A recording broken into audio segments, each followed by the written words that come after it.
When it comes to Elder Scrolls fans, I find your perception of the current and past games is generally dictated based on where you started. Now, I don't want to make the same mistake I did at the beginning of the New Vegas video by starting with some broad, sweeping statement such as you either love it or you hate it. That's not what I'm saying here. There's nuance to how we perceive games, and everyone is different. But from my personal experience, and from how I have seen people describe Bethesda games as they release, I believe there are trends that we can notice. Let me give you an example. We have an individual here who grew up with Morrowind, a game known for its almost limitless potential in terms of magic, your abilities, and exploration. A game that included fast travel, but only through unique modes of transportation where some options are more limited than others. Morrowind is considered by many to be the Elder Scrolls at its best. The player's freedom, the immersion, the possibilities. Now, this individual loves Morrowind. You could say that they love the Elder Scrolls in general. But with the release of Oblivion and Skyrim, this player has found themselves more and more disappointed with the direction the series is taking. Where Morrowind allowed you full control of your character and the game world, Oblivion feels more limiting in that regard. Spell making isn't as interesting, enchantments, while still broken, pale in comparison to what the third entry in the series had to offer. Oblivion, unlike Morrowind, allows you to fast travel to anywhere at any time as long as you are in the overworld. It even allows you to fast travel to some key locations you haven't been to yet. Where Morrowind was all about facilitating a world that you were encouraged to explore, Oblivion seemed to be stepping away from that somewhat. Morrowind was a game of countless quests for a variety of factions, and Oblivion cut down on those by a mile. Dialogue was cut down, quest lines were cut down, and abilities were cut down, so you can probably understand why the Morrowind player is disappointed with Oblivion. Well, what if we had an Oblivion player? Someone who was introduced to the series with the fourth entry. This individual loved the world of Tamriel within the confines of Cyrodiil, the vibrant colors and fantastical designs in armor and weapons. The towns are full of life and the voice dialogue of various NPCs having awkward but full conversations with one another. Oblivion in many ways offered aspects of an immersive role-playing experience that Morrowind did not. For that reason, the Oblivion player may have a harder time going back and trying Morrowind. They may be dissatisfied with the amount of unvoiced text,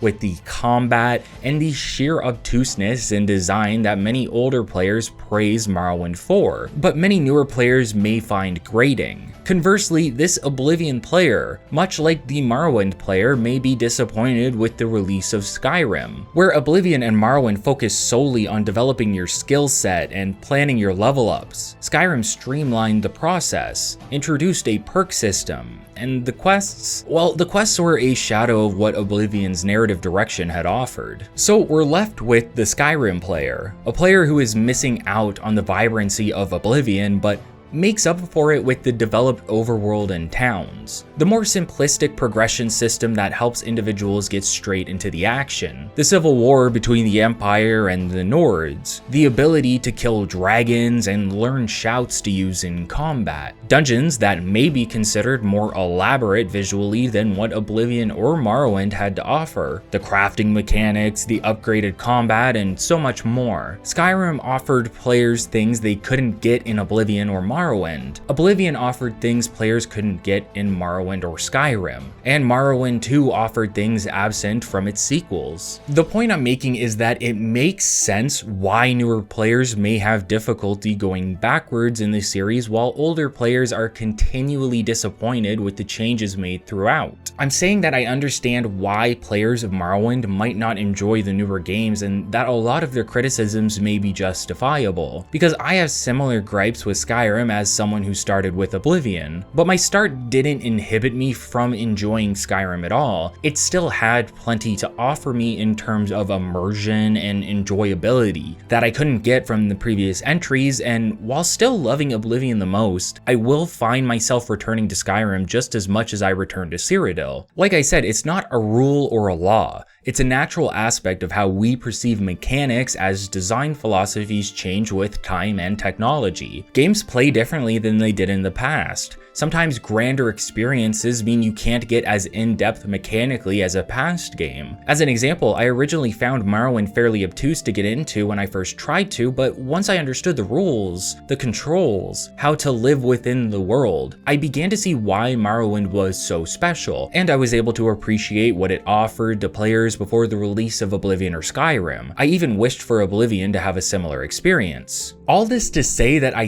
think Oblivion currently is in a weird place for fans of the series. Morrowind players may be disappointed with the drastic changes made from the third entry to the fourth, and Skyrim players may be turned off by the potato-faced NPCs, dorky dialogue, and convoluted leveling system. But much like how I could see the charm in Morrowind, and much like how there are still aspects of Skyrim I enjoy that Oblivion can't offer me, I believe Oblivion has something that it can offer that other entries can't. A certain charm that was lost. The hilarious characters you meet, the vibrant landscape, one of the best DLC expansions in Bethesda history. Oblivion has a lot to offer, and I can say that I am lucky to have found it when I did, because this game changed my life and perspective on what was possible within the medium. I was introduced to Elder Scrolls in a weird way. I had never heard of the series at all until the release of the PS3 version of Oblivion. I was watching reviews on the Run, or Judgment Day if you're American, hosted by Victor Lucas and a now notorious Tommy Tallarico. Thank you H Bomber Guy for that one. The footage I saw for the game looked ludicrous in my opinion. It didn't interest me at all. I witnessed first-person gameplay in tight, confined cave tunnels while the player threw fireballs at a skeleton. I think I was 14 and I hadn't really expanded my palette for games too well. I wasn't able to recognize a good thing when I saw it, even if the reviews for it were stellar. My grandfather loves playing video games even today, but I'd say he's strictly into first and third person shooters. Call of Duty, Sniper Elite, and similar experiences. I remember walking into EB Games and him asking me for suggestions on what to get. I knew I wasn't interested in it, but I pointed out he could grab Oblivion for his console and give it a try. Not soon after, he told me how he dropped the game almost immediately. He was very impatient with things like this, and it wasn't his thing. Probably a bit too confusing and open, making it a huge leap from what he was used to. Still, I went over to my grandparents a lot, and since he owned it, I decided I'd at least give the Elder Scrolls IV Oblivion a go. Have you ever played a game that woke something up inside you? It's like the feeling 5-year-olds have when they randomly gain consciousness at preschool. Kind of a life-changing experience in how you perceive games and what you want from them. To me, having never played something like it before,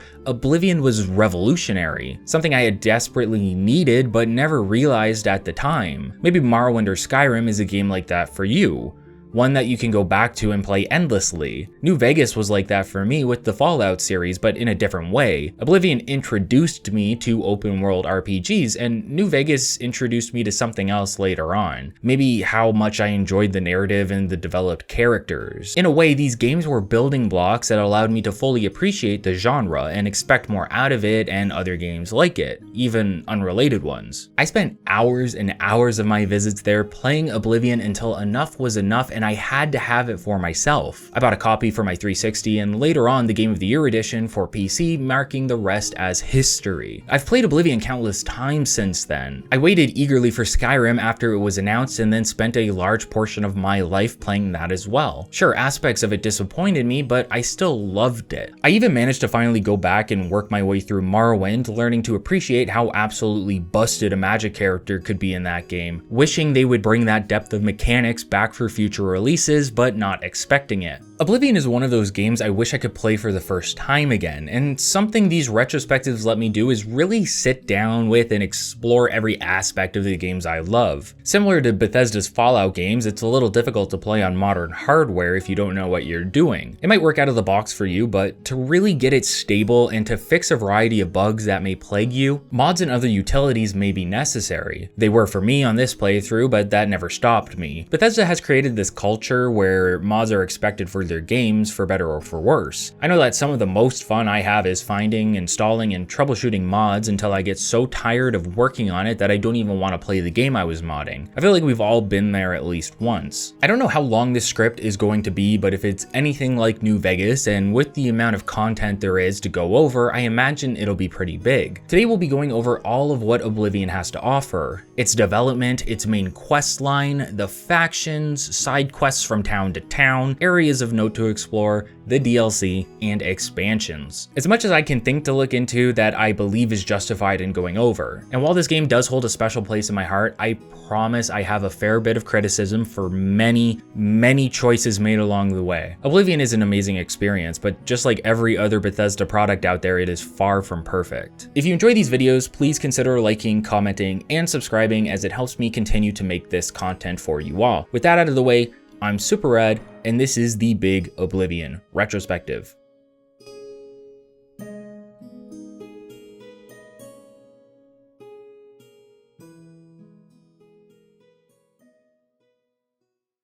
As with most Bethesda games, I'm offering a quick preface to let you know that multiple mods and ini file tweaks were used in the creation of this video. Oblivion has many issues on modern hardware that can prevent a smooth playing experience and also hinder my recordings. Almost all of these mods are bug fixes, and the only thing that slightly affects gameplay are the unofficial patches. However, I have added mods that allow me to play the game borderless while retaining an acceptable frame rate that isn't normally possible in Oblivion. I even kept the UI the same for this playthrough, which I never do, so it's as vanilla as I can manage. If that's an issue for you, please note that I will still be discussing and critiquing aspects of the games as if they were fully vanilla. Think of it as vanilla plus. I'll even be mentioning some tidbits the unofficial patches seem to fix, such as killing the Grey Prince in the arena, counting for murder if you completed his optional questline first.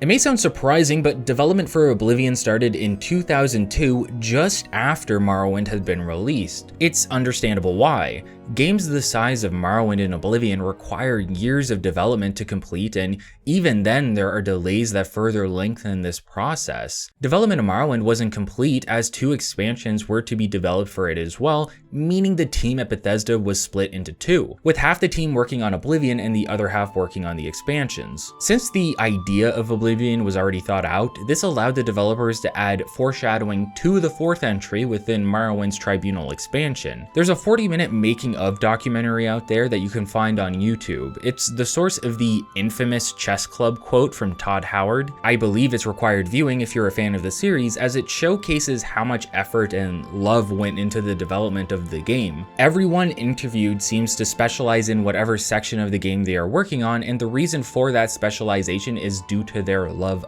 of it. There's a woman in the documentary who creates the animations for non-bipedal animals in the game, and you can see how meticulous she is with creating the animations for the horses in Oblivion because she loves to ride horses. You get to see a lot of that love firsthand, and it makes you realize how much blood and sweat went into the game, and I believe it showed. The reception of the original reveal, trailer, and demo at E3 was overwhelmingly positive. The graphics were considered jaw-dropping at the time, it had physics similar to Half-Life 2 via the Havoc engine, and the gameplay looked immersive. In terms of first impressions, Oblivion hit it out of the park. Designers had to make comparisons to Morrowind and decide what could be reworked and what would stay the same. In a way, Todd Howard and Gavin Carter, Oblivion's producer, wanted to make aspects of the series bigger and better than they had ever been before. Ironically, this somewhat limited what was offered in Oblivion in comparison to Morrowind, for better or worse. Despite what some may believe, I look at the Morrowind questline as fairly linear. There's nothing wrong with that, but I think the perception is that it was more open than it actually was. To its credit, Morrowind's main questline had a lot of stopping points where the player was encouraged to go off and do something else in the world before returning, something that Oblivion sorely lacks. In a lot of ways, Morrowind feels bigger and more full of content than Oblivion turned out, but that's on purpose. The producers wanted to remove what they considered filler quests, and if you've played Morrowind, you know what I mean. Factions and individuals may have a treasure trove of quests for you to take on, but many of these quests lack any real depth. There are special cases here and there to be sure, but many of the faction quests can be boiled down to escort this individual, get me an item from this dungeon,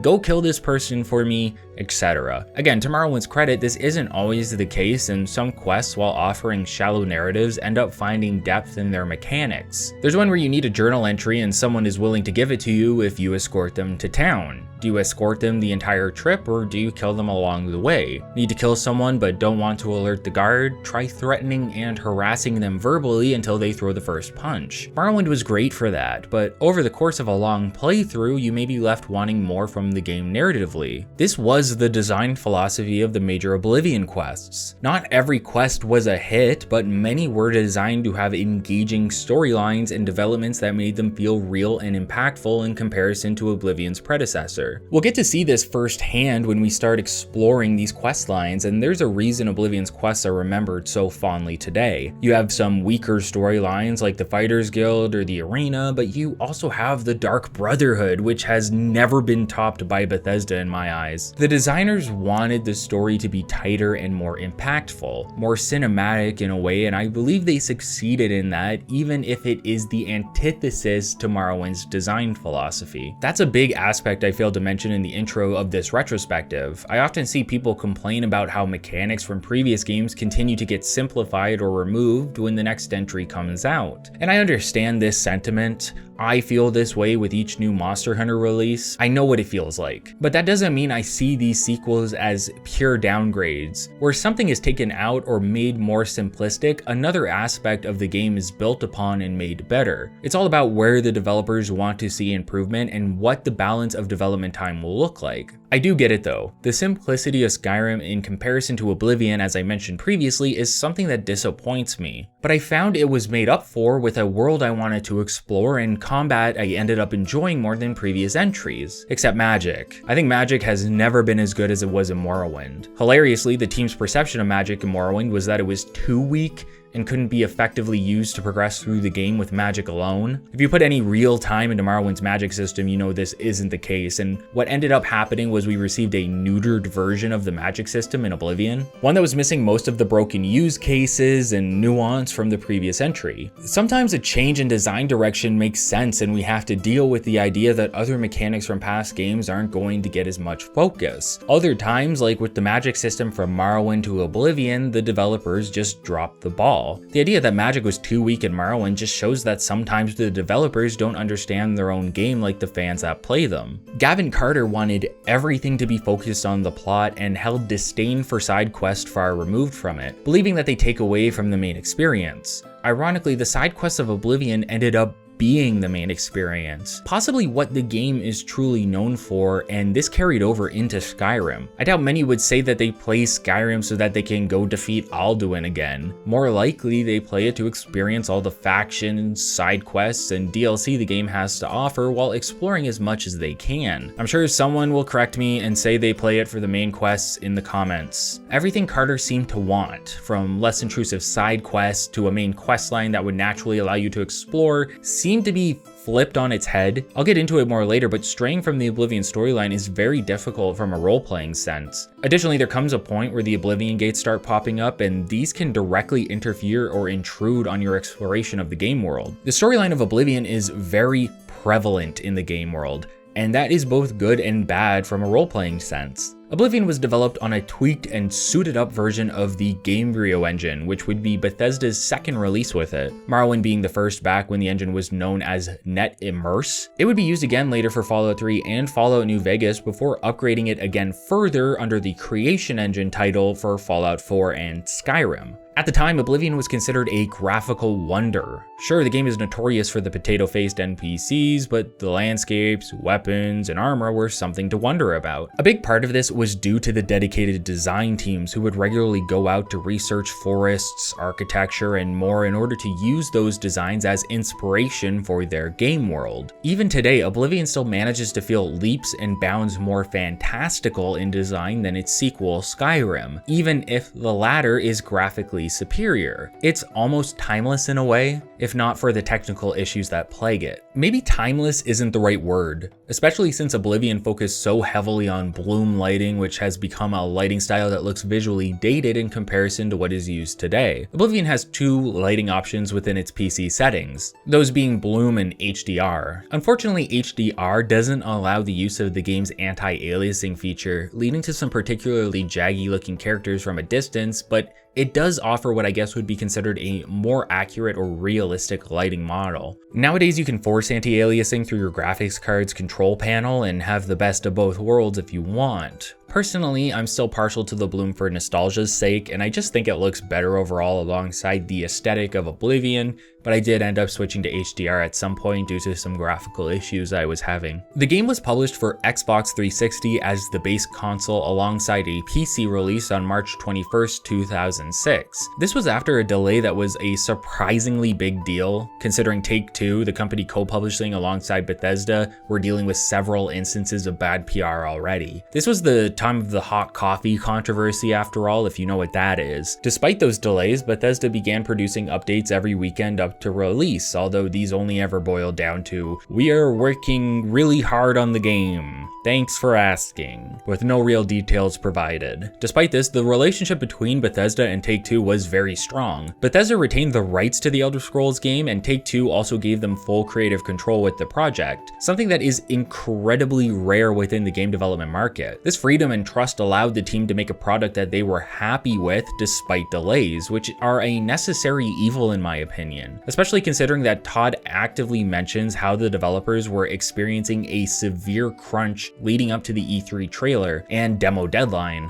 "I want shorter games with worse graphics made by people who are paid more to work less," and I am not kidding. Oblivion was the first RPG to be released on the Xbox 360, and it was also the first game to pioneer and popularize the use of microtransactions. Consumers were used to purchasing expansions already, but the idea of cheaper and smaller content being released for purchase was a new concept, and one that faced severe backlash, not just towards Bethesda, but the gaming market as a whole, as more developers began to adopt the practice, solidifying it as an expected aspect of modern games. At least Oblivion wasn't as bad as all the Sims expansions. Despite the backlash, Oblivion saw great success in its microtransaction market, but they weren't without controversy, and we'll explore that a bit later. As an interesting note, and something seen fairly often in game development, the overall lighting of Oblivion seemed to be much more elaborate before release, with strong shadows, some of which obfuscated the world around you and made the use of torches more crucial. Now, I believe this was seen by internal teams and by viewers of the documentary after the release of the game, so I'm not accusing the team of anything here. It's just an interesting aspect of the development process, seeing where things needed to be reworked. Another example comes in the documentary when the developers were showing off an in-studio demo of the Radiant AI system, something that is a staple for Bethesda RPGs. In the demo, an NPC is shown living their life inside their house, taking time to eat and walk around, which is something we see in the final product. Other more interesting aspects are of the NPC practicing archery and getting actively better after drinking a Fortify marksmanship potion, which is not how it works really in the game, because I think it's all damage based with bows and arrows, so it just really doesn't make any sense. Or seeing the NPC's dog get hungry and beg for food while the NPC is sleeping, angering her and having her light the dog on fire, which the team then all laugh about around the table. Little weird. Make no mistake, the Radiant AI system is a great mechanic, but one that has always been oversold by Bethesda. Claiming it to free them from scripting 1,000 NPCs to do various specific things, the reality is that the tool allows the scripting of tasks that can be assigned to various NPCs with conditions applied to them. Have a specific NPC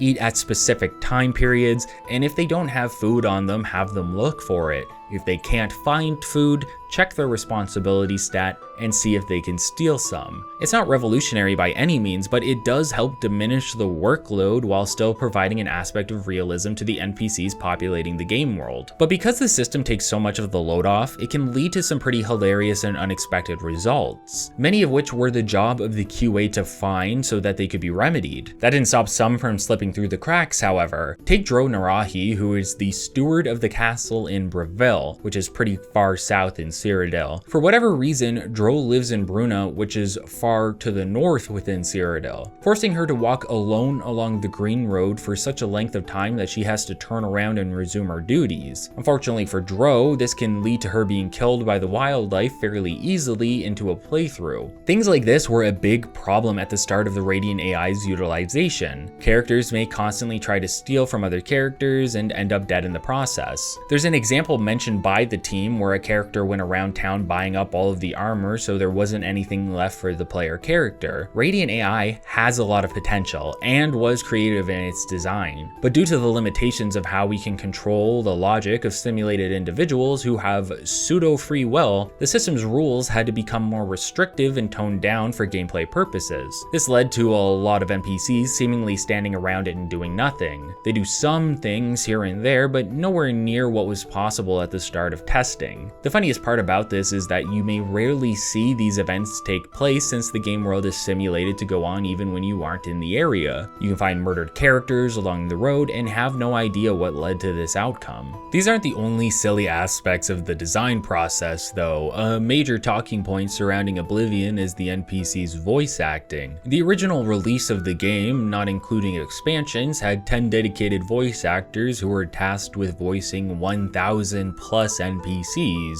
leading to a lot of overlap considering the talking style rarely changes. You can find yourself talking to one NPC and then immediately in another conversation with someone who sounds exactly the same. I don't have a personal issue with this, it's just a funny aspect of the development process. You can't expect a developer to hire 1,000 voice actors so everyone sounds unique. No one does that. What you may expect a developer to do is come up with an easy way to sort lines of dialogue for the voice actors to read, such as by quest or location. Unfortunately for the actors, these lines were all sorted alphabetically, meaning that the conversations were not kept together, leading to problems during voice recording involving emotion, inflection, etc. Anything you can think of. If you ever felt the way the characters talk is somewhat odd, that's the reason. Among the 10 voice actors, Todd Howard also voiced Albin Corinus and Clavicus Vile. More recognizably, Patrick Stewart voiced Uriel Septim, Sean Bean voiced Martin Septim, and Terrence Stamp voiced Mankar Cameron. Terrence Stamp was General Zod in the original Superman movies. Coincidentally to that point, Linda Carter was a famous singer, model, and actress who played Wonder Woman in the 1975 Wonder Woman television series. Linda voices all of the Nord and Orc NPCs and has voiced Nords in Morrowind as well as Skyrim. Oblivion was the first in the series to have such in-depth voice acting, and for a game as large and open as it was a revolutionary feat to have so many interactable people, all who had something to say to you without you needing to read a dialogue box. The work in recording the lines was tremendous, and in its original release, the recorded dialogue took up half of the DVD the game was burned onto. I think what's important to consider here is that Todd wanted Oblivion to be different, not just an upgraded Morrowind.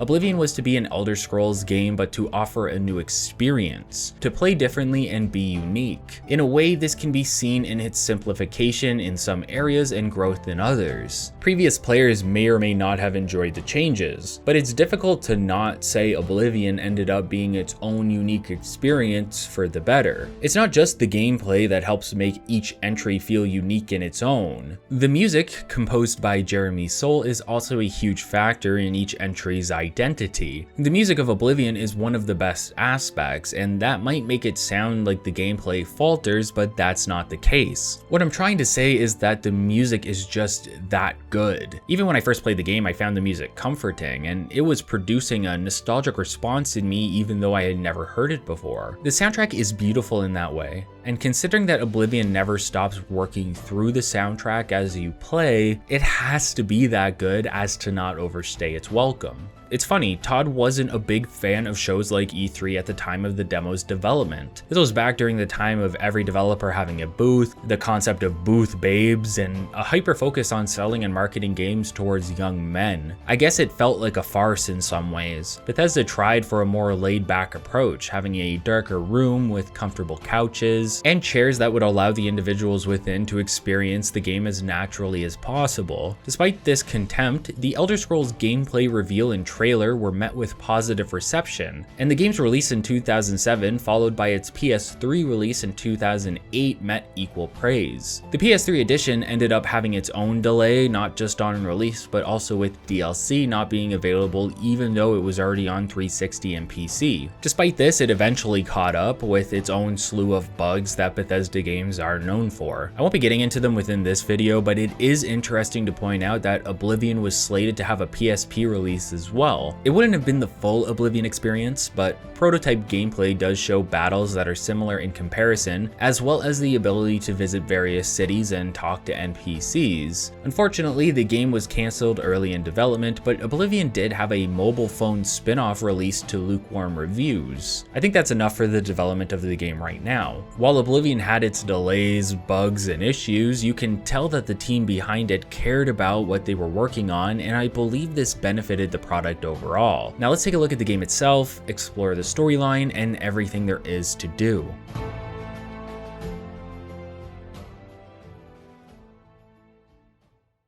Oblivion opens up with a monologue from Uriel Septim, aka Patrick Stewart. Patrick was excited for the role after receiving the script and notes from Bethesda. Todd comments on how he was embarrassed with the amount of notes his team provided, but Patrick ended up being impressed with such a detailed amount of information that would let him better fit into the role of the Emperor. I say Emperor because Patrick Stewart plays Emperor Uriel Septim VII, who was the 21st ruler of the Empire and held the title for 65 years. I won't be delving too far into the lore of Oblivion as I want to focus on the storyline at hand, but it helps to have some context considering the long history of the Elder Scrolls series, as well as all the backstory set up to help enrich the player experience as they explore the various continents of Tamriel. Tamriel is one of the continents on Nirn, the planet and sometimes referred to as the mortal plane that makes up the setting of the Elder Scrolls. I say mortal plane because there are other planes of existence within the game's universe, and the fourth entry in the series focuses on such planes, which together are known as Oblivion or the Outer Realms. From my understanding, it's more accurate to say that Mundus is the mortal plane of existence and Nirn is its core, or colloquially a planet within it. You can feel free to correct me on that in the comments if something seems off with that explanation. Just check to see if I already corrected it. The game Oblivion takes place in Tamriel, but more specifically within the province of Cyrodiil, which is the capital of the Third Empire, or Septim Empire, as it was created by Tiber Septim, a renowned military leader who would ascend through history and become a god of mankind, known and worshipped as Talos. This is important in Oblivion, but equally if not more so in Skyrim due to the trouble that comes with worshipping what some see as a false god. Talos is considered divine within the mechanics and world of the game, but the actions that show that seem to be contained within the games, and only a small population of individuals actually come to see this proven firsthand. Like I said, I don't want to delve too deep into the lore of the series in its entirety, but it's good to have an idea of the setting we will be playing within. Cyrodiil is home to the Imperials, Skyrim is the home of the Nords, Black Marsh the home of the Argonians, Elsewire for the Khajiit, Hammerfell for the Red Guards, High Rock for the Bretons, and so on. Each of the major races hail from a specific area, and the settings of the Elder Scrolls games usually take place in one of the locations. Morrowind took place in Morrowind, Skyrim in Skyrim, and Oblivion in Cyrodiil. Going back further, this isn't entirely the case. I believe Arena takes place over the entire continent. Players of even Morrowind might not know this, but Uriel is actually a recurring character within the series, appearing in both Arena and Daggerfall. For longtime fans of the series, this would be the culmination of Uriel's storyline and the start of a new story for one within his bloodline. Uriel tells us through his monologue and throughout his life he has never been in control of his own dreams, suggesting that he has visions constantly that tell him of what will transpire in the future. He's seen the gates of Oblivion being opened and has also seen his own demise, something we will soon learn he is content with. You may be wondering why Uriel can have these visions, and you may assume it's due to him being a Septim. It's suggested that this is the case, but never made clear if every Septim has this ability. Uriel is considered a seer within the universe of the Elder Scrolls, an individual who has been gifted divine power to allow them to see visions through their dreams, so we could reason this is due to his connection to Talos. In terms of openings, the start of Oblivion is one of the best in the series, and it doesn't offer much. We have the monologue from Uriel to set the narrative, sure, but it's the sweeping view of the land of Cyrodiil and the swelling of the game's theme song that really gets you in the mood for an adventure. The opening alone manages to make the player feel like they are about about to set foot within a large, wide-open world with the Imperial City dead center. It's hard to explain, but there's something special about this presentation. It feels grand in a way I believe neither Morrowind nor Skyrim manages to offer. For example, Morrowind's opening segment is mechanically liberating and satisfying, but not overly cinematic. We get a bit of narrative focusing on how you are the chosen one, but unsure as for what at the moment, and then you're basically left to your own devices, with a simple goal of delivering a package to Caius in the city of Balmora. Skyrim, meanwhile, has a little to offer at the start, and instead plops you into a scripted segment meant to showcase the overall ambition of the game by having you survive a dragon attack as the town around you is destroyed. Oblivion lands closer to Skyrim here in terms of being on rails for the opening segment, but it's at a pace that is dictated by the player, rather than trying to thrust you into the action immediately. Like Morrowind, you are an Imperial prisoner, but unlike Morrowind, you weren't shipped off from the province. Instead, as the opening concludes, we see the view take us from the skies above the Imperial City into the dungeons of the Imperial Prison, and we are then introduced to our character, a nobody. Not a dragonborn like in Skyrim, and not a chosen one like in Morrowind, although Uriel will mention shortly that he has seen us within his visions. Instead, we are a blank slate, as blank as being a prisoner will let you be anyway. I've mentioned this in multiple Bethesda retrospectives, but I have no issue with the prisoner start. I think there are plenty of ways for a player to reason why their character is there, whether it was deserved imprisonment or not, and Oblivion, like Morrowind, facilitates that, although not as well mechanically. I mentioned this offhand, but Morrowind is great because it doesn't set urgency right away.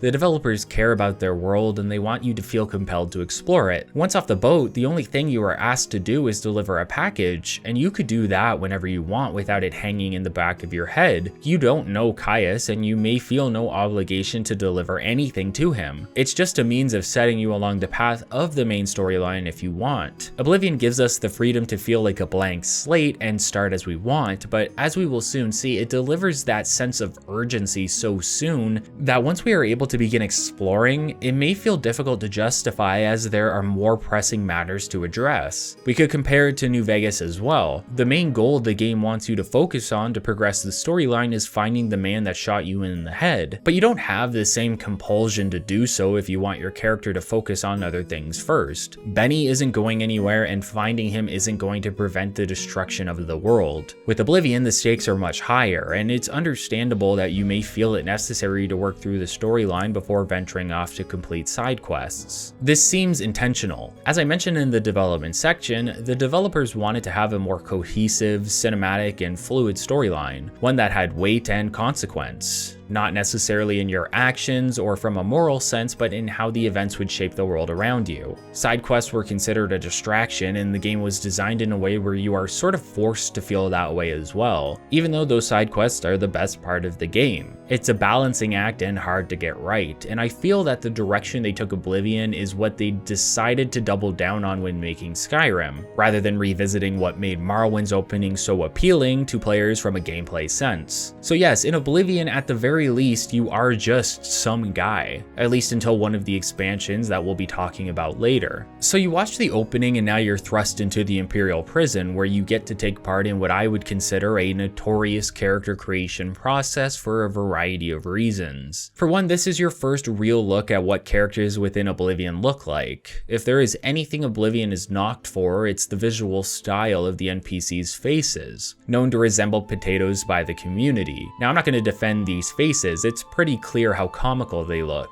I mean, just check the side profile of the Khajiit and you can see that they are basically normal faces that have just been comically elongated around the snout. But believe it or not, this was considered impressive at the time. To have characters with the level of detail Oblivion had littered around the game world was impressive and helped with the overall immersion of the experience. Even back near release though, I could still tell that these faces were silly for lack of a better term. These designs, while hilarious looking back, are a staple of Oblivion to a point where they help exude the character of the game's atmosphere and world. Oblivion wouldn't be Oblivion without the comical character design and dialogue. It's to the point where people still showcase characters talking to one another with discussions they feel like they came straight out of a dream. And that's what Oblivion tends to feel like. A dream world where things feel fantastical, but they also feel off. The world and characters of Oblivion are uncanny and fantastical, and they helped make the series stand out from any other game that existed at the time, while allowing it to still be one of the most unique games visually in the series. Again, the developers did what they could to design 1,000 plus characters with face gen at a time where this was unheard of, and it shows as you talk and interact with the various NPCs you'll meet along your journey. It's not impossible to make a character that looks at least somewhat normal in the game world. I don't think I made someone that looked perfect by any means, but I like to believe that he is somewhat realistic in design. The issue is that by making a character look in any way realistic, they end up being an unrealistic aspect of the game world when compared to everyone else. Interacting with various NPCs while in first person, only to take a look at your more realistic character in the inventory screen, can be off-putting at best. One of the first choices you need to make in character creation is which race you plan to play as throughout the experience. Races affect a variety of mechanics, some more important than others. Outside of things like your appearance and voice, your race can influence how other races may respond to you offhand, as well as their base disposition when first interacting with you.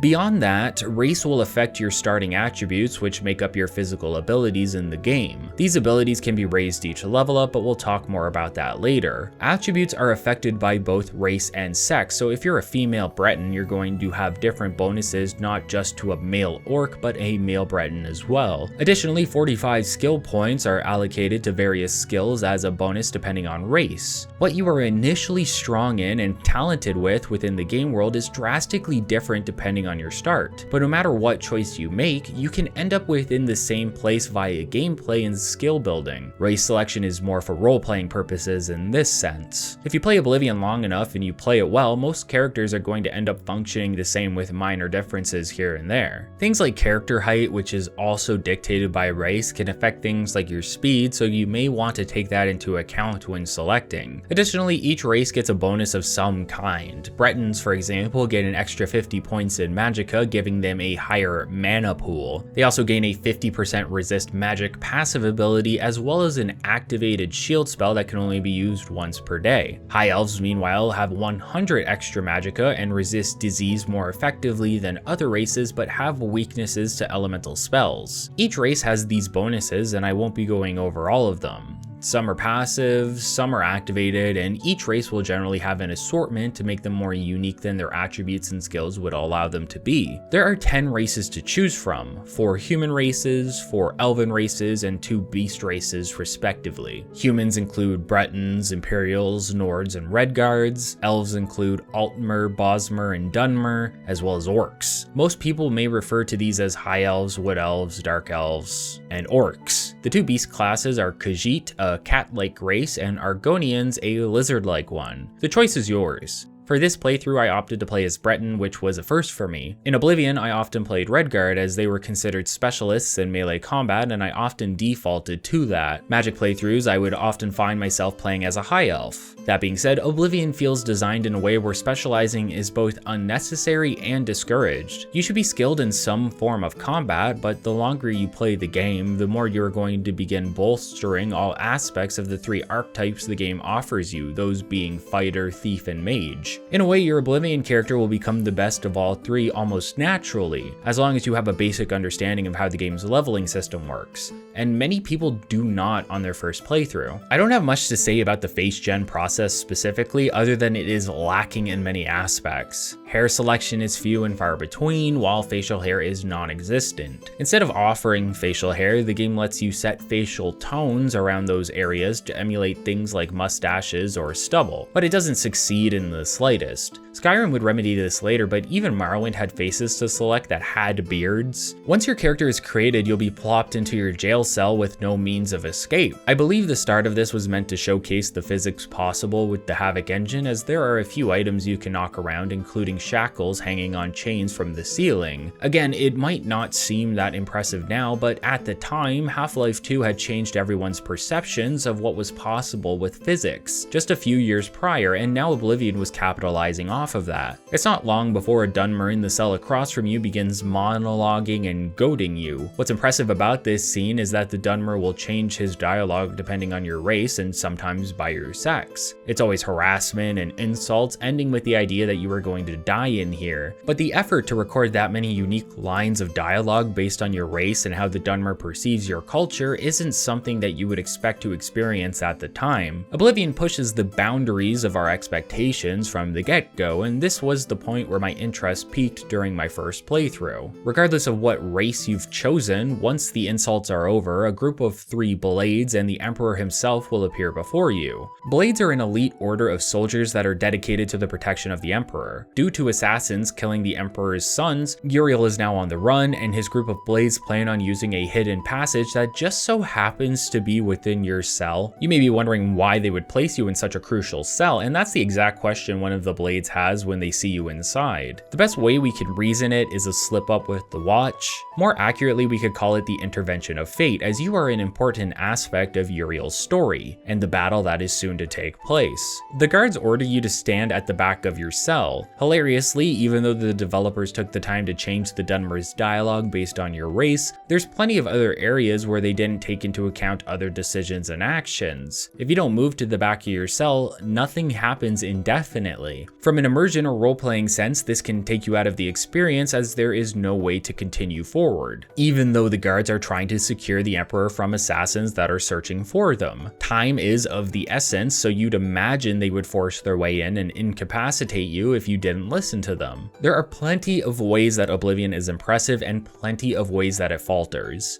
This is one of the latter, but it's minor. I'm not going to berate the developers for not considering every action that the player could take and not adding a contingency for it. But when we are in the intro segment that is already on rails, it would have been interesting to see a few of these more obvious decisions addressed. Maybe they didn't want your character to have the ability to die for fear of turning the player off from the get-go, but you could theoretically punch the blades enough to get them to attack you and you'd die anyway. Just something to think about. There are places where more effort was put in than others to help with the overall role-playing experience, and that is realistically all that could be asked considering how much time it would take to cover every option. I'm not saying it's impossible, but it'd require a lot more manpower and hours. I was just playing Prey for the first time recently. It had an ability where you can scan the various enemies in the game to help you unlock the ability to use their powers. One of those powers is a blink ability that leaves a decoy at your last location. If you quickly turn around, you can actually scan the decoy for information on your own character, which is something I never would have expected to be taken into account. The point I'm making is that when a game surprises you by taking these different actions of the player into account, it's very gratifying. And while not possible everywhere, I would have at least liked to see more of it here. Once you finally give in and step back by the window, your character will be locked into place while the guards enter your cell. Uriel will notice you, mentioning that he has seen you before, and he'll have a brief discussion with you where you can ask who he is and even question why you are in jail. He can't give you a straight answer about jail, suggesting that it may be the will of the gods that landed you here, and this further allows you to build the backstory yourself. Soon after, the blades will open the secret passage that leads into the Imperial sewers. Since there's nothing else for you to do, you can follow after them. I think between the 3 latest games, that Oblivion's opening is the best overall in terms of the overall experience. Morrowind doesn't really have any opening outside of you creating your character and then going on your way. Skyrim has the action-packed segment where Alduin attacks Helgen, but Oblivion is much more of a slow burn.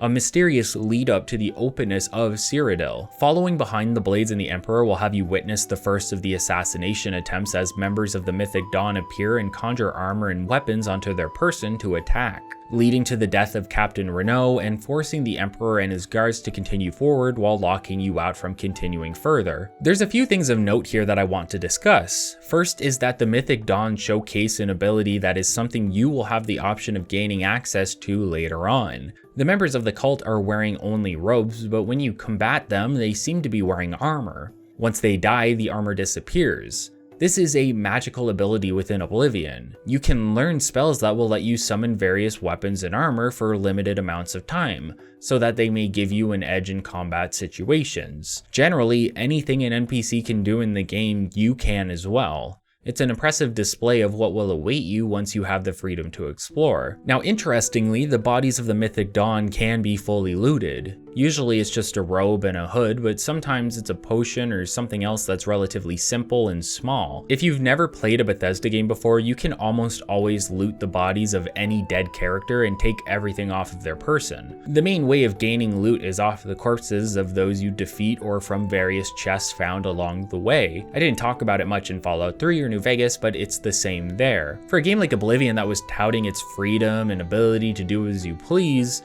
you may be disappointed to find out that if you loot the corpse of Captain Renault, you cannot take her armor for yourself. You can take her Akaviri katana and steel short sword as well as various items, but not her armor. While this may feel limiting at first, the reasoning is that the blade armor would probably be fairly overpowered for this point in the game. The developers wanted to limit you on what items you could find throughout this segment so that they could better guide you into learning how to use the various combat styles. Blade's armor would most likely let you steamroll the entire section with little to no issue. You may be asking yourself then, why would they let you take her Akaviri katana? This is specifically a tutorial version of the weapon and has to be given back to one of the blades later on. Akaviri katanas are generally more powerful than the one I found here, much of which may be due to your current stats and less so the weapon. All this to say, I understand why they limit you in these ways. It's necessary for a cleaner player experience. But I enjoy pointing out how glaring these limitations are in a game that is trying its best to hide them in the name of player freedom. With Captain Renault dead and the blades gone with the Emperor, you're once again stuck, but luckily for you, a passage opens up from some loose bricks as rats escape from a tunnel to begin attacking you. Realistically, the assassins would have been too much for you, and it was thanks to the blades being there that you survived. Rats, on the other hand, are no problem at all, and an assortment of rats, zombies, and goblins will act as the combat dummies for the tutorial. With the ability to equip loot, I guess we should talk a bit about the Oblivion character menu system. I don't hate the Oblivion character menu, but I do often use an overhaul mod to change it, and I would have done so here if we didn't need to talk about it. The menu is meant to resemble a journal or clipboard of some sort. You have 4 major categories you can explore through, those being player stats, inventory, magic, and quest/map details. It's chunky, stout, and overall a mess to work your way through if you have an abundance of spells or items in your inventory. Overhaul mods allow for more information to appear on the screen in a more modern way and makes finding things much easier and less time consuming. Say what you will about the old Morrowind menu system and its obtuseness, but at least I could find everything I wanted on a first glance, rather than having to work through categories and subcategories just so I could reach the map. Something I'm going to be looking at constantly. A map that you can only view as an elongated rectangle without the ability to zoom in to show the finer details. The category in which the menu is the strongest is most likely the player stats page, as this will rarely change in terms of what is displayed there and what isn't. You get used to the screen and can use it to check progress on your skills and attributes, as well as your ranks in various factions and your overall gameplay stats such as days passed, quests completed, etc. An obtuse decision was to make it so that any diseases you contract are displayed in the magic tab within the active effects screen. Here you could find you had a debuff and then select it to see what disease was causing it. But I would have much rather had a list of contracted diseases either in its own category or fit somewhere within the player status screen. The active effects screen shouldn't be in the magic section, but in the status section instead, and this obtuseness and clutter can lead to unnecessary confusion. Not the end of the world, but one of the many minor annoyances that led to modders completely overhauling the system. As you explore the tunnels within the sewer, you'll fight off various enemies like I mentioned earlier. You'll gain access to melee weapons, as well as a bow and plenty of arrows found around the area. I don't believe using a bow is as busted as in Skyrim, but it's still fairly powerful. On top of all of this, you also have some basic magic spells as well, namely a fireball and a weak healing spell. Unlike Skyrim, you don't equip spells to your hands. Instead, you have a spell slot which can have one active spell at any time. You then use the dedicated spell button on your controller or keyboard to activate it. With all of these options, it's recommended to make use of the quick key system, where an item can be assigned to several number slots. I personally have a sword, shield, bow, some spells, and torches within my quick item arsenal, and yes, I would recommend having torches handy whenever you can. Oblivion isn't as dark as the old prototypes, but it's still worthwhile to help illuminate caves and various other areas so you can find everything hidden within. I'm not looking for intense realism and pitch black caves in these games, but if that's your thing, there's plenty of mods to facilitate that for both Oblivion and Skyrim. One of the major aspects of combat you'll learn about is sneaking. While crouched, you'll have a transparent eye icon surrounding your reticule. If it becomes opaque, it means something has noticed your presence. You can use this to bypass enemies or land stealth attacks for extra damage. Line of sight, lighting, equipment, and whether or not you are walking or running affect how easy you are to see on top of your stealth skill level. Traps are also strewn about the area to help you learn about things like tripwires and pressure plates. To make better use of the physics engine, they even place a pile of logs within that you can push down to kill a couple unexpected goblins. One final mechanic that gets introduced to us is lockpicking. If you are used to Fallout and Skyrim, you may be confused as to what you are looking at, but it isn't that complicated. The lockpicking minigame in Oblivion is much more difficult than in Skyrim or Fallout, but that's only because those versions are so simplistic and easy. In later entries, you just need to position your tools properly and unlock the door. In Oblivion, it's a little more complicated. The difficulty of the lock is dictated by a few factors, including whether it is very easy to very hard tier, on top of your security skill. The tier of the lock will dictate how many tumblers you need to raise and lock into place before the lock will open. These early locks only have 1 or 2 tumblers to worry about, but if you lock one and then mess up the other, all tumblers will fall out of place, forcing you to start over. This is remedied by earning perks via leveling your security skill. Wait, Oblivion has perks? Well, sort of. Every skill can be naturally raised to level 100. Anything below level 25 is considered a novice, but once you hit level 25, you will become an apprentice and gain a new perk. Using security as an example, apprentices gain the ability to keep 1 tumbler locked into place if you fail a lockpicking attempt. After apprentice is journeyman, then expert, and once at level 100, you reach master rank. So you can see how lockpicking will become easier over time. Not only will less tumblers fall as you hit different skill tiers, but your skill level affects the speed of the tumblers, basically dictating how often they will raise fast or slow. I should point out that an item we are going to gain later on is going to completely invalidate this minigame, but we can worry about that later. The point is that you can unlock any lock at any time if you have the picks and skills to do so. Novices can open very hard locks, it just ends up being more difficult to do so. And if you don't want to take part in the minigame, there is an auto unlock attempt that can be tried for as many times as you have lock picks to break. You'll end up finding your first set of armor as you continue on as well. First a set of leather armor and then a rusty iron set to give you the options between light and heavy, each having their own pros and cons, with light generally allowing you to be more agile and heavy offering more defense at the cost of weight. Shields also count as either heavy or light, so keep that in mind if attempting to level one skill without the other. Once through the caves, you'll find yourself further in the Imperial sewers. Not far off, you can find the Emperor and his entourage once again getting into a fight with various Mythic Dawn assassins. Once the battle is over, they notice you and suggest killing you since you could be colluding with the assassins. But the Emperor stops them since he believes you to be an important aspect to stopping the Oblivion Crisis. Uriel will be discussing the 9 Divines with you as well as other various star signs in the sky. Here you get to choose your own star sign, which is something decided at birth. Mechanically, the star signs are a means of bestowing additional bonuses on your character. Within Oblivion, there are 13 signs in total. Some will offer passive benefits, while others are activated powers. The Atronak, as an example, fortifies your magicka by 150 points and offers 50% spell absorption, but prevents the natural regeneration of magicka that is normally possible. Meanwhile, a sign like the Tower gives you a spell that can be used once per day to open an average level lock or lower, and a power to reflect 5% of damage for 2 minutes. I think every playthrough I always choose the Thief sign as it gives you 10 points in agility, luck, and speed. I haven't gone over the leveling process yet, but 10 points in luck is huge if you are planning on getting it to 100. 30 attribute points in total is just an incredibly powerful start to the game. There's a similar sign known as the Steed that gives 20 points to speed, but you're missing out on 10 additional attribute points and on points being put into luck specifically. Some of these birth signs are more beneficial than others. It seems impossible to balance them all for obvious reasons. Considering most do something completely different from the other, it's really up to your preferred playstyle and what you want to get out of them. The reflect spell you unlock with the tower means you could create spells with reflect damage earlier than is normally possible, since I believe the only way to unlock the ability is within the Shivering Isles. Maybe that's more important to your character than the attribute bonuses. After you've chosen your sign, you'll continue on with the blades as an escort while fighting through a few more ambushes.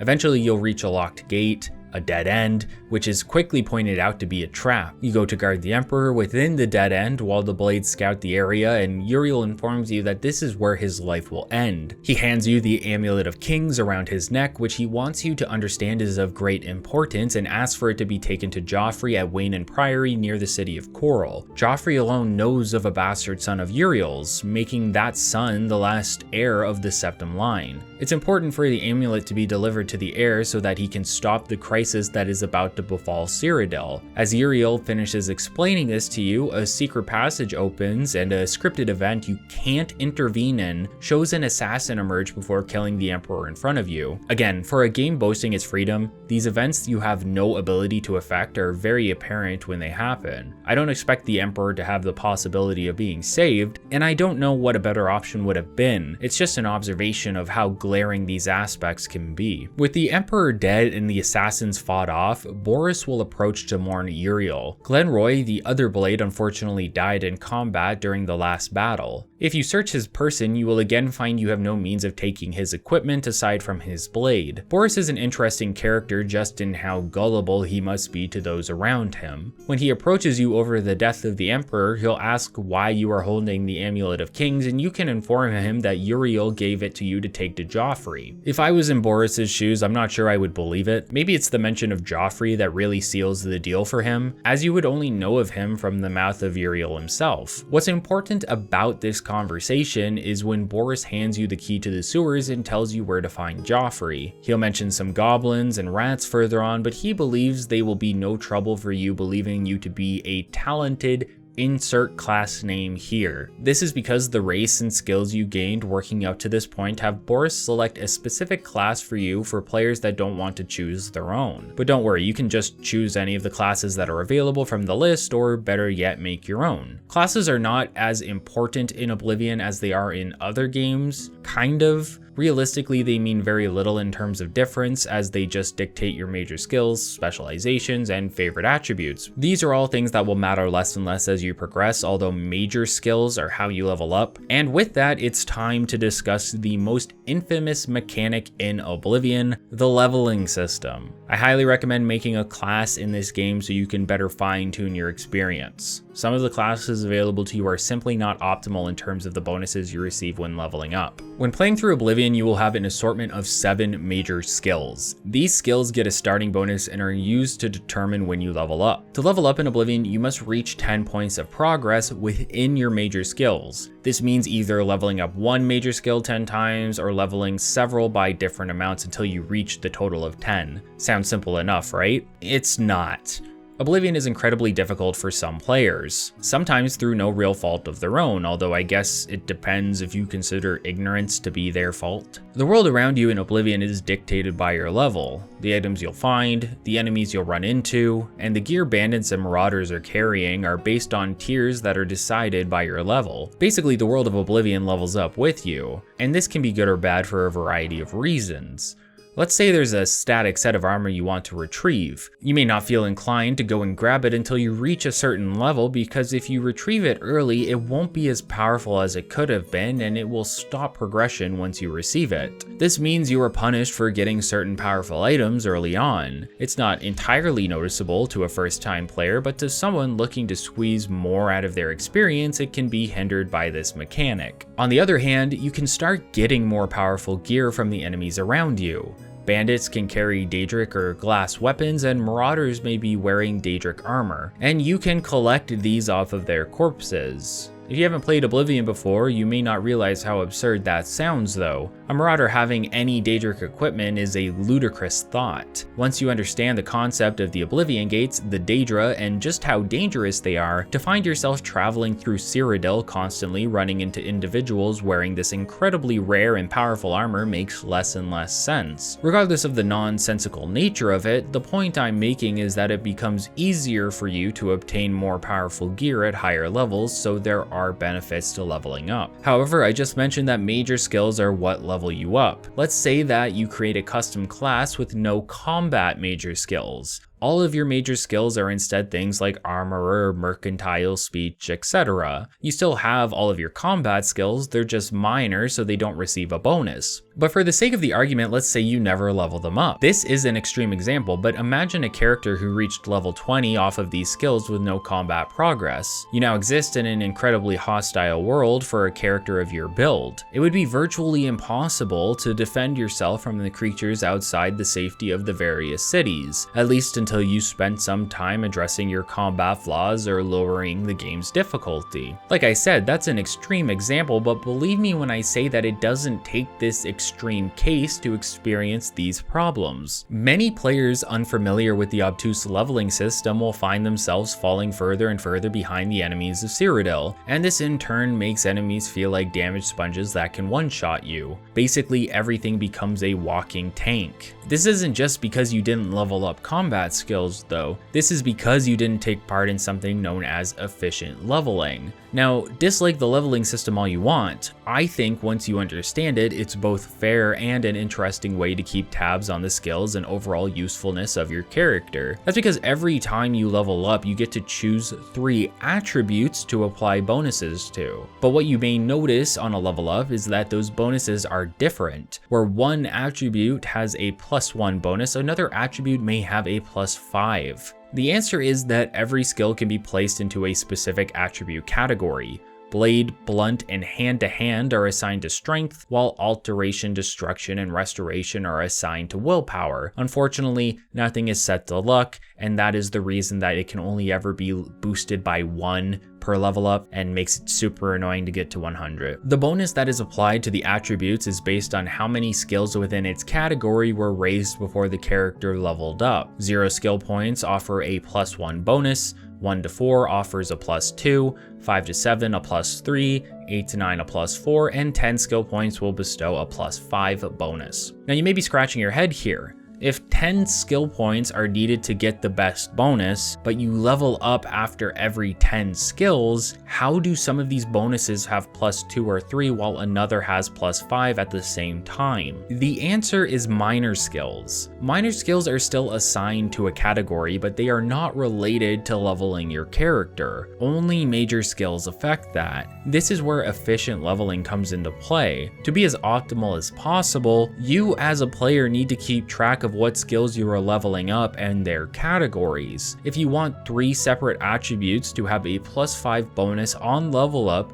you need to make sure 3 separate attribute categories gain 10 skills total, either major or minor ones. By doing this and making sure you level up combat skills to stay powerful, you will quickly begin to move ahead of enemy progression with each level. Players that level like this can become powerhouses very easily, but there's some drawbacks. For one, this knowledge of how leveling works can consume you as a player. If we gain enough major skills to level up, your minor skills that you gain before sleeping to confirm the level will not continue to contribute to the bonus of that level, but instead the bonus of the next one. Additionally, if you are gaining skills in an ability you don't plan on selecting on level up, those skills end up being essentially wasted. They still benefit you, but you lose potential bonus attribute points for the future. This can cause a form of leveling paralysis, where you don't actually play the game and experience the content because you don't want to waste skills. You're stuck constantly training until you're max level or until you get burnt out, and by that point you've missed out on experiencing the world getting stronger alongside you, and you have no leveling to look forward to while you actually play through the game. Now you don't need to do this, and I in no way suggest doing this if you want to have an enjoyable experience. Efficient leveling of that magnitude is not necessary to keep ahead of the enemies, but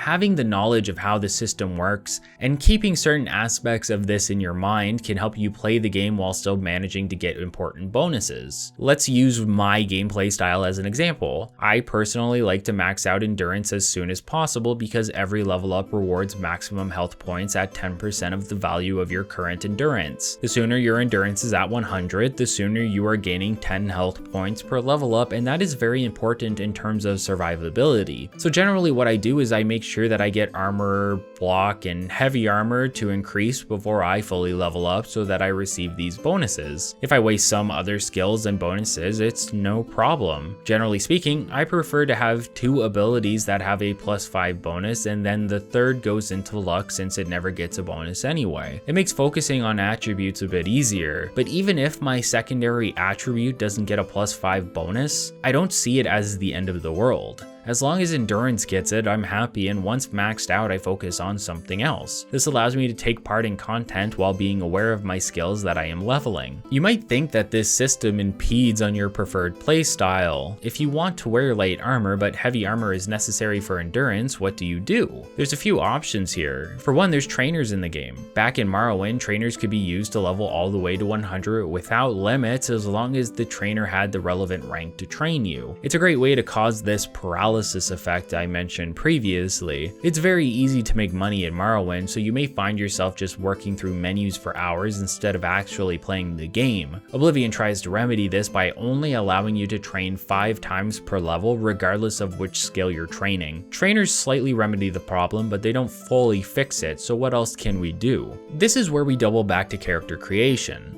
The reason it is so important to make your own class or make an informed decision in choosing a class is because we can select what our major skills are going to be. By choosing our major skills, we can select things we don't use often and that do not passively level up. If you have acrobatics as a major skill, it would level up passively just by walking around, and you would gain levels faster than is desirable. If you set the majority of your major skills to abilities you won't use often, you can wear and use whatever items you want and not worry about forcing a level up by raising their skills. Only when you want to level up would you need to focus on those other major skills. Don't get me wrong, this is far from a perfect system. The fact that I have been explaining the concept of leveling this long shows just how obtuse it is. Even if you set up your skills properly and play properly, many other players are not going to do this, and it is going to cause them to fall behind and have a worse overall experience, forcing them to turn the game difficulty down. It's not a good system, and it can punish you for playing the game as the developers expect you to play it, by going around and exploring rather than keeping track of every skill all the time. There's something wrong here, and it's understandable why so many people hate the game's leveling system, and I am not going to defend it. What I will say is that with just a basic understanding of the system, a custom class, and a bit of conscious thought involving your skills while playing, you should be able to create a character that will experience a challenging game world, but nothing overly difficult. There's further ways you can abuse the system though. If you max out some skills but still need bonuses, you can get imprisoned by committing a crime. Every 100 gold of a bounty on your head is 1 skill point lost if you serve time in jail, so you can essentially reset skill values if done strategically. Of course, that's a whole metagaming topic that the typical player won't be dealing with, so I'm only mentioning it offhand. You could even make a powerhouse level 1 character by making all of your combat skills minor and never leveling a major skill, allowing you to steamroll everything. Classes have one of 3 specializations, those being combat, magic, and stealth. Each of these specializations has a set of skills that will gain a +5 bonus, and all of the listed skills will level up faster as well. This can be used to your advantage if you are making some key skills minor instead of major. You also need to choose 2 favorite attributes that will add +5 to each selection. Again, I go with endurance for my health bonus, and I go for luck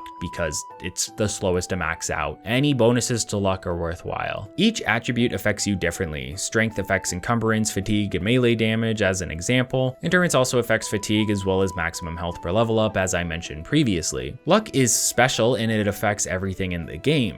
Behind the scenes, all of your skills are modified by using an equation I'm not going to get into. You always start with 50 luck, which means it doesn't affect you at all. Higher luck provides bonuses, while lower luck does the opposite. Essentially, these hidden bonuses are 40% of your luck stat that is over 50. So if you had 100 luck, your skills would have a hidden 20-point bonus. Luck also affects the health of the gladiators when betting in the arena, as well as the chance of a specific dagger instant killing an enemy. Once the class is created, Boris will stay to guard the Emperor's body and send you on your way. What follows is another short dungeon segment, and when you will get hit with the classic barrage of Bethesda DLC notifications as everything begins to activate. As you make your way to the exit, the game will give you one last chance to change anything you don't like about your character. If you want, I never use this mechanic. Once finished, you can exit the sewers and finally take your first glimpse of Cyrodiil.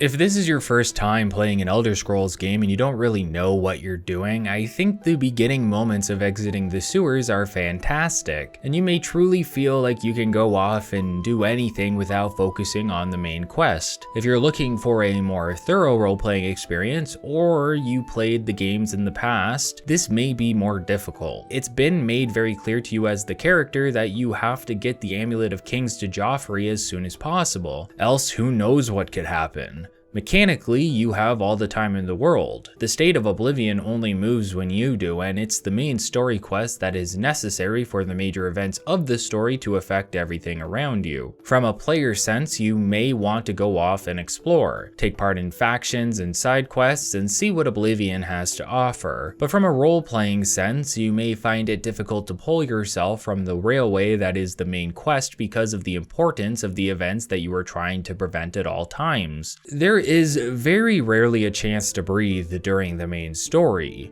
There's always something that needs to get done, and it's always of utmost importance that it happens immediately. There are a few chances to take a natural break from completing everything, sure, but when the Oblivion gates are littered around Cyrodiil, you'll always have this creeping feeling in the back of your mind that you're both wasting time and probably getting people killed by not focusing on the events that matter. While getting the amulet to Joffrey is more important, I believe that the start of the game, as you exit the sewers, is still one of the better opportunities for you to begin your exploration. In fact, I highly recommend not delivering the amulet for some time, and I equally suggest staying away from Kvatch as well. We'll get to Kvatch a bit later, but the biggest issue with it is that whether you are taking part in the main storyline or not, reaching Kvatch starts its own dire questline that is hard to pull away from. Obviously, if you're a new player, you shouldn't worry about this. It's best to experience Oblivion as it feels natural to you. I know that when I first played, I tried to complete anything I ran into without a care for the main scenario, but I also then bum rushed the entire storyline and got it out of the way fairly quickly. The way I play Elder Scrolls and Fallout games has changed drastically from when I was younger, and I think a big part of that is that I learned how mediocre a lot of these main storylines are in comparison to the side quests and exploration that you don't get by sticking to the main path. From my personal viewpoint, the best way to play Elder Scrolls games is to play through the storyline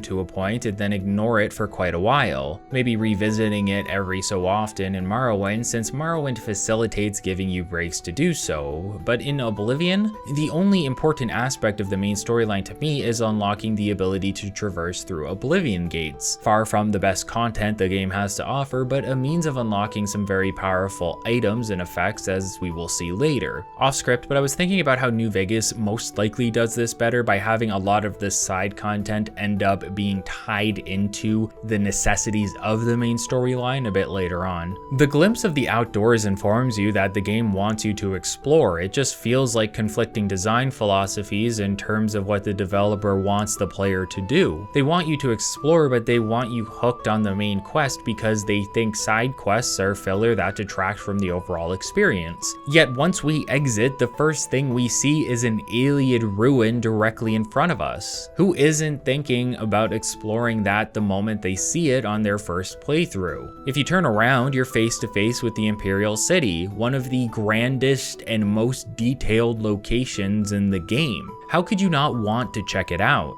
Just don't forget that you have to deliver the amulet, else the world will end or something. Maybe that's not fair. I don't think your character understands the gravity of the situation just yet, and again, that's why I think this is one of the perfect times to take a look around and get your bearings. And that's what we will be doing, exploring around a bit, treading the natural path I found myself taking on my own previous playthroughs, and that means heading towards the Imperial City and seeing what this giant beacon of civilization has to offer. If you take a look at your world map, one of the first things you may notice is that several locations are already unlocked for you to fast travel to. I cannot begin to express how awful a decision I found this to be. I have said this in the past, but I am not someone inherently against fast travel. I appreciate when a game like Morrowind offers an in-universe means of fast travel, but I am perfectly content with the more popular mechanic of teleporting to key locations from your map. The one thing I believe is important to set as a rule is that the player must reach the location before being able to freely travel to it, or have some in-universe means of facilitating this function. To make it possible for every city to be easily accessible right from the get-go removes the sense of need to explore for the player. Sure, they'll have to walk to other unexplored areas and in turn will get to experience the world a bit better, but a huge amount of the world that you would normally have to traverse is now essentially optional. Now, before I get comments saying don't like it, don't use it, I'm again stating that I am not against fast travel as a mechanic. I do like it and I do use it. I'm playing Tears of the Kingdom right now and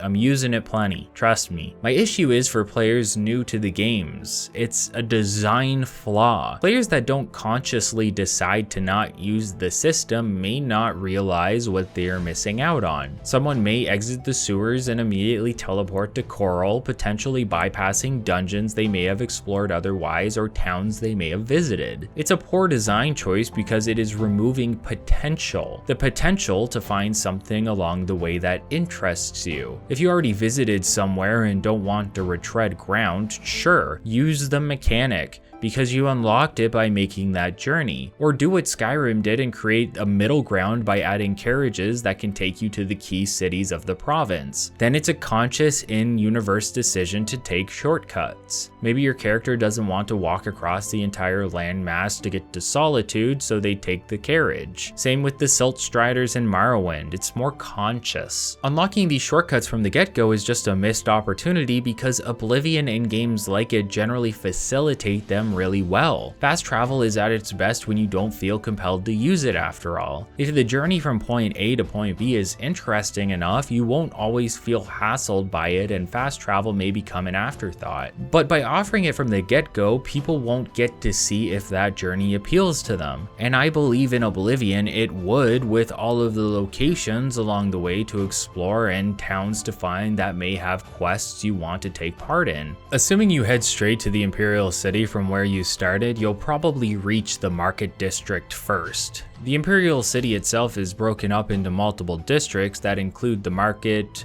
Arena, Elven Gardens, Temple, and Talos Plaza, as well as the waterfront for ships, the Imperial Prison, the Arcane University, and the Imperial Palace, which stands in between everything. Its circular and interconnected design means you can work your way around and through the city at your leisure, or use the fast travel points that are already unlocked for some reason. It's one of the best cities, not just in Oblivion, but within Elder Scrolls in general, maybe within Bethesda products. In fact, I was disappointed that Skyrim didn't have anything that I considered an equivalent to it, but it's understandable why. Cyrodiil is the capital of the Empire, and in the dead center of it is their capital city. It's so grand on purpose because that's what the Empire does, makes large grand structures whether they are welcome there or not.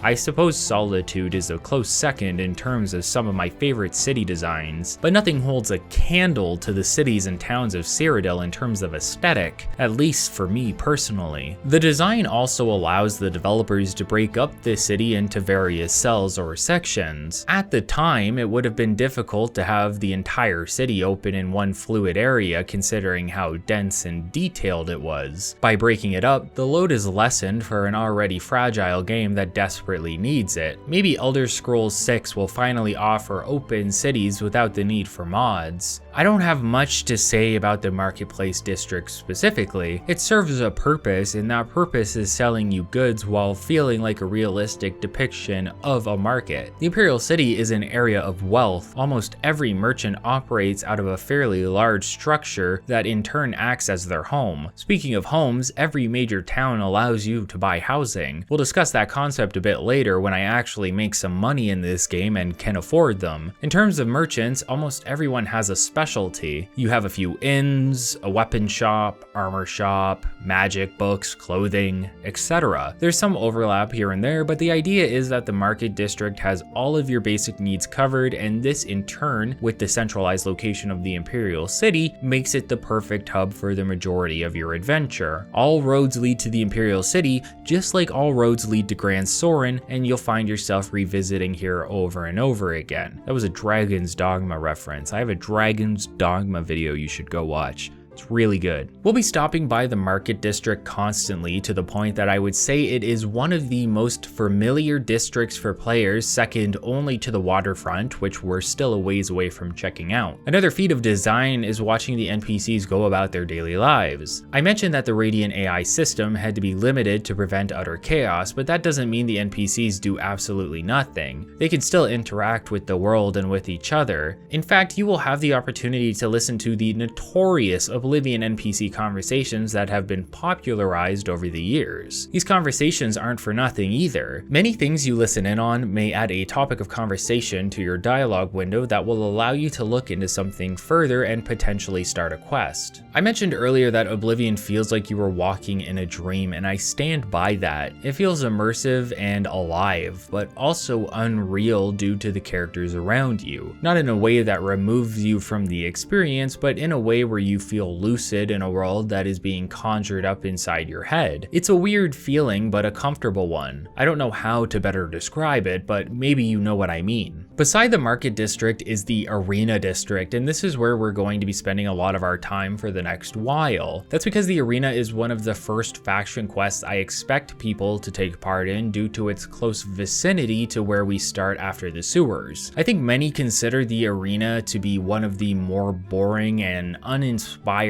quest lines in the game, but I disagree. Emil Polyarullo, who designed the quests for the arena faction, is a point of contention in the series as a whole. Many praise his work in quest design for Oblivion's Dark Brotherhood faction, but others tend to lambast his writing and lore of these factions, partially due to his retconning of aspects that were established in previous games. Still, I believe there is a lot of charm within the arena quest line, even if much of it is illogical and repetitive. The arena shows the growth of your reputation and the respect towards you from the individuals within, and we'll explore all of that shortly. Before that, let's discuss the concept of the arena as a spectator. By the entrance to the arena proper, you can find Hundolin, who will allow you to bet on either the blue or yellow team based on who you believe will win the match. I pointed this out earlier, but the higher your luck, the better your chances with betting, since combatants' health is affected by the luck stat. There's a little reason to actually watch and participate in these fights as a spectator outside of a role-playing aspect, but it does manage to make the game world feel more alive. I've also said this in previous videos, but every role-playing game should have an arena. I've never seen a time when an inclusion like an arena has been anything but a net positive. Always add them. Always, always, always. After watching a match, you can talk to Hundolin to receive your winnings if the bet ends up in your favor. Beside him is a very hard chest that has a replenishing 500 gold within. This is very easy to obtain after you receive a certain Daedric artifact, so it's a great way to get a little 500 gold bonus whenever you are in the area. Beside the exterior of the arena, you can spot some combatants training in hand-to-hand combat. If you watch them long enough, you'll gain +5 to your unarmed skill as a one-time bonus. This is repeated again later when we make it to Cloud Ruler Temple. There's some leather bands and a chest beside Branwen here that are worth stealing, as they offer +20 to unarmed when equipped. To participate in the arena, you need to enter the Bloodworks, specifically the blue team's Bloodworks, which is confusing as there is no area area for the yellow team that is accessible despite what the game implies during matches. It's confusing because when you are in the arena during combat, you will find that the yellow team combatant comes from their own training area with their own blade master, as is implied in dialogue, but based on the designs of the interior cells, there is no way to reach it. The door to your left of the entrance leads to the blue team's bloodworks, and the door to the right leads to the spectator seating. Based on what is presented to us, there is no way the area for the yellow team exists, yet we know that it does, as Owen, the blade master that gives you your matches, is clearly assigned to the blue team. To make matters worse, the only yellow team member we ever see outside of the arena and within the bloodworks is the yellow team champion. Everyone else within is considered or implied to be blue team.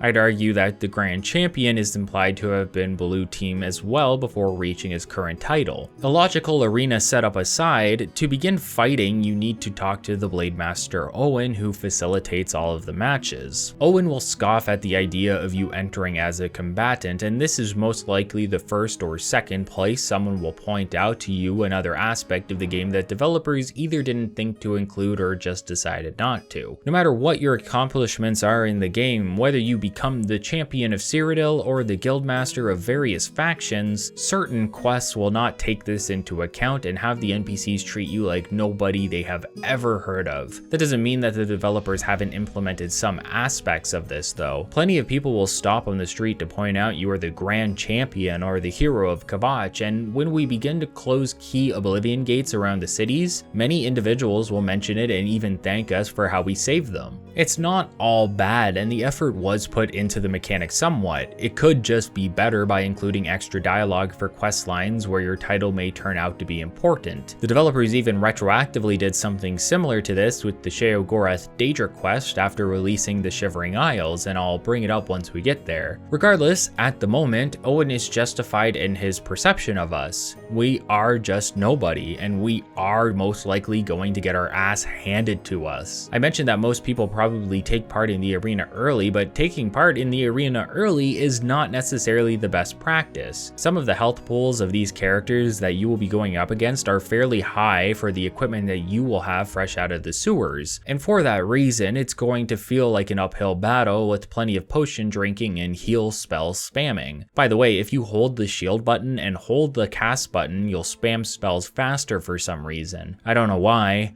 but I'm pointing it out to save a life for those in need. Despite the challenge, it is still possible to make do with what we have from the get-go.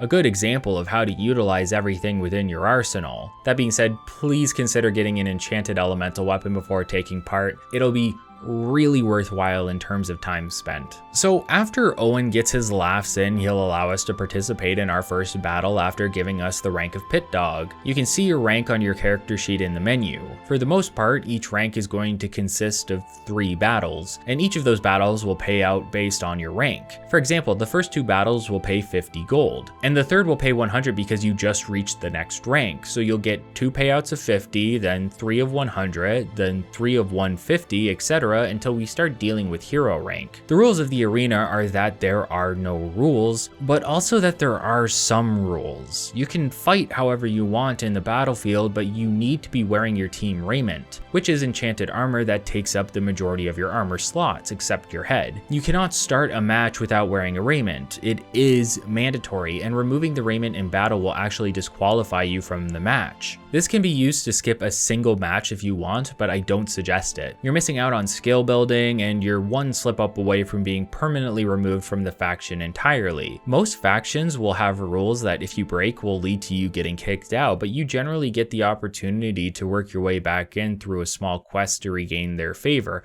at least once. This is not true for the arena. Believe it or not, I didn't even know this was possible until I started writing this script, because I never thought of removing my armor mid-combat. But yeah, if you get kicked out, that's it. So make sure to keep your raiment on at all times, else face the wrath of Owen, who will laugh you out of the bloodworks. Something else to keep in mind is that you should talk to the Blue Gladiator and Yellow Team Champion whenever you rank up. Each of them will have something new to say to you with each new rank, commenting on your progress. We'll discuss Agranac, the Grand Champion, and the Battle Matron after a few matches. For now, let's dust off that old battle raiment and head into our first match. As you make your way to the door that leads to the main fighting area of the arena, you hear the cheers of the spectators from behind it, a small but nice detail I like to point out. The arena always felt very cozy to me as a kid, despite it being where people go to murder or, get murdered if you're Agrinac. As you exit out into the ring, you will be impeded by a gate until the announcer finishes introducing the two of you. These monologues vary with each match and can overstay their welcome or end almost immediately. It really depends on what you're fighting at the time. The first two matches aren't anything special. You fight a Wood Elf followed by an Imperial, and they both use a sword and a shield. I think the major differences are that one uses light armor and the other uses heavy. You'll quickly learn what I meant about health pools if you're going into this with the beginner gear from the sewers, but it's not impossible. Think of it as a good opportunity to raise some endurance skills. That's what I do anyway. To be honest, the entirety of the arena is a great way to prepare for the rest of the game as long as you do it efficiently. And I know, efficient leveling can be very grating on the player experience, and again, I agree with you, but this is what you're given, and you might as well make the most out of it, else suffer the consequences. The third fight is against an Argonian with a bow, and my god,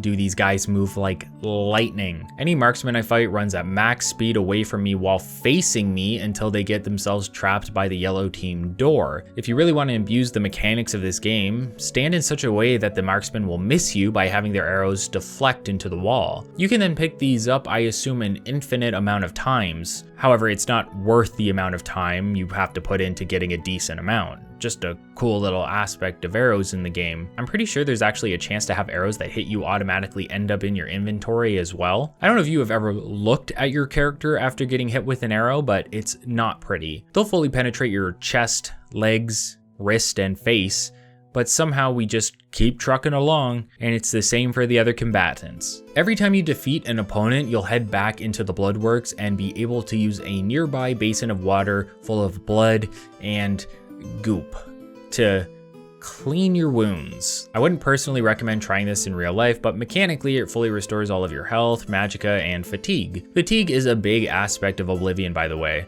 Running inhibits your fatigue, attacking drains your fatigue, and power attacks and jumping do the same. The lower your stamina bar, the more fatigued you are, and this can affect melee damage as well as sneaking and pickpocketing. Yeah, you can pickpocket in this game, I'm not going to get into it. I guess I haven't mentioned the combat in detail yet. Oblivion was a departure from Morrowind in that there is no chance of missing your opponent outside of you physically missing them with your blade. In Morrowind, your chance to hit was mainly affected by your skill with the weapon, but this has been removed in future releases to offer a more streamlined and intuitive experience. Now, when you hit an enemy with your sword, you actually hit them every time. Just make sure that they don't dodge you or borderline teleport away from you like that Argonian we just killed. I believe blocking was chance-based in Morrowind as well if you had a shield equipped, but it is now an active ability in Oblivion. In fact, you can block with weapons as well if you don't have a shield equipped. Since bows are two-handed, you can have a shield equipped, but it won't be utilized in combat until you sheath the bow, meaning that you will try to block with the bow instead, which is less effective. For melee combat specifically, your skill level with your weapon will unlock new power attack abilities as you reach certain tiers. You unlock the ability to power attack as a novice, and then unlock stronger power attacks with each tier that have their own effects. Standing power attacks do more damage, left and right power attacks can disarm, backwards attacks can knock down, and forward attacks can cause paralysis. Magic we're going to get into later, so we'll hold off on explaining that for now. Back with Owen, he'll be surprised that we have managed to survive this long, and while he doesn't like us yet, he will begin to warm up to us. In fact, after our fourth match, he'll start offering advice regularly and begin to really be in our corner. That's what I love about the arena. It's a simplistic faction with repetitive tasks, but that's what an arena is. You go in, you fight, you repeat. And by continuing to succeed, we end up building friendships and respect with Owen and with the blue team gladiator. Not with the yellow team champion though. She never learns to respect us until she's at the pointy end of our blade. With your first 3 matches out of the way, you can talk to Owen to be promoted to brawler rank. the second of 9 possible ones to unlock. By the way, if you didn't realize it or have never seen it before, the posters for the arena are based off of the cover art for the original Elder Scrolls game, Elder Scrolls Arena. Now that we're a brawler, we've taken our first real step of becoming a respectable arena combatant. Isabel, the battle matron for the Grey Prince, won't talk to us about anything important, and her dialogue won't change per rank, at least not until we are champions. That's because the battle matron works solely with the Grand Champion of the arena. If you're wondering who the Grey Prince is, aka the Grand Champion, it's Agranac Grommalag over here, and we're about to start talking to him. Before that, Isabel, Owen, and some of the other combatants will often mention the name Gaiden Shinji. They referred to him as if he were one of the 9 divines, like by Shinji or for Shinji's sake. That's because Gaiden Shinji was the original Blade Master and creator of the arena. He was considered a hero of his time, and everyone within the arena holds great respect for him. I believe Shinji actually makes an appearance in the MMO Elder Scrolls Online, but I still have yet to be able to make it through the opening tutorial of that game. Maybe that'll change. Maybe. Anyway, you can find Agranac in the same spot all the time, attacking a hanging slab of wood. He's cordial enough, mostly because he doesn't seem to think too highly of himself and because he doesn't look down on you like Owen or the Yellow Team Champion. Yeah, Champion and Grand Champion are different ranks here, and only the current champ can challenge Agranac. If you talk to him, he'll inform you that he took the title the Grey Prince because Agranac is of noble blood. His mother was an orc, but she became intimate with Lord Leviticus, an imperial noble. Agranac believes that Leviticus's wife found out about the affair and threatened to kill the prince and his mother, forcing them to flee. Now Agranac wishes to find proof of his heritage so he can obtain the title of noble that he feels he deserves. His mother passed recently and gave Agranac a key that would unlock the truth at the fort known as Crowhaven. I guess since he's so busy being the Grand Champion in the Imperial City, he hasn't had the time to go himself, and so Agranac asks you to go look for the proof he desires. This is probably the first real side quest I ever took part in when I first played Oblivion on the PS3. It's a simple enough task. Agranac has a key to a location that he marks on our map, and we need to head over there. This is the first point of contention you may hear about when discussing Oblivion or Skyrim quests. Back in Morrowind, you didn't have quest markers. If you were told to get something,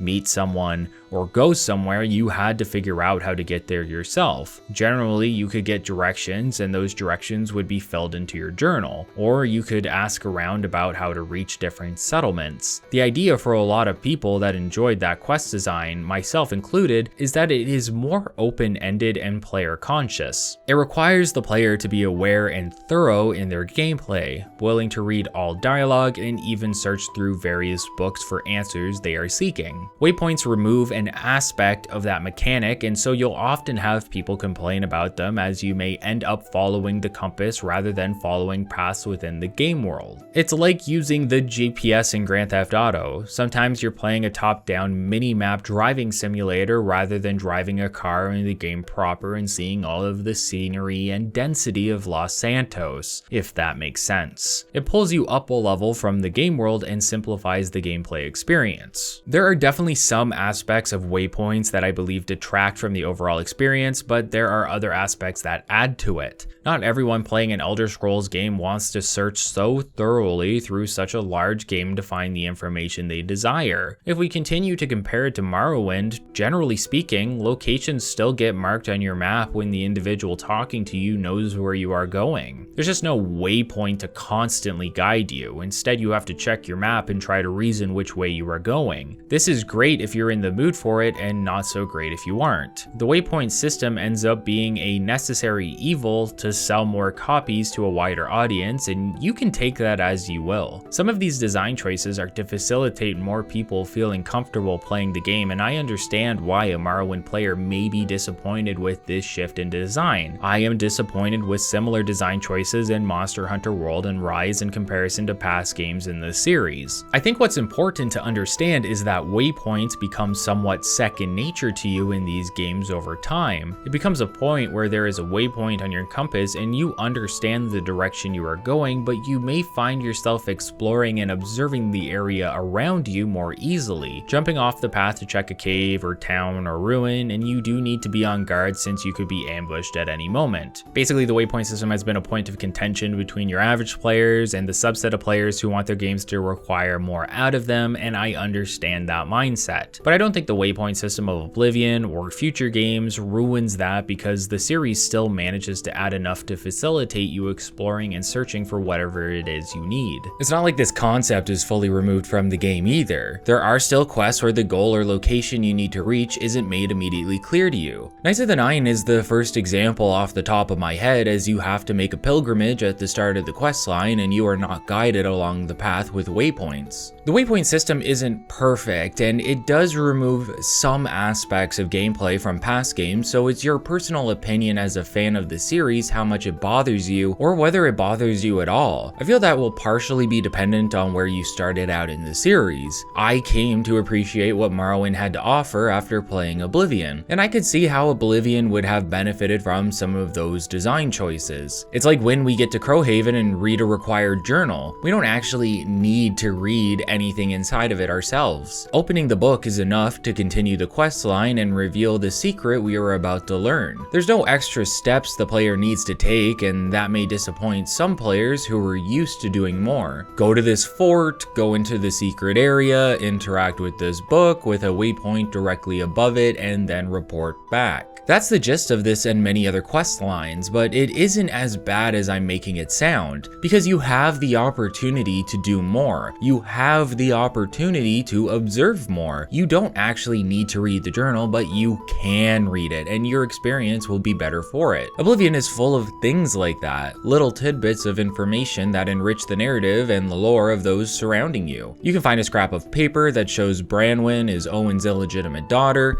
You can learn that Owen asked Isabel to marry him and she turned him down. If you take the time, you can see that while the developers have facilitated easier exploration for a wider audience, those that want to go the extra mile are rewarded with a more enriched experience. So Crowhaven is our next destination and our first real outing into the world of Cyrodiil. The issue is that it is near both Anvil and Kvatch. Normally I like to travel to these locations without fast travel the first time I go to them, but since we are bypassing Kvatch, I only ended up traveling normally part way. Once I neared Kvatch and did some exploring in caves and ruins, I ended up fast traveling to Anvil for the sake of this playthrough. Normally I'd probably have just hit Kvatch and let what happens happen. This is a good time to point out that exploring the various caves and mines can be a rewarding experience. You'll find various enemies and loot within that makes the exploration worthwhile, but that's about it.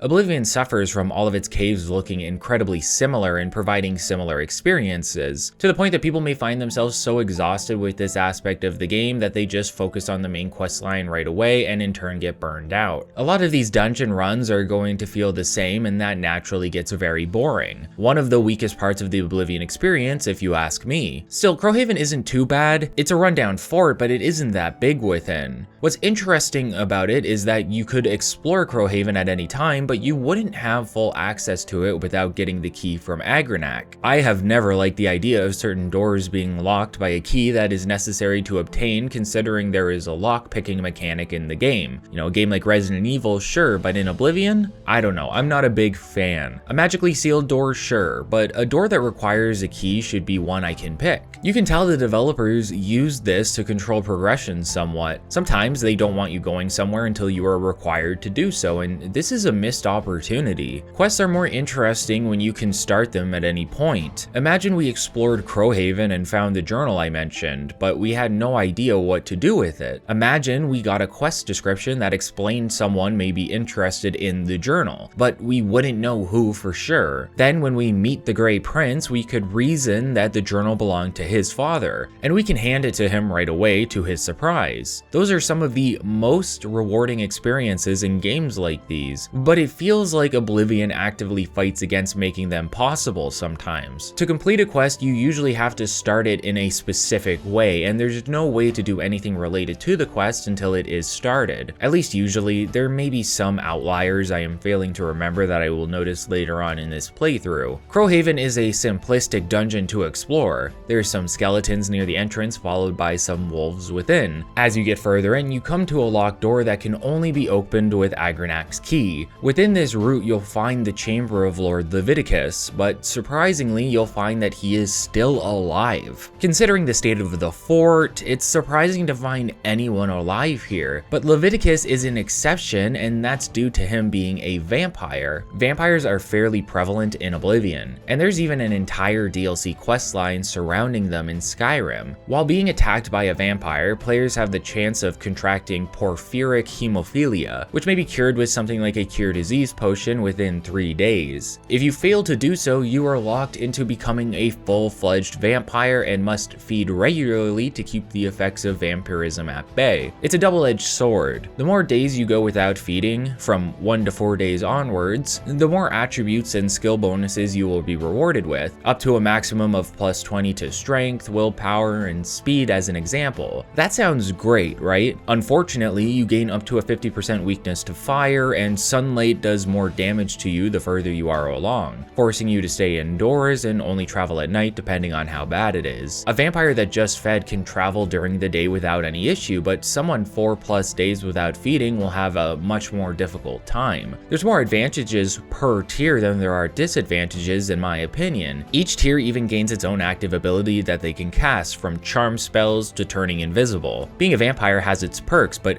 God help you if you ever want to cure it after it develops. There's a DLC that makes the cure process fairly painless, but the original way to do it is rather involved and was fairly difficult to complete during my first playthrough. Maybe it isn't as bad as I remember it, and we'll see for ourselves once we reach that point, but that time is not now. I don't plan on becoming a vampire and discussing the cure for some time. So even though Leviticus is hostile, attacks us on sight, and we actually had contracted the disease, I ended up removing it later with a cure disease potion. I actually had to run through this entire dungeon again and redo everything because I leveled up and only had a +4 bonus to endurance. You can see how caring about this leveling process can be detrimental to the gameplay experience. If you're playing for the first time, it may not be completely obvious to you that Leviticus is a vampire. When he dies, he doesn't drop anything like vampire dust, which typical vampires would. However, this is fixed in the unofficial patches. It's when you search through his chambers and find his journal that you learn what really happened in regard to the Grey Prince. As it turns out, Leviticus had been walking through the lands of Tamriel for over 200 years, holding a position of nobility through at least some of that lifetime. During his station at Crowhaven, Leviticus fell in love with an orc, but fearing telling her about his affliction would have her leave him. Once she was of child, Leviticus tried to tell her the truth, but she ended up betraying him out of fear of his vampirism. To get away from Leviticus, Luktov Gromalog no shit locked him in his bedchambers, and he was never able to get out after all these years. The inability to feed caused the Lord to lose his sanity, and you can see this in the journal entries as they continue to get more and more erratic. It's such a silly idea that she just locked a small wooden door that was enough to keep him within the fort for who knows how long. Especially weird since there are other vampires prowling the fort that you would think could use their power to break open the door and free the Lord. I don't know, some of the quests in Oblivion are so nonsensical that even just the hint of thought you put into them makes them begin to crumble. Grabbing the journal continues the questline, and unfortunately for Agranack, we're going to have to break the bad news to him. Back at the Bloodworks, if you talk to Agranack, he will somehow see you have the journal and it will be immediately removed from your inventory. I wish there was an option to not give him the journal or to lie to him about the knowledge we learned, because completing this quest completely breaks Agranack in a way that will have repercussions later during the arena faction quest. But we'll get there soon. In the meantime, Agranack cannot believe what he is reading. Now believing himself to be a monster, he just wants to be left alone and won't really talk to you again until we challenge him to become the Grand Champion. Before reading the journal, Agranack will reward you with training that gives you a permanent +3 points to Blade, block and athletics. So it is worth completing, even if he is going to hate himself afterward. They are a bonus set of skills that show up as passive abilities on your character sheet, so don't worry about them affecting your level up. I'm not going to waste time explaining all of the arena fights to you. I don't think there's anything interesting that could come out of that except for a few key fights that are worth mentioning. For example, I'd like to mention that the rank you are when participating in these fights doesn't always dictate the difficulty. One of the brawler fights is 2-on-1 as an example. When you reach the gladiator rank, your first fight is 3 Argonian prisoners fighting for their freedom. If they win, they get to leave imprisonment, which is a really messed up scenario if you think about it. I don't know what they did to get imprisoned, but forcing them to fight for your amusement through the power of law doesn't really sit right with me. Although if you watched my New Vegas video, you know how I feel about prison labor in general. But we're not getting into that again. Please God, let's not get into that again. It's just a gross situation. All these prisoners want is to be free, and if you know anything about Argonians, you know that their race has suffered greatly under a history of slavery. It brings up an interesting topic on the morality of what you are doing. I do not personally think it is a morally justifiable decision to take part in battles to the death for glory and the entertainment of spectators. I'm trying to be clear here by saying to the death. There's a difference between what is happening here compared to something like boxing, competitive wrestling, MMA, etc. And with greed and money on the line, there are a lot of ways that this system can be abused that allows those in charge to take advantage of less privileged individuals. You are a free individual who signed up to fight for your own reasons, but we can't say the same is fully true for these Argonians, and it sucks killing them, at least from a narrative and moral sense. From a mechanical sense, these dudes deserve everything that they got because they came at me swinging like a truck and caused me to run around the map for 20 minutes as I healed myself. You may be asking what could be worse than a 3-on-1 fight. The answer is nothing really. The 3 Argonians are probably the most difficult to fight in the arena. The only other fight that compares to it is when you finally get to fight the yellow team champion, as she has 2 Dunmer backing her up. Luckily, Owen has managed to give you something to even the playing field. A battle boar named Porkchop who can usually be seen in a cage within the Bloodworks. Porkchop can honestly take care of the 3 fighters including the yellow team champion by himself, but distracting the combatants long enough for him to kill them is a very simple and effective strategy that makes the battle, while hilarious, lackluster in terms of impact. Assuming you're victorious, you'll officially have made it to the rank of champion. By this point, Owen has grown to be one of your biggest supporters, and the blue team gladiator is both happy for you and flabbergasted that you managed to get this far. Things are good, but they aren't over yet, at least if you don't want them to be. Owen has nothing left for you, but Isabel will now allow you to set up a challenge with the Grey Prince. If you talk to Isabel, she will inform you that you can challenge Agranac, but she advises heavily against it, believing that you are guaranteed to be killed. No one has managed to defeat Agranac for some time, and you are not as impressive to Isabel as you are to everyone else. Talking to Agranac will have him accept the challenge, although he doesn't seem particularly excited about it considering what he is currently going through. This changes if you never bothered to complete the quest, and it's nice that the character's demeanor can change based on progression. Before you enter the fight, Isabel has you choose a title from a set of pre-generated names. I think I chose Dragonheart for this playthrough. You'll be called by your title before the fight begins, and I believe it gets used elsewhere throughout Cyrodiil after your victory, and what a victory it will be. There's a lot to unpack here. First, since this is a special fight, you are allowed to wear whatever armor you wish. This can be beneficial considering that Agranac is a very strong opponent if you fight him normally. As the battle begins, Agranac will charge towards you but stop once he reaches the middle of the arena. There he does nothing except open himself up to attack as he has given up on living. The trauma of finding out about his heritage has left Agranac wanting to die, and once the quest is completed, there is no way to bypass this outcome. Should you not have completed the quest, Agranac will fight you normally, but if you want that stat bonus from completing the quest, you are also rewarded with the easiest fight in the arena. This is one of the reasons I wanted there to be a means of lying to him or not giving him the journal. The information was too much for him, and it's a sad scene because there's no backing out of this fight. One of you has to die, and Agranac isn't fighting. So as sad as it is, I ended up using this as an opportunity to level my unarmed skill.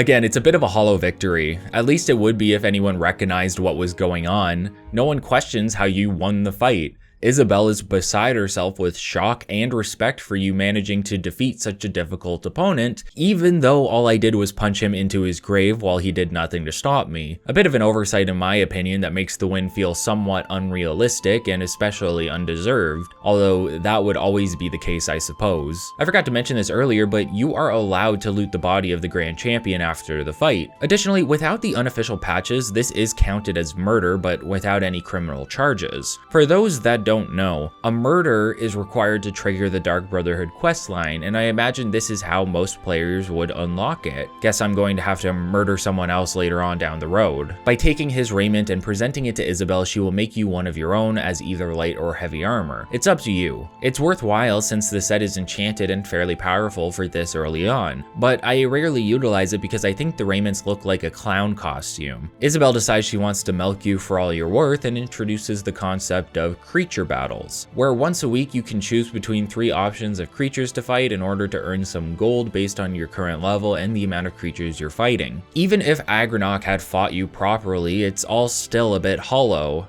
and that's due to the nature of the arena and its death battles. The Bloodworks are somewhat empty now. The yellow team champion is dead, Agranok is dead, the blue team gladiator hates you now for killing Agranok, who he considered a mentor and friend. All you have now are Owen, Isabelle, Porkchop I guess, and your title, and not much to do with it. In a way, the arena questline feels like a bit of a tragedy. You fought for glory and to rise up the ranks. Everything was good until you reached the top, because by doing so, you ended up killing the people who have been with you on this journey the entire way. The arena may have been a simplistic faction to take part in, and it may have been repetitive, but it had its moments. It had some memorable battles, and a sense of growing friendships and rivalries within the Bloodworks that are lost once you become Grand Champion. The Grey Prince is dead. He was my friend, my mentor. Congratulations, Grand Champion.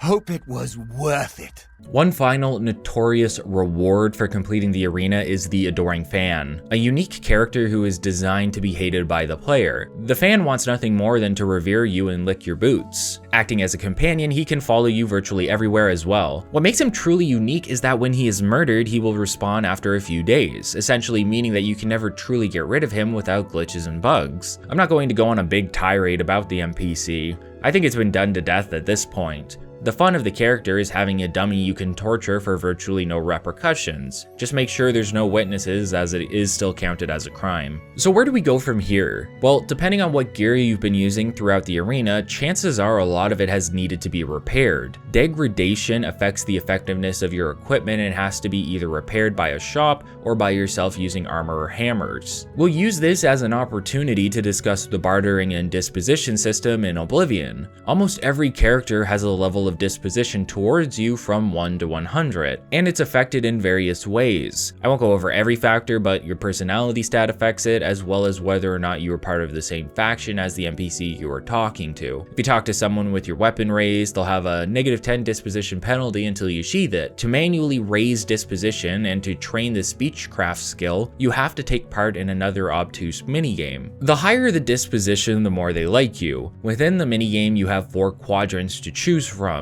You may select each of them once, and that constitutes a round. After 4 rounds, you have chosen each quadrant, and that attempt at persuasion is complete. The quadrants consist of boast, admire, joke, and coerce. Each character feels differently about these quadrants, but they will always love one, hate another, and slightly like or dislike the other 2. This is always the case, and you can tell which is which by hovering over the quadrant while watching their facial expression change. The idea is that with each selection, the colored bars that fill the quadrants will spin into a new position. Ideally, you will want to have the most loved quadrant be selected when it has a full gauge, and you want the opposite with the most hated. The other options are less relevant, but it's best to try and get them so that you can get out with the most positive choices. This means you need to get used to gauging where a gauge will land when you need it and whether you can make that happen without having a large gauge land on a negative quadrant. You need to get quick at this, as taking too long can lower their disposition over time. Even today, I find the Speechcraft minigame to be both confusing and contrived.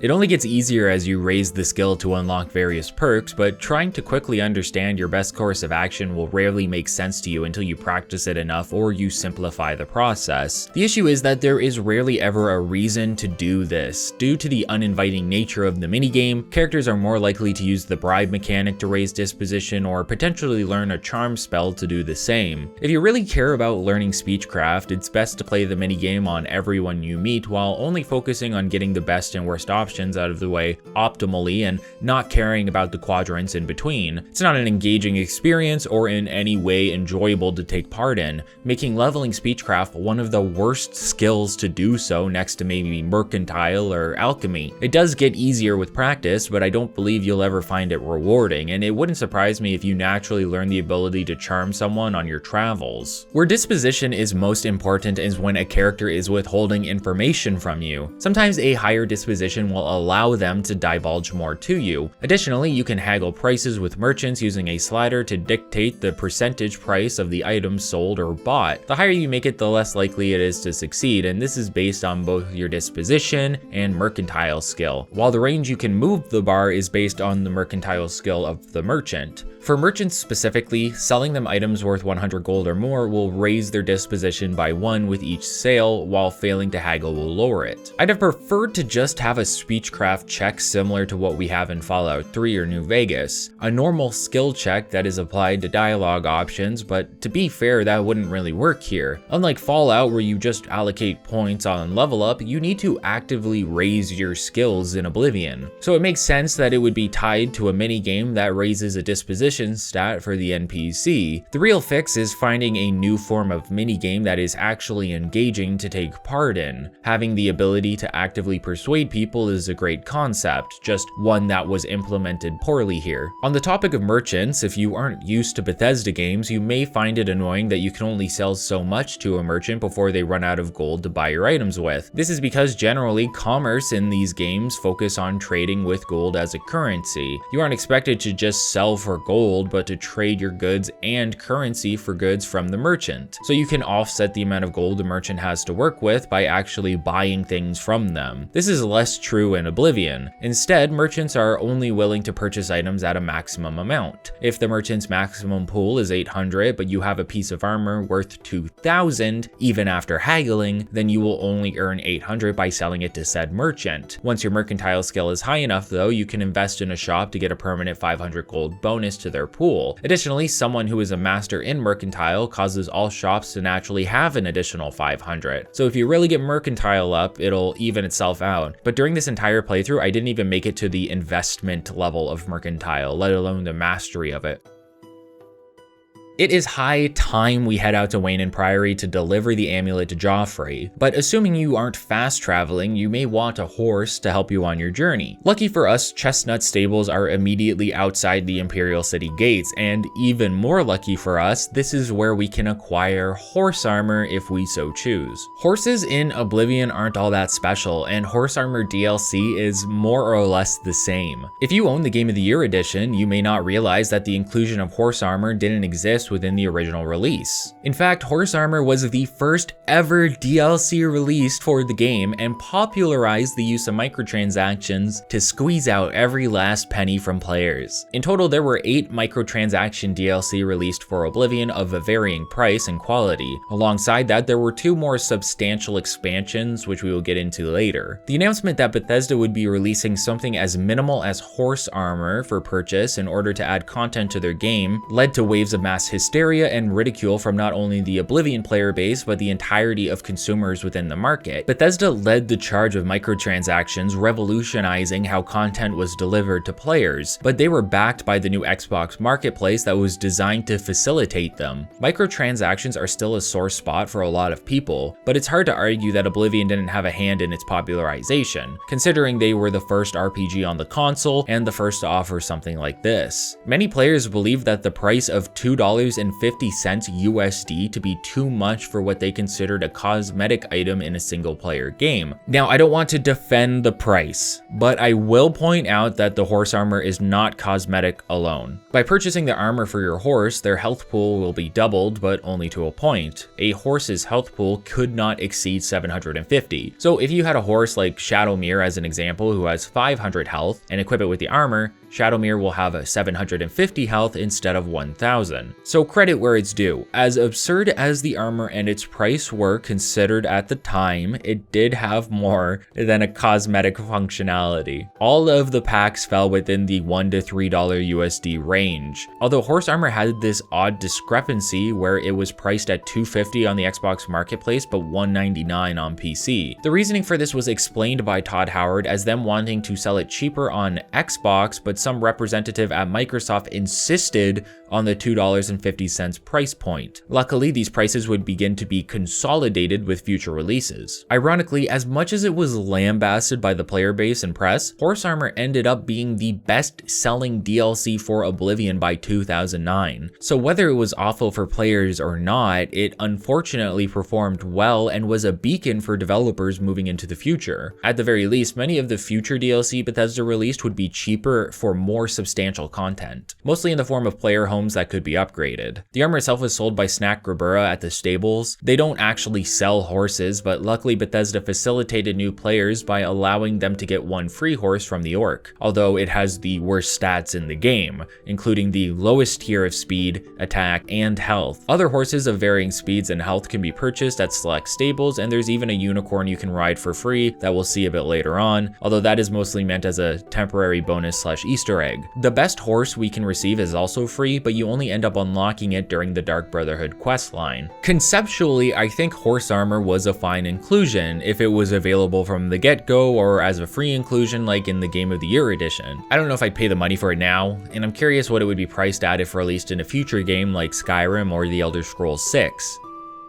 We'll return to the Imperial City a bit later and begin looking at some of the side quests there, but now that we have a horse, we can finally make our way to Wainin Priory. Like I have mentioned already, I encourage players to make the trip without fast traveling there, especially since there are plenty of caves, mines, forts, and ruins to explore that can benefit you greatly by offering randomized loot to obtain, some of which can be more powerful than you expect early in the game. Just over the bridge, you can meet a man that wants you to kill 12 slaughterfish for him since he needs the scales to sell, but he was recently injured. I don't plan on discussing every menial quest like this in detail, but I'm pointing it out because the reward is a ring with an athletics bonus and a permanent water breathing buff, which will come in handy later. If you feel like it, hit up the nearby inn to start a quest where you need to find 6 bottles of Shadow Banish wine for the innkeeper, as she's a collector and will pay you 1,000 gold if you can accomplish this for her. You might also find your first sample of Nirn Root along the way and be surprised that it starts a quest for you. One of the worst quests in the game, in fact, and we'll be covering that as we make our way to Skingrad while searching for Uriel Septim's there. Regardless, we will soon find ourselves outside Wainin Priory. Wainin is a very calming location. It's just outside the walls of Chorrol, which we will also be visiting in a moment, and you really get the feeling like nothing goes on here. Just a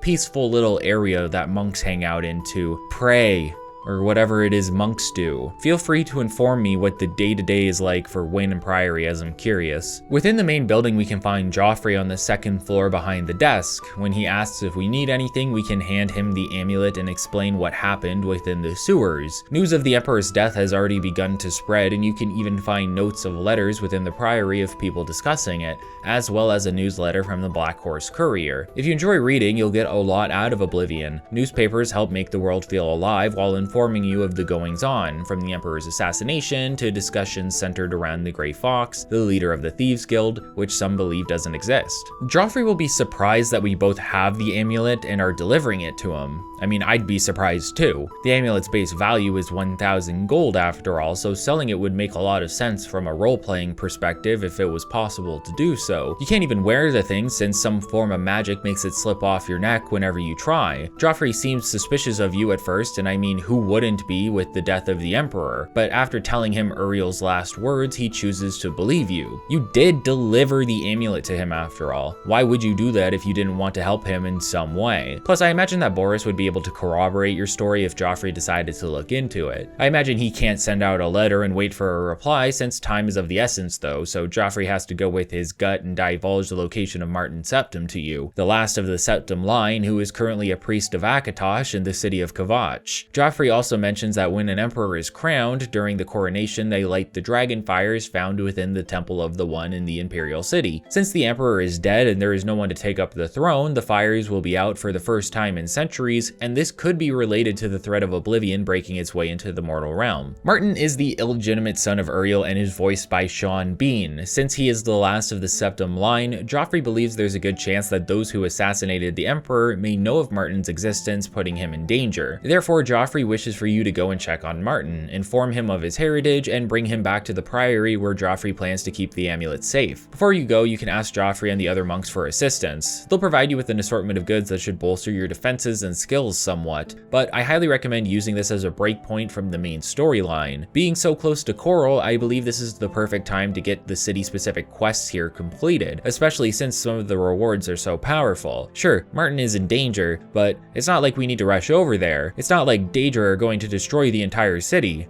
right? Right? Anyway, I'm not going to go in great detail about every city and their settings / locales because I don't think it's particularly interesting for this video, at least to me. What I do want to focus on are the quests you complete within them and some key points about key cities when we reach them. For example, Chorrol is fairly quaint, and you can buy a home here just like any of the other major cities, if you have the funds to do so. When you arrive, I recommend heading to the Northern Goods and Trade to talk to Darma, an Argonian woman, if she isn't outside currently. You need to talk to Darma in order to trigger an in-game timer that will lead to another quest later. That's something I really appreciate about Oblivion. Sometimes you'll do something so inconsequential, completing a small quest or just talking to someone once, and you'll never expect it to lead anywhere further. Next thing you know, someone is asking your help in a matter relating to what you had done days prior, as if anything could happen at any time and set you down a new adventurous path to fame and fortune, which is especially potent on a first playthrough, something I wish I could experience again. If you head over to the Grey Mare, you can meet with Valis Odile, who offers a simple quest, but one that I recommend completing early as it provides a powerful reward for this point in the game. Specifically, I'm talking about Chillrend, a leveled one-handed blade that inflicts frost damage as well as weakness to frost, meaning it's extra effective in terms of elemental damage. If you haven't completed the arena yet, this weapon can clear it easily. Odile has 2 sons and they come from a farm not far off that has been infested with goblins. He's supposed to help his sons defend the farm, but he's old and scared of him and his kids dying. He asks you to aid them and will reward you with Chillrend if you manage to do so successfully without either of the sons dying. If one son dies, he only offers 150 gold, and if they both die, you get nothing. Very simple concept for a very powerful reward, so again, I highly recommend it. On the topic of goblins, I have been asked by multiple people online to mention the hidden and not fully implemented mechanic of Goblin Wars. The best way to understand Goblin Wars is to quickly take part in the Goblin Trouble questline, which can be found in a camp southeast of the Imperial City. This is because, to my knowledge, there is no way to actually create your own Goblin War outside of the quest. The UESP wiki seems to describe the mechanic as if it's actually in the game. I personally couldn't get it to work outside of the quest where I generate my own war, but it may still be possible. If you want an in-depth look at the mechanic itself outside of what I will be explaining via the quest, you can check out Remy Down Under's video on it using the link in the description. The quest itself is simple enough and lays out the rules for how the mechanic of Goblin Wars should work. There's a camp of individuals who have been displaced from their new settlement, which they just started building. The people of Cropsford have unfortunately been ejected due to a war between 2 goblin tribes, the Bloody Hand and the Rockbiter Goblins. Talking to Barthel Gernand, we can agree to help help with the situation so the group can get back to work on their new home. Barthel points us to Marissa, who is the guide of the group, and she lays out the situation for us. A totem has been stolen by the Rockbiters from the Bloody Hands. Now, the two tribes are at war, and there are two ways for us to end it. We either steal the totem back from the Rockbiters, or we kill the shaman of the Bloody Hands. For the sake of the mechanic, we will attempt to steal the staff back, which is pretty easy. I ended up doing this quest a bit later in the playthrough, so our gear and skills made it easy to bypass everything. This was also helped by the two tribes fighting with one another while ignoring us.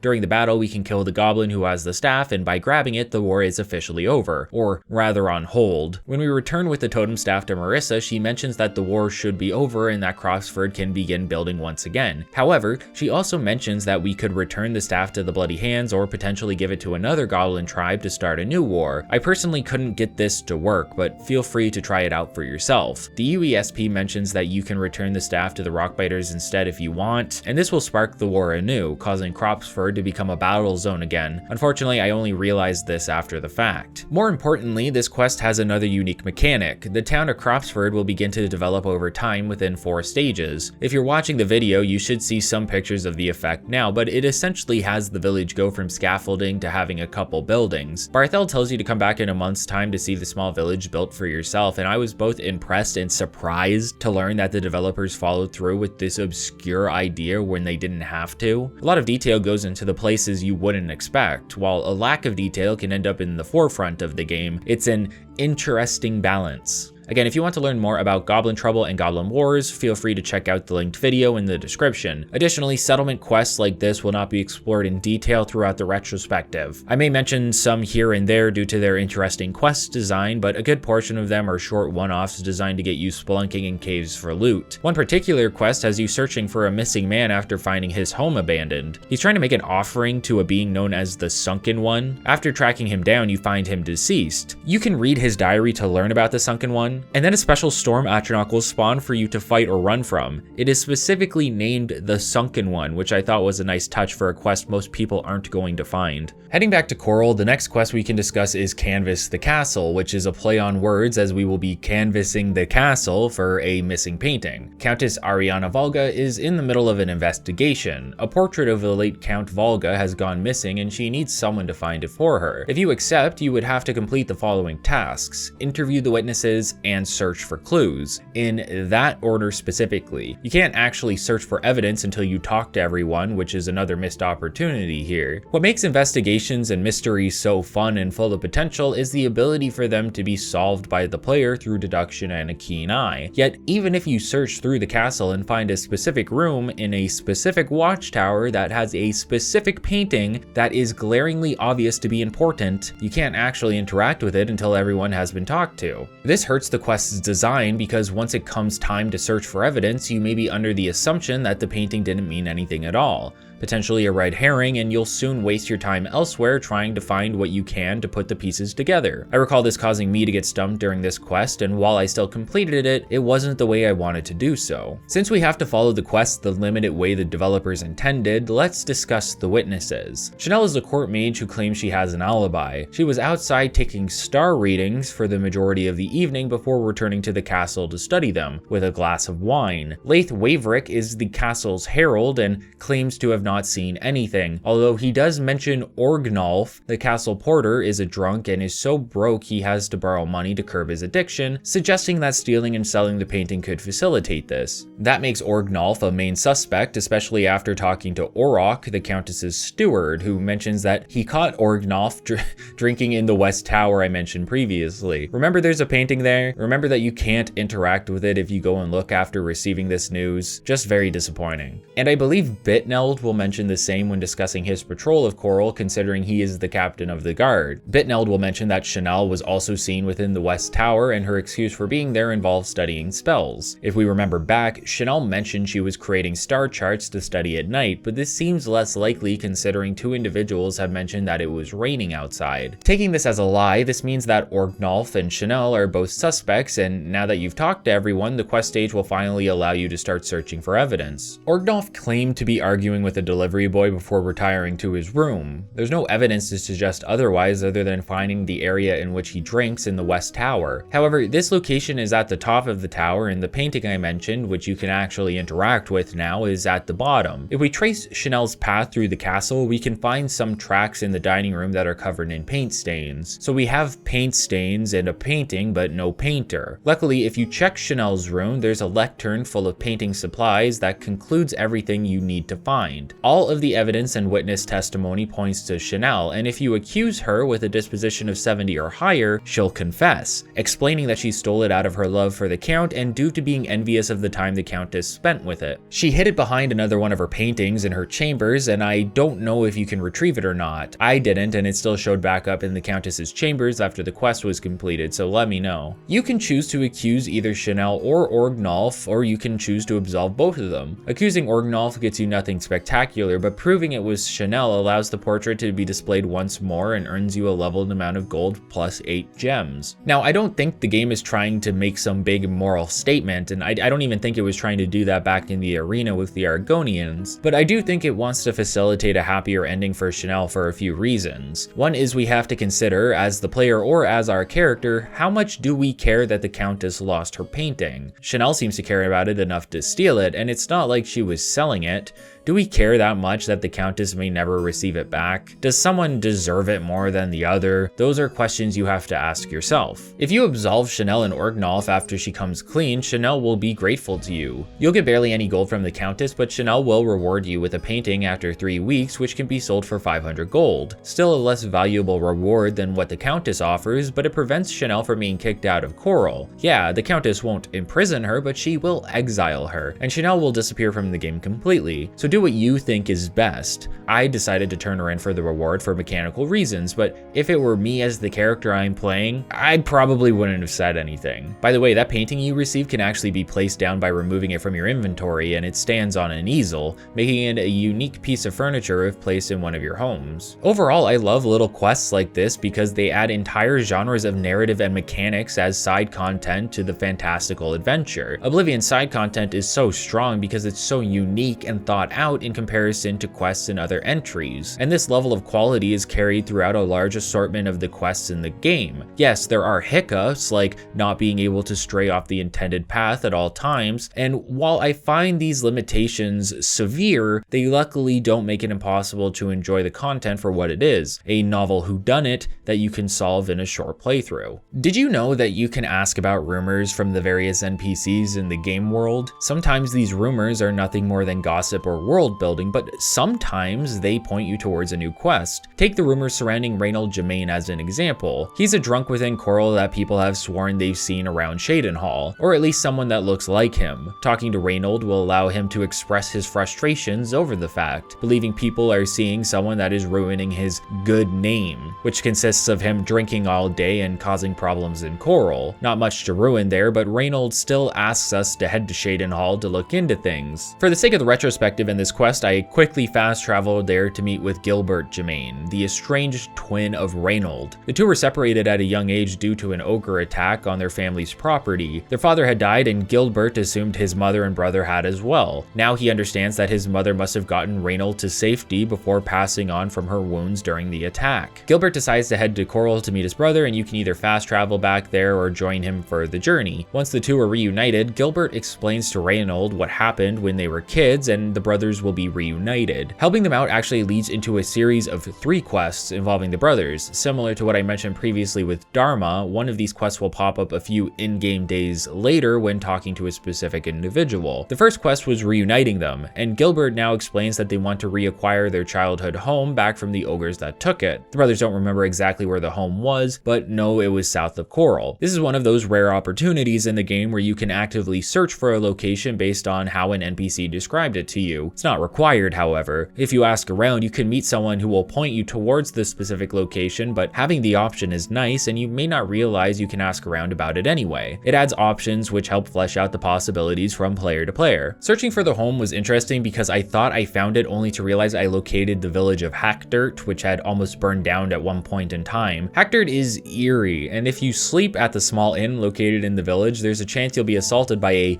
Hackdirt brethren. If you're curious about why that happened, don't worry, we're going to cover it shortly, but unfortunately you can't look into it just yet as you can't seem to ask anyone about it. Another example of mysteries unfolding around you with no way of exploring them until the game wants you to. Once you find the home, you can clear it out and report back to the brothers for a leveled gold reward after escorting them there. From this point, you need to wait approximately 2 days before you will be approached by or can approach Fathis Uls or Ulis in Chorrol. Fathis here is a fence for the Thieves Guild. If you haven't started the questline yet, you may not realize that, but it's given away by him having a barter option which you can select. If you attempt to select it while not being part of the Thieves Guild, he will deny buying or selling anything. Fathis also has a history with thievery, as we'll soon learn, so it's very apparent once the quest is underway. Fathis is normally found in the Imperial City, but he relocates after you finish the 2 quests for the Germain brothers. He'll approach you, or you can approach him, as I mentioned, and he'll comment on how he knows you helped the brothers, but claims there's treasure within their reclaimed abode. As it turns out, the Germain brothers' father was a talented thief as well, and Fathis hired him to steal a unique weapon known as the Honor Blade of Chorrol. The father betrayed Fathis and never delivered the weapon, but now Fathis wants to get what he believes to be rightfully his. Since the home was attacked by ogres, it's believed the weapon has most likely been taken to a nearby ogre cave. If you were to go there and retrieve it,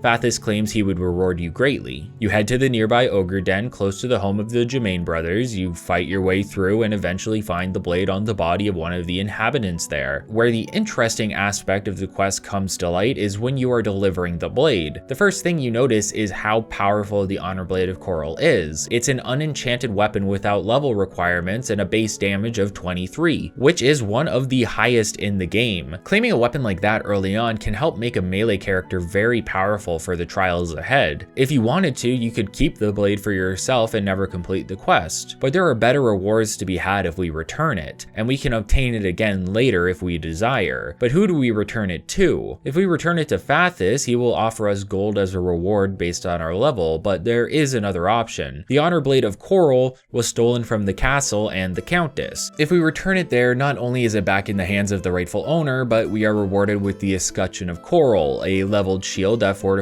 endurance and reflects damage to anyone who attacks the wielder. A much better reward in my opinion, considering the enchantments of the shield and the fact that it is ebony tier. Your choice also affects the Germain brothers. If you deliver the blade to Fathis, you are then tasked with informing the brothers about their father's history. They won't believe you and you'll lose disposition with the 2 of them. However, if you return it to the castle and then talk to the brothers, they will believe the story of their father's past and thank you for returning it while gaining disposition between the 2. Regardless of what you choose, the home of the brothers will be cleaned up and furnished, and Reynold Germain will finally begin to sober up. Sometimes quests give you worse rewards for doing the right thing. It's the idea that sometimes doing the right thing is its own reward, and games often offset this with other bonuses you may not have been aware of generally. That can be an exhausting process for players, to always do the right thing and not be properly rewarded for it. That's one thing in the real world, but within a game, we would often hope to receive something for our actions. It's the entire reason we do quests in a game like Elder Scrolls that don't focus on morality mechanics. Luckily, the reward for doing the right thing in this situation is more desirable than returning the blade to Fathis. The Escutcheon is both a powerful and valuable artifact,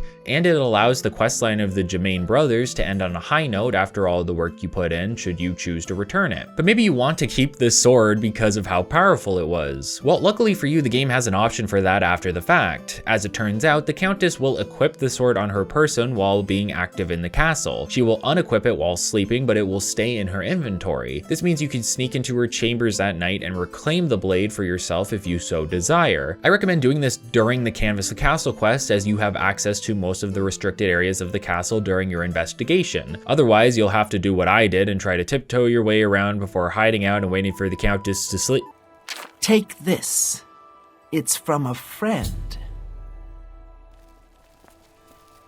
Jesus Christ, that is something that can happen a lot in Oblivion. Sometimes you're waiting in place or exploring a location, and then next thing you know, blam!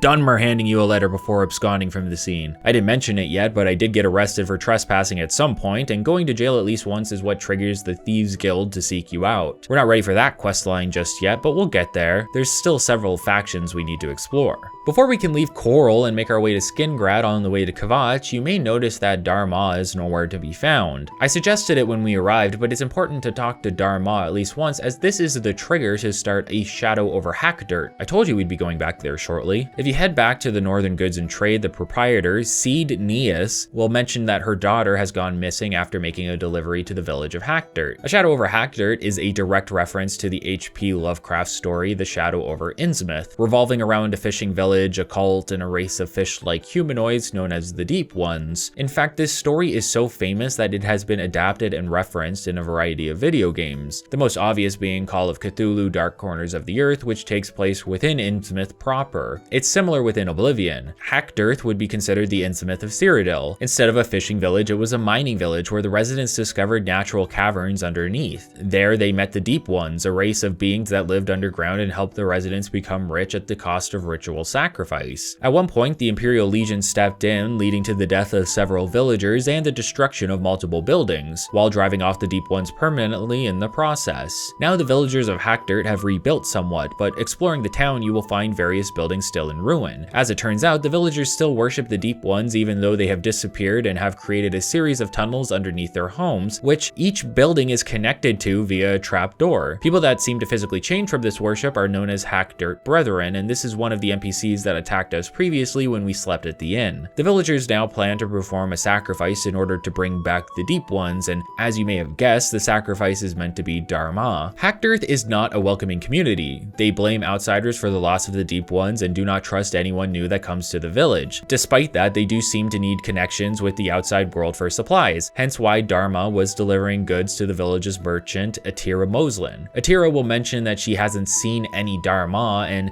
she acts a bit upset over it since she claims she needs supplies and wants Dharma and her mother to make up for this loss of revenue. If you leave the shop, you can find Dharma's horse just behind it and then bring this up to Atira, who will claim that the horse belongs to her. It's obvious that something is wrong here. We've been attacked, Dharma has clearly made it to the village, but no one is talking about any of that to you. That is except for Jiv Hiriel, who is willing to meet with you within his home in the evening. Jiv will inform you that he didn't realize how far the residents of Hackdirt were willing to go for the Deep Ones, and he can't stomach the idea of murdering someone in ritual sacrifice. He informs you that there are trapdoors within each home and suggests using the one within the inn as it is the closest area to Dharma's cell. He also suggests going in around midnight as everyone in the village will be within the chapel, making it easy to access the caverns without being caught. Within the caverns, you will run into the Hackdirt Brethren I mentioned earlier, but no Deep Ones, as they have been driven off. They do seem to have exists, but they are not here any longer. Dharma is close by if you took Jiv's advice and used the trapdoor within the inn, and she can be saved with relatively little fuss. I personally only had to kill one Brethren during this point. Dharma isn't willing to leave without her horse, so you can again locate it behind the shop and then guide her or fast travel back to Chorrol in order to get her back to safety. As a reward for saving her daughter, Cheydinhal will bestow upon you 5 extra points in Mercantile. Since these are a bonus and not a passive effect, they will affect your level progression, especially if Mercantile is a major skill. Just something to be aware of, and the differences between these two types of bonuses. I really like A Shadow over Hackdirt for what it is. It's like a very surface level look at Call of Cthulhu, which is another favorite game of mine. No, not the new one. Dark Corners of the Earth has aged considerably since its release, but it really was a pioneer in the first-person horror genre, and many games have taken inspiration from it. What the quest lacks is a satisfying conclusion. Sure, you saved Dharma from being sacrificed, but what is stopping the villagers from finding someone else? Hackdirt is a very clear and active threat to the individuals living around it, and there's nothing you can do within the quest to put a stop to it outside of murdering all of the inhabitants, assuming they aren't marked as essential. I imagine this still counts as murder, and if caught will lead to a bounty on your head, which may not be desirable to you. I would have liked to see a follow-up to this quest where Hackdirt gets reported to the Legion over what happened with Dharma, and have the Legion and maybe yourself put an end to what is happening there, but what you do get out of it is still immensely enjoyable. Most of what can be completed in Chorrol that isn't faction related has been completed up to this point. I feel compelled to mention that there are several non-journal entry quests to complete throughout Oblivion that I won't be going over in great detail. For example, you can play matchmaker with a couple NPCs in Chorrol, which will change their schedules during the day, but not reward you much other than the knowledge you completed it. Since we've milked Chorrol for all it's worth, it's time to continue to Kvatch. However, if you follow the main road to Kvatch from Chorrol, you will first have to pass through Skingrad, and that will be the next location we look into for quests to complete. I love Skingrad. It's one of my favorite cities in the game, mostly due to the scale and density it exudes, to the point that it is effectively sectioned off into two halves. It also has a bit of a quest involving the house you can purchase here, but we won't be talking about that for some time. One of the first characters who will approach you here is a wood elf by the name of Glarthier. Glarthier has a problem, and that problem is his overpowering paranoia that has made him known as the town eccentric. Glarthier realizes that you are new in town, and that makes you perfect for a job he needs completed. He won't talk about it now though. You may have to meet him behind the city's chapel at midnight to make sure no one is watching you. Essentially, Glarthier believes that there are 3 individuals that are spying on him. He'll ask you to tail one of them and then report back at the same time the next day. After you do so, you'll rinse and repeat until you've spied on all 3 of them. It's a simple quest, but one that will take an exceptional amount of game time if you plan to actually follow the NPCs over their day-to-day lives. The nice part is that you don't actually need to do this. You can confirm or deny Glarthier's suspicions and he will be content, but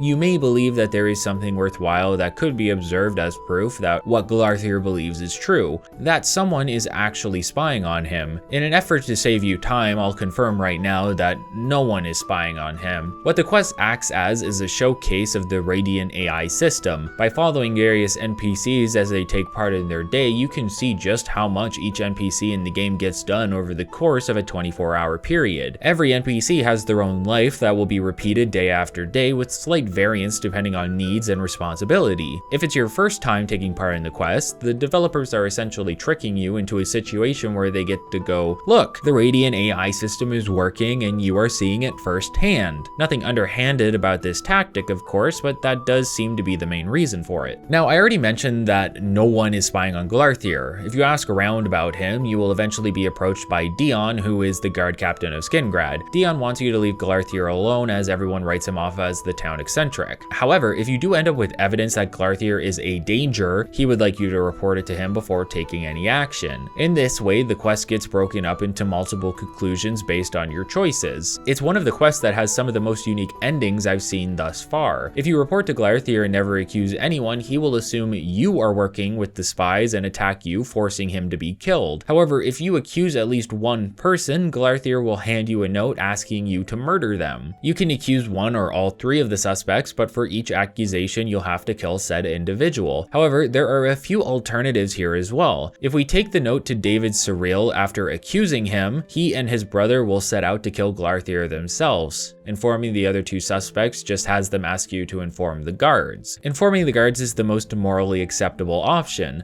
considering Glarthier is incorrect in his assumptions that someone is spying on him. Unfortunately, rather than getting him help, the guards will instead kill him. Now, for the sake of being optimal, I decided to take a different, more nefarious route. After informing Glarthier that his first suspect, Bernadette, was indeed spying on him and then absolving the other 2, Glarthier hands me a note to kill her. I then sneak into the house of Bernadette and murder her without any witnesses. Well, I guess one person did see me sneak in at some point because I ended up having a 40 guild bounty later on, and that prison sentence is what unlocked the Thieves Guild quest for me. You remember when we got jump scared earlier. The reason we kill Bernadette here is because killing an innocent in cold blood for the first time will trigger a text notification that states your killing has been observed by forces unknown. The next time you sleep, you'll be introduced to Lucy and LeChance, and that will be happening shortly on our way to Kvatch. Murdering someone for Glarthier gets him to calm down, and he will also reward you with 1,000 gold. From there, if you break into his home and check a nearby wastebasket, you can find an additional 800 gold that had been stashed away, making the quest fairly lucrative overall for the amount of work put in. Now, more generally speaking, it's wrong to murder an innocent individual for the sake of profit, but most of us will not be playing moral characters within Oblivion because the Dark Brotherhood questline is a must-play for anyone being introduced to the game. There's also less of a focus on morals in Oblivion in comparison to a game like Fallout 3 or New Vegas. Sure, it's bad to murder, but there's no greater narrative or message to be had based off of your choices here. We just helped a crazy little wood elf off someone for some gold. No big deal. If you're wondering if you can still turn Glarthier in, the answer is no. Normally you would hand the guard captain the note from Glarthier as evidence, but now that the suspect is dead, it'd be pretty incriminating to bring him the note instructing us to commit the deed. Other than the multiple potential endings to the quest, what makes Paranoia special is that you don't know if anyone is actually spying on Glarthier until you fully follow them each night. Unfortunately, it's a bit boring to do so considering none of them are spying on him, so you either follow one individual until you get bored or until you understand the gimmick and then skip the following other two unless you want to be absolutely sure that Glarthier is incorrect in his suspicion. If you picked up Nirnroot along your travels and want to complete the quest involving it, I have good and bad news. The good news is that the alchemist Sindarian is situated in Skingrad and can help you find purpose in collecting the plant. The bad news is that you need 100 total to fully complete it, and I don't believe the reward for doing so is worth it. I'm not going to go into crazy detail here. The idea is if you provide 10 Nirnroot to Sindarian, he will then use it to create a weak potion of exploration. The potion will fortify health by 20 points and bestow Night Eye. Both effects last for 300 seconds. There are 4 tiers of this potion and each one adds boosted or extra effects. If you find an additional 20 Nirnroot, you will receive a moderate potion that has the same effects of the last potion plus a 20-point Fortify Fatigue passive buff. After 30 more Nirnroot, you get a strong potion that is the same as moderate while offering a 5-point bonus to Blade, Blunt, Destruction, Restoration, and Sneak for 200 seconds. Finally, after 40 Nirnroot, you will get the Grand Potion, which is the exact same as the previous, but with 10 points of skill bonuses instead of 5. Now, the bonuses are nice, and on top of getting a free potion per tier, you can also buy extras from Sindarian at a discount. The issue is that for all the work that goes into finding 100 Nirnroot, I would consider the buffs associated with the potion, especially since they are temporary, to not be worthwhile at all. 10 points of bonuses might sound nice on paper, but in the long run, they are going to be barely noticeable within an encounter. On top of that, you then have to start buying extra potions if you want to keep the bonus going for various encounters. Not to mention that Night Eye, in my opinion, is a useless and annoying ability that changes the entire world to blue and allows you to see better in the dark without the use of a torch. God help you if you want the buffs from the potion but aren't a fan of Night Eye because you're going to be dealing with it for 300 seconds with each potion you drink. I don't have an issue with the game expecting you to collect an abundance of an item within an open world, and hundreds of Nirnroot can be found around Cyrodiil fairly easily. They're near water, bright blue or green, and emit a humming noise, so you'll find a lot of them naturally on your travels. But something tells me you won't find 100 total without going out of your way. All I ask from quests like this is to offer something of value that is equal to the amount of time that goes into the collection process, and unfortunately I feel Oblivion fails to do this with a mediocre potion that you have to purchase instead of something more substantial. We get a better reward from the Grey Prince because at least those skill bonuses are permanent. A better reward would have been a permanent increase to your health and fatigue that got better as you brought more Nirnroot to Sindarian. Then as you approach the 100 mark, you receive a permanent skill bonus as well, but I digress. It's just a boring questline that offers a lackluster reward. There's not much more to say about it, and there's not much more to say about Skingrad until we return later for housing and faction quests. For now, it's time to leave the city and finally make our way to Kvatch proper on our search for Martin Septim. One final stopping point on the journey to Kvatch is this camp passed by on the road towards the city. Since we murdered someone, this is our opportunity to start the Dark Brotherhood questline, and all it takes is sleeping in a bed that is deemed safe to do so. You'll be awoken fairly abruptly by a man in a black cloak. This is Lucien Lachance, the speaker of the Dark Brotherhood, who works directly under the Night Mother, who the faction worships. I guess not technically directly. I think the listener's the most direct under the Night Mother, but it is what it is. Lucian is one of my favorite characters in the game. It's a combination of Wes Johnson's voice acting on top of his presence within the Dark Brotherhood storyline. There was nothing more mysterious to me as a kid than going to bed to level up my character only to be accosted by a cloaked figure in my bedroom. Normally I only get this during sleep paralysis. Despite the means in which Lucian meets with you, he's probably one of the most chill NPCs in the game, aside from wanting to murder people of course. He's well spoken, sinister, but he never has any issues with you as long as you're respectful to him. There's only one real scenario where Lucian loses it on you, and that's near the end of the faction's quest line. His involvement from start to finish is also minimal, only popping up at key points to shake things up within the storyline. I also enjoyed how you can choose to just say nothing during the entire dialogue, something which Lucian appreciates as he assumes you just want to get down to business, the business of murdering people in the name of the Night Mother. Joining the Dark Brotherhood is easy enough. Lucian hands you a unique dagger and asks you to kill a man named Rufio who is staying at the Inn of Ill Omen. Unfortunately for Lucian, we have a bigger fish to fry at the moment, but we will be making our way over there once it's time to complete the faction quest. If you're looking for an easy murder to initiate the quest, you can always have the adoring fan follow you somewhere without witnesses and then murder him there. He responds anyway as per his gimmick, so it's zero loss. When you finally reach the city of Kvatch, you'll notice that it's situated on top of a mountain. Is it considered a mountain or just a big hill? It doesn't really matter. If you look at the map, you'll notice that while other cities have several fast travel points unlocked, Kvatch only has one for a camp situated at the bottom of the mountain, or a large hill. Whatever. That's because once you approach the trail leading to Kvatch, you will be stopped by an NPC who informs you that the town is under attack. A gate of Oblivion has opened in front of the city's gates, and Daedric have ransacked the entire thing, leaving many of the citizens dead, homeless, or trapped within the walls. There's a lot to unpack with Kvatch. I'm almost unsure where to start. The main thing to understand is that Kvatch can technically be completed right from the get-go. Once you are out of the sewers, you can head over there to find it under attack, and you can get the start of the Oblivion gates out of the way early. I wouldn't recommend it though. That's because Kvatch is broken up into 3 major progress sections. You have the Oblivion gate that needs to be closed, and then you have the assault on the Daedra as you make your way inside the city to find Martin. And finally, you can finish saving the city from the Daedra by pushing through into the castle proper. Most people will complete these tasks one after the other with no breather in between, but it's not necessary to do so. You can destroy the Oblivion gate and then head in to find Martin without finishing the process of saving Kvatch. However, for the sake of the retrospective, and because I believe that this is how most people would handle Kvatch, we will do everything from start to finish. What that means is Kvatch is a trial. It's your first big test to see if you have been leveling and advancing in a way that will make an effective combatant against the Daedric threat surrounding Cyrodiil, and this is for a variety of reasons that don't cohesively work together. Let's consider why this is. Let's say you have been playing in a way where you have your core set of gear, maybe a few enchanted weapons and spells, and maybe some unenchanted ones so you can repair them. Without a high enough armor or skill, you can't repair enchanted equipment, so it's best to have alternatives. Now, this game has an encumbrance system. Most items have a weight, and equipment is going to take up a large portion of that. So the issue here is that you need to prepare for Kvatch without realizing how much of a hassle Kvatch is actually going to be. You need a combination of gear,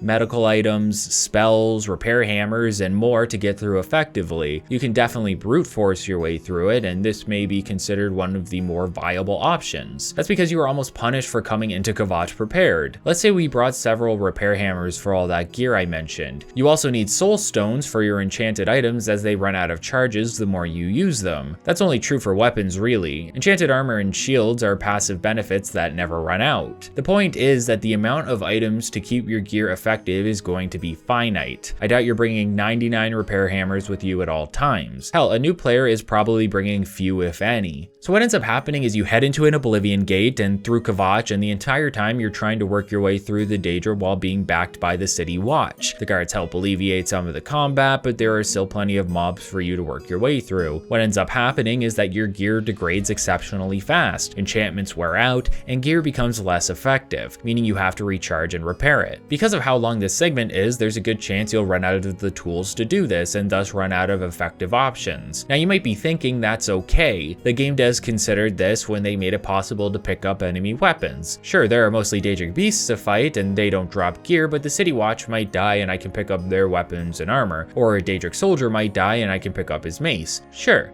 that's a great option on paper. But consider the encumbrance I mentioned previously. The character we created currently has Chill Rend and the Honor Blade of Chorrol, two unique weapons. We have some heavy armor and light armor to level up those skills when necessary. Some of the pieces are also unique. Then we have our unique shield, a blunt weapon, a bow, etc. A lot of options, but chances are the skills aren't all around the same level. One of your combat skills is probably more specialized than the other. So these other options are less effective, and that means they'll degrade without producing as much damage as whatever you normally use. So you think you'll pick up some of the dropped gear around you, but therein lies the problem. We don't have the space to hold the new gear without becoming encumbered, and we don't want to drop most of our other gear because it's unique or valuable. So what ends up happening is we're stuck whacking away at enemies with what is essentially a stick as everything around us becomes damaged sponges. Now this is the worst case scenario. It's not going to be this bad for everybody, but I imagine will be this bad for a lot of newer players who don't realize what they're getting into. You know, magic users are probably going to be fine here. They have regenerating magicka unless they take the Atronach sign, and as long as they have some good combat spells, they should be okay. Melee players may suffer more so. It's not a fully broken system, but the developers don't make it abundantly clear that there are ways around it and that you don't have to complete everything right away. The point I'm making is that there are design choices that weren't made for this section that could help you get through a bit easier if you didn't realize what was about to go down. There's no one to repair your gear within Kvatch, no one to recharge your weapons, which is an expensive process, so you might not be able to do it anyway. Well, technically one of the NPCs back down at the camp can repair your gear and sell you 5 repair hammers, so you aren't completely screwed if you are aware of this and willing to travel back down there, leaving the others in Kvatch without your presence. Again though, you don't have to fully complete the siege, so you can leave after finding Martin. I just don't think that this is clear enough to the player, especially since there are threads online asking people if they have to keep going. You should get it done though, as breaking the siege of Kvatch is necessary for another quest later on called Allies for Bruma, but that's a ways away. All of this to say that Kvatch can be a breaking point for a lot of players, with its convoluted leveling system making it so that you may not be as effective as you should be, with the long and drawn out battles that degrade your equipment, with having to travel through Oblivion for the first time. You could end up in a situation where it just doesn't seem feasible to complete this section at the moment, but from a role-playing sense, it may gnaw at the back of your head. It doesn't really make sense narratively to just leave these people after you find Martin, considering the battle is actively happening, to leave and return weeks later for another quest only to find everything exactly as you left it is immersion breaking at best, which may lead you to not wanting to put it off once you're in the thick of it.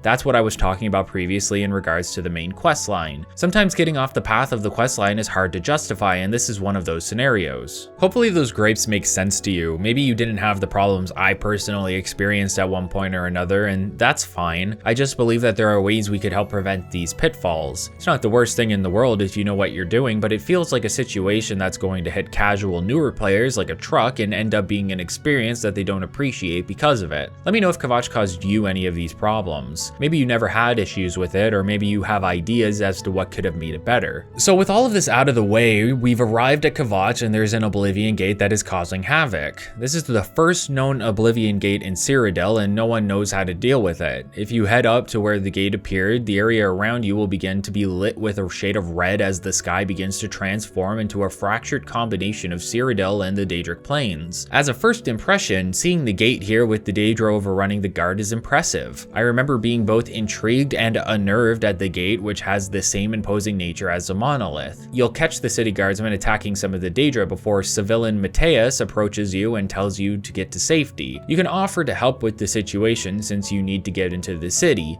If you had asked some of the survivors about Martin, they would mention that they last saw him helping survivors get to the city's chapel. Mateus will briefly scoff at the idea of you helping. I think some people take this as him not believing you're up to the task, but I see it more as him being surprised anyone would volunteer to help with something as crazy as an Oblivion Gate. Not wanting to look a gift horse in the mouth, Mateus accepts your help and explains that some of his men actually entered the Oblivion Gate to try and find a way to destroy it. That's such an insane concept to me. You have to be brave or stupid to head into a realm that is the equivalent to hell for the people of Tamriel just to try and save one city. It takes guts, I guess, so good on these guys. Unfortunately, no one has come out of the gate for some time, and Mateus wants you to head in, find any survivors, and also find a way to close the gate. So that's what we're going to do. Take our first steps into the plane that this entry of the Elder Scrolls is named after. Your first steps into Oblivion, like when you first see the gate, are impressive. It's like nothing you've seen in Cyrodiil thus far. You're in a foreign, hostile world that looks to be designed to torture humanity and those in the mortal plane. Instead of water, there's lava, and all of the architecture looks hostile to the touch.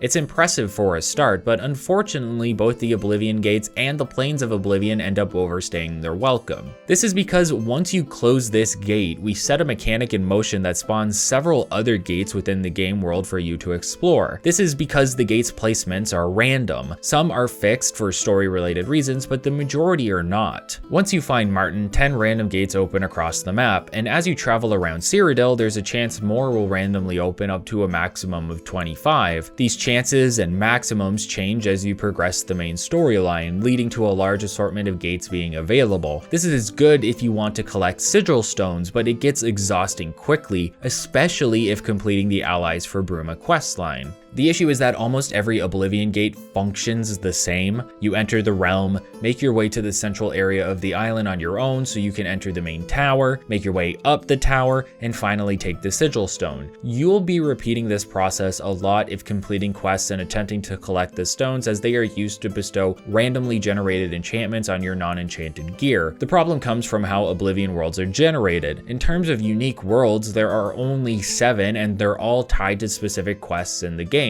Every other Oblivion world you enter through, a gate will be one of 7 random worlds that will be reused constantly. This leads to the planes feeling like a chore to navigate over the course of your playtime. You'll end up entering a world you've already traversed through, perform the same steps to reach the sigil stone, close the gate, and repeat. It's understandable why this is the way it is. The amount of gates that open in the game made it impossible to develop unique worlds for all of them without taking up a huge chunk of development time. Still, it hampers the experience for players that want to explore Oblivion gates as much as possible, and it made me not want to explore them at all on some of my initial playthroughs when I first started playing years ago. It doesn't help that there isn't much to say about the planes either. On first glance, the contrast of the planes to Cyrodiil is impressive, but in reality, the concept isn't utilized to its full potential. Generally speaking, including your first trip to Oblivion, you're mostly just walking around the generated trails until you make it to the main tower. Sometimes you have to go through small cavern-like areas, but that's really all there is to it. You fight some Daedra, collect some plant samples, and sometimes find decent loot in the flesh pods that litter your surroundings, but that's where all of the interest ends. The towers themselves are equally lackluster, unfortunately, consisting of rooms that all look the same, with the occasional trap within to help add to the overall danger that Oblivion implies through its aesthetic. It's unfortunate that I don't have much more to say on the subject. Oblivion is a cool look into the concept of the Daedric plane, but that's where it's at its best. In practice, it's a repeated mess of boring locales that don't offer anything interesting for the player that would incentivize them returning there. When you enter the Kvatch Oblivion Gate, we will find one of the city guards fighting off some Daedra. You can save him and send him back out to help the rest of the watch, or convince him to travel with you, although I always send him away. When I can, I like to make sure as many NPCs as possible are saved, and the guards can die way too easily within the planes. Before he leaves, the guard mentions that some of the other individuals sent in were imprisoned in one of the offshoot towers that we can only access from the main one. Once we're in the tower and about halfway up, we come to an impasse as we need a key to continue forward. We can exit the tower from here and move across a bridge high above the plains to reach a second tower where one of the guards is imprisoned. After killing the jailer within and taking the key, you can talk to the prisoner, who informs you that the way to close the gate is to retrieve the sigil stone from atop the tower. Unfortunately, for whatever reason, you can't save the guard from within here, and I don't believe closing the gate frees him as it does you. It seems only those within the sigil sanctum get teleported out once the stone is removed, but that may be a limitation of the game due to the planes being made up of multiple interior instances on top of exterior ones. Once you reach the sanctum on top of the tower and fight your way to the sigil, all you need to do is remove it before the planes begin to collapse in on themselves. You'll be repeating this process a lot, so I should mention that jumping down from this point immediately causes the game to load you outside of the gate and saves you a few seconds, which add up more and more as you travel through. Sigil stones themselves are items placed within your inventory that can bestow enchantments enchantments as I mentioned before. The effect is randomized through a list of possible enchantments, and the magnitude of the effect is based on the level of the player when they receive it. If you really wanted to, you could save before grabbing the stone in an attempt to get a more desirable enchantment. Sigil stones can make for some particularly busted character builds if utilized properly. For example, getting 100% Chameleon effectively breaks the game and makes it impossible for characters to interact with you, meaning you can engage in combat without any pushback. This isn't the only way to enchant items, as we will learn later, but it is the most accessible for players just starting out, especially if they don't have the DLC or don't plan on joining the Mages Guild. Once we have the Sigil Stone in hand and the gate closes, we will be transported back in front of the now broken gate. I ended up using the Sigil Stone and applied it to the Honor Blade, which I didn't think would be possible considering it's technically a unique weapon and stolen. Not only did this work, but it also removed the stolen item indicator from the weapon since it's technically something entirely new. Just an interesting aspect of the game I had never experienced before. Oh yeah, if you steal items and get arrested at some point, anything considered stolen is removed from your inventory. Just a heads up for all you thieves out there. You can sell stolen goods once you join the Thieves Guild though, and you can get your stolen goods back if you find them after breaking out of prison. If you head back to Mateus, I think it's actually Mattius, and I've been saying Mateus, I think it's Mattius. He will mention that it's time for a counterattack now that the gate has been closed. He asks you to join but mentions that he can wait a little while if necessary. This is a good time to have your gear recharged or repaired if you have the need. Fast traveling anywhere won't actually impede anything except your headcanon. The initial battle within Kvatch isn't anything special either. You just work through a few Daedra and make your way into the nearby chapel. Here you and the guards will save all of the civilians within, those including Martin, and they will make their way back down to the camp. If you don't talk to Martin now, you can find him in the camp later, but I recommend talking to him now as he is an essential character, meaning he can't die. This is a big help for the rest of the battle leading up to the castle. When you talk to Martin, he has no idea what you want from him and he doesn't know about his heritage. It doesn't take much convincing to have him believe he is the bastard son of Uriel Septim. Maybe not fully believe it, but he's convinced enough to follow along with you. Martin isn't very keen on the idea at the moment. He served Akatosh but feels compelled to turn away from the gods due to the damage he has seen within Kvatch. Even worse, he finds out that the reason this happened is because the Daedra are after him specifically, so there's some guilt he must feel for what happened to the people here, even if it isn't actually his fault. Mateus will once again ask us to help with the assault, and we will agree before leaving the other side of the chapel for another battle. Once we reach the castle gates, we will find that they are locked, forcing us to double back to the chapel to find Beric Inian, who has a key to the guardhouse. Within the guardhouse is a passage that leads to inside the gate and will allow you to open it for the rest of the guards so you can all progress. 3 Imperial soldiers will have seen the fires from the road and choose to join you as well. The battles around here are hectic. A lot of the non-essential characters can die fairly easily. I actually bank on one of the Imperial soldiers dying so that I can get a set of Legion armor early on that will help with leveling my heavy armor skill. Now that we can unlock sigil stones, we can enchant the gear to make it extra useful, although I usually wait to do that until I have the ability to repair enchanted gear myself. I should probably double back and explain how charges work with enchanted weapons. The effects of weapons that are enchanted are finite. You need to recharge them using items called soul gems. These come in a variety of sizes and they won't always hold a charge. To fill them, you need to use a soul trap spell either through normal spellcasting or through an enchanted weapon. If you kill an enemy while they are affected by soul trap, their soul will be placed in an empty gem.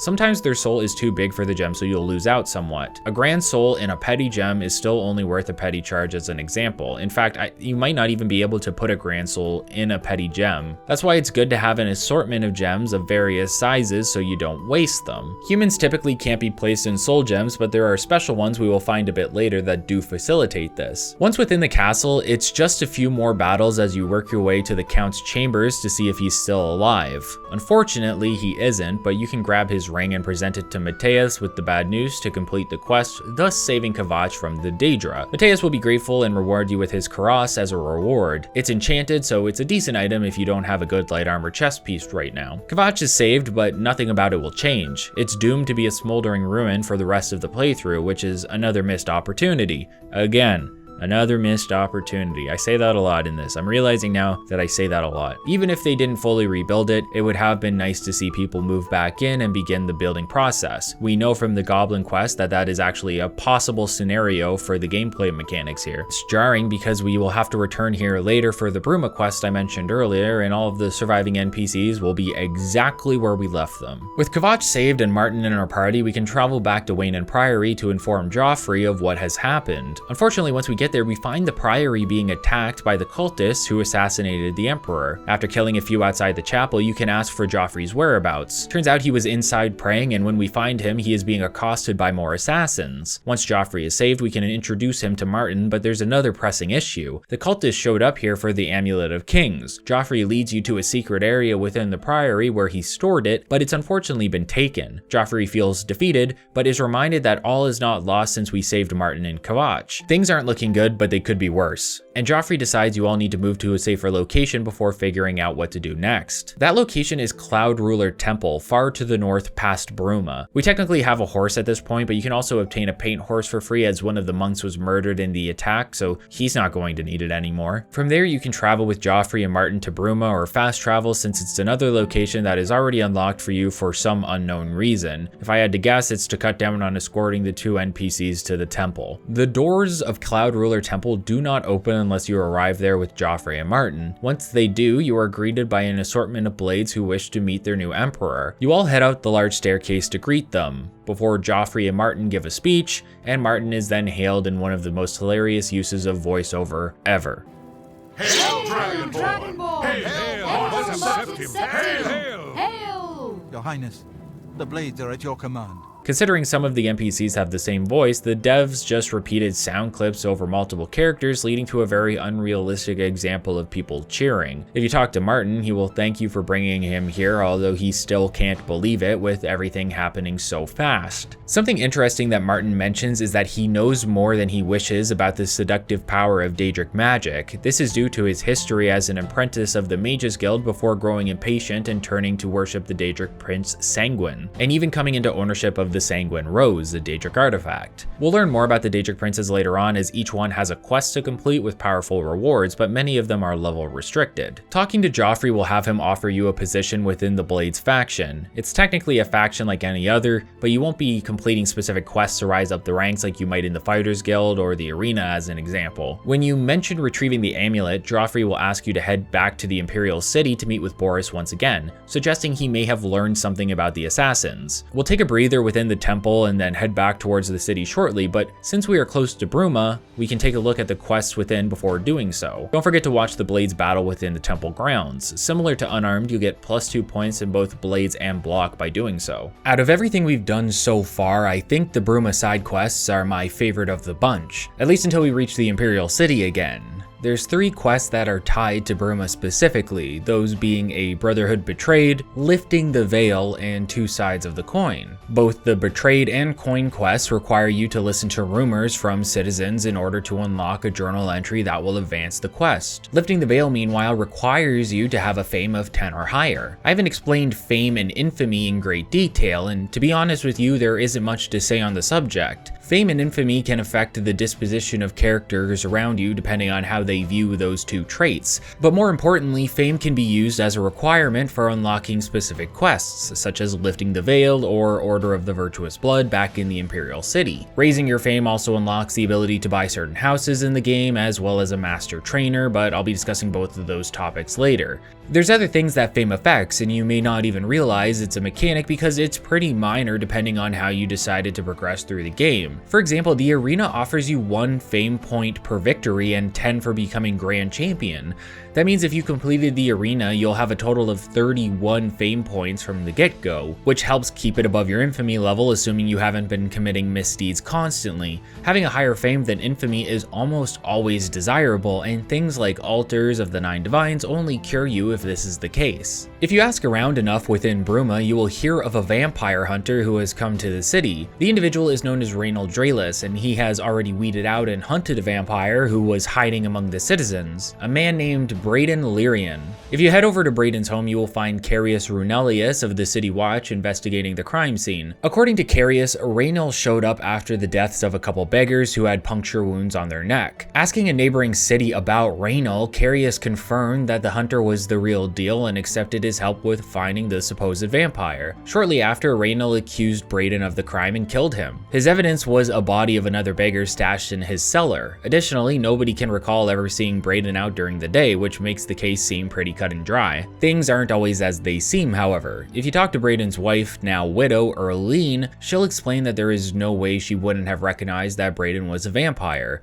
She explains that Braden worked nights, forcing him to sleep during the day, and calls into question the logic of stashing a dead body in your own cellar, considering how incriminating that would be. It's also odd considering the previous bodies were found outside in shallow graves. As another avenue of suspicion, Erlene swears she has seen Raynal before, although she isn't sure where at the moment. So what we have is another whodunit, although this one is a little more gruesome. Oblivion is full of mysteries for you to solve, and those are some of my favorite quest types, making it no surprise that I can appreciate the side quests of Oblivion more than other games, and even other entries within this series. Now luckily for us, Carius is willing to let us investigate further, if only to help Erlene come to terms with what happened. Our only real lead is to check out where Raynal was staying while in Bruma, that being Olaf's tap and tack near one of the city's gates. If you head over there and get his disposition high enough, Olaf will divulge that he liked Braden and was surprised to hear that he was a vampire, even being a little suspicious of the idea. To help you out, he will let you search the room Raynal was sleeping in during his stay, and within the room we can find an old journal that belonged to someone known as Geliborn. Reading the journal reveals that Raynal, Geliborn, and Braden were part of the same group known as the Brotherhood, a group of adventurers who searched for rare relics that they could sell for profit. The group found an odd amulet during one of their expeditions and hid it within a cave close to Bruma, locking it in a chest that required 3 keys spread between the members. Geliborn's journal explains that they stashed it so that it could be researched before being handled, as it could be dangerous. For whatever reason, the group went their separate ways and nothing ever came of the amulet. Now it seems Raynal has murdered the 2 other members of the group in order to secure the keys. This makes Geliborn the other vampire that was killed within a neighboring city, the kill that Raynal used to prove to Carius that he was a legit hunter. If you bring the journal to Carius, he will realize his mistake and ask you to help him in apprehending Raynal. Carius plans on organizing the guardsmen to search the city and asks you to meet him at the tap and tack in a few hours. When you meet with Carius, he informs you that a scout had followed Raynal to a nearby cave just out the city and asks you to go after him so as to not raise suspicion. If a group of guardsmen were sent out, Raynal may realize what was going on and flee the scene before they could catch him. When you arrive at the cave, Raynal is there to greet you. He realized his mistake in leaving the journal and assumed someone may reach the cave, forcing him to create an ambush. There, Raynal refuses to surrender, forcing the 2 of you into a confrontation that leads to his death. You can grab all of the keys off of his body and open the nearby chest to find a mundane amulet of no real worth. If you return the amulet to Erlene, she will explain that Braden cast a spell on it as he didn't trust his 2 comrades any longer. Even if they stole the amulet by killing each other, it would never reveal itself to be anything of value without the proper code word, which is ironically Brotherhood, as Erlene demonstrates, transforming the amulet into the Phylactery of Litheness, or Litheness, which is a leveled amulet of Fortify speed. Fortifying an attribute is fairly powerful, but the biggest irony of this quest is that Raynal killed his 2 compatriots over an amulet that is worth at most 1,400 gold. A decent sum, but nothing to write home about. Not to mention the 3 beggars that Raynal also killed, and who knows who else. All of these people died over an amulet worth the same amount as a couple glass longswords. The quest really managed to showcase the greed of an individual, as well as how said greed can end up leading to mediocre rewards or even your own death. Since you solved the murder, Erlene is sure that Braden would want you to have the amulet, and you can consider this your reward for solving the case. We're really becoming more of a detective than an adventurer within Cyrodiil, and that won't change much as we move forward. Like I said, I love the mystery quests within the game. We had to discover who stole the portrait in Chorrol, and now we had to unravel the mystery of Braden's murder. If all quests within Oblivion or a game like it were like this, I wouldn't complain. As an additional point, this quest does have a time limit you need to be considerate of. Think of it as a means of making sure the world and situation feel more realistic, which is cool because this rarely if ever happens. If you don't get to the cave and stop Raynal within a 24-hour period, he will abscond to Morrowind and the quest will end with no conclusion or reward. I mentioned that there are 2 quests which unlock through rumors. The second of those is 2 sides of the coin. If you ask around enough, you'll hear about how Arnora Oria had a boyfriend boyfriend who attempted to flee Bruma with all of her money only to get caught in the process and locked up within the castle dungeon. Unfortunately, her gold was nowhere to be found, and now Arnora can be found in her home taking out her stress on a target plank with shock spells. The main reason I'm talking about this quest is because of one specific mechanic that I found to be a novel concept, so bear with me. If you approach Arnora, she will explain to you that she and her partner Jorunder were accomplices in some petty thievery. They only did this to get by, but Jorunder ended up getting greedy and killed a guard while attempting to rob a tax collector. The two hid outside of Bruma at a camp, and while Arnora was out scavenging for supplies, Jorunder was captured by the guards. Unfortunately for Arnora, the gold was hidden away somewhere without her knowledge. Arnora explains that she is willing to split the gold with you if you find out where it's hidden and suggests convincing Jorunder to tell you. This is where the mechanic I mentioned comes into play. If you head down to the dungeons, you have to be escorted by a guard while talking to a prisoner. Asking Jorunder about the gold leads to nothing of value as he doesn't trust you and assumes you're working for Arnora or a guard named Tyrellius Logulus.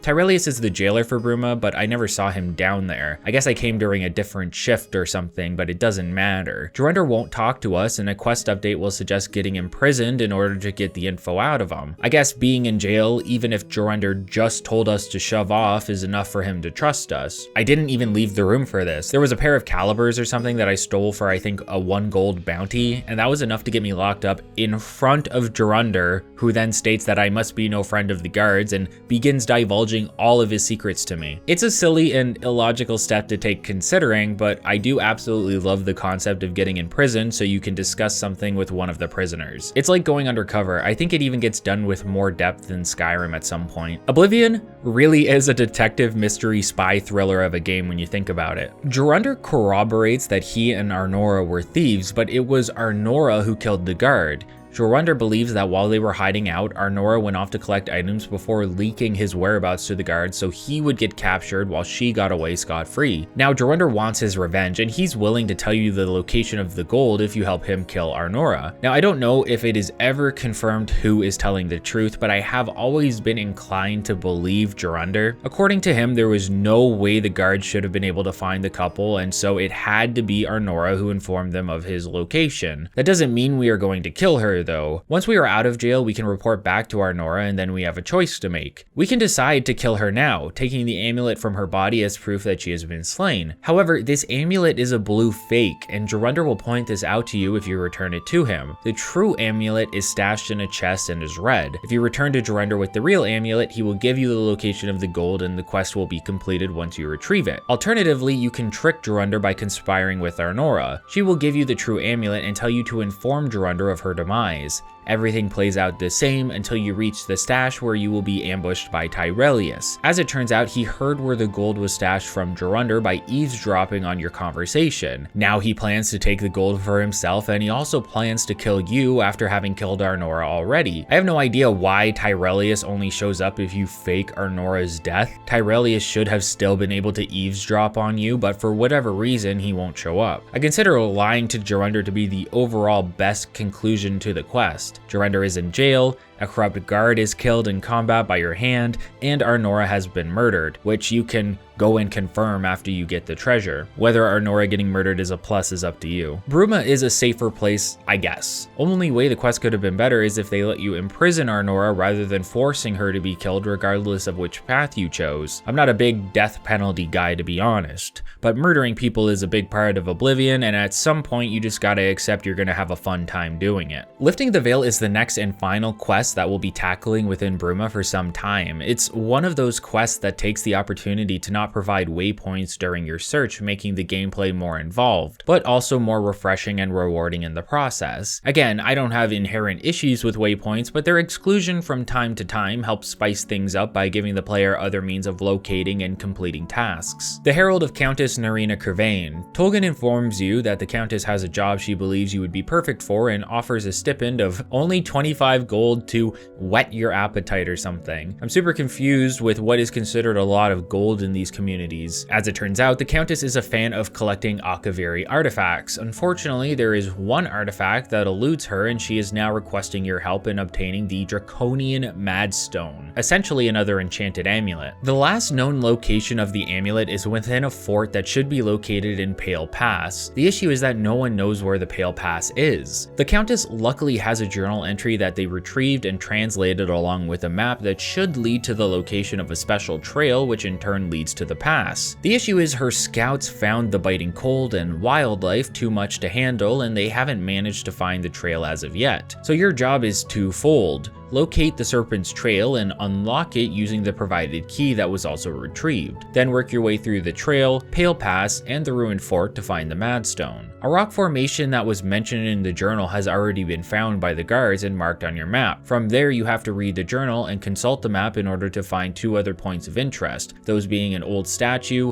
and the door leading to the Serpent's Trail. It's nothing crazy difficult. If you read the journal, it tells you the direction to travel before you'll find the next point of interest, and you repeat this until you find the trail. Simple, but for fans of Morrowind and the style of games that don't hold your hand as much, it's a nice change of pace. Unfortunately, the trail and Pale Pass are infested with ogres, and you'll have to fight your way through to reach the fort. Make sure you find the dead Akaviri messenger though, as he has old orders that are necessary for completing the quest a specific way. Once in the fort proper, you'll have to fight through the undead skeletons of Akaviri soldiers, unable to rest due to never receiving their orders. The orders I told you to pick up, so you're welcome for that if you are following this as some sort of walkthrough for your own playthrough, though that is ill-advised. Once you reach the room with the Madstone, you'll meet the commander of the fort, who is a ghost instead of a skeleton. He's not immediately hostile, and handing him the orders will put the fort at peace, which really means killing anything and everything left within except for you. You don't have to offer up the orders, of course. You could just kill the ghost. Just make sure you have an enchanted weapon, as ghost-type Pokemon are immune to normal moves. Even a drained enchanted weapon will work though. Before you leave Pale Pass, there is an undocumented quest where you can find a forgotten key that unlocks a forgotten chest in order to obtain a powerful ring that enhances several of your attributes by 3 points. However, once all of this is done, you should return to the Countess and present her with the Madstone for your reward, that being a leveled ring of the Viper Eye, which enhances agility and your resist magic stat. A decent reward considering how powerful attribute bonuses can be. More importantly, the Countess displays all of her artifacts in locked cases around her when at court. These are all very hard levels of lock difficulty, but you will see that the Madstone is also on display. The Madstone offers a 50% bonus in resistance to disease and poison, so it's pretty good for things like, vampire hunting. If you're planning on stealing it back, you can do that, but I recommend either waiting until your security level is higher or until we get that specific Daedric artifact I keep alluding to. I really love that Daedric artifact. With these 3 quests in Bruma out of the way, we can make our journey back to the Imperial City. On the way, you may stop by the village of Ayleswell and find all of the villagers invisible. I didn't remember this quest and I may have never completed it before. The way I jumped when a random invisible NPC began talking to me made it feel like I was in the middle of a horror game. A local wizard accidentally cast a spell that turned everyone in the vicinity invisible, but it's easy enough to fix. Just meet with the wizard and he'll give you a counter spell. Your reward for helping the villagers is the ability to use his inn for free. Apparently, the counterspell gives you a debuff that I never realized during the playthrough. I must have removed it later at a chapel. However, you can apparently bypass this debuff by being a member of the Mages Guild, and I really appreciate little extras like that thanks to factions. Your status and role within a faction having effects on unrelated aspects of the game helps the world bolster its narrative. With that out of the way, I ended up clearing out a few Oblivion gates along the path until I finally reached the Imperial City once more. We're here to meet with Boris, but there's plenty of quests to complete within the city that I haven't mentioned until now, so let's use this as an opportunity to go over the quests you can receive through the various districts. Before we reach the Imperial City proper, let's first talk about Ayleid Ruins. If you remember, one of the first things you see upon exiting the sewer at the start of the game is a set of ruins you may feel inclined to explore. These are Ayleid Ruins, or the ruins of old Ayleid cities back when the now extinct race of elves ruled over Tamriel. I won't be getting deep into the lore of the Ayleid, but the idea is that these ruins spread across Tamriel are sets of cities that the race once lived in. Many of these cities had their own Ayleid kings within them, and the the areas are now generally looted by adventurers and bandits for the rare artifacts that are found within. For example, you can find Welkin stones throughout that restore magicka, or you can find the more rare Varla stones which can recharge your entire inventory of enchanted items, making them very worthwhile. There are plenty of other relics that can be found within the ruins, but the Ayleid statues specifically are important to us because they are the key to starting a set of quests that will see us delve into the history of the Ayleids and their kings, as well as giving us an excuse to explore as many of the ruins as possible. That's because when you find an Ayleid statue valued at 250 gold, you can sell it to just about any shop of your choosing. Doing so will have you approached by Jolring, who works under an Altmer man named Umbacano within the Talos Plaza district.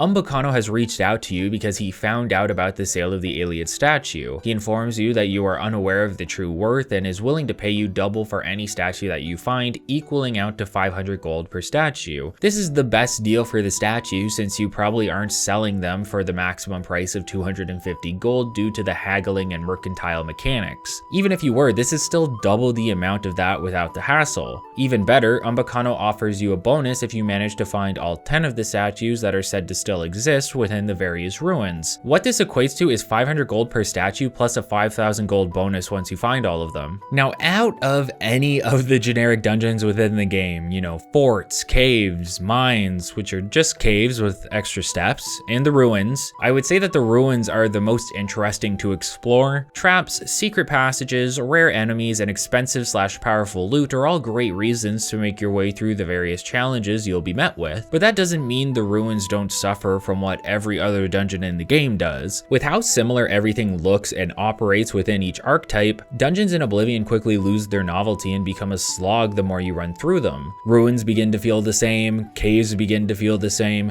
Hell, Oblivion reuses 7 pre-generated worlds all the time. It's an understandable decision at the time from a design and workload standpoint, but it ultimately led to Oblivion's weakest aspect, and that aspect is something the game unfortunately focuses on constantly. All this to say that if you don't want to go hunting through ruins for 10 statues, don't worry. I recommend you do it for the reward and the loot you'll find along the way, but to be honest with you, it's not necessary. That's because once you've delivered 3 statues to Umbacano, he will have a new quest for you, and upon clearing that quest and the quest that follows it, you will not have the ability to deliver the statues any longer. Again, if you have the patience, I recommend grabbing all of the statues, as I will suggest using them at a later time in the game for thievery purposes. See, when Umbacano receives the statues, he stores them in plain sight within a glass cabinet, and you can steal them back later if you see fit. That'll be important for a mechanic related to one of the factions. Umbacano trusts us because we have proven to be able to get things done with our delivery of the Ayleid statues. Now he needs our help retrieving a special Ayleid carving from an Ayleid ruin known as the High Fane. The issue is that he is unaware which ruin is the High Fane and believes it may be under a different name currently. This is a bit of another investigation, another mystery for you to solve. Unfortunately, it's solved for you almost immediately. As you exit Umbacano's home to begin your search, you end up being approached by Claude Merrick, another relic hunter hired by Umbacano and your rival for the entirety of this quest. Claude acts as though he welcomes friendly competition and invites you to have a drink with him at the Tiber Septim Inn. You don't have to go along with this, but if you do, and if you have a high enough disposition, he will reveal that the High Fane is now called Malada. Claude will also suggest you read a book known as Cleansing the Fane, as this will provide you with more info on the ruin. On a positive note, if you had already read the book, you can inform Umbacano right away that the High Fane is now Madala, and he will offer to pay you to go retrieve the carving that he seeks. We don't get that a lot in Oblivion Quests, so it's very nice to see it here.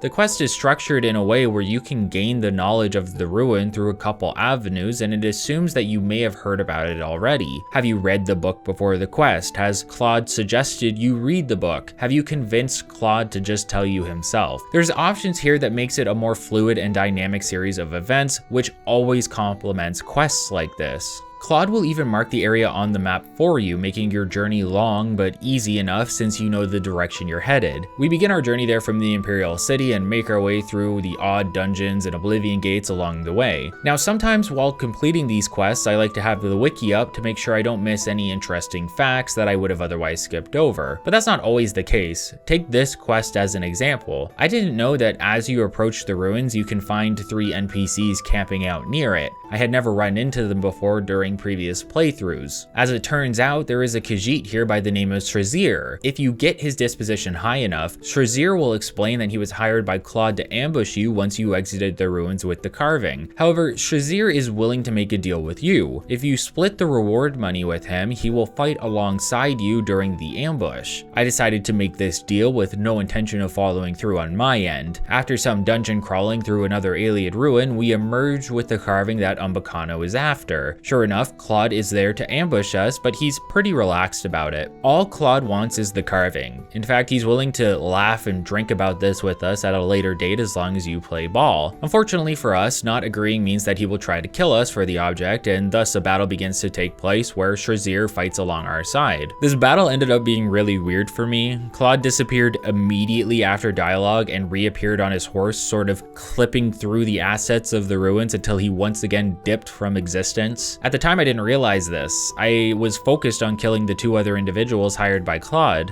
Once I was done, I had assumed Shrazir had killed Claude, but I couldn't find the body anywhere. I decided to let this go and snuck up on Shrazir before killing him so that the reward would be mine alone. Something weird happened here though, and you'll understand what I mean in a moment. First, let's discuss our options here. I decided to not give the carving to Claude and allied with Shrazir. As I mentioned, Shrazir expects to be paid for his services, and you can find him at the Tiber Septim Inn if you didn't kill him like I did. If you refuse to pay him, he will follow you out of the city and attack you. Now, if you give the carving to Claude, he will try to let bygones be bygones. You both work for Umbacano, but he gets the reward, and Claude will even appear as an ally in an upcoming quest later on. But again, something was off here for me. I didn't give Claude the carving. I returned to Umbacano and got paid. Bear with me and you'll see why this is weird in a second. Umbacano now has a new task for us. He wants the crown of the last Ayleid king, but a rival collector within the Imperial City currently owns it. The rival collector is Herminia Cinna, and true to form for most Oblivion questlines, don't think that you can be proactive and just steal the crown before it's available. The chest holding it doesn't actually spawn in her home until this point of the quest line. You could say this is to prevent soft locking the game should the crown be sold or lost, but the game does have a quest specific flag for items that removes their weight and prevents them from being dropped. This is actually abused by players for specific items, as it can allow you to have powerful gear with zero encumbrance. Poor design decisions aside, we can make our way to Herminia and inquire about purchasing the crown from her. She realizes that we are working for Umbacano and refuses to sell, not due to a rivalry, but because she believes Umbacano to be dangerous. Herminia believes that everything Umbacano has been collecting has been for some nefarious purpose, but she is unsure of what this purpose is. Still, she believes that the crown of the last Ayleid king is the key to his plans coming to fruition and refuses to sell it. Now you can go steal it, but Herminia has another option. As it turns out, the crown of the last Ayleid king doesn't mean it's the only crown in existence. As I mentioned previously, many Ayleid cities had their own kings who were often at odds with one another. The last Ayleid king is just a title due to that individual ruling over the last city to go extinct. That means that other crowns are out there. The crown Herminia has is from the city of Nenalada, but there is a rival city of Lindai that may still have its own crown. Herminia doesn't know if Umbacano would fall for receiving the wrong crown, but believes it's worth a shot since it is an authentic Ayleid artifact, just not the exact one that Umbacano is looking for. So the choice is yours. You can either steal the real crown or you can go through another dungeon to retrieve the Lindai one. I personally chose the Lindai one because I know what happens if you take the Nenalada crown from Herminia. I also believe this is the best way to maximize your rewards, as I will explain once the quest has come to fruition. Retrieving the crown of Lindai and returning it to Umbacano will leave him with some doubt, but he ends up believing it to be what he was after and asks you to escort him through the ruins of Nenalada. Your reward will be any loot found within the locked off secret throne room of the last Ayleid king. Here's where the weird thing I mentioned happened for me. Remember how I fought Claude, but I wasn't sure if I killed him? As I made my way through the ruins with Umbacano, he ended up dying to some of the enemies in there.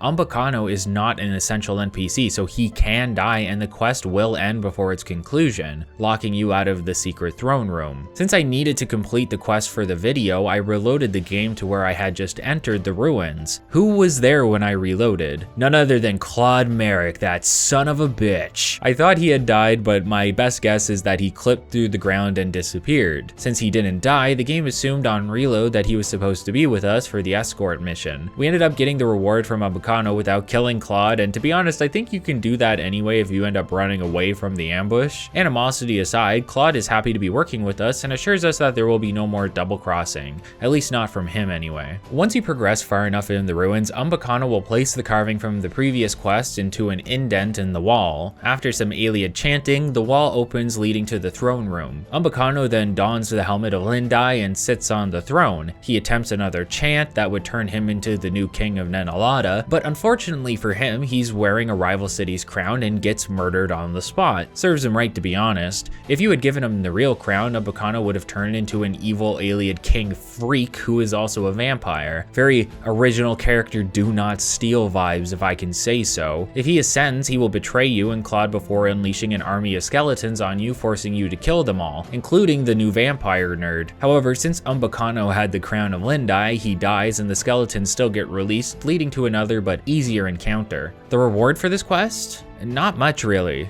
If you kill the king, I believe you get to take the crown of Nenalada from him. It's an enchanted leveled elven helmet that fortifies alteration and conjuration while also reflecting spell damage by a certain percent. Pretty decent. Even the lowest level version of this is worth 4,300 gold. Here's the thing though, here's why giving him the crown of Lindai is better in my opinion. For whatever reason, the crown of Lindai is a type of loot that will respawn after a certain amount of time. That means you can obtain the crown, wait, and then obtain a second crown, allowing you to give one to Umbakano and keep one for yourself. This one fortifies alteration and illusion while buffing your magic resistance. Not as good as Nenalada, but not bad either. You may be asking, can't we just loot the crown from his body? No, if Umbakano dies due to the crown, it will be destroyed in the process. You can take the destroyed crown, but you can't repair it. But that's alright because we can get a respawning crown first and then give Umbakano a duplicate. Then, with the quest complete, we can head back to the home of Herminia Cinna and steal the crown of Nenalada from her bedroom, netting us both crowns with a quest completion where Umbakano doesn't manage to ascend. A bit game breaking and an oversight of development to be sure, but if you're okay with that, it's a very optimal route for the quest. Either way, I believed Herminia when she told me Umbakano was up to no good, and that turned out to be the case. Giving him the crown of Lindai is your best means of preventing his plans from ever seeing fruition. While these rewards might seem lackluster, there's a more worthwhile reward in the form of Umbakano's house keys. By taking these keys and breaking into his home, you can steal back the Ayleid statues he placed in the glass cabinet on display. I sort of discussed this already, but you can't actually sell stolen goods to normal merchants. Stolen goods can only be sold to a fence. One of the prerequisites for ranking up in the Thieves Guild is selling stolen goods until you meet a specific value that the guild deems appropriate. These statues and the stolen crown can be perfect for this, since the maximum amount of gold that must be fenced is only 1,000, meaning you can get that out of the way very quickly. Overall, I really love the Umbakano questline. While it does offer a grating dungeon diving experience through areas that all look and operate the same, it makes up for it in its interaction with NPCs and the options presented to the player. Will you fight Claude or give him the carving? Did you find Malada through Claude or through a book? Did you give Umbakano the real crown or the rival one? There's a lot of options that don't just affect the quest at the time, but can also affect future quests within the quest line. That's all there really is to do within the Talos Plaza district. If we head to the Temple district, with high enough fame, a Dunmer named Ralsa Nervala will approach us. Ralsa has a message for us from her husband Gillen. He has an urgent matter to discuss with us and asks to meet with us at the home of an Altmer named Seridar. If you thought we were done with vampire tomfoolery, you couldn't be more wrong.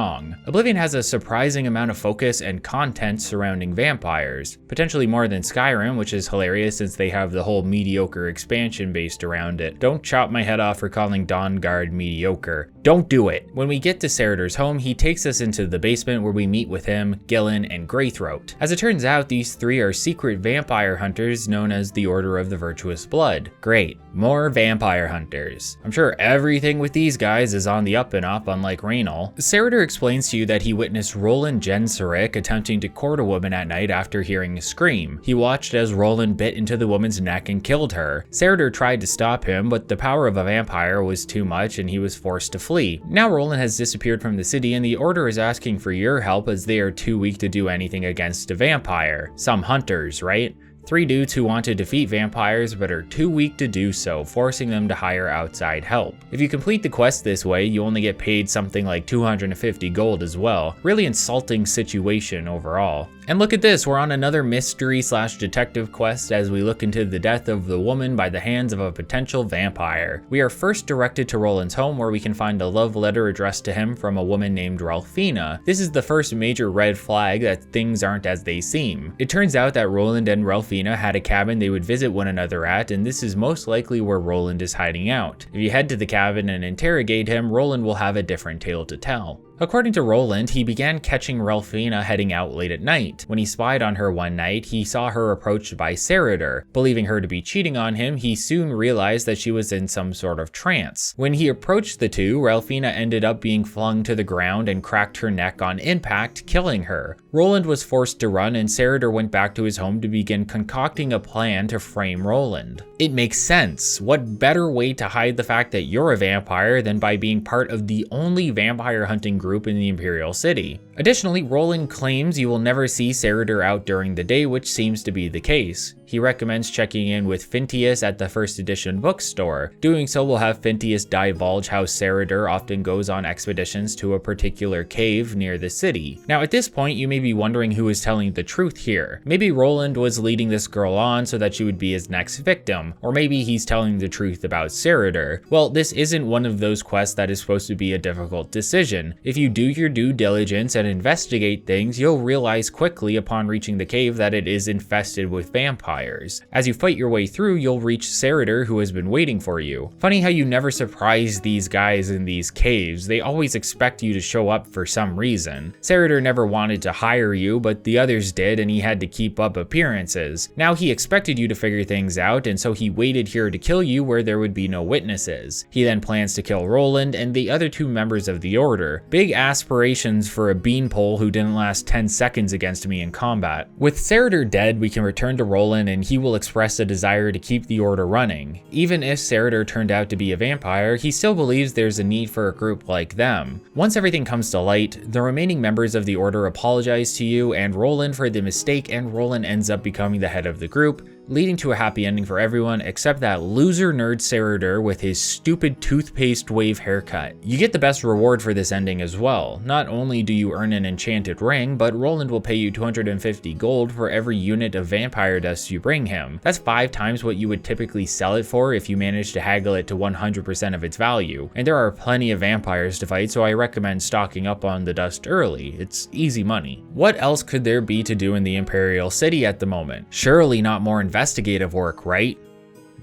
There's a couple of individuals who frequent the Temple District that you can talk to. If you talk to either Laurent Groglerzog or Rustlin, they will mention that they were both recently shaken down by one of the Imperial Watch captains at Jensen's shop in the Market District. Asking her about it will reveal that Auden's Avidia seems to consistently shake people down while also taking free merchandise from the shops around the district. If you ask a guard about this, they'll brush you off and suggest you talk to Hieronymus Lex, another captain who is currently focused on finding the Grey Fox, leader of the Thieves Guild. Since he's so busy, Lex will send you to talk to Idias Hain, who is actually willing to do something about it. Before he can, Idias needs at least 2 witnesses willing to testify. Said witnesses have to be Laurent and Rustlin. With a high enough disposition, both men will agree and the quest will complete itself without further intervention. No real reward here and not much we personally did, so you may be wondering why I'm bringing it up at all. Well, this quest will come back to us in a few days and I'll bring it up again when that happens in my playthrough.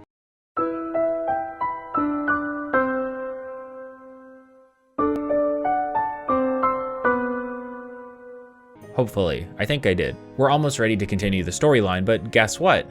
Another investigation to take part in. Jensen, who I just mentioned for the Imperial Corruption quest, has some work for us. Turns out that all of the merchants are part of a society to help keep competition from getting out of hand, allowing them all to make steady profits without stepping on the toes of one another. Unfortunately, there's an individual named Thorinir who refuses to join the society and is somehow selling a variety of goods at prices that the other merchants can't match. It's to the point that some of these shops might have to close down, and Jensen would like to know how Thorinir is making this possible. Before I start getting comments about that's how capitalism works, silly, let's take a look at how Thorinir is receiving these goods. You can speak to Thorinir about his inventory, but he won't reveal anything. This leads to him needing to be tailed and acts as another showcase of the game's Radiant AI and scheduling system. Only this time, Thorinir does make a stop somewhere, and we end up following him there to figure out what's going on. Around midnight, Thorinir will meet in one of the alley gardens with Agramir, another resident of the city. By eavesdropping on the convo, we learn that Agramir has been selling his goods to Thorinir at discounted prices and threatens to take his business elsewhere if Thorinir doesn't continue to purchase the goods as they come available, regardless of if he needs the inventory or not. I say eavesdrop, but the mechanic is really finicky. To get the conversation to take place, I had to sneak up on the two men to the point that I was basically in front of them and obviously visible. Once they finished the conversation, they both saw me, but nothing came of it. I don't know, the stealth system is sometimes utilized really well and other times basically non-existent.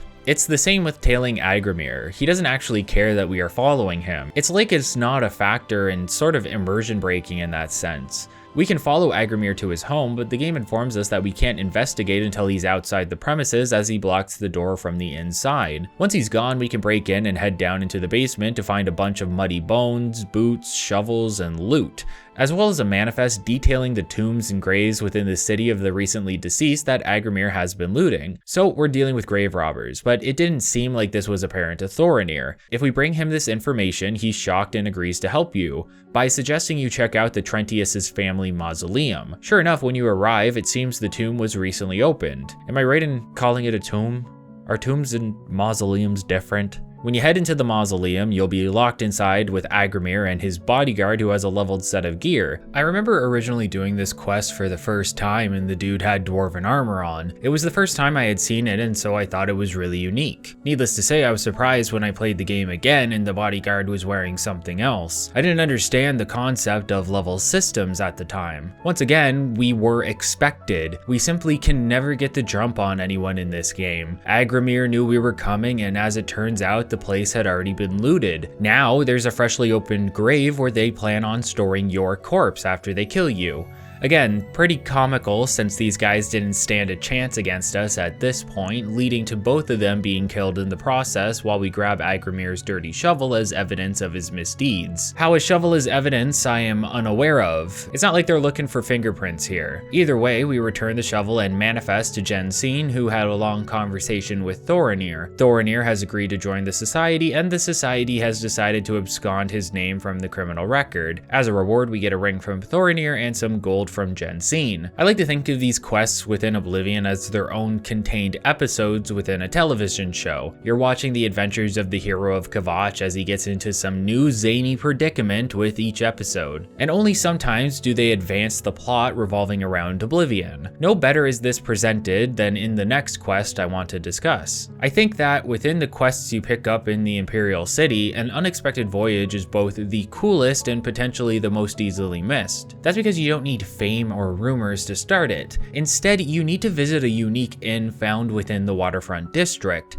known as the Bloated Float. The inn is built atop a functional ship and is very novel in its design, almost like a tourist attraction. I remember the first time I decided to rest there for a level up. I was very surprised to find myself immediately thrust into a quest that I couldn't escape from. That's because the first time you sleep at this particular inn, you will awake to the ship being out in the middle of the ocean with no land in sight. Trapped on the ship, you soon realize that it has been captured by a gang of thieves and you'll have to both talk and fight your way out of here. And I do mean talk, because while most conversations you'll have here will lead to violence regardless, the information you gain from them allow you to end the quest in a peaceful resolution. The first gang member you run into is Lynch. Now, Lynch, like everyone else on the ship, will be surprised to see you. They didn't properly search the place before taking the ship and only detained the owner and the orc bouncer. Lynch will ask who you are, and this leads to a very simplistic dialogue tree where the right answer continues the conversation and the wrong answer leads to combat. Like I said, they all eventually lead to combat, but the more correct responses you offer, the more information you get out of the gang member to utilize against the next NPC you'll meet shortly after. after. For example, we try to convince Lynch here that we are just a passenger and then further convince him that we are a member of his gang. This has him divulge that the group the Blackwater Brigands were formed 3 months ago. After killing Lynch, you can free the bouncer from the supply closet and make your way up to the main level where you'll run into Minx. Minx is a similar interaction to Lynch. She's surprised to see you and wants to know who you are. By making the right dialogue choices, she will reveal the name of the gang's leader, Celine, and that the owner of the ship, Orneal, is trapped within the captain's cabin. Killing her allows you to progress to the top deck where you'll meet Wrath and see firsthand that the ship is in the middle of a body of water where no land can be seen. I don't know what it is about this scene, but it really helped me feel like the world of Oblivion was bigger than I originally perceived. Obviously, I now know that this is just another unique area instance you are placed in for the illusion that the ship has sailed away,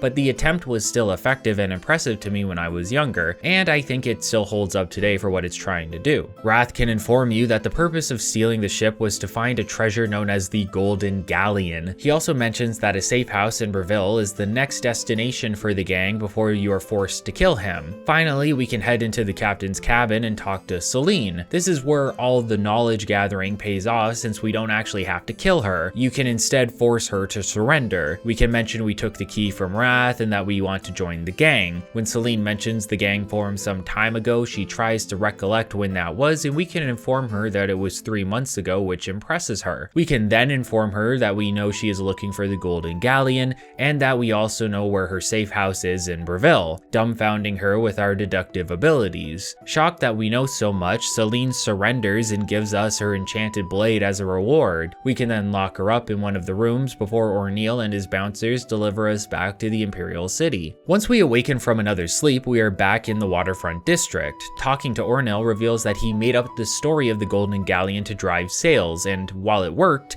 it clearly also fell down in his face. He thanks you for saving him and gives you the reward the guards gave him for turning in the gang leader, ending the quest. While short and contained, an unexpected voyage ends up being unique enough that it comes off as a charming little adventure that you get to unexpectedly take part in. It's a nice little surprise, and like I mentioned, functions like its own episode of a little television series, for lack of a better comparison. I just love the quest so much for what it tried to do at the time. It feels grand for what it is, and it's impressive that they managed to convey that in something so minimal. We've completed a lot of tasks within the Imperial City, but we have to remember why we are back here in the first place. Joffrey has asked us to meet with Boris from the beginning of the game as he has been investigating the cult that killed the Emperor. We can find Boris chilling at a nearby inn. He won't fully interact with us until we sit down, as it turns out someone has been tailing him. Boris asks you to stay seated while he walks to the basement. If the man follows him, you are to follow the man and see how things play out. Sure enough, as Boris gets up, the man follows, and when we venture into the basement, we find the two men in combat,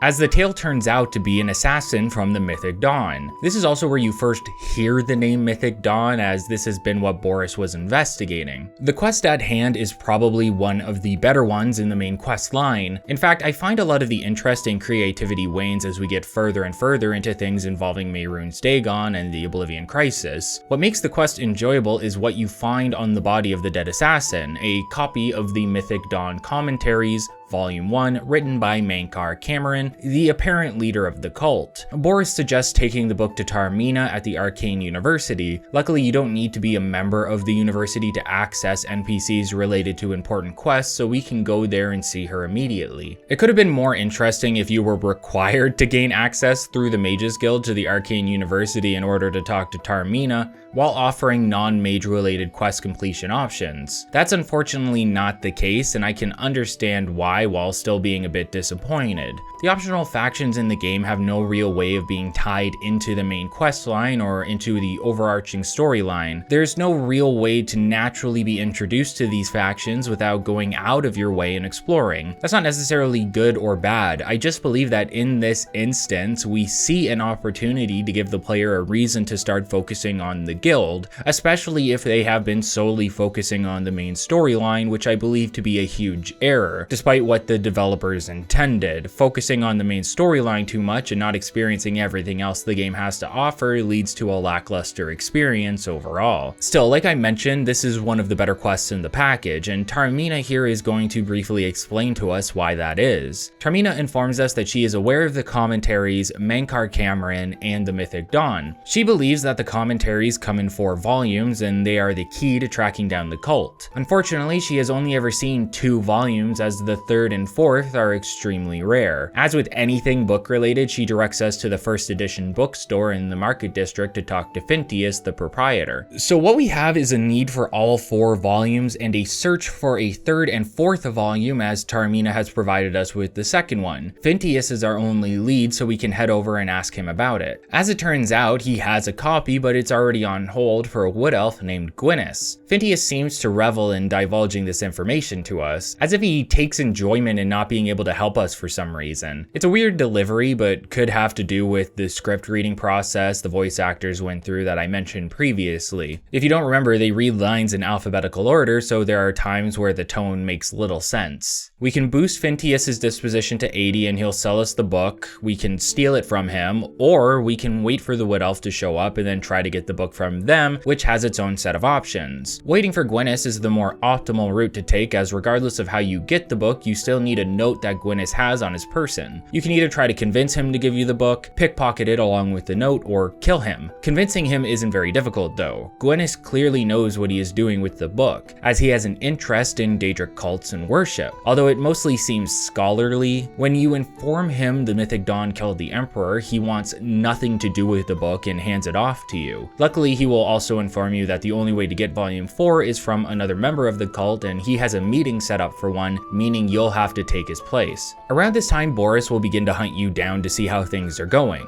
Once he finds you, you can explain how you found the 3rd volume and the note. Boris will know where the meeting location is and lead you there via the sewers. Here we have a frustrating sequence of events. One that frustrated me the first time I did it, and one that continues to frustrate me now. When you reach the door to the meeting room, you'll be presented with 2 options. Either you take the part in the meeting while Boris watches over you from above, or vice versa. The problem is that either way, the conclusion is the same. There's no room for finessing the situation, and it always ends in combat between you and the cultists. Let's have Boris participate in the meeting and use it as an example. If you are the one watching from above, you will quickly realize that there is nowhere for you to hide. Unfortunately for you, 2 cultists will begin walking across the bridge towards you. Now, with a decent sneak skill and some maneuvering, you can have these guys not spot you, but the developers took that into account. If for some reason you aren't spotted, the interviewer will recognize Boris and begin attacking anyway. So even after sneaking by, you aren't rewarded in any way. Alternatively, we could be the ones to take part in the meeting. Since Boris has your vantage point from the previous scenario, he ends up being seen, and this leads to the same outcome. It's unfortunate because we often see quests in Oblivion where there are multiple different outcomes depending on your choices. This would have been the perfect time to include choice-based and skill-based outcomes, but it's as if the entire sequence is on rails. To the quest's credit, there is one aspect of it that can be different depending on how you approach the situation and the battle that follows. At this point in the game, Boris will imply that he could die during this interaction, and if that's the case, he wants you to finish finding the cult. Boris is not marked as essential at this point and can permanently die here. If you are skillful enough, you can find ways to take out all of the cultists alongside Boris without him dying, and the quest does take this situation into account. Boris will thank you and make his way back to Cloud Ruler Temple to serve Martin. If you return to see him there, he will reward you with a single point boost to Blades, Block, and Heavy Armor. So saving him is definitely worthwhile from a meta sense, especially if you need those skills for something. I know you feel the need for efficient leveling scratching at the back of your head when I mention this, so keep your current skill levels in mind when obtaining this bonus. You may want to wait until after a fresh level up or something. We can see that the devs are willing to put in alternate outcomes based on your intervention, and I want to commend them for that. However, I believe there are more obvious areas where this attention would have been better included. If the option for Boris to die was never included within the quest, I don't think its disappearance would be noticeable. However, the lack of any options while watching the interview take place is glaringly obvious due to the game offering an illusion of choice when we get to decide who takes part in the interview. Choice in these games is great when they change something. But when you create the illusion of choice and nothing comes of it, it's a beacon that allows the player to be acutely aware that something should have changed within development to facilitate a more impactful experience. It essentially leaves them disappointed with what they have been offered, because the developers made it seem like the choice would offer more than it did. While Boris is going to head back to Cloud Ruler Temple instead of continuing to help us for some reason, we aren't done yet. Now that we have all 4 volumes of the commentaries, having looted the 4th volume off the interviewer, we now need to return to Vaermina for more guidance. Vaermina will look through the books and agree to study them in an attempt to find any hidden messaging,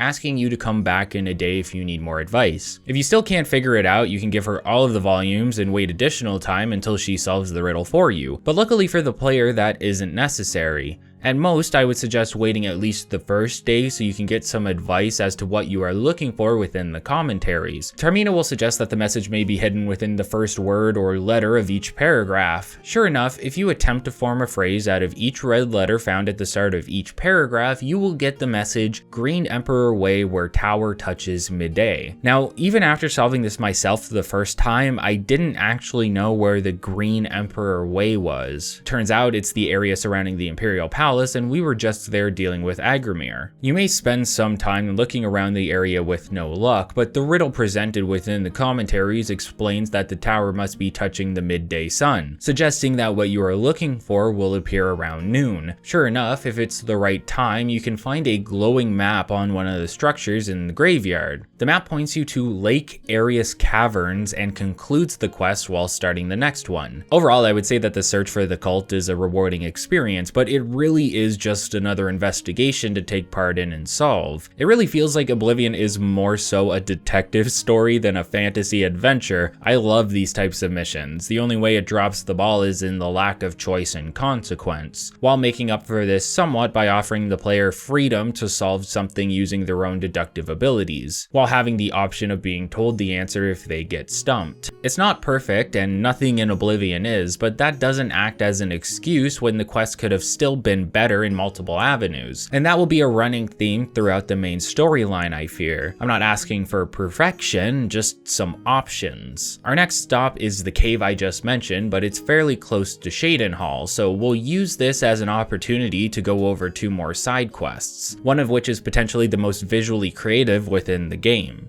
We'll be stopping by Cheydinhal a lot when we start a particular faction, but in the meantime, we are only here for a couple of quests, one of which is oddly enough a repeat of one we completed in the Imperial City. Titled Corruption and Conscience, we need to spend some time looking into a guard captain that is using their position to shake down NPCs for all they're worth. Sounds familiar, right? We just dealt with this in the Imperial City after all. It's an interesting choice to have 2 quests that are so similar within the same game. It's realistic to assume corruption wouldn't be contained solely within the Imperial City, but from a design sense, it may feel repetitive, something Oblivion becomes known for the more you explore and take part in its field content. The differences are there though. If you ask around, you can learn about various fines that are causing the people of Cheydinhal to barely get by. One individual even lost their home recently as it was seized after they couldn't pay the fines. Talking to Levana Nadarin gets you all of the details, especially about Aldous Othrin, who has lost his home due to too many drunk and disorderly fines, something that Levana pointed out the guards participate in without ever being fined. To make matters worse, the reason Aldous has been getting drunk is because his wife was killed by bandits and Aldous narrowly escaped being murdered as well. So while it's not great to be drunk and disorderly,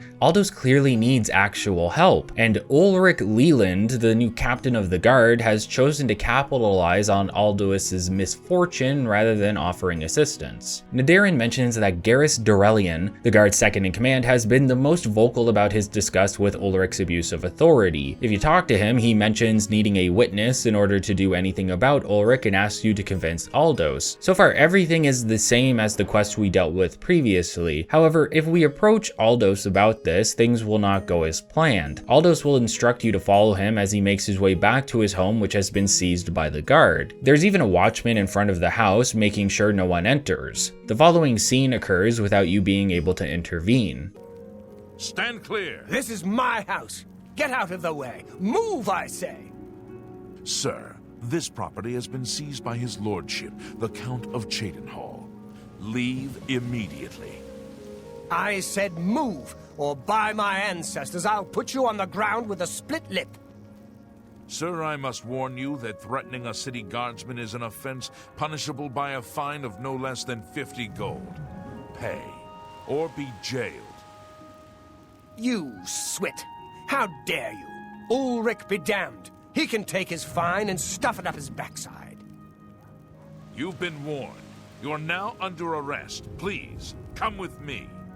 I'll go nowhere with you, fetcher. Nowhere! Stand clear!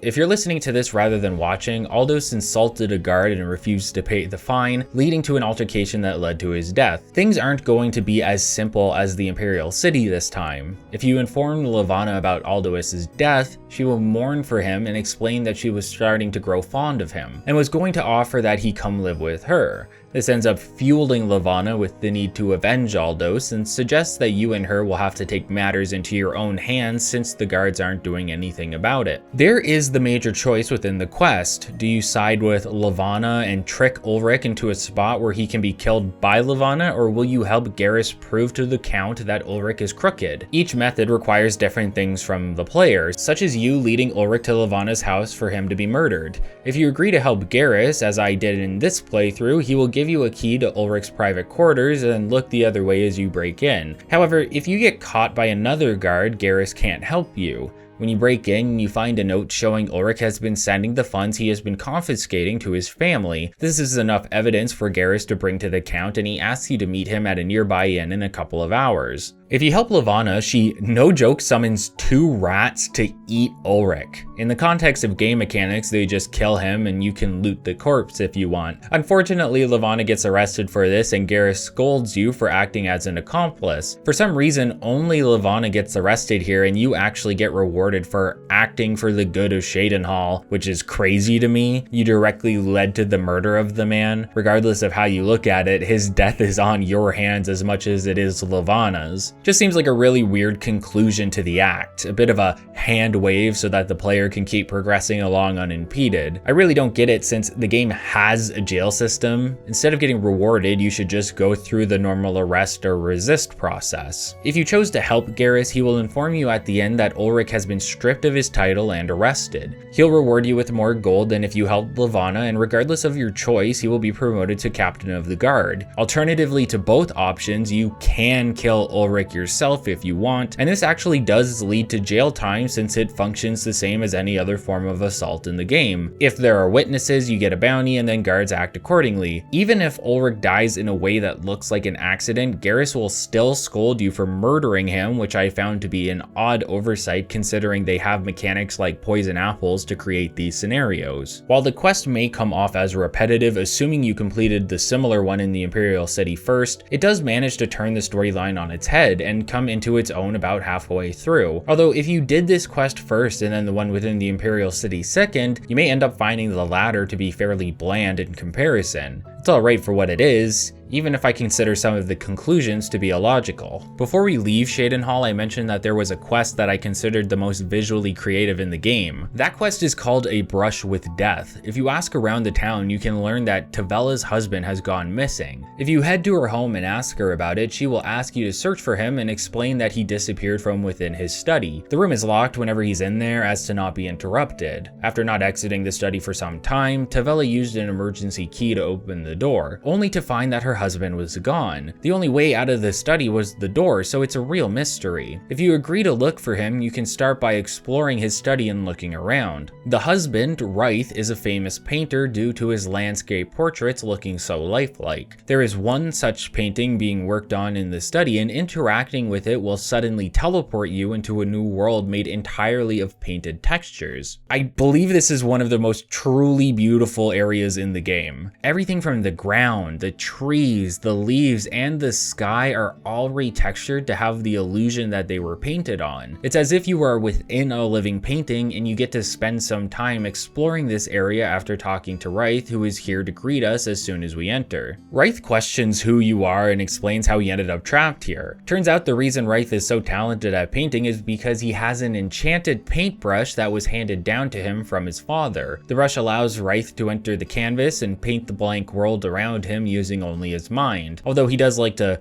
flick the brush around from time to time to feel like he's actually painting. Say what you will about the deception, but it doesn't seem like Ryth is harming anybody. There may be a conversation to be had about art and the human effort that we put in through practice and study, a conversation that is happening currently with the sudden explosion of AI image generation and its comparisons to art created by human beings, not to mention the misuse of artists' work without their consent. Regardless of how you feel about Ryth's art and how he creates it, no one deserves to be stuck in a painted world for something like that. Turns out while he was working, someone broke into his study and accosted him, knocking him unconscious and stealing the brush of true paint. When Ryth awoke, he saw that the canvas had a crudely painted troll on it. Turns out the assailant jumped into the painting and created some troll guardians as protection. For what reason, I'll never know. Kind of backed himself into a corner there when he could have just left the scene of the crime. Either way, the trolls turned on the thief and killed him. Now Ryth needs the brush to get the both of you out of there, but you need to fight your way through the trolls to get it. That's what the quest really is. Just killing 6 trolls, then leaving to receive your reward. All of the charm and engagement comes from the concept of creating a world made of paint, and the developers managed to do it well, because you do feel as though you are in some alternate paint dimension. It's enough to mask the simplistic nature of the quest and shows that a little creativity can go a long way regardless of what the quest is actually about. Ryth gives you some turpentine to help against the trolls. It acts as a poison you can coat your weapon with, so I chose to use 1 per troll considering how much damage it deals. Once the trolls are dead and you retrieve the brush, Ryth will create a portal back that looks like a painting of the real world. After you get transported back, the quest is complete, and Ryth asks for your secrecy in return for an enchanted apron of all things. It's technically classed as light armor, although you may consider it clothing. Turns out it has some of the best leveled defense in the game if you obtain it at level 25+. Add on top the agility and intelligence bonuses to make it a powerful option for any light armor users. All in all, a great reward for such a simplistic quest that mostly functioned as a showcase of design. Something that made the New Vegas video so fun to create was the focus on characters and narrative. There were countless NPCs who added more depth to the game than something you would see in Oblivion. The characters of New Vegas allow us to delve deeper into a discussion around the themes they can often represent. Now, unfortunately, that is less true for Oblivion. There are plenty of characters within quests who have surface level personalities and motivations at best. Take those corrupt guards as an example. We don't really explore their character motivations outside of perceiving them as greedy, manipulative, and abusive, which they were. That's not necessarily true for everyone.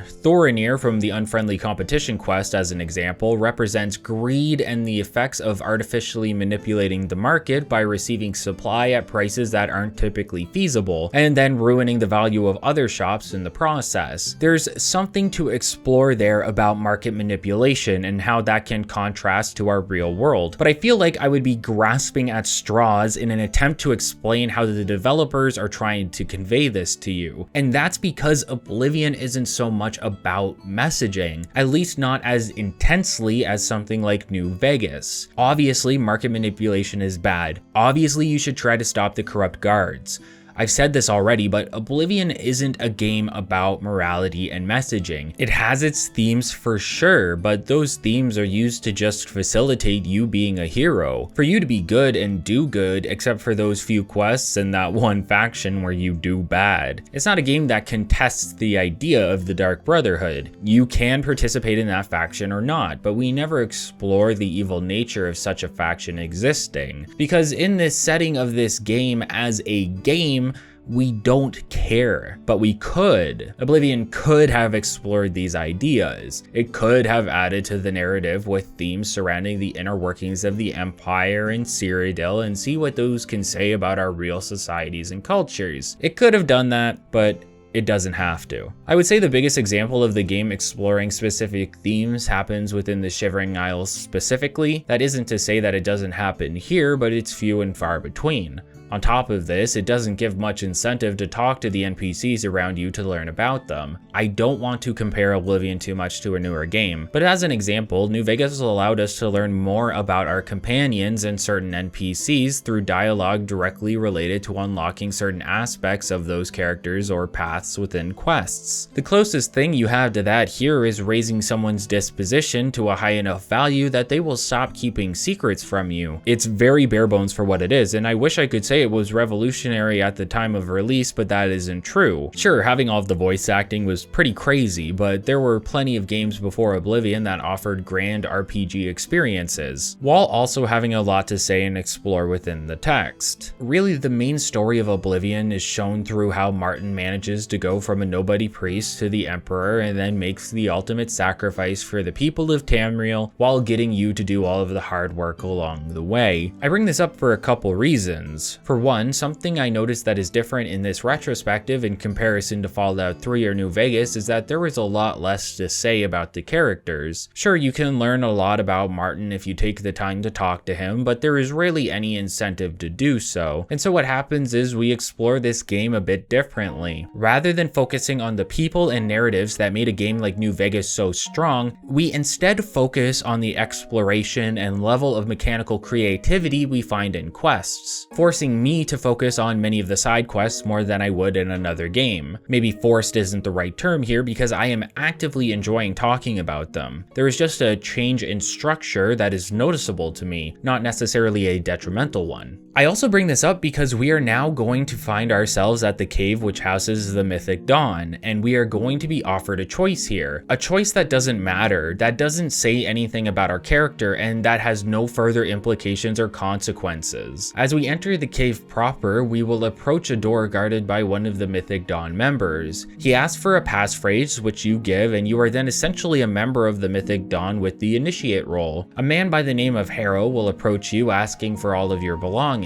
I'll point out that if you refuse at any point to follow Harrow's instructions, you'll have to fight your way through here. To refresh your memory, we're infiltrating the Mythic Dawn in an attempt to retrieve the Amulet of Kings from the leader of the cult, Mankar Cameron. After handing all of our gear to Harrow, we can continue on following him to the ritual site further in the cave. Harrow will have all of our gear on his person, so if you are particularly high in sneak, you can steal some of it back from him to make the next section easier. I personally just chose to kill him first when the time was right. Harrow will take us to the ritual site where we will finally get to see Mankar Cameron in person as he addresses the members of his cult with words from Mehrunes Dagon, the Daedric Prince of Destruction. Dagon is promising all of his followers the chance to rule over the other mortals once he breaches the plains of Oblivion and makes his way into Tamriel proper. Unfortunately, before you can retrieve the amulet, Mankar disappears to a location he calls Paradise, taking the amulet with him. It's not much of an introduction to a character that is one of the main antagonists in the storyline. In fact, we won't really hear from or interact with Mankar until we are on our way to kill him, which I feel is a bit disappointing overall. It's like I said, the game is about offering a power fantasy where you are the hero. All Mankar has to do is be the villain. Any other depth or interactions with him is negligible. Not that there isn't any, it's just minimal and not important. I don't personally appreciate that, but you may not care. Earlier I mentioned that there was a choice you had to make here, and that's coming up momentarily. Once Mankar has disappeared, Harrow introduces you to Bruma Cameron, Mankar's daughter. As a form of initiation, Bruma asks you to take a silver knife next to a book that Mankar left on an altar before he vanished. This book is the Mysterium Xarxes and was given to Mankar by Dagon. If you have a keen eye, you'll see that its cover is also the cover art for the game.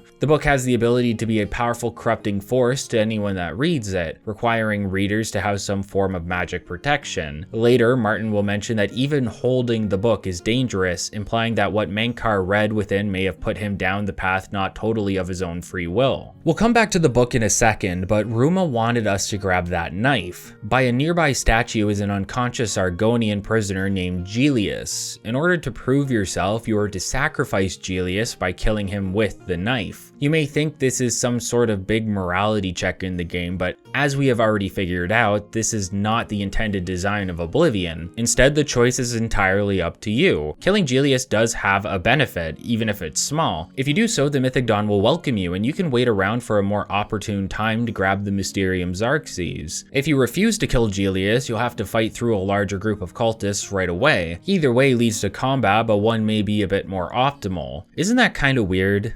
That to frame the advantages and disadvantages of killing some random Argonian you don't know, the decision can fall on what is the most optimal rather than what is the most moral. If you're wondering, keeping Julius alive is actually the more beneficial option, but you have to keep him alive throughout the entirety of your escape. So what I end up doing is killing Harrow first to get back all of my gear. How he managed to hold all of it, I'll never know. Once I have everything, I kill the rest of the cultists in the immediate area and then wake up Julius, who will immediately flee. It's important to wake him up before grabbing the Mysterium Xerxes, as once you do, the statue above Julius will crumble and potentially kill him anyway. He'll mostly keep himself out of danger, but you do still have to be careful while clearing out the caves. So we kill everyone, wake up Julius, and grab the book. Then we make our way to the exit while killing more cultists as we go. Once we exit, Julius will thank you for saving him. You don't actually need this interaction for him to head back to the Imperial City, but without it you may not realize he works in the temple where you can find him a few days later. If you go and visit him, Julius will reward you with a point in restoration, mysticism, and alchemy, making it more worthwhile than killing him. Again, this is the most important factor to me on whether he lives or dies. We can return with the Mysterium Xerxes to Cloud Ruler Temple and offer it to Martin to begin researching the contents within. Since we again lost the amulet, the only hope is that the book may offer a means of entering this paradise that Mankar disappeared to. Overall, a rather lackluster quest that could have been much more with a focus on the infiltration of the cult. It doesn't help that what follows is essentially a filler mission to give Martin time to research the book. The next quest is called Spies, and I'm not going to go into it too much. Essentially, Joffrey believes that there are some cultists about and we have to do some more detective work to root them out and kill them. It's silly, unimportant, and a weird inclusion considering this research could be a perfect excuse for you to go off and do something else. This is what Morrowind was good at. You could continue through the main storyline if you wanted, but you were often given points to breathe as a means of explaining why you would be off becoming the head of the Mages Guild or something. The biggest revelation of the quest is that there is an impending attack on Bruma that we'll have to deal with later. When we return to Martin, he has learned of one of the ingredients necessary to open the portal, a Daedric artifact. I haven't gone into detail about it yet, but Oblivion has a set of quests in the game that have level requirements. These are Daedric quests where you help out the various Daedric princes with a task by visiting their shrine and usually making a specific offering of some kind. There are 15 in total, with the first one being accessible at level 2 and the rest unlocking as you reach various levels up to 20. The final level 20 Daedric quest can only be accepted if all the others have been completed and we have reached this part of the main storyline. There are 17 Daedric princes in total, but only 15 shrines. This is due to Mehrunes Razor being the antagonist of this entry, and Jiggalag being the antagonist of Shivering Isles, plus other reasons with Jiggalag, as we'll see. If you were wondering why these quests are leveled, my best guess would be due to the fact that the rewards range from mediocre to phenomenal in usefulness. Most players who are unaware of how useful these items can be will often take up the suggestion from the quest to visit the Shrine of Azura and give up the reward of Azura's Star, but that is a grave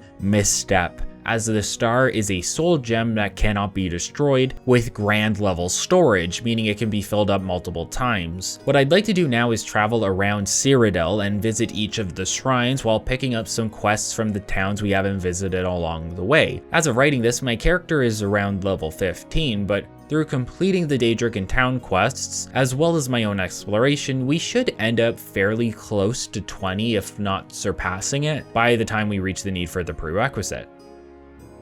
The Shrine of Azura is situated north of Cheydinhal and close to the Dagon Shrine we had just visited in order to obtain the Mysterium Xerxes. It makes sense why Azura is the Daedric quest you are suggested to complete, as it becomes available at level 2 and is potentially the first shrine you stumble upon that has a fast travel point close to it. Again, I would say that this is a mistake I imagine some newer players would make though. While there's nothing wrong with completing this quest as early as possible, giving up Azura's Star could be seen as a big mistake by many that find use use of its utility. Many of the artifacts are not as useful as others, making the choice not too difficult once you have everything in your possession. There is one I plan on sacrificing just because Martin has interesting dialogue involving it, and it's not incredibly useful. From a design perspective, I'm surprised that the developers opted for suggesting Azura's Star, as I don't believe it's made abundantly clear how Daedric shrines work to the player or how useful the rewards could be. While you can ask around towns and the other odd location about the shrines in order to have them placed on your map, it may have been better to get this out of the way by having Martin or some of the blades place them all at once for you, allowing you to understand just how many shrines there are and allow you to explore their quest lines and rewards before deciding what to sacrifice. You can do that anyway, but not in a way that I think prevents the player from sacrificing the first artifact they come into contact with. Just a personal gripe because I traded off Azura's Star when I was younger and it took me a long time to realize its use. I mentioned that most shrines require a level prerequisite as well as an offering of some kind. The offering is different depending on the shrine, and you can usually learn what is necessary by talking to the NPCs around the shrine that worship the Daedric prince that the statue represents. Another reason why Azura is so easy for newer players to complete is because she requires an offering of glow dust. If searching for a will-o-wisp to kill so you can obtain glow dust sounds contrived, 1, there are worse offerings yet to come, and 2, the shrine is surrounded by them, making the collection of glow dust a simple affair. The Daedric quests themselves aren't always that special. Some are creative while others are plain and straightforward. Azura here has some followers of hers that have locked themselves in a nearby gutted mine. These worshippers stay there after being afflicted with vampirism, and Azura wishes to have you end their suffering through death. That's really straightforward. Just go to the mine and kill the vampires. And you may be thinking to yourself, oh, he's finally going to talk about the vampire cure quest, but no. I probably won't be covering that until we get the option to willingly become a vampire through a certain faction. Your reward for killing the vampires is Azura's Star. I explained this a bit already, but enchanted weapons have limited uses. You restore those uses by spending soul gems, but these gems also need to be charged. A petty soul gem can hold at most a petty soul, while the largest grand soul gem can hold a grand soul or any soul level lower than that. You collect these souls from monsters and wildlife, as human-like souls cannot be placed into normal soul gems. There is an alternative for this, and we will actually need one for an offering later. The easiest way to get these souls is by killing creatures that have been hit with a soul trap spell before the spell wears off. If you kill them like this, their soul will be placed in the best option of your empty gems in your inventory. There's a weapon we are going to grab later that has the highest base damage in the game and comes with a soul trap enchantment, meaning every time you hit something with it, the spell will be applied. Thus, when they die, the soul will be placed in a gem. You then destroy these gems to recharge your weapons. The thing about Azura's Star is that it's a grand soul gem that cannot be destroyed, meaning that you can fill it up with souls and then spend those souls on enchanted weapons without losing the Daedric artifact. This is incredibly useful when used in conjunction with the powerful weapon I mentioned earlier. You will end up with a virtually infinite source of enchantment charge through the mechanic, and that means your enchanted weapons will always be effective. You can see why the artifact is so valuable and why sacrificing it to Martin would be a mistake, something I think the developers should have better worked around. In terms of completion order, I am doing the shrines based on what level they unlock, as they are listed on the UESP wiki. That means Sheogorath is next, but the shrine is fairly close to Bravil, meaning that we are going to stop there and get some quests done before progressing. One of these quests is a particular favorite of mine, but let's first talk about the Forlorn Watchman.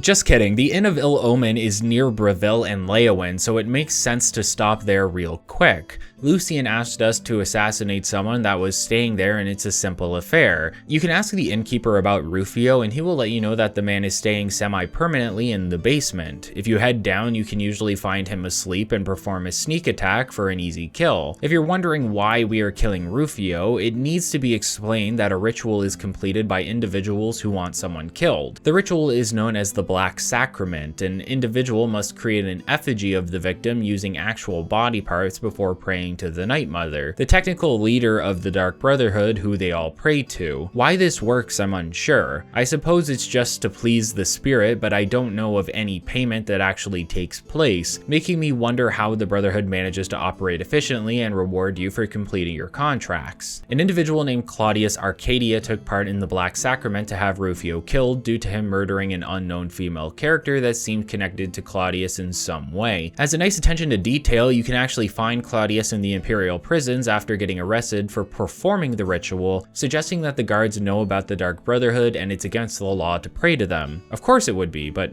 sometimes these factions aren't believed to be real by common folk. Once Rufio is dead, you need to sleep in a safe bed. I don't know what constitutes a safe bed, but some work and some don't. An inn is probably your best bet. Once you take a snooze, Lucian will appear before you again and make you a member of the faction, instructing you to go to Cheydinhal and enter an abandoned house. There you will find a door and must answer a question that it poses with "Sanguine, my brother." It's not the time to return to Cheydinhal just yet, but we are getting closer to that point. Not much closer, but closer.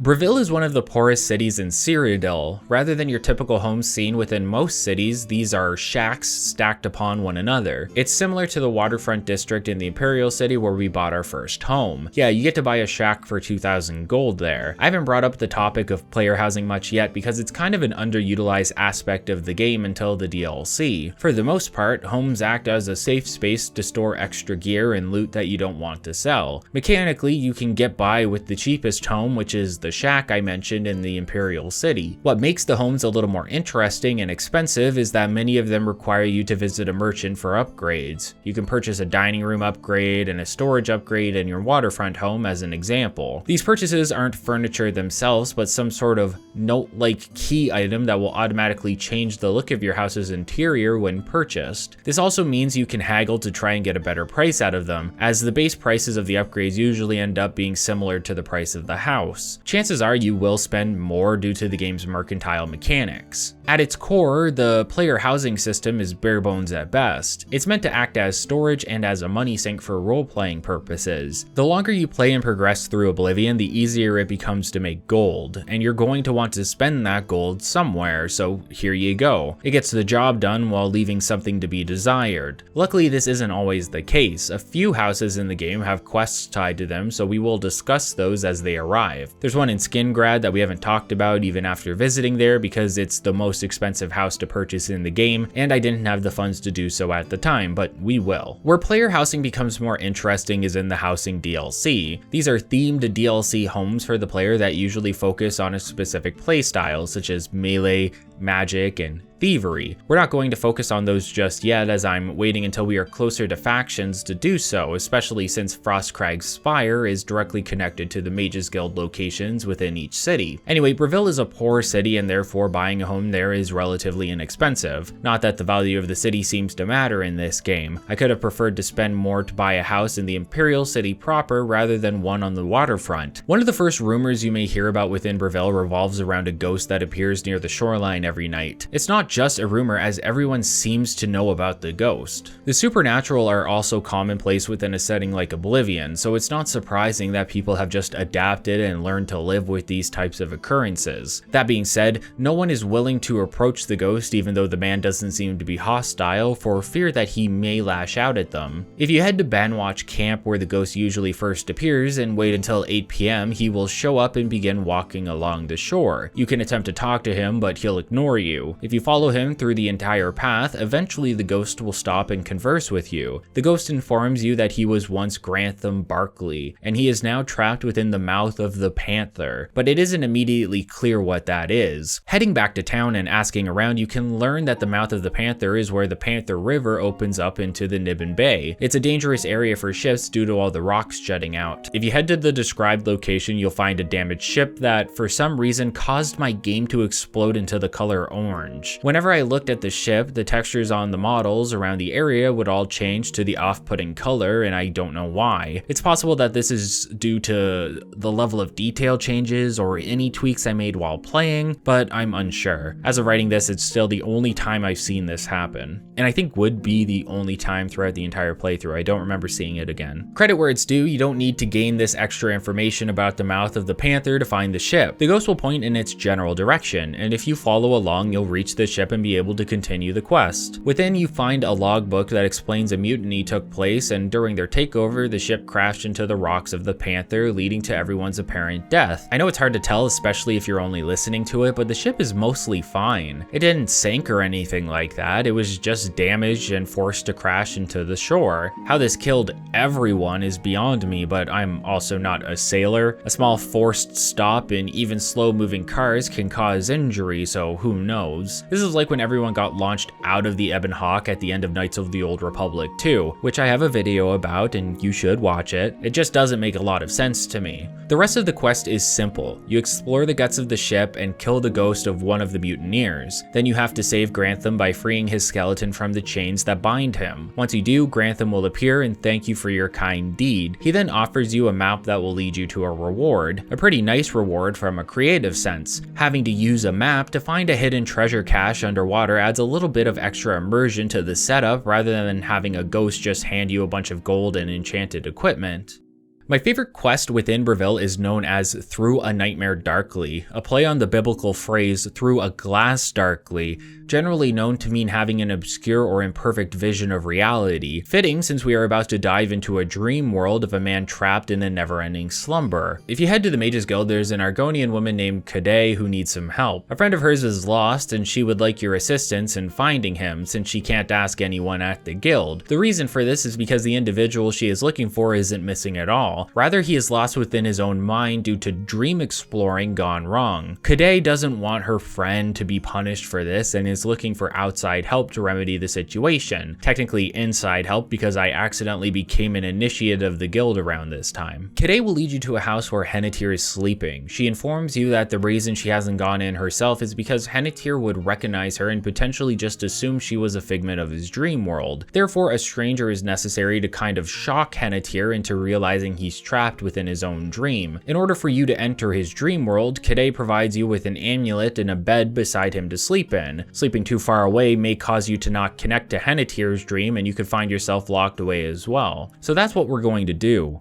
We place the amulet around our neck, hop into a bed, and the next thing we know, we are transported into the mind of Hennetir, who is surprised to see us. Hennetir isn't all there at the moment. It seems as though 4 core parts of his mind, those being perception, resolve, courage, and patience, have been removed from his person and have been constructed into 4 unique tests that must be completed in order to regain them. This is where the fun of the quest comes in. Many of these tests are meant to be completed in specific ways, but depending on the stats of your character, many of them can be bypassed entirely. That's something satisfying about being expected to clear something one way, but being so mechanically superior that you can just leap across the test to the prize. It may not be fully intentional on the developer's part, but it feels like you are being rewarded for the time you have put into your character. You can perform the tests in any order, but I usually start with the test of patience. The goal of the test is to make it through the trap floors by only stepping on the safe tiles. You are provided a map and must figure out which symbols indicate safe zones based on how they made a trail from one end of the test to another. There are 3 of these areas within the test and they get more elaborate as you progress. Now, hilariously, you can just jump over most of these before the arrow traps kill you. I think I even made a mistake here and almost died, but the trap wasn't enough to kill me. Not to dismiss this quest because I actually love that this is an option, but it's comical in nature. We can jump over the traps in the test of patience, we run past almost everything in the test of perception, and the test of courage has us swim through a huge cavern where it's supposed to take so much time that we would run out of air. The cavern has potions of water breathing littered around to help you get through it, but I ended up not needing any of them because of how fast my character was. It's absurd, but in a goofy way that plays into the comical absurdity that Oblivion is best known for. The hardest test would probably be the test of resolve, as you have to kill 2 minotaurs to progress, but I had a staff of lightning that was so powerful it double tapped these dudes no problem. I was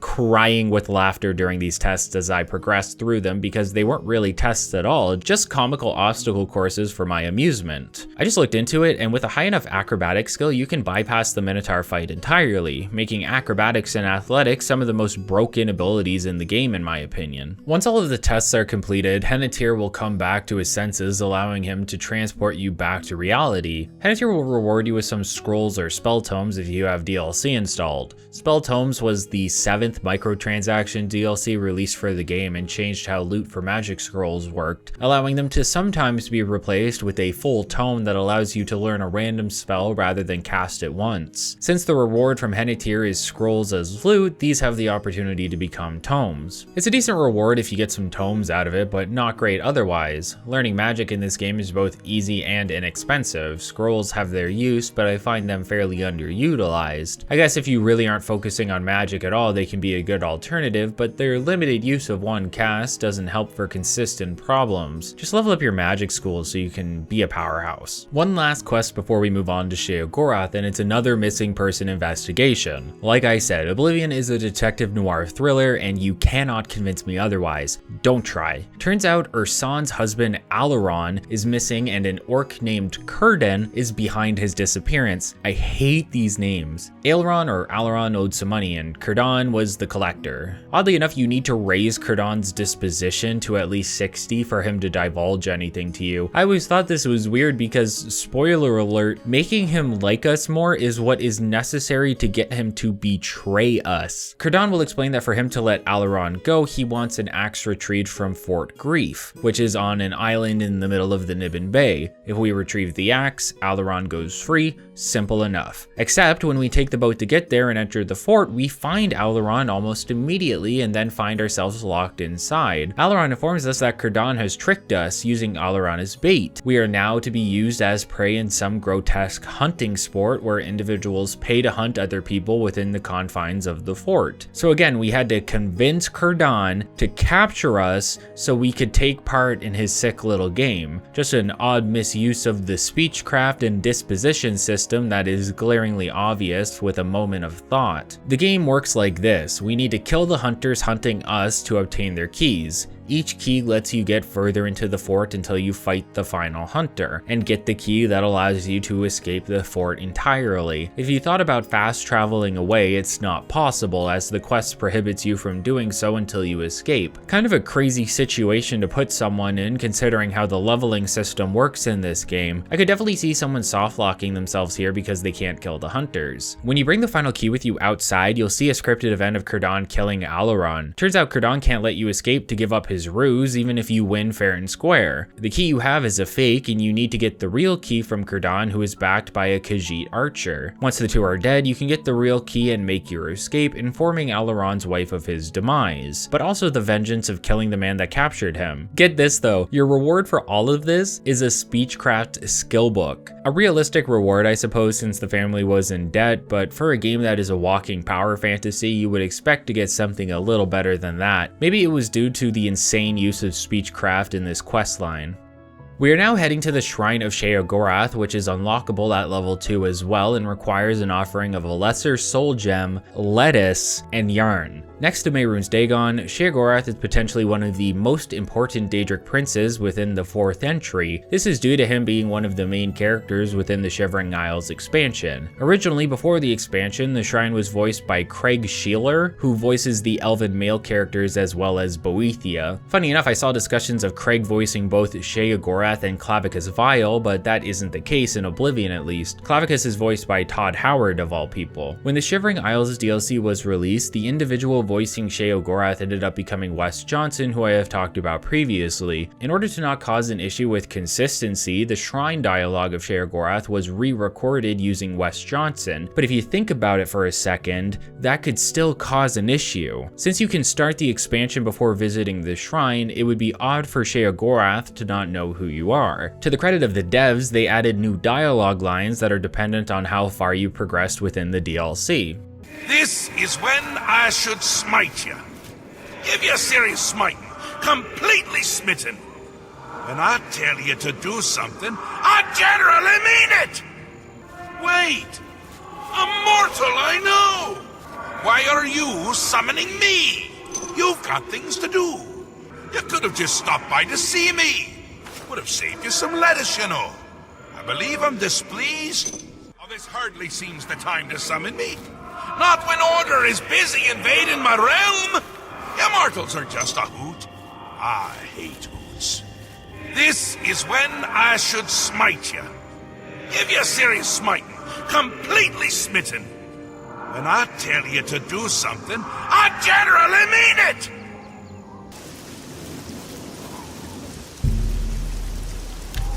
Praying to yourself, my lord?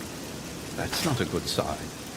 Or perhaps it is. Prince of Madness and all that. While I believe you should be attending to your duties, it is, of course, your prerogative to spend time wherever you wish. Your predecessor did have one task he wanted performed, though he never found a mortal suited for the task. There is a settlement called Border Watch that your predecessor found rather dull. This, of course, offended him greatly. They are a rather superstitious group, living their lives based on omens and prophecy. One such prophecy, the Kashara, was of particular interest.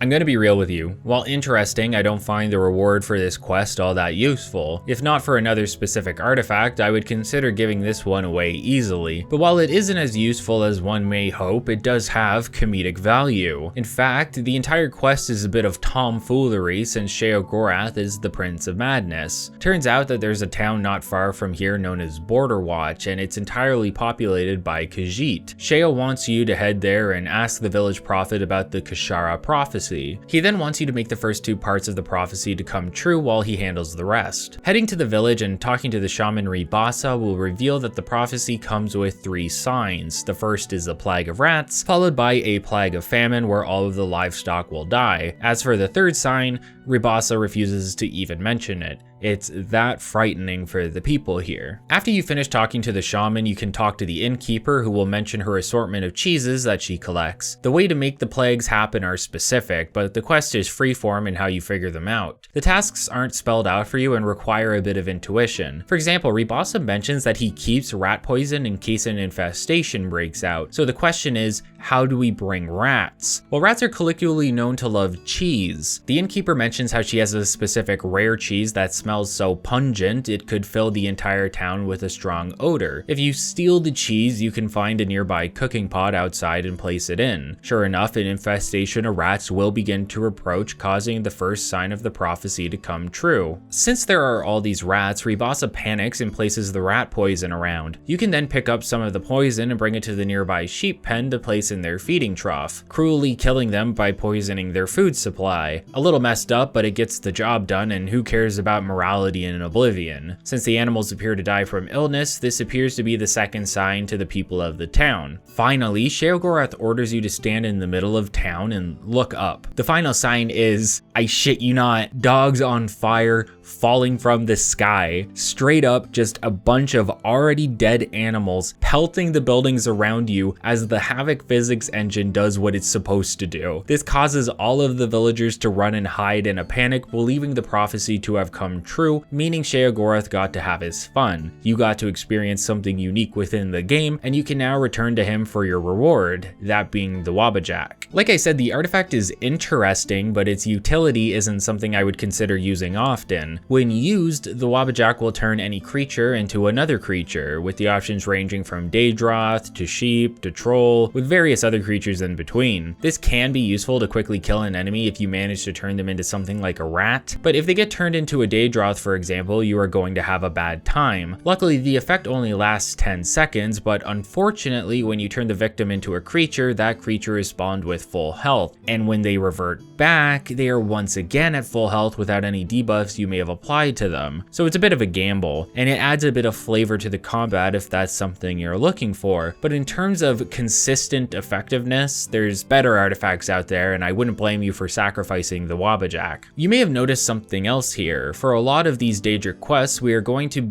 actively harm people. And I don't mean going vampire hunting, I mean traumatizing people, putting people in the nude, getting priests gruesomely killed, etc. A lot of bad gets done in the name of the Daedric princes, and Martin Septim knows this as he's been where you are before, serving under a Daedric prince for their own enjoyment, and Martin was rewarded for it at a point, even if it was only momentarily. My point is that there is reason to believe Martin knows that you may be committing horrible acts against living people, but to him it is necessary for the survival of Tamriel. It's another reason the developers may want you to start with the Azura quest, because the quest itself doesn't have these shaky morals. It's about bringing a bunch bunch of vampires who are tortured by their own existence to peace, and they are openly hostile as soon as they see you. Sheogorath is about traumatizing an innocent village of Khajiit. Since we're so close to Leyawiin, it's time to get some of those quests out of the way. After helping a guard with some skooma dealers in a very short quest, we can head inside the city proper and start looking around for work. The main rumor you may hear about is how a woman has been stuck in her house with a foul odor coming from within. Hilariously, this is another quest related to Sheogorath. Even before Shivering Isles, it seems the designers really enjoyed the concept of the Mad God. Rosentia here bought a Daedric staff that ended up being cursed. An enchantment on the staff makes her compelled to not throw it away, but by using the staff she has conjured an assortment of scamps that follow her everywhere, preventing her from leaving her house. Since you're dealing with powerful Daedric magic, the Mages Guild is the next obvious stop, so you can talk to a friend of Rosentia's, Alvis Uvenum. Having looked into the staff, Alvis believes that it can be traded from one person to another, similar to how Rosentia bought it. In order to get rid of the staff, we would have to take it with us and bring it to Dark Fathom Cave, where there is a shrine of Sheogorath within. Unfortunately, there's another downside to owning the staff in that it slows you down greatly. Mechanically, this is a 20-point speed debuff, but if I'm being honest, I didn't even realize this had happened when I obtained the staff. 20 points of speed lost is a lot, but I didn't feel significantly slower by any means. In fact, this turned the quest into a simple objective of just running through the cave to deliver the scamps and their staff to the shrine. Nothing too crazy, which is fine for some quests, but this quest makes it seem like these issues are the end of the world, and I believe that should have been reflected in the mechanics. Rather than debuffing your speed, there should have been a mechanic that made it impossible to fast travel and that made you actually slow regardless of your attribute. Plus, the scamps could have caused havoc and annoyance to you and the people around you, giving better reasons as to why Rosentia stayed locked up in her home. Mechanically, it may have become a more annoying endeavor overall, but within the setting of Oblivion,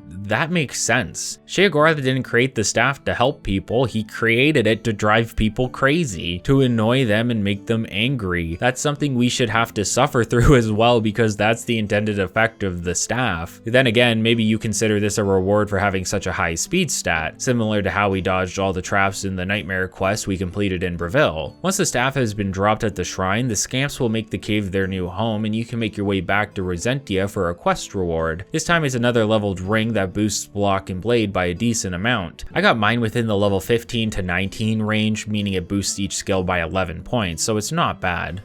Something I haven't touched on yet is that after completing the Dagon Shrine quest, more Oblivion gates have begun to pop up. Specifically, there are some static gates that appear near each of the major cities. These are relevant to a later optional quest that we will be completing, but you can get them out of the way early if you want, and the people of each city will usually thank you for it. I bring this up because sometimes a count or countess won't be willing to talk to you fully due to the presence of an Oblivion gate, forcing you to get rid of it if you want to discuss something with them. Luckily, that wasn't the case for Leyawiin, and it may be tied directly to the side quest I just mentioned. I think it is. Within the castle halls, you can find an orc, Mazoga the orc to be precise. Mazoga doesn't have a typical orc name because she was, in her own words, born under a rock and has no parents, so she doesn't need a family name. At the moment, Mazoga won't talk to you. She's only here to speak to the Count, and she seems to have been standing there for some time. If we head to the Count, he will mention that he has a task for us. When we inquire about it, he wants us to figure out what Mazoga wants and help her complete it so that she'll go away. If you inform Mazoga that you are here on word from the Count, she will finally open up to you a bit. One thing she mentions is that she expects to be addressed as a knight and demands you refer to her as Sir Mazoga, as her title would require. You can challenge her on this, but you don't have to. I like Mazoga. Out of any side quest character, I believe she becomes one that you could empathize with the most. It's hard to pinpoint, but she just feels that little bit more real than the rest of the clown people you are always talking to. Anyway, I respect her in a way and opted to show that respect by not fighting her on it. Mazoga wants you to find an Argonian in town named Weebum Na and bring him to the castle so that she can talk to him. If you go to Weebum Na, he's suspicious of the request, but his curiosity takes over and he agrees to stop by. Mazoga will ask Weebum Na where Fisherman's Rock is, and Weebum Na will explain how it's north of Leyawiin. She asks him to escort her there, yet he refuses unless she is willing to divulge why she wants to go, which she isn't. Not willing to to back down on his request, Weebum leaves and refuses to escort her. With nowhere else to turn, Mizoga will explain to you that she is looking for a man named Mogan's Windshifter, who is said to be staying at the camp near Fisherman's Rock. She asks you to help her find it using the directions from Weebum, and since we are working for the court, we can't really disagree. That being said, Mizoga makes it clear that she doesn't want any violence, at least not until she has talked to Mogans first. When you reach the camp, you will find Mogans and his comrades staying within it.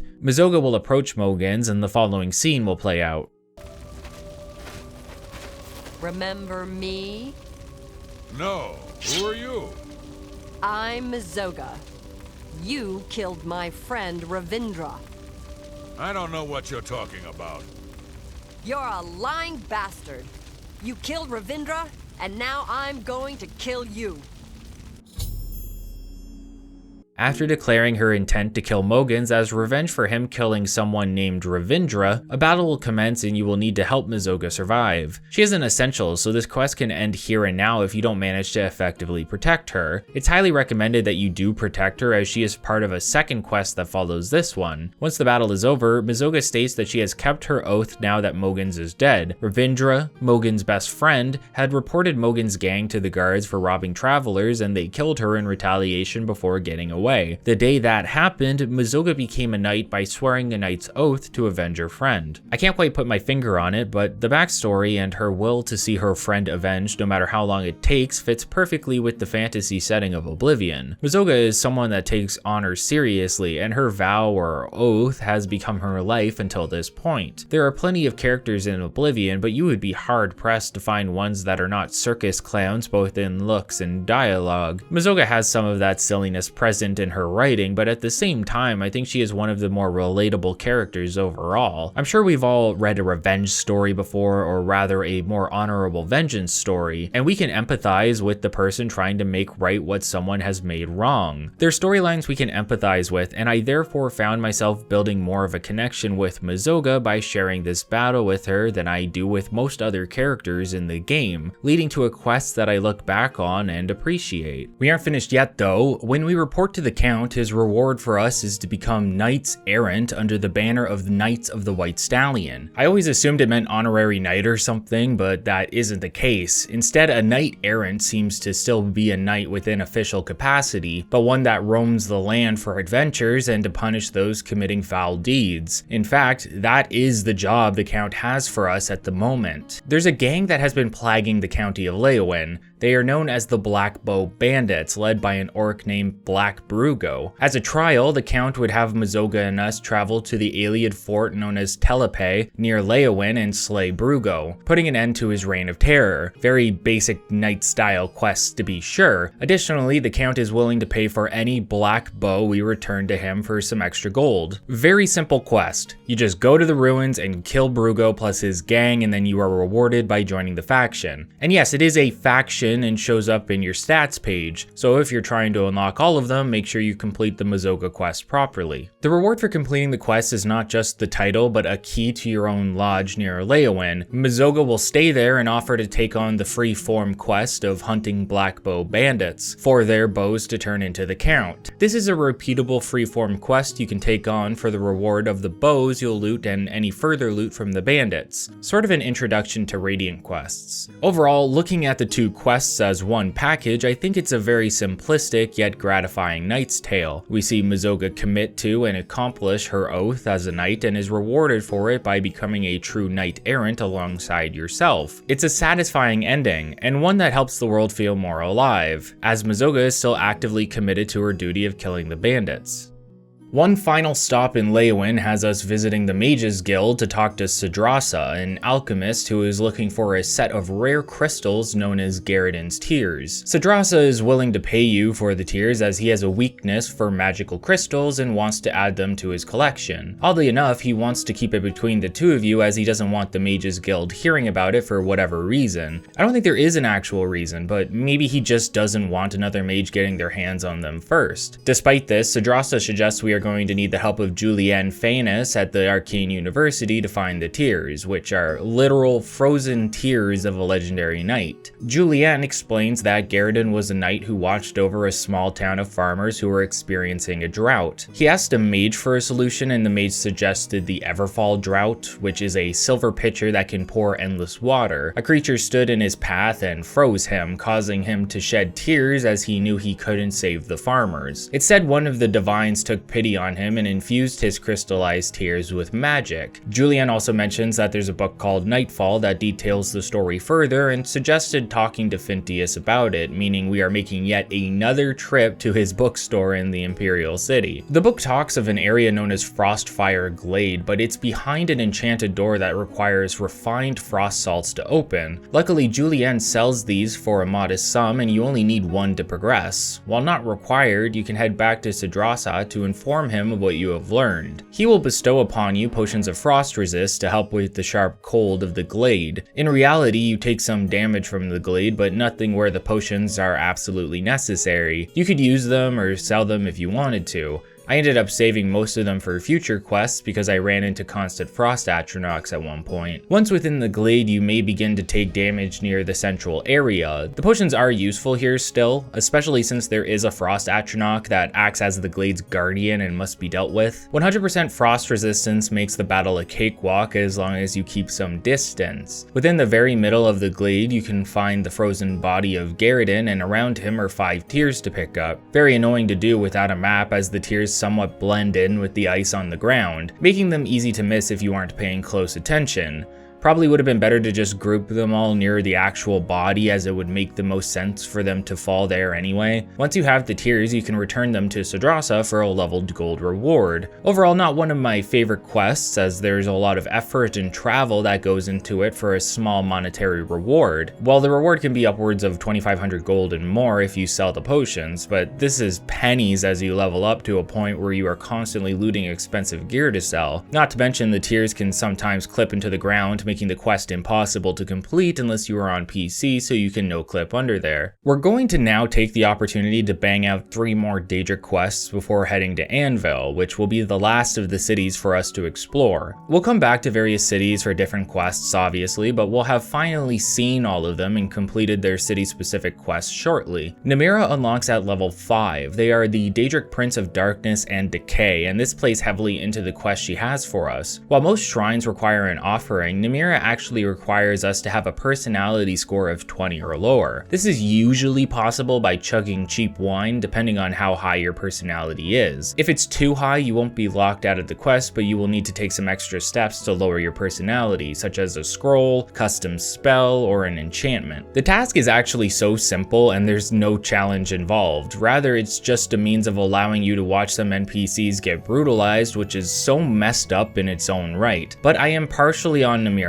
side here. You see, Namira has this group of literal basement dwellers called the Forgotten Ones. They live in an alien fort in pure darkness and never see the light of day. Some priests of Archaea are trying to cleanse them by bringing in torches, succumbing the individuals to the light and praying for them. All this is really doing is annoying and torturing the residents within. It's such an odd setup. I honestly feel for the little basement dwellers here, because all they want to do is live here in darkness and their own filth, and these guys show up to stop them from doing that for some reason. I can't believe I'm saying this, but the priests should honestly just leave them alone. Let them live in the goop zone for eternity. Who cares? They're happy. Let them be happy. Now, if there was a peaceful resolution to this, I'd be totally fine, but unfortunately the only way to stop these peaceful priests from bothering the inhabitants is to use an alteration spell given to you by Namira. When you cast it on a priest, it will cause their torch to go out, and I'm not joking, but they will then get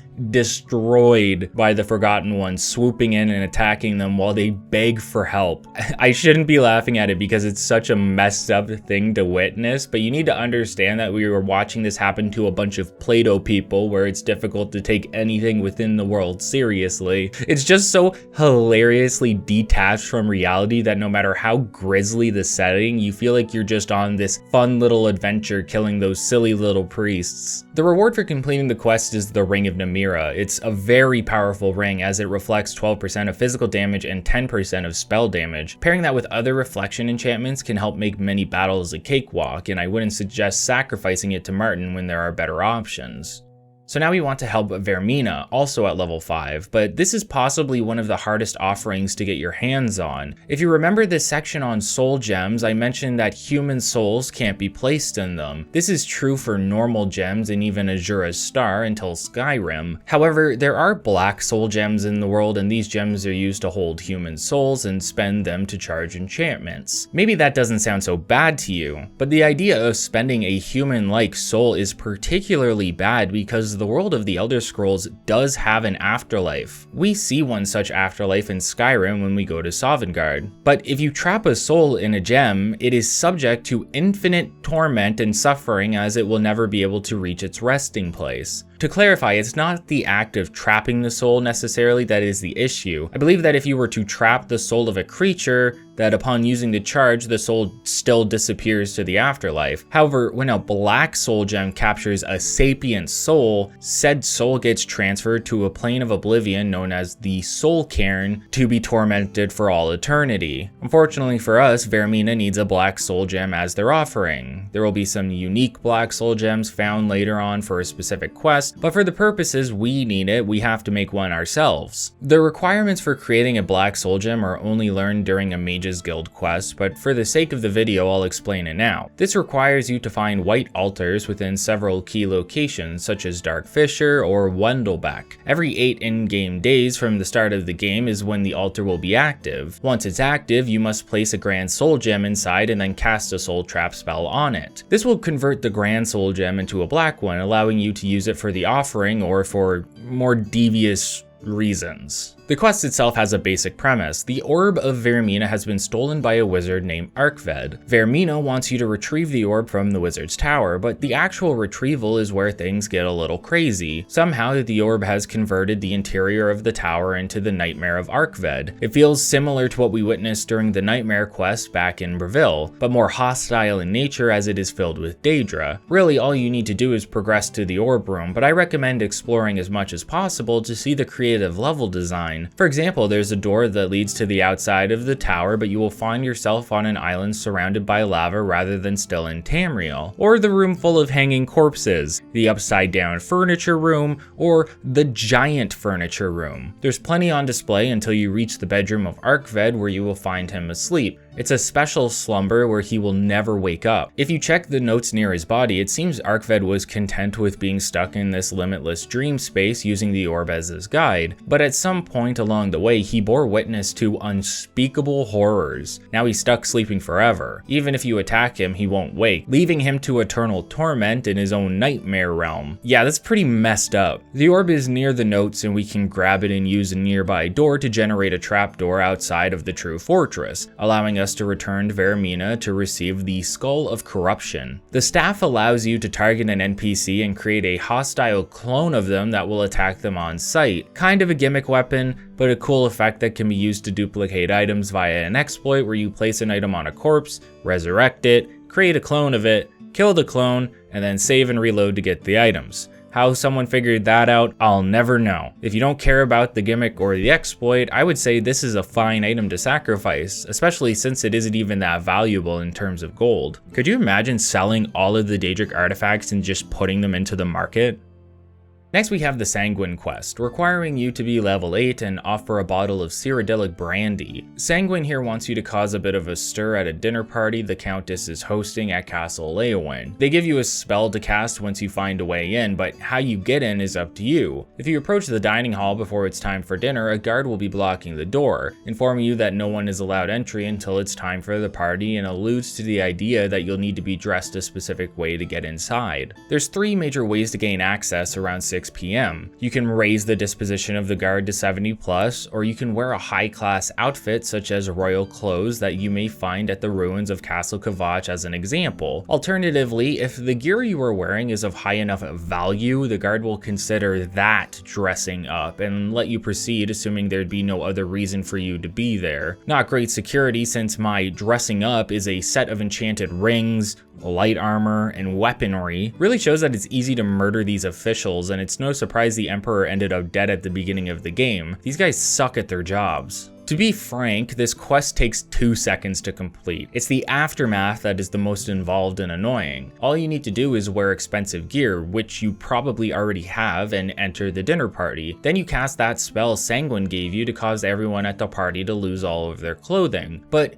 here's the issue. For whatever reason, this spell causes a brief damage to health, meaning that by casting it, you are committing assault. Within the mechanics of the game, it's assault regardless, but within the mechanics of the game. This is most likely to create a rise out of the NPCs so that they seem upset over losing their clothes. But all they are really going to do here is try to kill you. Plus you get the bounty for the assault, so you have to escape from the city and make your way back to Sanguine because, get this, you ended up naked too and lost all of your equipment, meaning it may be difficult to defend yourself. For some reason, I even saw Mizoga fighting off some guards for me. That's some real ride or die shit, so I appreciate her for that. She did die though. You'll still have the bounty after dodging the guards, so you may want to go and deal with that later. I ended up dealing with it by getting attacked by a guard in Anvil and killing him, forcing to pay an even higher bounty when I went to jail. If you had a bunch of stolen goods, don't worry, just go to where you were in prison and find the evidence chest. If you unlock it without being caught, you will gain all of your confiscated goods back. Sanguine has a chest with all of your loot, so we can get it back once we complete the quest. They thank us for our services and provide us with Sanguine's Rose, a staff that can summon a Daedric to attack a target rather than a clone. Basically, it's similar to the Skull of Corruption and in my opinion still worth sacrificing. Actually, this will be the artifact we sacrifice, but I feel inclined to finish the remaining Daedric quests before returning to Martin just so that we have them out of the way. We're getting really close to one of the most broken artifacts in the game, and it unlocks at level 10. Before that though, we have Malakath and Meridia to deal with. Malakath is close to Anvil, meaning this is our chance to complete some quests there before moving on. Anvil is also where you would start the Knights of the Nine expansion, but we'll get to that later once we've completed the main storyline. I mentioned earlier that some of the houses you purchase have quests tied to them. If you talk to Velwyn Benaris, he's trying to sell the manor for 5,000 gold. Even in its rundown state, that's still a steal. Typically you would purchase a home and then purchase the individual upgrades for it, but that won't be the case here. Rather, we will get all the upgrades for free upon quest completion. Interestingly, upon buying any house, you usually receive a quest to go visit the house and then purchase the upgrades for it, thus completing it. However, there are no upgrades to purchase once you reach the manor, so you may be wondering how you complete it. Well, as a bit of foreshadowing, if you check the basement, you will find a supernatural seal on one of the walls, but you can't interact with it at the moment. Ominous, but maybe we don't care about that. It's an old home and maybe the decorator was into that kind of thing. If you randomly decide to use the bed within the manor to sleep, you will soon find yourself accosted by ghosts and come to realize that the manor is haunted.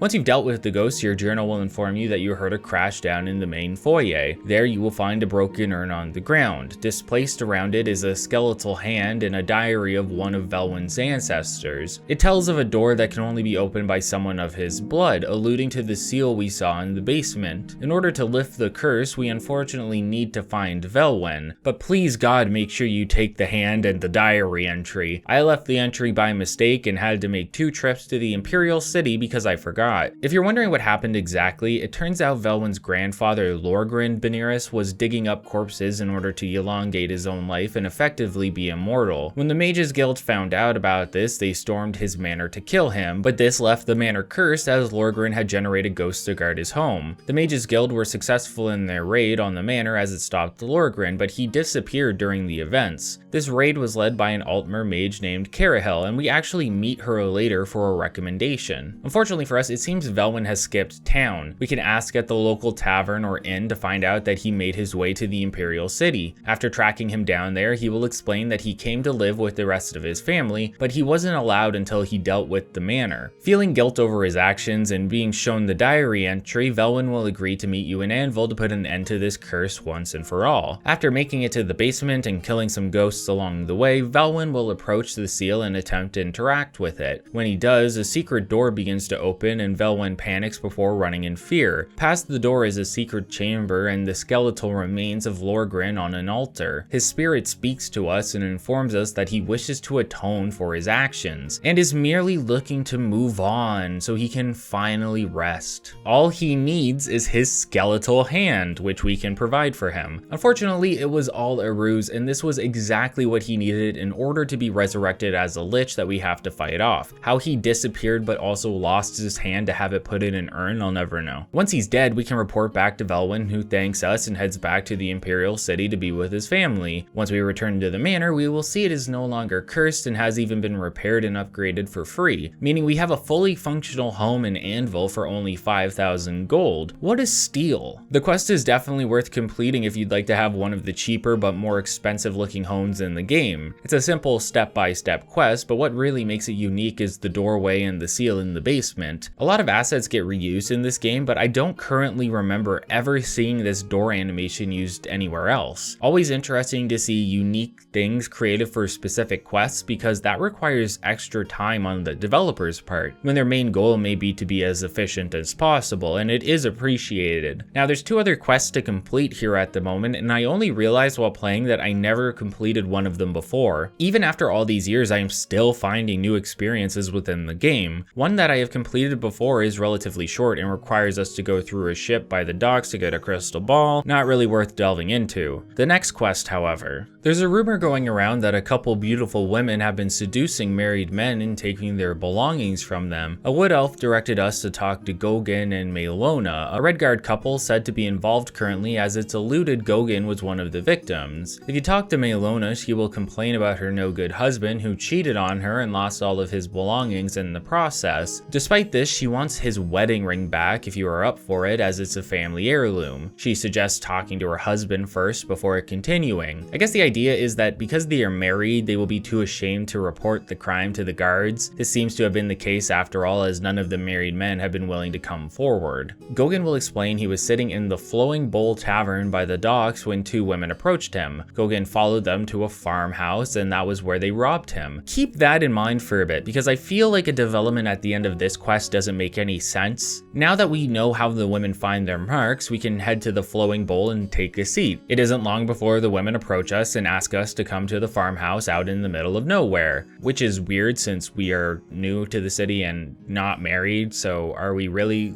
the type of mark they're looking for, or are we not? Like, I don't understand. The interior of the farmhouse is unique, with a bunch of red curtains put up for the mood, I guess. I can tell I have never done this quest before because this room feels very foreign to me. So here's where things get weird. Faustina here asks us to get comfortable by taking off all of our gear. When we refuse, she'll ask why, and we explain that we are here for Gogin's ring, which Faustina was expecting for some reason. It turns out that the ring is a fake, which I didn't understand right away. I assumed that meant Gogin had sold it before or something, because that's just the type of husband he seemed to be. Faustina will call in her cohorts, and you'll have to kill the 2 women who lured you here, plus an additional Khajiit woman. Now here's where it gets crazy. Guess who shows up at the farmhouse? Who do you think it could be? It's 2 members of the Anvil City Watch, but more importantly, it's Gogin and Melona. Turns out they are undercover agents of the Watch that were trying to catch these girls in the act. Unfortunately, none of the married men were willing to talk about it, so they want to send in a stranger, but this brings up a few glaring flaws in the plot of this side quest. Why did they target us? There is nothing to suggest we are married, and even if we are a stranger in the town, we now own property there, and even if we didn't, we could still approach the guard to complain. We could be the perfect witness, so why would they take this chance on us? Especially considering we are known as the Hero of Kvatch, the Grand Champion, and I even closed the nearby Oblivion Gate. Everyone here should know who we are, and even if they didn't, it makes no logical sense to send us in for this mission. Even more odd is that Gogin and Melona wanted to catch the women in the act, and they already used Gogin as bait, right? Why then couldn't they just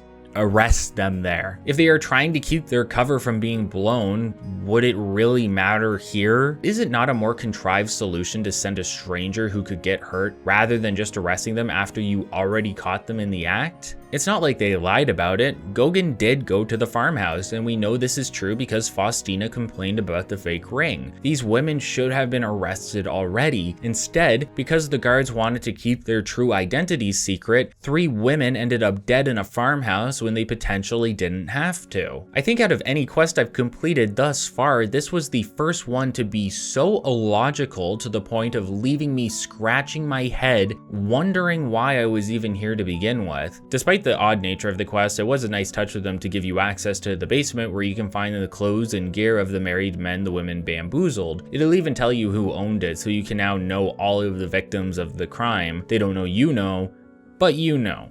And sometimes that's enough.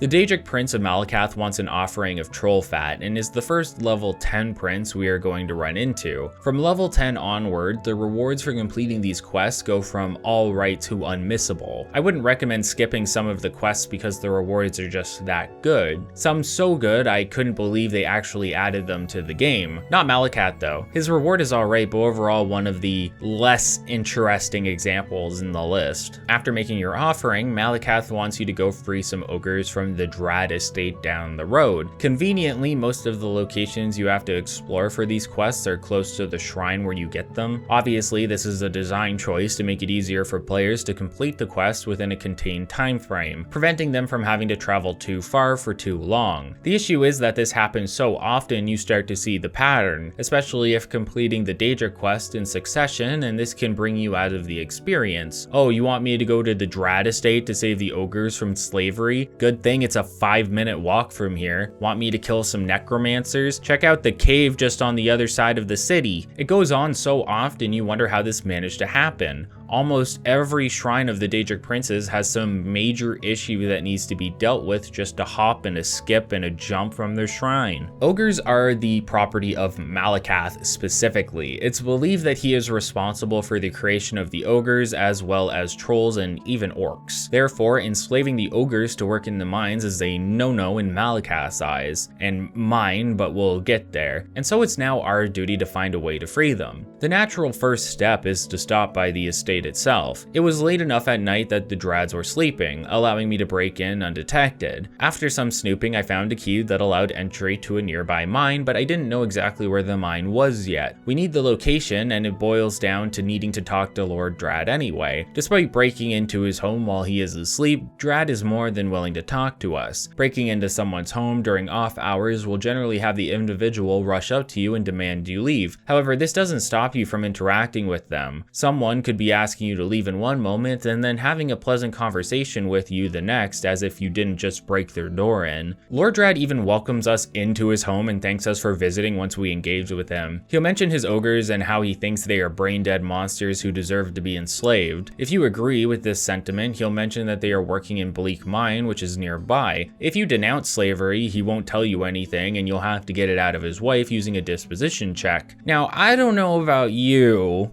but I'm not a big fan of slavery. You might be thinking, aren't ogres just mindless monsters out to kill? And the answer is no. Ogres can show signs of intelligence on par with other sentient races. Some are tacticians and others possess the ability to harness magic. While violent, primitive, and generally a threat to modern Cyrodiilic settlements, ogres are sentient beings who experience pain, sadness, and suffering. Now, don't get me wrong, I'm not saying what the ogres do is excusable, and we fought plenty of ogres that have stood in our path along the way. We even killed a bunch just to get the Germain brothers' farm back. Ogres kind of suck ass, but despite this, I wouldn't look to enslave them for the benefit of my people, to lock them up in cages within caves so that they can mine ore and resources for my profit. What am I, Elon Musk with his emerald mine? Someone's gonna be mad with that. Someone's gonna be mad about that comment. The setup that the guards have for the ogres in the mines aren't fit for any creature, really. It's a gross situation, and I can understand why Malakath wants it remedied. It's not all the time, but sometimes you can find yourself siding morally with the Daedric Prince. pretty hilarious to see one that is anti-slavery while there are still communities in Tamriel that actively participate in it while denouncing the Daedra. To be fair, I think Malakath only really cares about his own creations or worshippers being enslaved. Who knows how he feels about other races. All of this to say that I ended up just telling Drad I don't care about the slavery thing so that he would spill the beans. The dude is going to get what's coming to him anyway. Now, I don't know what the hell happened. I don't know if it was a bug or what. After breaking into the mine using the key I found, I ran into a bunch of guards wearing ebony and orcish armor. Each one of them would approach me multiple times and initiate conversation mentioning how I am a thief and living on borrowed time. They would do this often and without me interacting with them, but they would never do anything to me other than that. It feels like they should be hostile to me, but that doesn't seem to be the case from what I experienced. After maneuvering our way around all these Dunmer guards, we can find 2 cages that release the ogres. I used lockpicking to do this, but you can find keys on the guards that will also get the job done. Nothing special here, although it is fun to watch the escaped ogres attack all of the guards before I loot their corpses. If you return to Malakath, he will thank you for taking care of business and mention that the tables have turned for Drad. Now the ogres are in charge of the estate and the lord and lady are now forced to till the fields for the rest of the game. Sure enough, if you stop by you'll find this to be the case.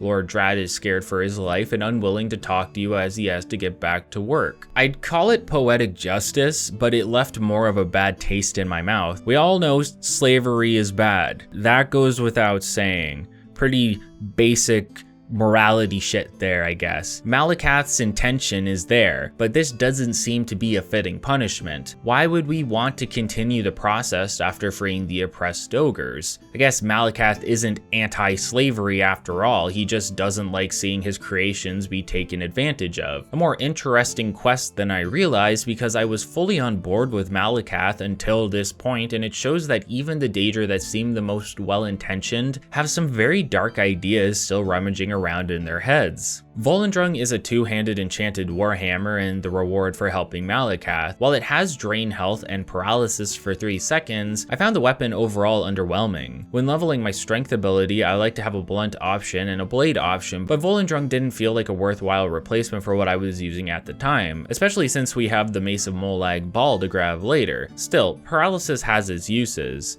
If this is your only means of using it, you may want to hold on to the relic. I wouldn't blame you for sacrificing it though. Once my strength maxed out, I switched to using only Goldbrand and Umbra anyway. I don't have much to say about Meridia really. It's a very straightforward quest without any creativity or nuance to accentuate it. Meridia wants an offering of mort flesh, ectoplasm, or bone meal. Then she asks you to go kill some necromancers in a cave. That's it. That's the Meridia quest. The coolest part about this quest is that the necromancers are located behind a hidden door that is camouflaged as a cave wall, and I believe this only opens for you when you have the quest active. Other than that, it's your standard cave dungeon crawl where you kill a bunch of mages and loot them for expensive gear, assuming you're a decent level by this point. I was almost, if not 20. The reward is the best part of the quest. The Ring of Khajiit offers 35% chameleon and plus 10 to your speed attribute when equipped. That's a large boost for an attribute that you can just equip at will, and since attributes actually continue to benefit with boosts that push them past the 100 point maximum, it can be worthwhile to equip it at max speed so you can benefit even further. Since the quest is so boring, I'll take some time to discuss the chameleon ability. Within Oblivion, there are 2 spells that allow you to be invisible. Invisibility is the most obvious spell, which allows you to be perfectly invisible unless you attack or interact with anything. Invisibility doesn't mean you are quiet, however, so your stealth skill and equipment can still matter here since the weight of your boots is part of the stealth calculation in terms of sound generation. Chameleon meanwhile works a bit differently. Chameleon also doesn't help with sound generation, at least not right away, but it is always active when you are interacting with something. If you attack someone, you don't suddenly lose chameleon status. The main benefit of chameleon is that the power of the spell is broken up into percentages. Since the Khajiit ring is 35% chameleon, that means we have a 35% out of 100% concealment bonus. You may be assuming that reaching 100% chameleon through various enchantments and spells may mean the same as invisibility without the downsides, but that's incorrect.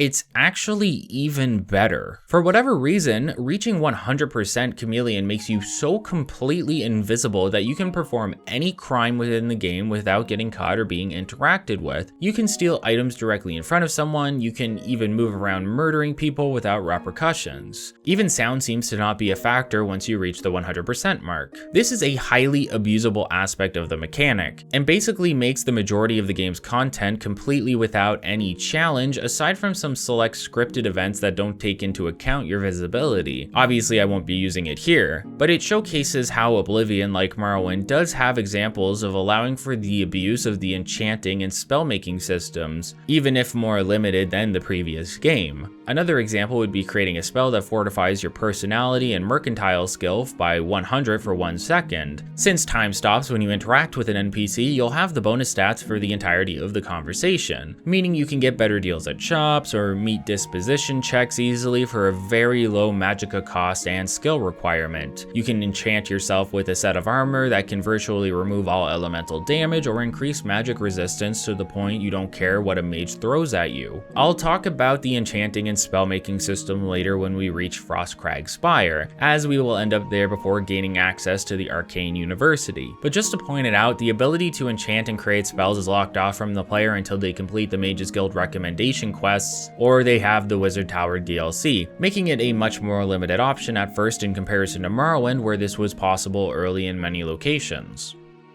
Mephalla's quest is much more interesting and enjoyable. You have to offer her Nightshade between 12 PM and 6 PM, otherwise she won't answer. Mefalla knows of a town not far from here where a family of Dunmer and a family of Nords have been living in harmony for some time. Mefalla wants us to kill the leaders of the two families without getting caught and plant evidence on them to implicate the other. It's actually a very simple setup and doesn't require any real finessing. When you arrive at the village of Bleaker's Way, you can locate and talk to Hrol Ulfgar of the Nords and Niven Dalvalu of the Dunmers. Probably butchered that one. As long as you aren't seen during their deaths, you're good to go. Failure to not get caught leads to a quest failure and prevents you from obtaining the reward. But again, this is very easy to prevent. I snuck up on Niven in broad daylight, killed him, and people walked around his body before I planted the evidence, and it was no problem. Realistically, it would have been better if the bodies were forced to be killed within their homes or somewhere more private, helping to explain how you have to place incriminating evidence, but it's not the end of the world. This quest, like many others, isn't about being mechanically intricate, they're about setting up a payoff. The payoff here being the eventual battle between the two families. By searching the home of each leader, you can find a ceremonial dagger belonging to the Dalvalu family and a family ring belonging to the Ulfgars. Plant the items on the bodies of the deceased and then talk to one of the family members. Soon after, all of the village residents will come out and begin fighting one another, with the last family standing being up to chance from my understanding.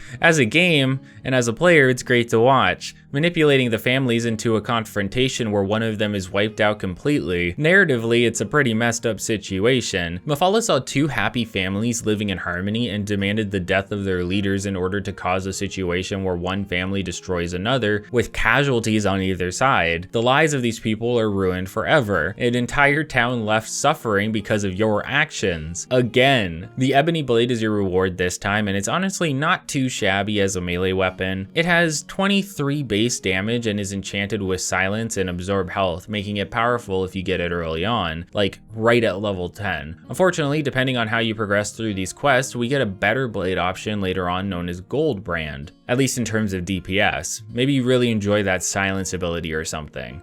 I'm going to start the Nocturnal Quest section by saying the artifact you obtain has to be one of the best rewards in the game, as it completely invalidates an entire mechanic that you will be using constantly throughout your travels. Funny enough, it's also the return of Weebum Na for some reason. I don't actually know what would happen if you killed him before the Mazoga or Nocturnal Quest. Theoretically, both are possible to complete assuming you know the locations you seek. However, if you don't, I could imagine this makes the quest nigh impossible to finish unless you get lucky by finding the location you're looking for, or you look it up online. Just something I'm curious about, but refuse to restart my game to look into. If you know, let me know. He might be essential, so that could be it. For whatever reason, Nocturnal doesn't need an offering. You just spark up conversation and they explain that the Eye of Nocturnal has been stolen. You head to Leyawiin to look into it, but this ended up taking me a while to actually figure out as I didn't remember how to progress the quest from previous playthroughs, and I often like to attempt them semi-blind before referencing the UESP for additional information and things I may have missed. But the thing about this quest is that it isn't abundantly clear how you figure out Weebum and his partner are the thieves. You can ask about the Eye of Nocturnal to a few people within the city, mostly the guards and the Count, but none of them have ever heard about it. That's the only obvious option to choose from, so I ended up assuming I just had to go around asking about the Eye, but barely anyone had the dialogue option. Once I had finally exhausted most of my options, I turned to the UESP, and it turns out you need to ask a guard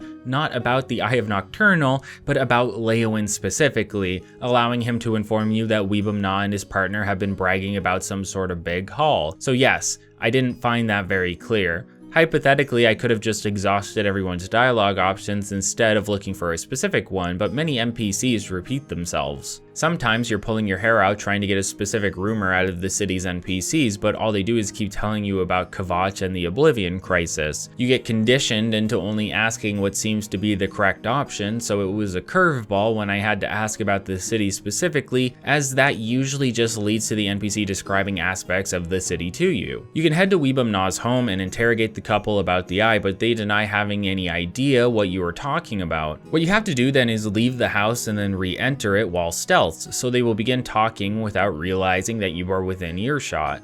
The two then reveal that the Eye is hidden within the nearby Tidewater Cave, which is infested with trolls and bears. Trolls don't swim, meaning the Eye is safe within the cave, but bears seem to, and I tried to rush to the Eye only to be mauled severely and then trapped within the cave. After eventually escaping with the Eye, it can be returned to Nocturnal for the Skeleton Key, a Daedric artifact that boosts your security skill by 40 as long as it's in your inventory. That might sound alright by itself. A 40-point boost to security will make lockpicking significantly easier, but the Skeleton Key has another mechanical function. By keeping the key in your inventory, it will always be used instead of traditional lockpicks when you attempt to unlock a door. The Skeleton Key cannot be broken, meaning you now have access to an infinite supply of lockpicks for the entirety of the game, assuming you keep the artifact on you. I've explained a bit about security already, but what's important to point out is that you don't have to fully participate in the minigame anymore. You can attempt to automatically unlock something without going through the full process. If you succeed, all the tumblers will move into place and the object will be unlocked. If you don't succeed, your lockpick will break. Your chance of an automatic attempt being successful is based on your security skill and the difficulty of the lock. Maybe you see where this is going.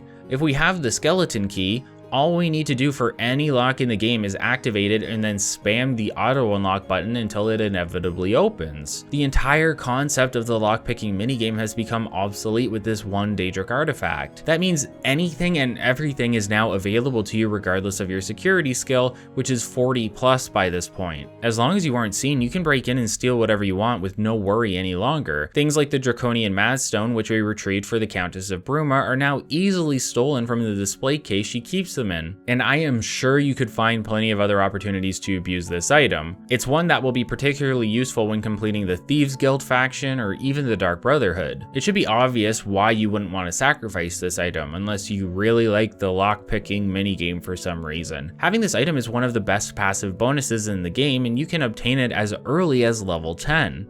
Following a rather easy and simplistic Daedric quest is one of the worst quests not only in the Daedric line but potentially in the entirety of the game. Periate, similar to Nocturne, does not require an offering. This is because being able to function is the bare minimum Periate needs of you to complete their task. Once you reach the shrine, you'll notice that all of the worshippers are standing in a circle, unable to move or interact with you. Discussing this with the Daedric Prince reveals that their followers attempted to summon Periate in a foolish ritual that has left them trapped between worlds, with their bodies in Tamriel and their souls stuck within Oblivion. Now you are tasked with being sent to the plane in order to retrieve the souls so that they may be returned to their rightful bodies. I've already discussed how Oblivion overstays its welcome with the gates and becomes a repetitive trek throughout the various random worlds in an attempt to obtain a sigil stone. One of the aspects that makes these trips so grating after the umpteenth time is the constant amount of hostile Daedric enemies and creatures found within. Scamps, Clanfear, Spider Daedra, Atranax, etc. Each time you enter a gate, you are met with countless enemies to work your way through, but you don't necessarily have to do that. Rather, you can just rush past everything and make your way to the top of every tower, grab the sigil stone, and repeat. Fighting Daedra over and over again takes time, costs resources, and overall is just an unrewarding experience unless you are really pushing for combat skill progression. You can imagine then how awful the concept of being sent to a huge plane of Oblivion would be when your only means of escape is working your way through the land, fighting Daedra until you find all 5 of the worshippers' souls. The good news is that similar to a typical Oblivion experience, you can bypass the entirety of these fights by running past them and interacting with the souls once you reach them, but that shouldn't have to be the best or most entertaining option. If the game is littering itself with enemies and expecting you to fight them, these fights should be somewhat enjoyable in nature. On their own and in fewer numbers, sure, combat in Oblivion can be a satisfying experience, but there's only so many Daedroth you can cut through before all you want to do is finish the quest and get the hell out of there. It's such a slog, and it's disappointing because we know that the team can do better because they have done better in previous quests. Sure, the Oblivion gates are a wash, and we can attribute that to there being so many to enter, but you should expect more out of the Daedric Shrine quests because many of them have shown how unique they can be. There's one later where we head into Oblivion to take part in a tournament of combat, and another where we explored a wizard's tower that had been distorted into a nightmarish hell world. It's possible for these Oblivion-like areas to both be unique and entertaining, but the Periite quest just feels like you've been asked to kill as many Daedra as possible in an uninspired landscape that once again overstays its welcome, forcing you to brute force your way through it in order to keep your sanity. The only real upside is that the reward is one of the better shields in the game. Spellbreaker is a heavy armor shield with a 30% spell reflection rate. You don't even need to block for this effect to be active, just having it equipped is enough. By this point in the game, I had so much spell reflection that I imagined any mage hitting me was doing near equal damage to themselves.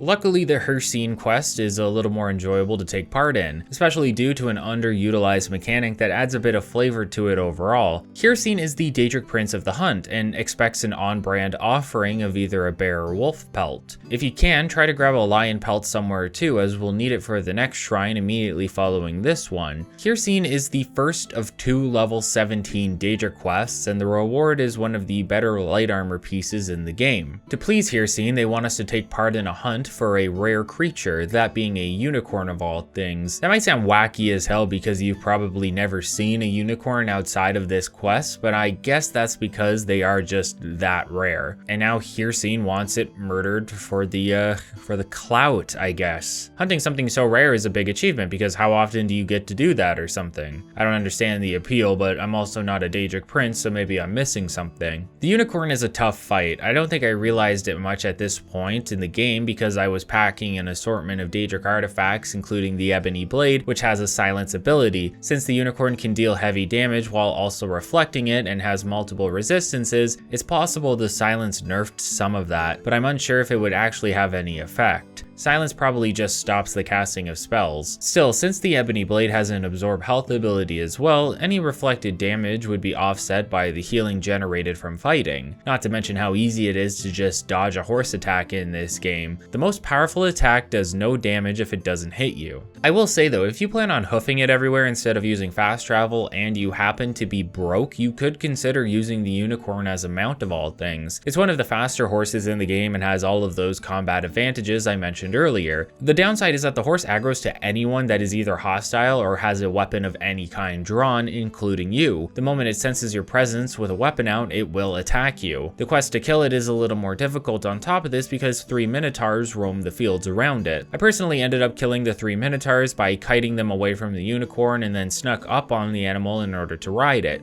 Still, it aggroed to me once I dismounted and I had to kill it for the quest anyway so I could retrieve its horn. Just a small interesting mechanic that you'll most likely only have one opportunity to take advantage of, so you might as well try it. Those little things are what add to the presentation after all. Better to experience them all. For returning the horn, you obtain the Savior's Hide from Heists. It's a light armor chest piece. That is on par with a glass cuirass. Glass being the highest tier of light armor in the base game, although there are better unique options here and there. While the defense is relatively the same, the Savior's Hide only weighs 3 units while the Glass Cuirass weighs 15. It also comes with a resist magic enchantment of 25%, so a pretty decent chest piece to wear for a good while until we find something better, which isn't too far off as we'll be covering the micro DLC add-ons soon. If you got that lion pelt I mentioned, you can deliver it to the Shrine of Molag Bal so you can take part in one of the most messed up quests in the game. All Molag Bal cares about is suffering and enslavement. He detests the honorable and wants to see them fall from grace and damn them so he can enslave their souls for all eternity. Just so happens that there's a man in a village here that fits the bill perfectly. Melus Petilius is an ex-paladin who would often go off performing good deeds such as destroying a minotaur's nest and defending the town of Brindleholm from goblins. The people of Brindleholm will tell you as much when you arrive and ask about him. Unfortunately, Melus's wife passed away while he was out on one of these adventures, and he never forgave himself for not being with her on her deathbed. Now he has made an oath to never raise his weapon against another individual and lives a life of solitude and peace, only ever leaving his home to visit his wife's grave. Sounds like a great guy, so you may be bummed to hear we are about to permanently ruin his life for the rest of eternity. Molag Bal hands us a cursed mace and demands we have Melus not only attack us with it, but actually kill us in the process. Fair enough, I guess. If you get hit with the mace, you probably aren't going to get back up again. Melus only leaves his home at 10 AM every morning to stay by his wife's grave. He isn't one for conversation, so there's no dialogue options that could be used to sway him into attacking you. It's actually a really contrived and obtuse way of doing things in comparison to Morrowind. For Melus, we can only get him to attack us by placing the mace near him while he is at the grave. If we attack him at the grave specifically, he will feel we besmirch the honor of both him and his late wife, and then attempt to kill us by picking up the mace. Even if you attack him constantly at his home, I don't believe he would raise a hand to defend himself. It's just oddly limiting when there were better ways to do it in past games. For example, we should have been able to lower his disposition enough to the point where he hated us so deeply he felt compelled to attack us, suggesting we could have used Speechcraft to goad him into it. Unfortunately, Speechcraft doesn't work like that. Speechcraft is only beneficial in terms of raising disposition and convincing people to help you, except for that one orc who we convinced to betray us by locking us in a fort on an island. Still upset about the logic in that one. In Morrowind, you could goad individuals and lower their disposition to a point where they would finally have enough and begin attacking you. This was actually great for quests where you needed to kill someone but didn't want a bounty or infamy. By having them attack you first, they are now labeled as a criminal, and the mechanics of the game allow you to kill them freely. Guards may even help you in the process.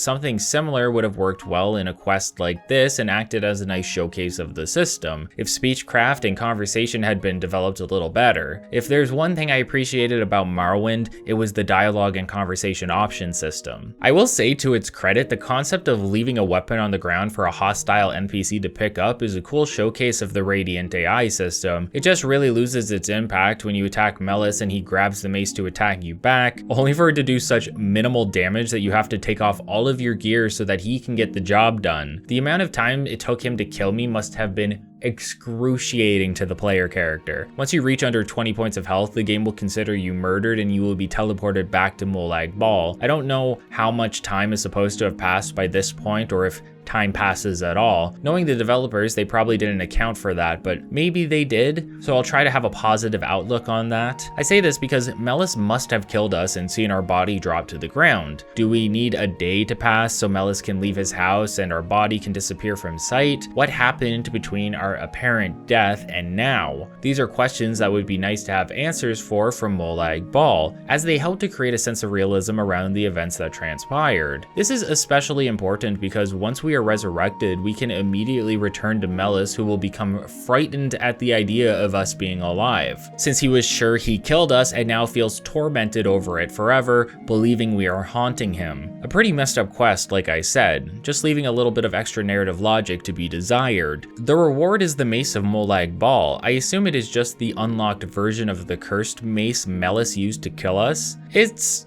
alright. It absorbs strength and magicka, so you become slightly more powerful when using it in combat and can counterspell users, but overall it's not very special, especially since we are about to receive Goldbrand as well as a slew of enchanted equipment in the next Daedric quest.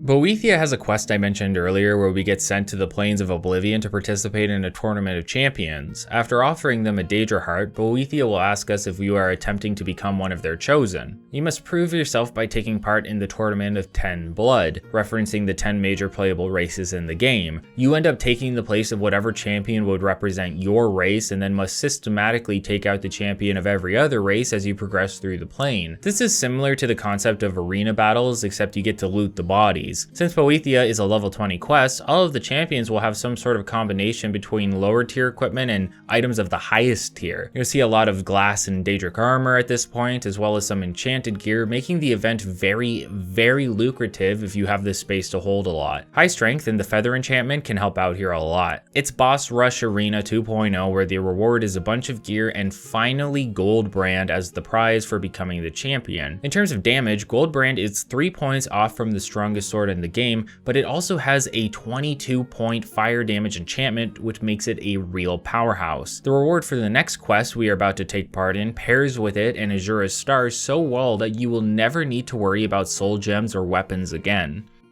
I'm of course talking about Clavicus Vile, who I mentioned is voiced by Todd Howard of Chess Club fame. They're the Prince of Trickery and Bargains, which makes sense considering we have to pay them 500 gold in order to have an audience. You'll notice that there is a dog statue alongside Clavicus by the shrine. This dog is what makes Clavicus one of the more interesting Daedric princes overall within the overarching narrative of the Elder Scrolls, and you'll understand why momentarily. Clavicus is after a sword that holds the soul of a hero that Clavicus has dealt with in the past. In return for fetching the sword, he will offer his mask, which is a headpiece that fortifies personality by 20 points. A pretty bunk reward considering how useless personality is in comparison to all of the other attributes. Clavicus informs us we should start searching in a nearby village known as Pel's Gate. However, when traveling there, you will begin to hear talk from a dog statuette that has magically appeared within your inventory. The Hound of Clavicus Vile in name, but in reality is a shapeshifter who is only sometimes seen as a dog. Barbas has been many things and has appeared in previous entries. He was Creeper, a scamp who lives in a manor full of orcs. Many players become familiar with Creeper as he was one of the few merchants in Morrowind to have a huge supply of gold, 5,000 to be precise. As a creature merchant, Creeper would always buy items at their base value without the need for haggling, making him one of the more popular merchants in the game. Barbas may be the Hound of Clavicus Vile, but as a vessel for some of the prince's powers, Barbas is equal in ability. Still, since he's so loyal to Clavicus, this means little, and Clavicus has even been known to abandon Barbas from time to time. While loyal, Barbas does seem to have free will and will sometimes even warn others of Vile's plots. Even now, Barbas asks the player to consider not returning the weapon to Clavicus, as he has foreseen the blade ruining the plane of his master.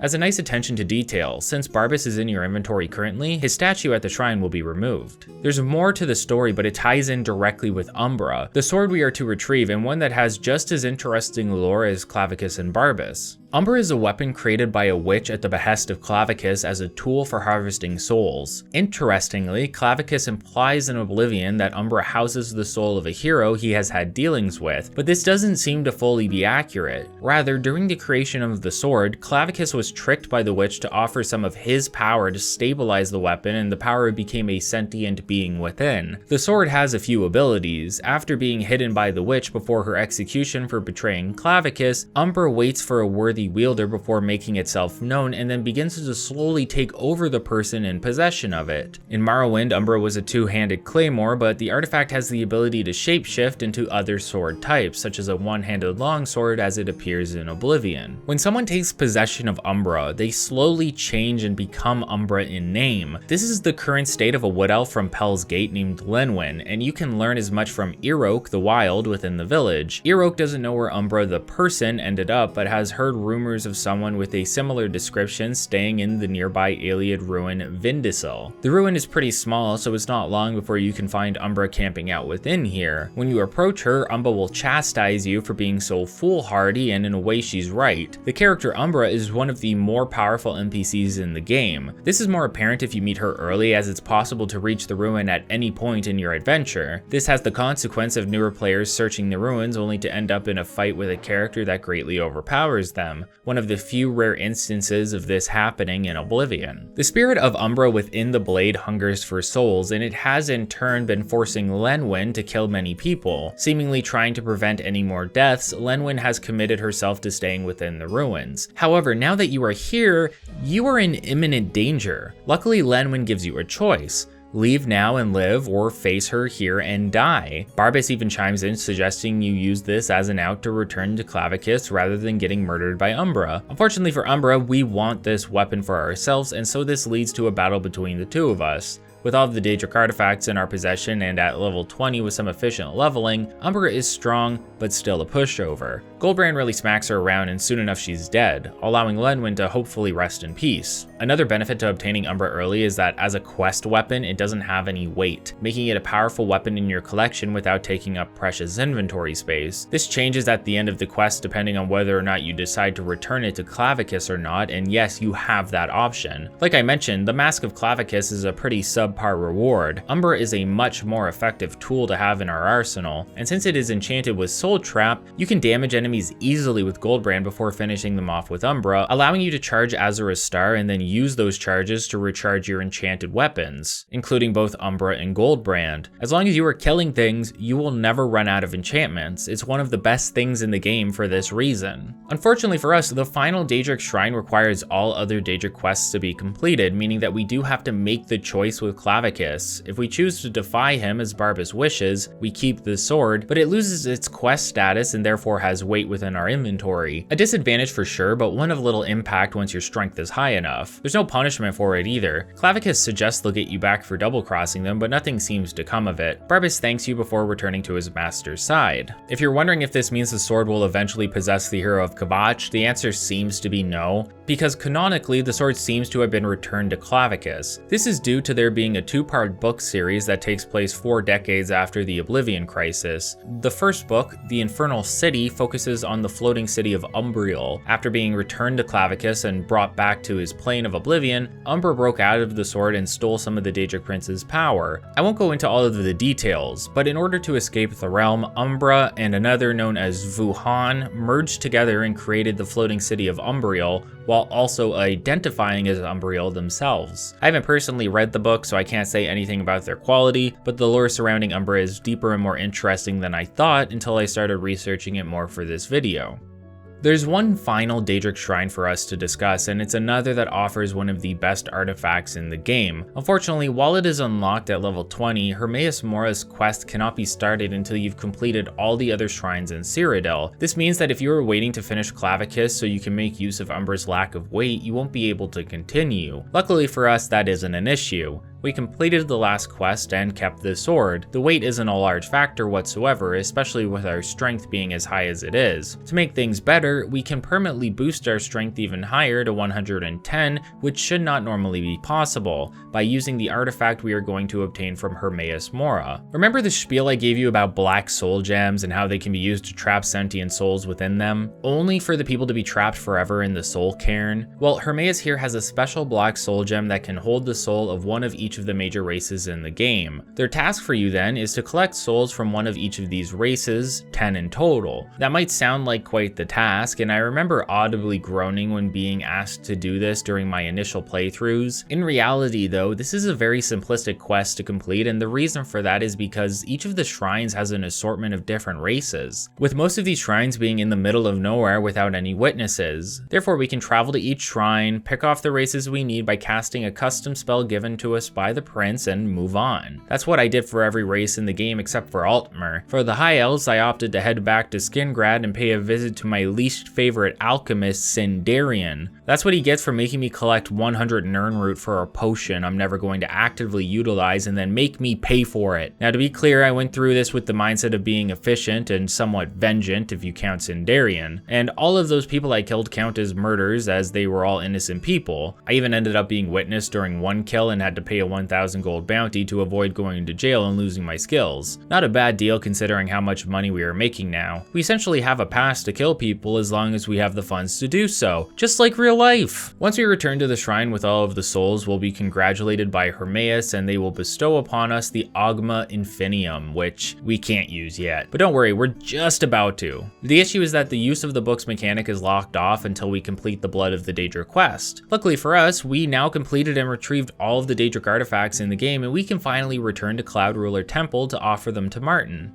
When we return to the temple, Martin will mention that he has continued his research and learned that for the portal to Paradise to be constructed, we need the counterpart to the blood of a Daedric prince, the blood of a divine. Unfortunately, divines do not manifest themselves in the world for worshippers the same way that Daedric princes do. Luckily, Martin has a solution for this. Tiber Septim ascended from a mortal to a divine. This would become a contentious topic during the events of Skyrim, but Oblivion solidifies the authenticity of the subject by tasking us with retrieving the armor of Tiber Septim, which is locked away beneath the ruins of an old holy place known as Sancre Tor. Before that, however, we need to offer Martin one of the Daedric artifacts we retrieved. As I mentioned earlier, my favorite artifact to offer is the Sanguine Rose, only because Martin will mention that he once owned the artifact a long time ago, and commends us for being willing to part with it. I think there's something to be said about this here. Mechanically, the artifact isn't that great from a gameplay or efficiency sense, but within the narrative and lore of the Elder Scrolls, you could assume that these artifacts have other effects and abilities that aren't known to you. For example, Umbra doesn't take over our minds or reflect damage, although it's known to within the lore. Sanguine Rose is most likely the same, but because we have to look at this within the scope of the game, what is important to Martin is much less so to us, and it makes turning over many of the artifacts an easy choice. Blood of the Daedra is now concluded, and we will need to speak to Joffrey to continue with the main storyline.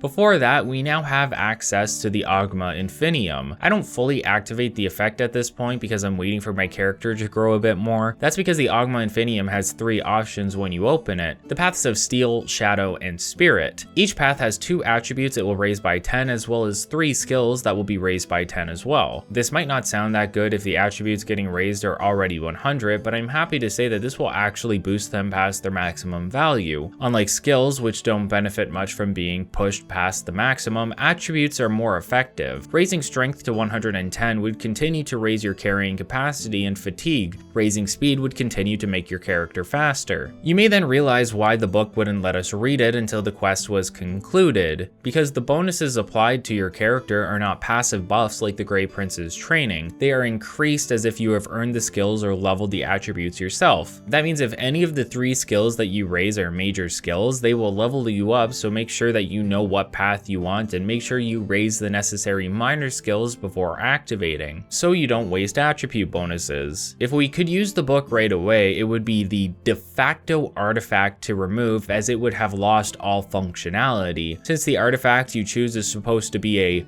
choice, making the Augma Infinium worthless would have been a cop-out. I'm personally waiting for my speed attribute to hit 100, then I plan on using the Path of Steel to boost strength and speed to 110, as I believe they will be the most beneficial to me at this point in the game, especially since I need some options when I decide to start leveling magic. Yeah, since the melee build section of the attributes is almost maxed out, it's soon going to be time to focus on using some magic to become more effective at that skill set. Looking back, I still believe the Daedric quests to be some of the best and worst the game had to offer. Many of them allowed the creators to play around with the insanity and depravity of the Daedric princes. While not all of these were utilized well, plenty of them managed to stand out to me even today. Sheogorath raining fiery dogs from the skies, Nocturnal giving us the skeleton key, Hircine showing us a unicorn that we can ride, and more. They offer a lot of unique experiences from what we can consider a faction questline almost, and unfortunately some of the actual factions can't live up to that. It's just unfortunate that some of these quests were either terrible or had so little for the player to do that they ended up being a blemish on an otherwise enjoyable experience. So Joffrey has information for us about the armor of Tiber Septim and gives us a key to Sancre Tor, but he mentions that a gate has opened up near Bruma and tasks you with helping the Bruma guards learn how to close the gate so that they will be self-sufficient. This then splits the main storyline into 2 parts. the Bruma Gate questline, and the Divine Blood questline. Bruma Gate is a required quest to complete, but it leads into an optional quest called Allies for Bruma, which we will be completing. It entails us traveling to each of the other major cities and requesting aid in the form of more guards. It will require us to remove Oblivion gates near each of the cities before they feel comfortable sending their men away. Luckily, we have already cleared some of these gates on our travels, speeding up the process. But before we can continue with the storyline, we have a bit of a problem. We've collected all of these Daedric artifacts full of dangerous power, and I've been storing them in a shack on the Imperial waterfront. Not the safest spot to keep our goods, really. Well, luckily for us, we were bombarded with DLC notifications as we were making our way out of the Imperial sewers back at the start of the game, and I think it's high time we explored the microtransaction DLC additions that appeared in the form of player housing, starting with Frostcrag Spire. The Wizard's Tower is the first player home microtransaction DLC to be released for the game and was the third release in terms of DLC overall. It unlocks a tower near Cloud Ruler Temple known as Frostcrag Spire, which you have somehow become the owner of, inheriting it from a long-lost relative. If that messes with your headcanon, I always found it better to assume that someone had heard of your exploits and offered the tower to you while remaining anonymous. Sometimes you have to work around the systems Bethesda puts in place to have a logical role-playing experience. Bethesda doesn't care how the DLC is introduced to you. They don't care if it's part of the narrative or world or anything like that. There's no criteria for you to be introduced to it or have it accessible. You just get placed with a dialogue box informing you that you now own the tower, and that's how it's going to be for everything, including the expansions. You want a tower? You got a tower. Right away. You want to take part in the Shivering Isles? Well, I know you haven't spoken to anyone yet and have been imprisoned for God knows how long, but there's a crazy portal in Ibn Bay for you to check out, and you just know that. You don't have to meet with anyone or talk to anyone to unlock these quests. They're just on from the get-go. It's not like Bethesda is the only one at fault for this. New Vegas did something similar by following the system set in place with Oblivion and Fallout 3. At least to Fallout's credit, while you do get the dialogue pop-up spam, you still have access to radio signals to learn about the expansion and give your character an explanation for how they came to obtain the knowledge of them. Most of the player houses focus on themes. Frostcrag Spire benefits mage specializations more than anything else, while the others benefit thieves, fighters, and even vampires. Like most player homes, you can buy upgrades from vendors in order to make them feel more homey and complete. However, the DLC upgrades are generally more useful overall. Plus, you are getting the extra presentation of an advanced player home, which makes sense since you paid money for this.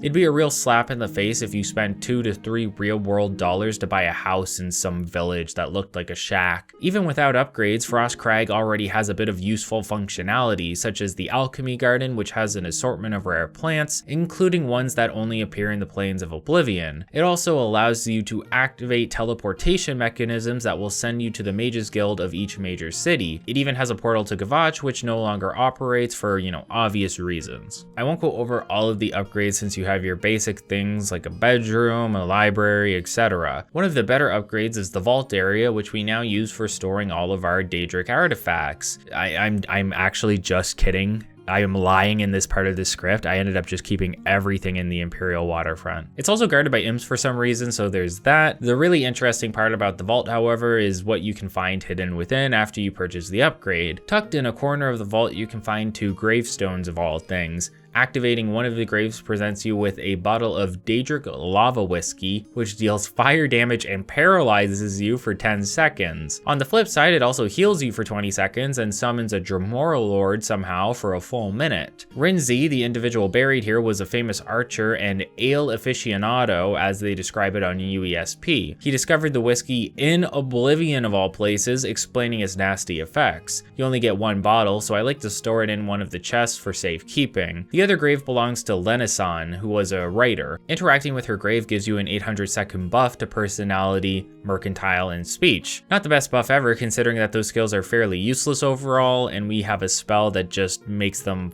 fully active, or you know what I mean. They're like at 100 at all times when I need them to be. You can get everything you need done in terms of haggling and speechcraft without raising them too high anyway. These hidden items are a running theme throughout the player's home. Another running theme is that there is usually a reward for buying all of the upgrades, but you wouldn't realize this right away as the game doesn't inform you of it. Buying the bedroom upgrade doesn't place a jewelry box on top of a bookcase in the living area, but once you have all upgrades, it will appear with an enchanted ring within. The ring is the Pentamagic Loop and boosts all of your magic skills by 5 when equipped. This was also the first instance of introducing an inexperienced merchant with a 2,000 gold limit, higher than most base merchants, meaning it is easier to maximize profits from them. Some of the more important functionality comes from things like the Alchemy Lab, which, when in the vicinity of it, boosts your alchemy skill by 15 points. There's something similar for armorers once we unlock the fighter's Stronghold player home. This is also your opportunity to unlock enchanting and spell making as early as possible. I mentioned this earlier, but in the base game you had to complete all of your Mages Guild recommendations in order to gain access to the Arcane University and earn the ability to use their spellmaking and enchanting altars, something that was made more readily available in Morrowind and then retroactively more available in Skyrim, for enchanting anyway. Skyrim removed spellmaking for some reason. Spellmaking can be incredibly useful in Oblivion. As I mentioned, there are spells like fortifying a specific attribute or skill that you can cast to give you a big boost for a short period of time. The power and duration of a spell dictate how much magicka and skill it requires. If you are trying to make a spell that you are not skilled enough to use, you can't even create it. Moreover, to even have the spell in your list of options, you must already know a castable version of the spell. If I want to summon a Daedra and I know the spell to do so, but my skill level is not high enough, I can't even select it in the spellmaking tab. That's why it can be a powerful option to make 1-second spells that fortify attributes or charm NPCs, allowing you to talk to them more easily. Maybe you don't have the skeleton key and you want to boost your security. Since interacting with an object or NPC pauses the game, the effect is active until you leave the screen. Spells can be stacked too. You can stack an attribute buff with a skill buff, or you could create a weakness to fire spell that also has a weakness to magic, making your fire-based attacks more powerful with lots of options and opportunities to be creative. But again, you need to consider your own skills as well as how much it's going to cost to make the spell. The more powerful it is, the more expensive it will be. Might sound silly to have to pay gold at an altar to create a spell, and that's because it is. In Morrowind, it made sense because you were paying spell makers to help you make custom spells. Now all it is a money sink mechanic to make sure you have something to spend large sums of money on later in the game. Enchanting uses a similar altar. While there are sigil stones from Oblivion that create randomized enchantments for the player, you have more control over the enchantments when you make them yourself, using soul gems as a power source for those enchantments. For example, a Grand Soul Gem will give you more charges on an offensive weapon enchantment than a petty one. Additionally, the higher the Soul Gem charge, the more effective a passive buff enchantment would be. I mentioned previously that this was abusable with things like multiple chameleon enchantments to get it to 100%, but there's plenty of other options for unique benefits. You get a 20% chameleon effect per Grand Soul Gem, but only an 8% effect with a petty Soul Gem as another example. Many older players will compare this system to Morrowind and probably prefer the way Morrowind did things. Morrowind had these aspects more readily available and built into the world. Both games let you stack spells, and both games let you create them, unlike Skyrim. However, enchanting appeared in all three games, but only had enchanting as a trainable skill in Morrowind and Skyrim. In Morrowind especially, the idea of having an enchanting skill meant you could eventually make enchantable gear that was leaps and bounds more effective than what is possible in Oblivion. The downside is that in Morrowind, your gear has varying enchantment capacities. Just because you can make a powerful enchantment doesn't mean the gear can handle it. The capacity ranges from armor material types to clothing to the quality of jewelry and more. You'd think it'd be a benefit to Oblivion. The idea of the capacity requirement is great for the narrative and role-playing experience. Not only that, but Morrowind facilitates the customization of these enchantments. Where Oblivion decides the effect capabilities based on the gem charge, Morrowind allows you to dictate what kind of enchantments you want to create and how effective or long it will be, and then raise the enchantment cost accordingly. Since you might not be filling an item's entire enchantment capacity with one decent enchantment, you can stack multiple effects on one piece of gear if you desire. Now, you may have noticed that some static and randomized enchanted loot will have multiple enchantments attached to it, and you would understandably assume that it is possible to do this in Oblivion for your custom items, but that's not the case. Oblivion only allows you to put one enchantment on one unenchanted piece of equipment, so what we end up with is a more simplified process for newer players or for players that found the old system system confusing. But as a side effect, we now also have a more limiting enchantment system that cuts back on player creativity, and really I believe that is one of the biggest gripes Morrowind players will have with Oblivion. Through simplifying and removing mechanics, the depth and creativity that the player can experience has been lessened and therefore made worse. They're not entirely wrong here. There has been something lost from enchanting and various other mechanics and features that existed in Morrowind and returned in Oblivion. It's a trend that Bethesda is known to have with each new release.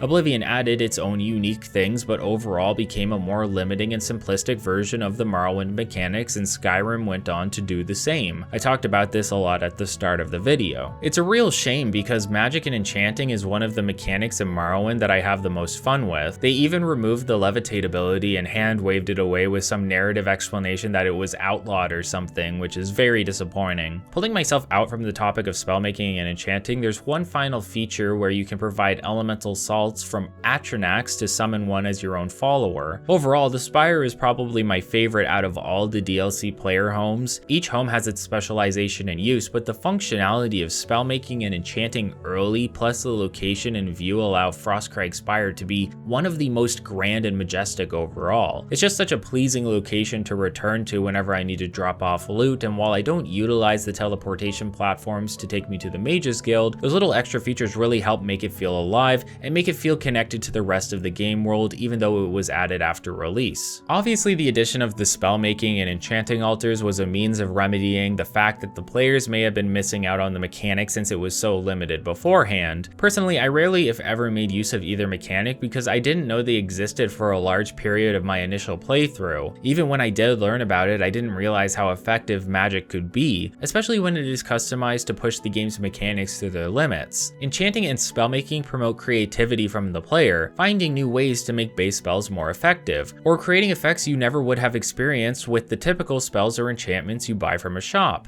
It's a great option for players and should have been more readily available, but luckily you don't have to focus on it if you don't want to. Sigil stones are available until you stop the Oblivion Crisis, and there are plenty of artifacts and enchanted equipment for you to find on your own. If spellmaking isn't your thing, you can always buy spells instead, and while they may not be as effective as they could be, Oblivion is designed in a way where this shouldn't matter. Enchanting and spellmaking is for the player who wants to get the most out of their buffs and abilities. If that sounds like you, I recommend giving it a go. Following the mage-centric player home that was Frostcrag Spire, we were soon introduced with the Thieves Den DLC, which unlocked Dunbarrow Cove. Overall, I think it's one of the more lackluster additions, but it does benefit characters focusing on thievery at least somewhat. Basically, there's a cove near Anvil that exists under the castle. There you find a pirate ship that has been taken over by skeletons and have to clear them out before moving forward. Once the skeletons are gone, it's back to purchasing upgrades. Almost all the upgrades are you hiring members to join your thieving crew. You can hire a fence, a security expert, and more. The idea being that they will act as specialized merchants and skill trainers for various skills. Think security, speechcraft, marksmanship, etc. There's even a chest place in the cove which is always locked, allowing you to constantly train security if that's something you care about. For me, it's a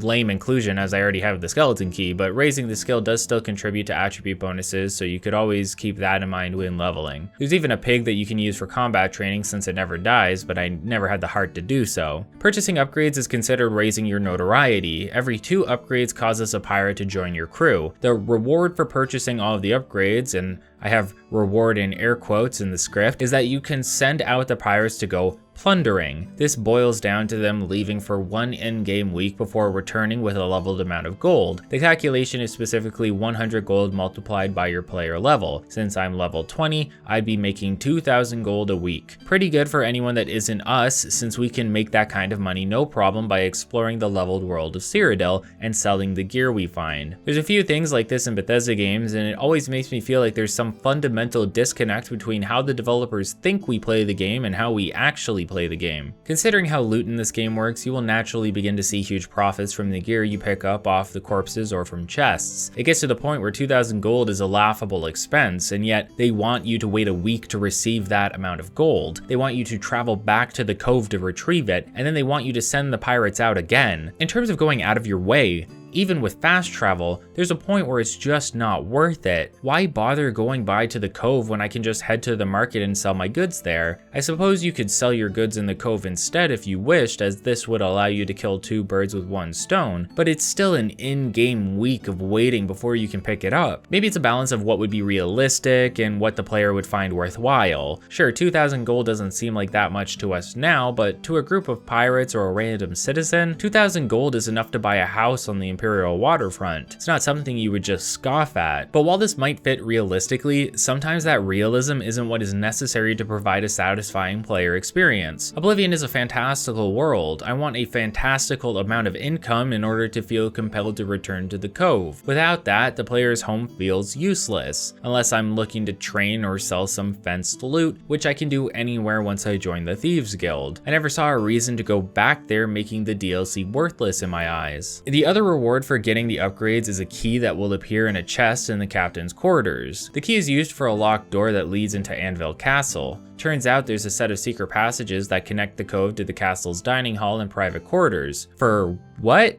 World building mostly. There's history to Anvil and how it was burnt down to rid the area of thieves and other criminals, before being rebuilt above the cove. There's a good chance that the castle was purposefully connected to the cove, as the individual who took over Anvil was the individual who killed the pirate captain who resided below. Additionally, while I don't believe it's said anywhere, the Grey Fox has strong ties to Anvil, as we will soon learn. It wouldn't surprise me if he utilized the cove for his own purposes. Not a great reward mechanically though. The loot within the private quarters isn't anything to write home about. If we received a mage home and a thief home, naturally we should receive a fighter home next, right? Right? The Vile Lair is a new player home that seems to focus on benefiting infamous characters that like to spend their time murdering, pillaging, or becoming a vampire, which we still haven't done yet, by the way. The home, Deep Scorn Hollow, belonged to one of the most notorious vampires to ever exist. The vampire at one point joined the Dark Brotherhood and attempted to convert the entire faction into requiring the members to be vampires. He dubbed this new sect the Crimson Scars. This led to one of the few purges in Dark Brotherhood history and led the vampire to create this new home, which you somehow have access to now. It really is what I mentioned, basically a haven for vampires and infamous characters. In Oblivion, you can pray to the divines, but they won't answer you if your infamy is higher than your fame. Therefore, the Shrine of Sithis within Deep Scorn Hollow acts as a means of remedying this issue. In fact, it rewards you better if your infamy is higher. Low infamy players may get a 900-second buff to their health, while also restoring attributes and health. However, players with 90+ infamy can get a 1200-second buff that fortifies agility by 10 points, sneak by 20, and applies 50% chameleon. Even better, you don't actually need to be an infamous character to make use of this. By completing the Thieves Guild questline, we will obtain an item that spoofs our infamy while it is equipped, allowing us to get the max benefit from Sithis whenever we want. Before we talk about the upgrades, I want to first say I have never experienced the issues I did with this DLC until this playthrough. For whatever reason, the new NPC merchant who sells you the upgrades would never have them on his person. It's even a known bug that is supposed to be remedied by the unofficial patches, which I have installed. Now, this could come off as intentional at first. NPCs won't be willing to sell things when they are off hours. You need to wait until they are active during the day, but the thing is that Rowley here is active during the day and his shop is open when sitting on a crate outside an inn by the Imperial City. For whatever reason, even with the patches installed, he would not have his upgrades in his inventory. I ended up reinstalling the DLC and going through the steps to make sure everything should be working properly, and he still wasn't selling anything. I don't know if this was intentional, but at one point, Rowley went inside and sat on a nearby staircase. There, he was finally willing to sell me the upgrades. I can't tell if this was a bug or not, because this DLC is notorious for this one issue, but to be safe I saved and bought everything immediately before he could walk off. A few of the upgrades here are fairly notable. Take the bedroom for example. It's a typical bedroom except for the fact that you sleep in a coffin for the vampiric aesthetic. More importantly, it is one of, if not the only locations where Nirnroot respawns, meaning you could return here every few in-game days if you are having trouble finding 100 Nirnroot to turn into Sindarian, rest in peace. You can also hire a dark minion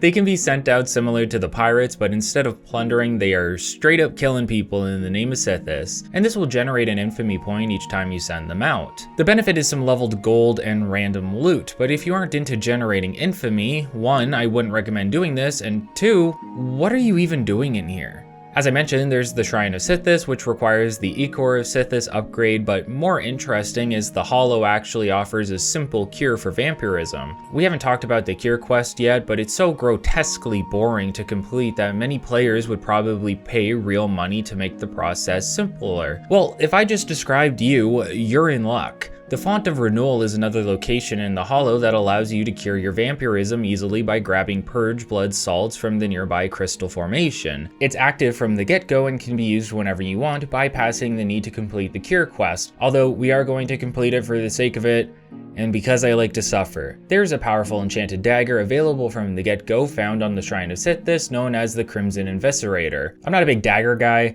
but it's a leveled item with absorbed strength, damage health, damage magicka, and weakness to poison. The real prize is the raiment of the Crimson Scar, a full body piece aside from your head that is also leveled. At max level, it fortifies agility and speed by 15 points, making it great for speedy and stealthy characters. Add on the 25 points of marksman and blade skill, plus 35% reflection, and you have one of the most powerful light armor sets we've seen thus far. Although there is another set I still plan on picking up when we hunt down Mehrunes Razor. Overall, it's a decent player's home, but it suffers from the same issue as the Thieves Den. I don't often feel compelled to return here as the rewards for doing so aren't worthwhile. Really, it's just a stop you make to get the armor set and weapon, maybe a buff every so often, and to cure your vampirism if you accidentally succumb to it or get tired of it. Again, I think what would make these player homes worth returning to outside of role-playing and immersion is to offer better rewards for your character. They're already leveled, just have those leveled rewards be more significant.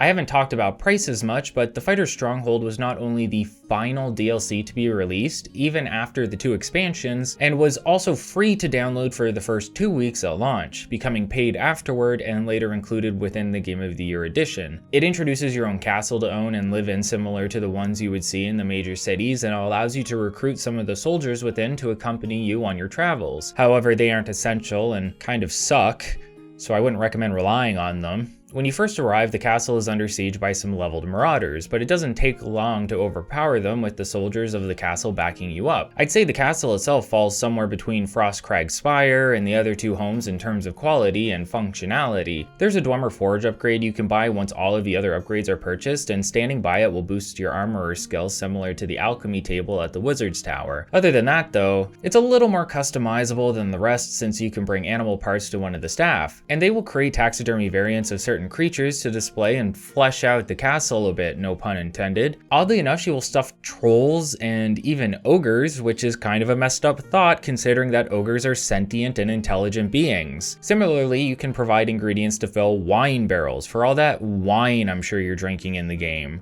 I can't stop having wine. I can buy the most delicious wine now. Again, it's mostly for the sense of roleplay over anything functional. The most interesting aspect of the castle comes from its hidden passageways. There's a training area where you can spar with Chorrol, but if you check by the marksman's training area, you will see a rectangular set of lines in the wall behind the target. Activating the sconce behind it will reveal a hidden passageway that leads into a secret area of the castle. You'll have to fight a unique skeleton and lich here, but you come out of it with a leveled unique sword known as the Dragon Sword of Leyawiin. The design may look unique, but it's based off of another unique weapon found in the Shivering Isles. It's an effective weapon to get early on. At level 25 plus, it's comparable to Goldbrand with more fire damage but less base damage. However, the Dragon Sword also has the Absorb Fatigue ability, which can be very useful as draining all of their fatigue can cause enemies to fall over. Since we got ours between level 20 and 24, it's not really worth replacing Goldbrand in my opinion, and we're pretty much going to be using Goldbrand throughout the majority of the playthrough. Overall, I think each of the DLC player homes offers something mildly worthwhile for players that pay for them. I complain about about them not being desirable enough to return to after fully upgrading them, aside from the Spire, which may be your only means of creating spells and enchantments currently, but maybe that makes sense. There's something to be said for releasing content that could be deemed pay to win, but this is also a single player experience. You have to decide if it bothers you that these DLC are functional but mostly cosmetic, and also consider the equipment you can receive from them that might be stronger than anything else that you have obtained thus far. I think rewards for completing content you purchase make sense, but the rewards from the players' homes are given to you when you spend enough money. It's not a very fulfilling experience, and a lot of these inclusions seem like band-aid remedies released to include features or fix mistakes that were apparent to the developers at the time. It's not egregious, especially by today's standards, but you have to remember that this was the mold everyone ended up basing their own DLC off of. It set the standard, and whether or not it was for better or worse, I'm not completely sure. I don't have much to say about repairing the Orrery other than it is the true worst DLC to be released for the game. People often point to horse armor as the de facto awful microtransaction, but I would argue that at the very least horse armor has some worthwhile use. I cannot say the same about the Orrery. Repairing the Orrery tasks us with traveling to multiple bandit camps all within close proximity of one another, so we may retrieve Dwemer machine parts so they can be returned to Bothiel at the Arcane University. That's all it is really. You hit one camp and then learn of several others. It takes a little time to get any of the pieces, and there's no variety within the means of collecting them. Just reach a camp, kill a specific bandit, and boom, you have the Dwemer artifact you were looking for. Once all the pieces are collected and returned to Bothiel, you will gain access to the Orrery proper. The entrance is within the academy even without the plugin, but remains locked. I'm not sure if it was always the case with the base game, but if it was, it shows developer intention to design the DLC even before release. So what does the Orrery do? Surely it must have some use that is a reward to us for not only purchasing the DLC, but taking part in the collection process. Well, yes. There is a reward, but its usefulness and value to you is subjective. I personally feel it's absolutely worthless, and do not see a scenario where I would bother making use of it at any point during my travels. Once the Orrery is activated, you'll get a show of the Elder Scrolls solar system. That's what an Orrery is. I had to look it up to describe it properly for this video, as I never knew what it was supposed to be, but that's all. It's a working model of the solar system that you can watch and observe. Well, that doesn't sound very worthwhile. Watching something and having something tangible to make use of are two different things. Don't worry though, you get to use the terminal up the steps of the Orrery in order to bestow upon you a greater power. The power you receive is based on the current cycle of the moon, which changes every 3 in-game days. This isn't reflected in the outer world of the game at all, of course. That would be too much effort for the developers. Instead, you get a visual representation of the moon cycle on the terminal itself. These powers bestow a plus 20 boost to one attribute while subtracting 20 points from another. Since there are only 8 cycles of the moon, there are only 4 pairs of attributes that get affected by this, and they swap places for the latter 4 phases. During a new moon, you can get a boost to strength and a debuff to speed, and then 4 cycles later you could get the opposite. Only one of these can be applied to your character at any time, and you can return to the Orrery in order to swap them out, assuming you are on a different cycle than the last power. That doesn't sound so bad, right? It doesn't sound great necessarily, but it's not the worst, is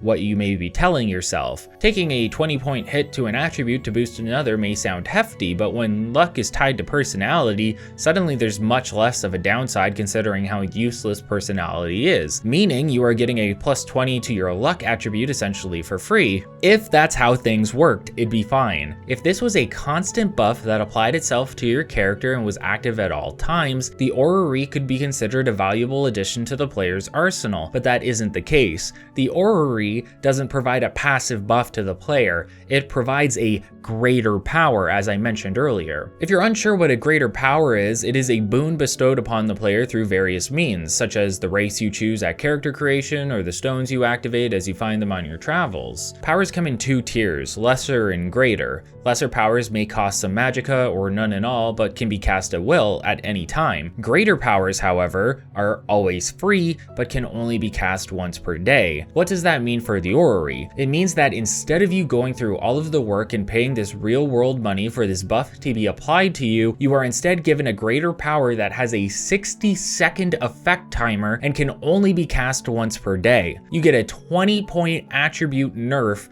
and bonus once a day for 60 seconds. And I would love to hear an example of where this would be consistently viable, because I cannot think of a situation where I am not going to just be overpowered already due to the game facilitating this for you. If you are even mildly efficient at leveling, you will have no problem maxing out a good portion of your attributes, and potentially all of them if you really focus. By the way, as I've been playing, it's been mostly a melee class, and I have noticed that as more attributes get filled and skills get harder to level, I have to focus less on the efficiency of my leveling system. Since underutilized skills seem to level faster than others, it starts to naturally balance itself out for you, and the system becomes more of a mild nuisance in the back of your mind than a crucial aspect of the gameplay experience. Just wanted to point that out, as it's something I observed when getting around to this DLC. It's just such an abysmal experience. Go on a contrived collectathon for no reward, and that's really what it feels like in comparison to the other options out there. It felt at the time like you paid money for the sake of paying money. You get nothing useful or even cosmetic out of the Orrery other than the Orrery itself, which is unique and nice to look at, but that's all. And since it's tucked away in the Arcane University, you will rarely, if ever, see it again unless you plan on utilizing its bare bones and garbage functionality. We could discuss pay-to-win effects for the player, sure, but based on the DLC we received, we get more mechanical use and better equipment out of the DLC homes than we ever would from the Orrery. It's not like a proper attribute buff would be out of the question either. Consider the debuff we would receive in turn, or consider the book we got from Hermaeus Mora. It's possible and would have made the edition better overall. To be fair, the Orrery was the second DLC to be released at the time, but to be such an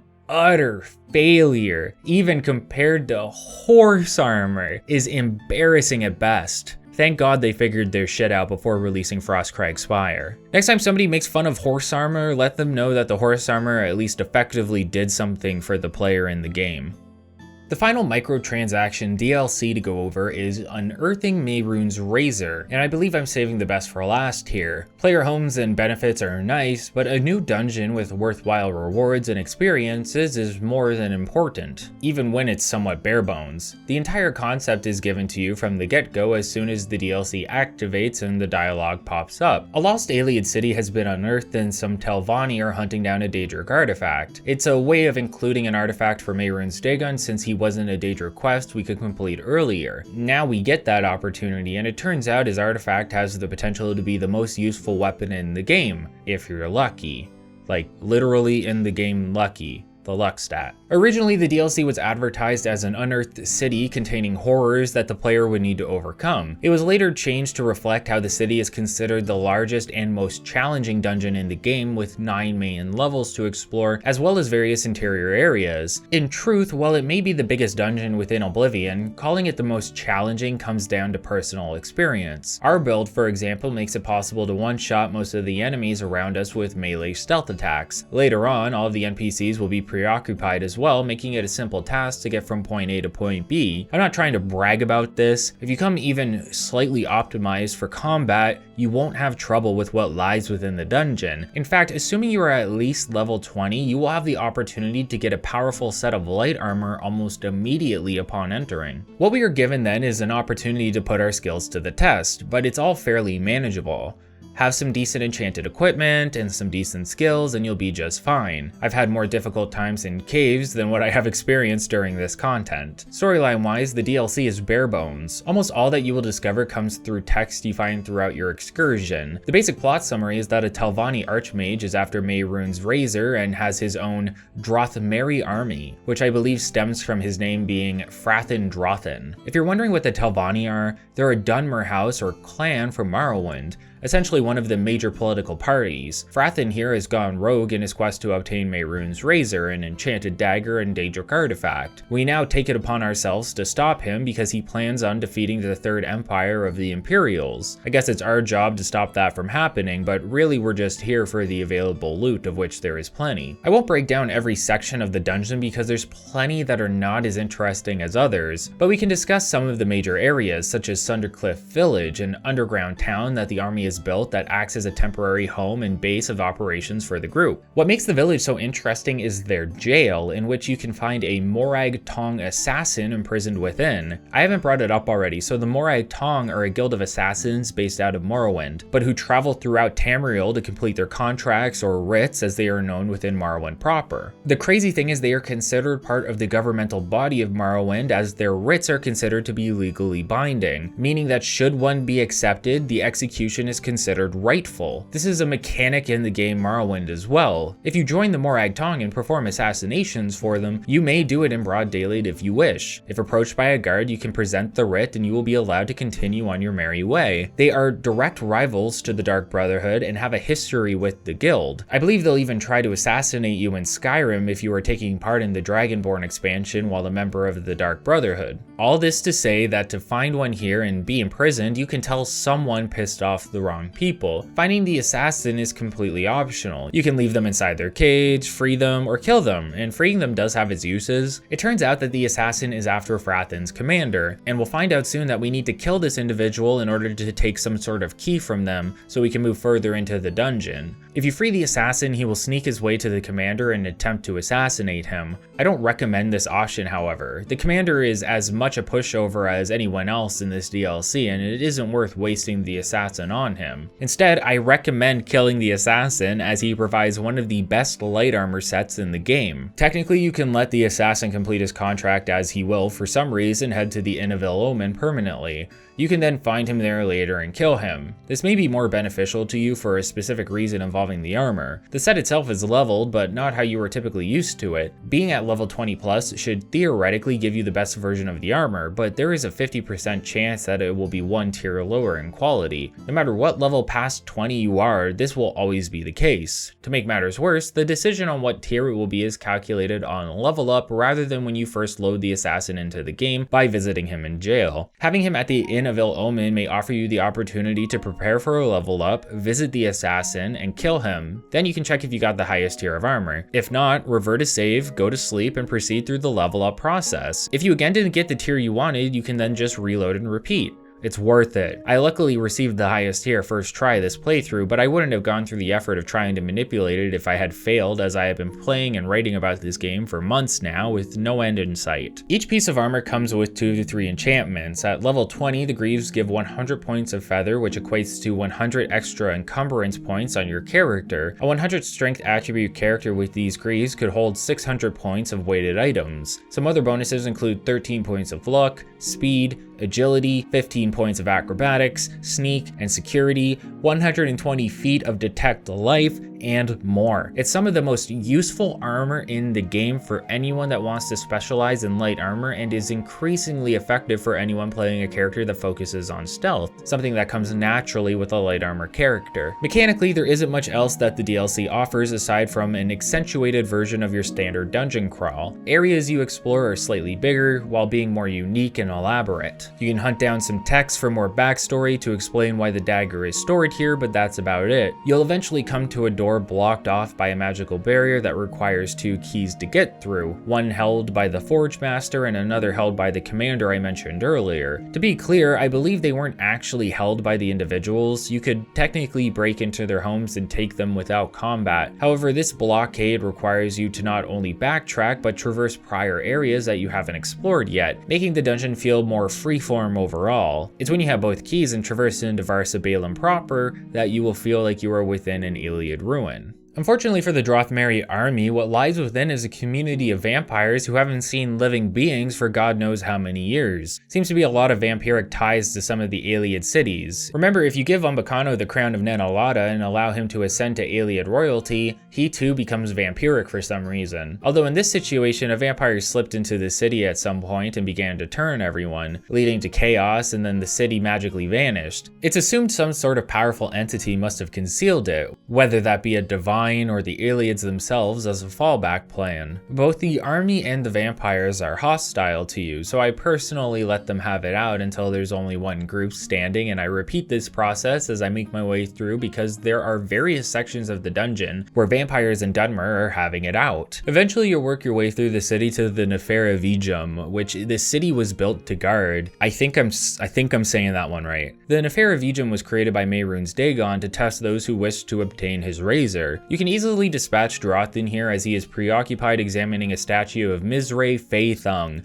one of Mehrunes' previous champions. A journal nearby entails what must be done to open the gate to the room that houses the dagger. There's a beating heart within the statue and you must eat it in order to open the gate, but Drothin mentions in his notes that he assumes there may be another way, and there is. Eating the heart is all around a negative experience. You not only contract porphyric hemophilia, which leads to vampirism, but another disease known as cannibal's prion, and the debuffs that come with it. These can be cured of course, but you'll also receive 4 infamy points. If you're attempting to not gain any, there is another way of going about this. The gate itself can be forced open, which is the route I chose. The unfortunate news is that it requires having a strength attribute of 91 or higher, so you may have to eat the heart to complete the task if you do not have the stats for an alternative option. Regardless of how you go about it, interacting with the gate will awaken the statue of the champion and he will attack you. This guy was right behind me when I turned around to see him and I visibly jumped. I've actually been thinking about it, and I believe that Bethesda style games having some sort of horror mod would be a really cool thing. I don't know if anybody does horror mods for Bethesda games, but if they do, let me know. I would love to play them. I love horror games. Eating the heart before the battle makes the statue lose health over time, but I believe simply removing the heart is all that is required to get this effect. It's an easy fight anyway, so it doesn't make much of a difference. Once it's dead, you can head in to grab the dagger. By grab, I mean walk through it for some reason. You have the prompt to interact with the dagger, but nothing happens. You have to physically walk through it to have it placed in your inventory. Once you do, a secret passage will open, allowing you to make a speedy escape as you finish the content of the DLC. In terms of rewards, your real prize for finishing the content is the Morag Tong armor you get at the near beginning of the dungeon. You could grab that and leave happily, knowing you got the most out of what was found within the Lost City. Well, that's not completely fair. Various NPCs also have unique enchanted armor to find, and the dagger itself, Mehrunes Razor, is far from useless technically. It's a leveled item, and at max level it does comparative damage to its Daedric equivalent. The real use lies within the enchantments though. I'm not a big fan of enchantments like Disintegrate Armor, which randomly apply to a different piece of armor with each strike. By the time this has done anything useful, the enemy is already long dead from my personal experience. However, the Razor has a unique ability not found on any other weapon in the game, Daedric Banishing. Anytime you strike your weapon against an enemy, there is a luck-based chance of instantly killing them. This is guaranteed to be at least 2%, but can range from that to 11% if you boost your luck past the natural maximum to 200. More realistically, you won't have your luck that high, meaning you'll often have at most a 6% chance. While the number may seem low, the statistical chance of you successfully instant killing an enemy raises with each hit. If you were to hit an enemy just 6 times at 100 luck, your chance of them dying instantly has been raised from 6% to 31%. If you really push it and got 200 luck, hitting the enemy 6 times gives you a whopping 50-50. That's statistically speaking. You personally could just have shit real life luck and end up never landing an instant kill, but the chances are unlikely. So in terms of effectiveness, at 100 luck and hitting the enemy a fair amount of times, the Razor has the potential to be one of the best melee weapons in the game, and could potentially help players having trouble with the enemy's scaling as this bypasses bloated health pools. I'm not sure if this specific effect still functions without the weapon being charged, but if you pair it with something like Umbra and Azura's Star, you never have to worry about that. Pretty busted. So reward-wise, the DLC is some of the best offered. The content itself, on the other hand, shows the level of creativity that is possible with dungeons that was otherwise hindered due to so many needing to be created for the open world. Games like Oblivion often suffer from this. Even Elden Ring suffered from this form of repetitive content with the game's shift into open world. Breath of the Wild did the same with the shrines, although I'd argue that those can be considered more mechanically creative. Tears of the Kingdom has 152 shrines. I don't think that's a spoiler. The game has 152 shrines. Breath of the Wild had 120, and they thought, what if we had 32 more of those on top of having to do another 120? You have to do 152. It's awful. and I did it, and I hate myself for it because I just did not enjoy the reward you got for it. Anyway, no spoilers there, it just sucks. It's refreshing to have a dungeon crawl that doesn't feel like something you have experienced yet within the game. I don't have much to say about the narrative, but the overall experience felt like a nifty little amusement park ride, and that's both good and bad. Good because it's enjoyable, but bad because it wasn't the challenge promised within its selling point.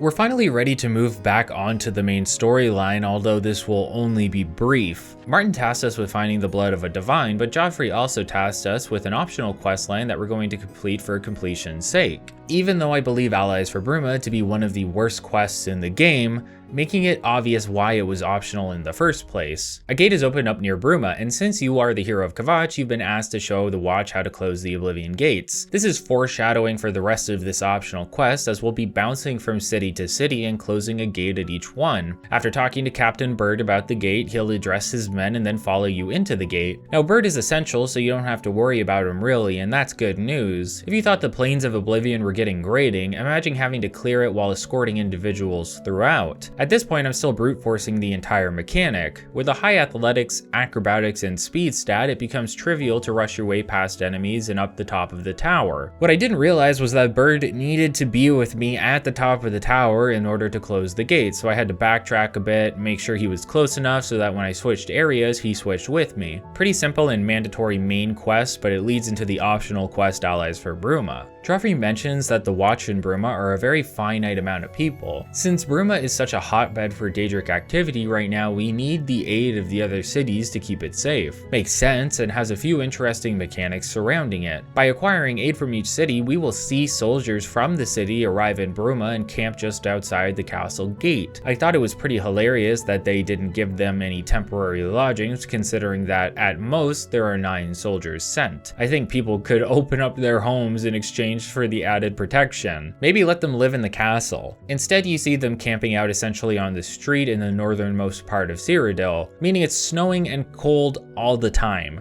Not really a great way to show appreciation to people that came to defend you, but I digress. That's a cool mechanic. I like that. I like seeing soldiers from the other cities end up here. It's not just random guards either. Ulrich from Cheydinhal will show up to help out if we didn't kill him or get him arrested during corruption and conscience. Viero Laris of the Bravil Guard will show up as well. So I like that mechanic. Yeah, I think it shows a dynamic world change that helps the game's setting feel more alive, and to their credit, I feel the same about the Oblivion gates popping up. But as I alluded to, despite the pros, Allies for Bruma is a miserable quest to take part in. Every city that you visit in the game at this point has an Oblivion gate just outside of it, a way to keep the cities occupied so Bruma can't receive help. No count or countess is willing to offer you any guardsmen until the gate outside of their city is dealt with. Now, one final pro here that I appreciate. These gates show up before Allies for Bruma starts. You could potentially find these gates ahead of time and clear them. As a new player, you may just see a gate and decide to get it out of the way, not realizing that it will save you time later. I appreciate that. It's doing something that I have complained other quests consistently refuse to do, allowing you to preemptively complete a step in a quest line and having this reflected within the quest itself. It's like the opposite of the hidden painting we could interact with during Canvas the Castle. These are all the nice things I have to say about this quest because I don't know what the hell the developers were thinking with it. It's as if they made this quest optional on purpose because they wanted to see who was dumb enough to take part in it. Especially insulting for proactive players that have taken the time to destroy multiple Oblivion gates and most likely have grown tired of the repetitive mechanic. Now you are tasked with having to clear 6 specific gates that have spawned, and to add insult to injury, only one of these gates is unique because it's tied to a secondary side quest to add a little bit of spice to the grueling grind of closing them. Just a little bit of scraps from the table of the developers so you can have some slop to eat on the floor. There's nothing to say about the process itself until we reach Cheydinhal. You go to the city, you close a gate,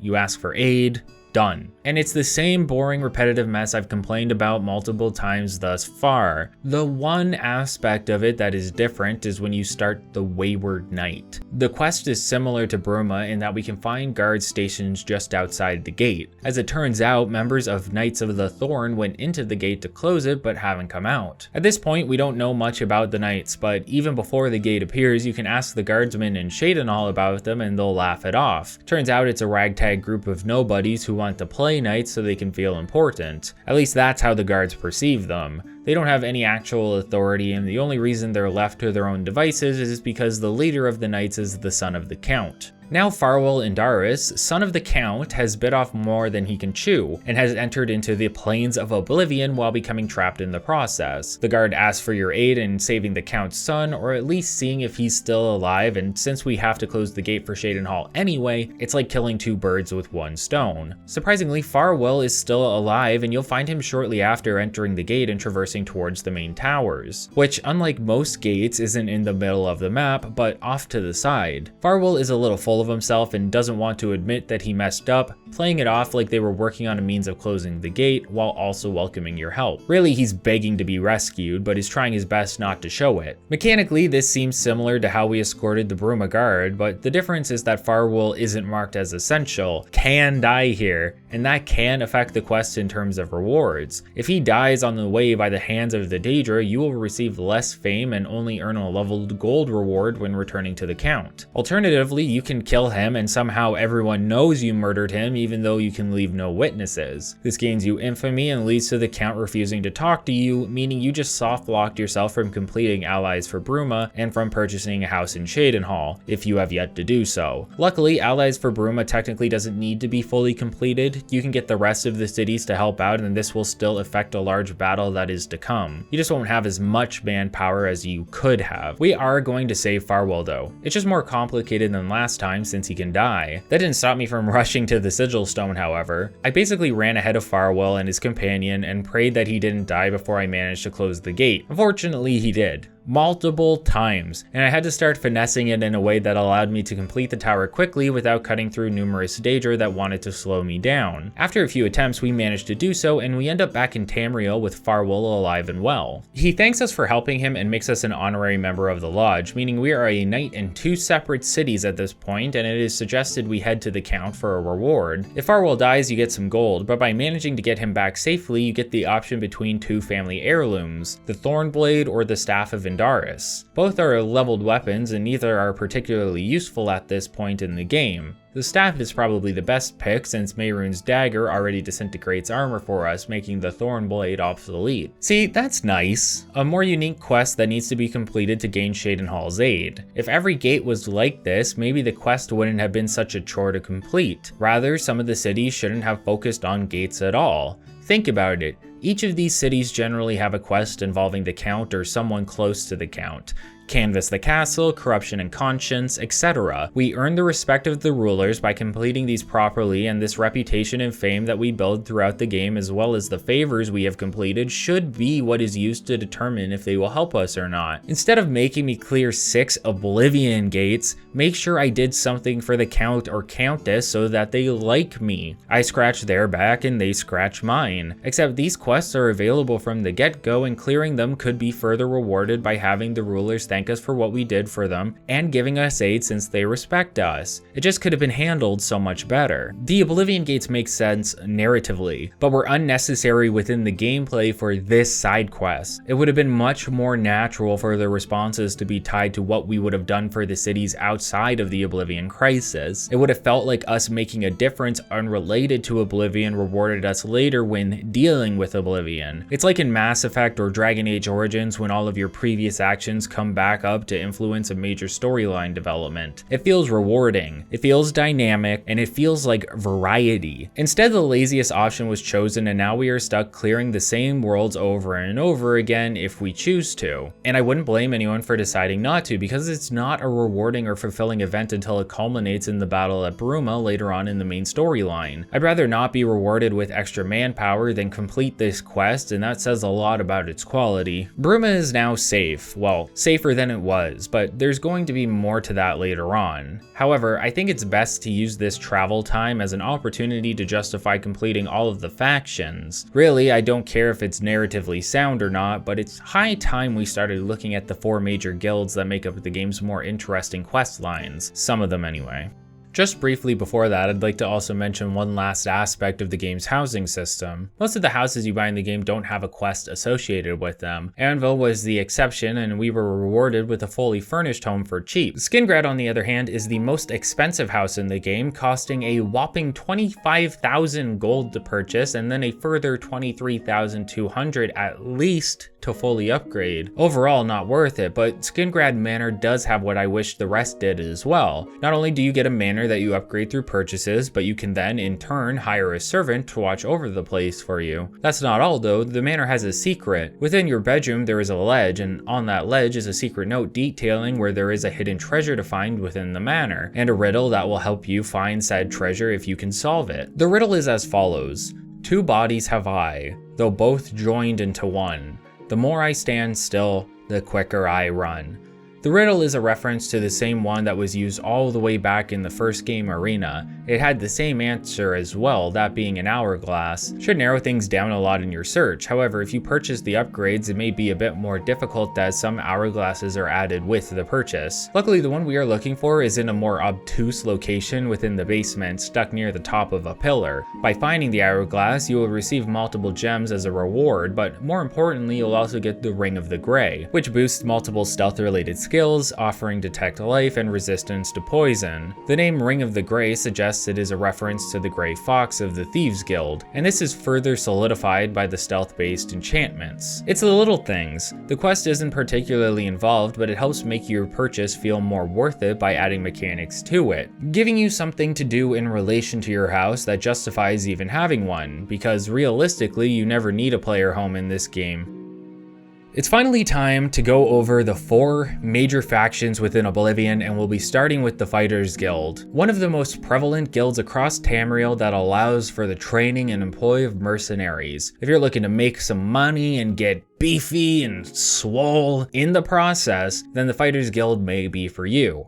Kind of. The truth is that the skills you gain throughout the guilds are rarely truly tied to them. I spent a greater part of the Fighters Guild leveling my destruction skill by casting fireballs, and at no time did they expect me to be of a specific skill level within the skills they represent in order to receive a promotion. Who you are in Oblivion does not fully matter to the guilds. All they care about is that you can get the job done. This is in direct contrast to the guilds in Morrowind, which require certain stats to both join and advance in. Let's use the Morrowind's Fighters Guild as an example. To become an associate of the guild, I need to have my strength and endurance attributes at 30 at least. This makes sense as the guild focuses on mercenary work and requires strong, fit individuals to get jobs done. Then further ranks require both higher levels in strength and endurance, and also expects you to be proficient in what they consider their favored skills. Things like armorer, block, blunt weapons, etc. First, you need to have at least one of those skills at level 10, then 20, then you need 1 skill at 30, and 2 at least 5.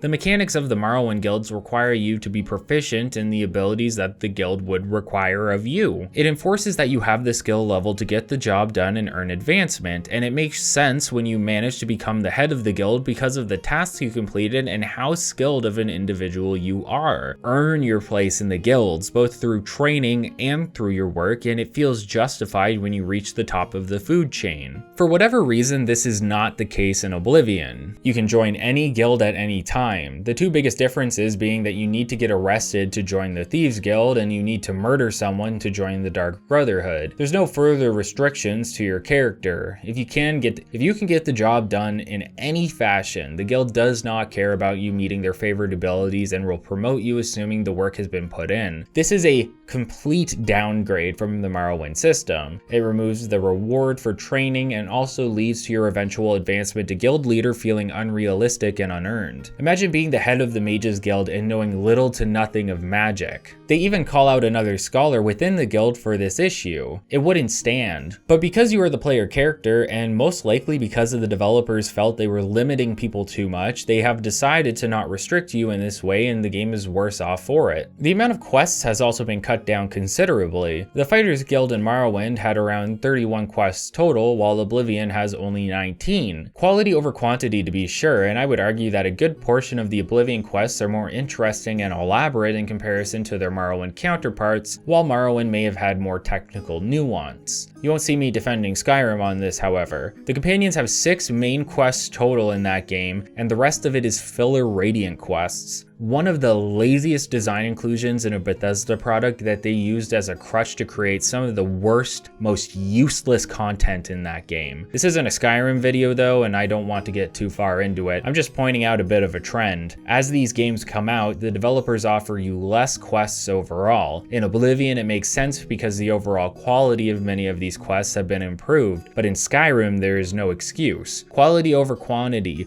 but Skyrim ended up having no quality, while Oblivion landed in a nice middle ground. The Fighters Guild have a headquarters within every city, but there are only 3 locations we focus on during its storyline, those being Anvil and Cheydinhal, where we get our contracts, and Chorrol, where the main guild hall seems to be located. The guildmaster can also be found here. As long as your infamy is below 100 and you don't currently have a bounty, the guild will allow you to join. What follows is a typical storyline of no one respecting your character and later coming to see your value as you excel through contracts and duties. You'll bounce between Anvil and Cheydinhal to complete contracts and head to Chorrol to complete duties. Your rewards aren't based on rank but on level. Since we are between level 20 to 25, we will get 500 gold per contract. The real storyline involves the Blackwood Company, a rival group of mercenaries, and how they have become a danger to the people of Cyrodiil and a thorn in the guild side. It's another detective mystery thriller. Can you believe that? Oblivion is not a fantasy adventure game, it's a detective game through and through. One of the first contracts you receive from Azan and Anvil is a rat problem. If you're a fan of Oblivion retrospectives, you've most likely heard already that this quest is a callback to a similar one in Morrowind, where we were tasked with clearing a basement full of rats for one of the town's residents. This seems similar on paper. Vaermina has a rat problem in her basement and you are going to go deal with it. The quest gets turned on its head, however, when you arrive and Vaermina explains that there is indeed a rat problem, but the problem is that her pet rats are being killed by something in the basement. When you go to check, you find none other than a mountain lion that managed to fit itself through the hole in the basement that leads to the backyard. Now, the lion has been coming here to kill the rats and feed, which is unusual to say the least, considering we are within city walls with gates that are closed at all times. Logic out the window, we can return to Vaermina to inform her that we killed the mountain lion. She will still insist that we contact Panaris and Ventius, a local hunter, to track down any other mountain lions in the vicinity so that they can be exterminated. Since mountain lions would be a danger to the people of Anvil, Panaris agrees to help, and you then have to follow him while walking excruciatingly slowly as he tracks down a nearby lion den. The two of you take out the remaining lions and you can then return to Vaermina for your reward, or so you thought. Vaermina quickly informs you that there is yet another mountain lion in her basement. After dealing with this second lion, she will mention that she believes her Argonian neighbor Quillweave to be the culprit. If we follow Quillweave at night, we can catch her placing food near the hole. When confronted, Quillweave doesn't try to deny her actions for long. However, she never intended to lure mountain lions into the home. Rather, she was trying to lure the rats out so that the guards would kill them. Quillweave has always had an issue with Vaermina's rats. You then have a choice. You can rat Quillweave out to Vaermina or keep her secret. The only difference is the reward you receive at the end of the quest. If you keep her secret, she will give you training in acrobatics for 1 point. Alternatively, if you inform Vaermina of what was really happening, she will level your Speechcraft skill. You can then return to Azan for your payment. You can see the difference here. We went from the quest in Morrowind, where we just killed some rats in the basement, to this, to all of this. A mystery whodunit that led us around Anvil and spying on a resident there to figure out what was causing mountain lions to end up in someone's basement because they were eating her pet rats. Completely turned on its head and reinvigorated with unexpected aspects. That's what Oblivion does well. It offers less quests, but fleshes those quests out with plenty of content, usually for the better. Not every quest for the Fighters Guild is going to be like this, however, and I'm not sure I will be going over absolutely all of them just yet, but there are definitely some key ones to go over, especially with duties. As an example, the next quest Azan has is protecting a merchant's shop from thieves at night. We just wait in the shop and kill the thieves when they show up. Quest over. Not everything is as elaborate and can be considered filler if anything, but there's still plenty plenty to discuss. With those contracts done, Azan doesn't have anything else for us at the moment, and he suggests we talk to Burzgrow Cash and Cheydinhal. There's going to be a lot of that. We basically complete what Azan and Burz have for us and then meet with Modron to perform some duties. Rinse and repeat until we're done, although there will be some hiccups along the way. I'm only bringing up this next quest because I appreciated the novelty of it. It's a simple task. Deliver some weapons to some Fighters Guild members in a mine and clear the mine of goblins. What adds to the overall presentation is that you choose who gets what weapon. Rihanna takes the bow automatically, but then you have to choose who gets the bladed weapon and who gets the blunt one. It's an obvious decision as one of the members talks about cutting up goblins and the other talks about bashing skulls in. I just like that it was an option at all that could dictate their overall effectiveness. Once your first set of contracts have been completed, you'll be tasked with meeting the guildmaster proper, Valena Daunton, who will inform you that on top of the contracts you complete for pay, you also have duties to complete to pay back the guild. Really, this just means more quests and errands to complete, but it's the duties themselves that tell us the greater storyline of the Fighters Guild. The contracts are just jobs and rarely venture further than that, but duties often focus on the Blackwood Company, who we will learn more about shortly. Until then, Valena would like us to report to Modron, a sort of second in command within the guild. Modron, like most of the other individuals we met so far, is a bit of a hard ass towards us,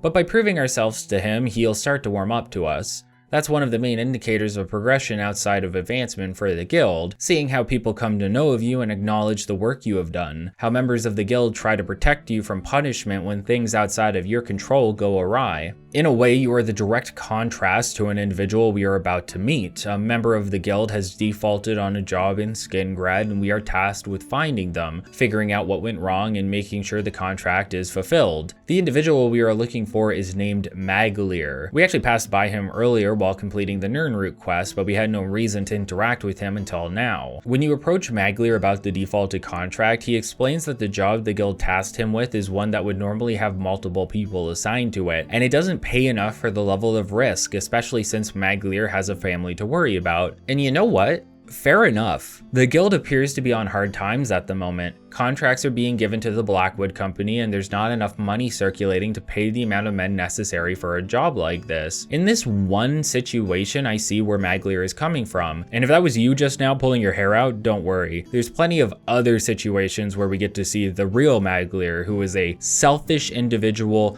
willing to do whatever it takes to make a quick buck. The job itself entails collecting a diary from a nearby cave that is infested with undead. I can understand why it would be expected to bring multiple people for the job because the place is infested. If it was anyone other than the hero of Kavach, I doubt the job could be completed without injury or at all. So again, I can give Maglir the benefit of the doubt here, and whether you can or not will influence your decision at the end of this quest. When we obtain the journal, we can bring it back to Maglir and discuss it with him, but it makes no difference if you decide to make this stop. Maglir will see you have the journal and act as though he doesn't care if you return it and rat on him for giving up the contract. You have a choice to make at this point. You can either tell Modron about Maglir's cowardice or tell him that Maglir did complete the contract. It won't matter much now, but it does make a small difference in a later duty, and we'll see that soon. I can understand why someone would report Maglir here. It seems to be a game about fantasy, adventure, and bravery. Maglir is the contrast to that, but in a way it makes him one of the more realistic characters to interact with. I don't know if I would be, as a mercenary, willing to go fight a horde of undead myself. The only reason we can do it is because we are near superhuman in ability with excessive enchantments on our equipment. It's a tough and dangerous job for one person. After reporting to Modron, he'll tell us of some Fighters Guild members who are causing a ruckus in Leyawiin. The individuals are constantly at the tavern drinking, starting fights, flipping tables, etc., and we're now tasked with figuring out what's going on and resolving the issue in the process.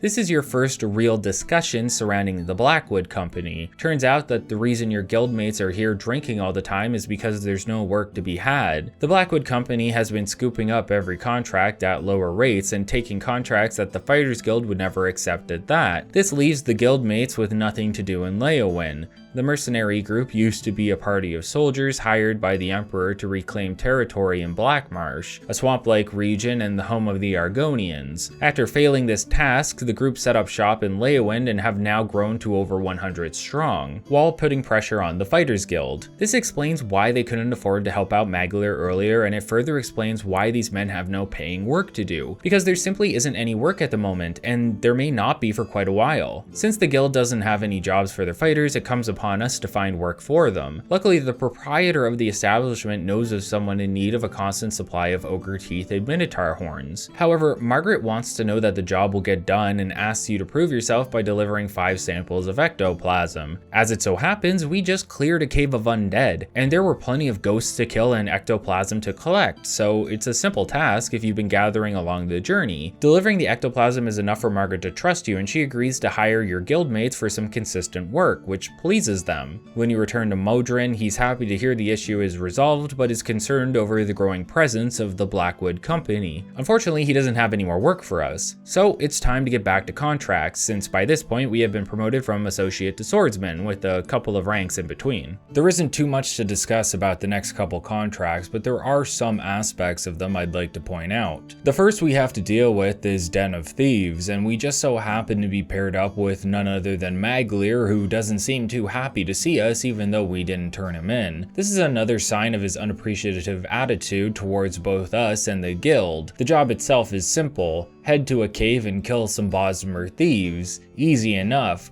We clear the cave and get the gold. That's all we got for Maglir right now. Next, we have to help a woman named Bien Amelian with her debt. When we discussed the task with her, it turns out her father had accrued a debt of 1,000 gold that has been pushed onto her with his disappearance or something. He's not dead. I thought he was dead until later, but that's not the case. Now she's looking to collect some family heirlooms from a nearby tomb so she can sell them and save herself. Now we could go and plunder the tomb, but me personally, I'm tired of dungeon crawling through similar looking areas already. Luckily, there's another option. We can pay the debt for her by giving her 1,000 gold. A large sum of money to her, but pennies to us. This completely bypasses the need to raid the tomb, and Amelian mentions that we can even keep the heirlooms if we wish, meaning we can head to the tomb anyway if we choose to do so, but it isn't a requirement. The heirlooms are an enchanted weapon and armor with unique appearances, so you may want to grab them anyway if you're like me and hoard rare items in chests without ever using them. The point is that I appreciate the option being there. It's an obvious solution that bypasses a lot of work, and if you want the reward of the pieces, you can get them whenever you want. You could even collect them by accident by venturing into the tomb while exploring. Another example of being able to complete a step of a quest early and being rewarded for it down the line. It is possible for the developers to design quests like this, they just choose not to in some pretty unusual cases. Reporting the contract as completed will have Burrs chastise you for paying the debt off yourself, mentioning that we won't get rich that way, which is funny since I think I had nearly 100,000 gold by this point. I don't know, Burrs.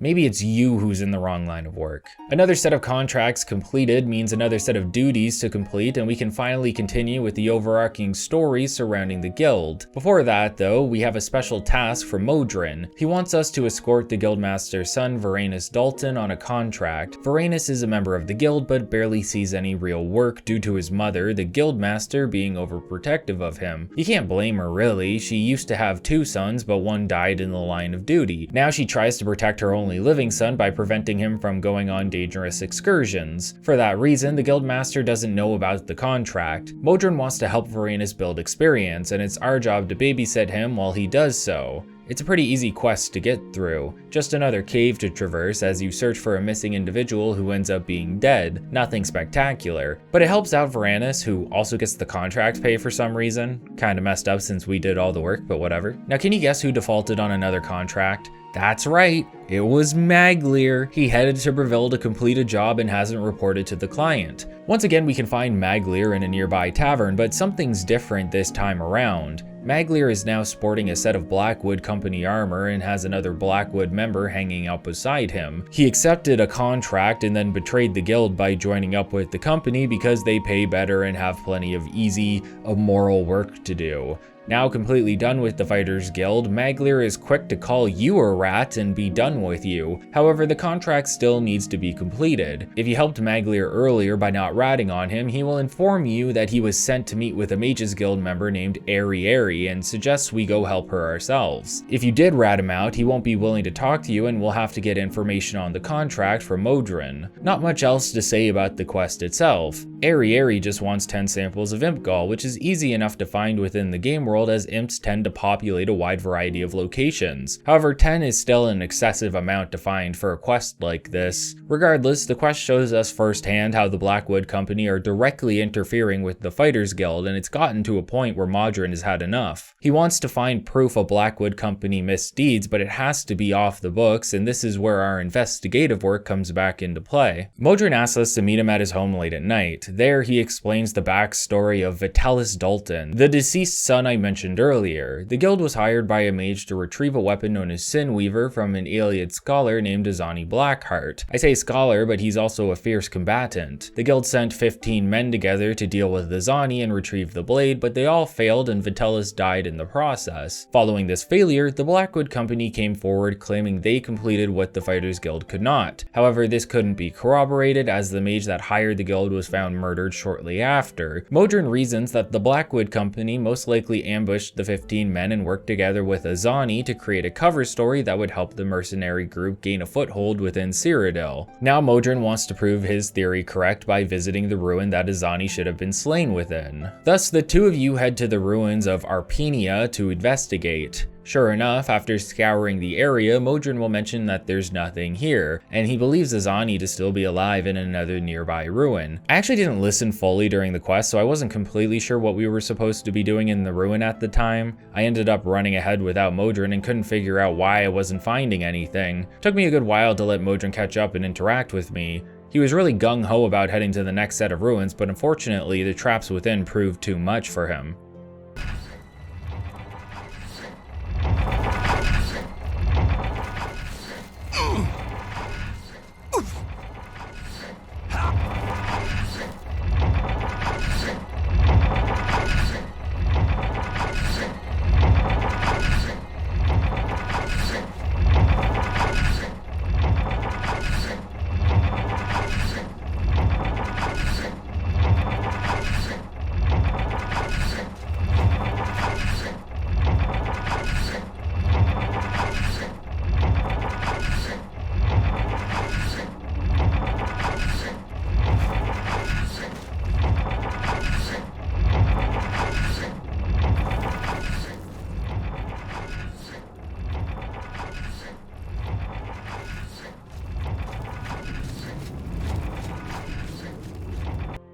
Luckily, he's essential. After watching Modron slowly make his way to the ruins, you can head inside and confront Azani, who is indeed alive. According to the UESP, this guy is 25 levels ahead of whatever current level you are at, but I didn't really notice. I'm curious how levels affect NPCs because all it seems to knowingly calculate for Azani is their HP and magic pool. Modron will have finally avenged his brothers in the guild, and you can retrieve a unique ring from Azani's body as proof that the guild were the ones to truly complete the contract. Modron needs to look more into the Blackwood Company for now, which means we're back to completing filler contracts until we get into the good stuff again. But really, the next two contracts don't matter much. One is an escort mission and the other is another cave to clear out, this time killing some escaped fugitives that are harassing the locals. Modron calls for us once more and again asks us to investigate a contract that seems to have gone awry. A group of fighters were sent to clear out some trolls in Forsaken Mine. The real issue? The group was led by Vaermina again without the guildmaster's knowledge.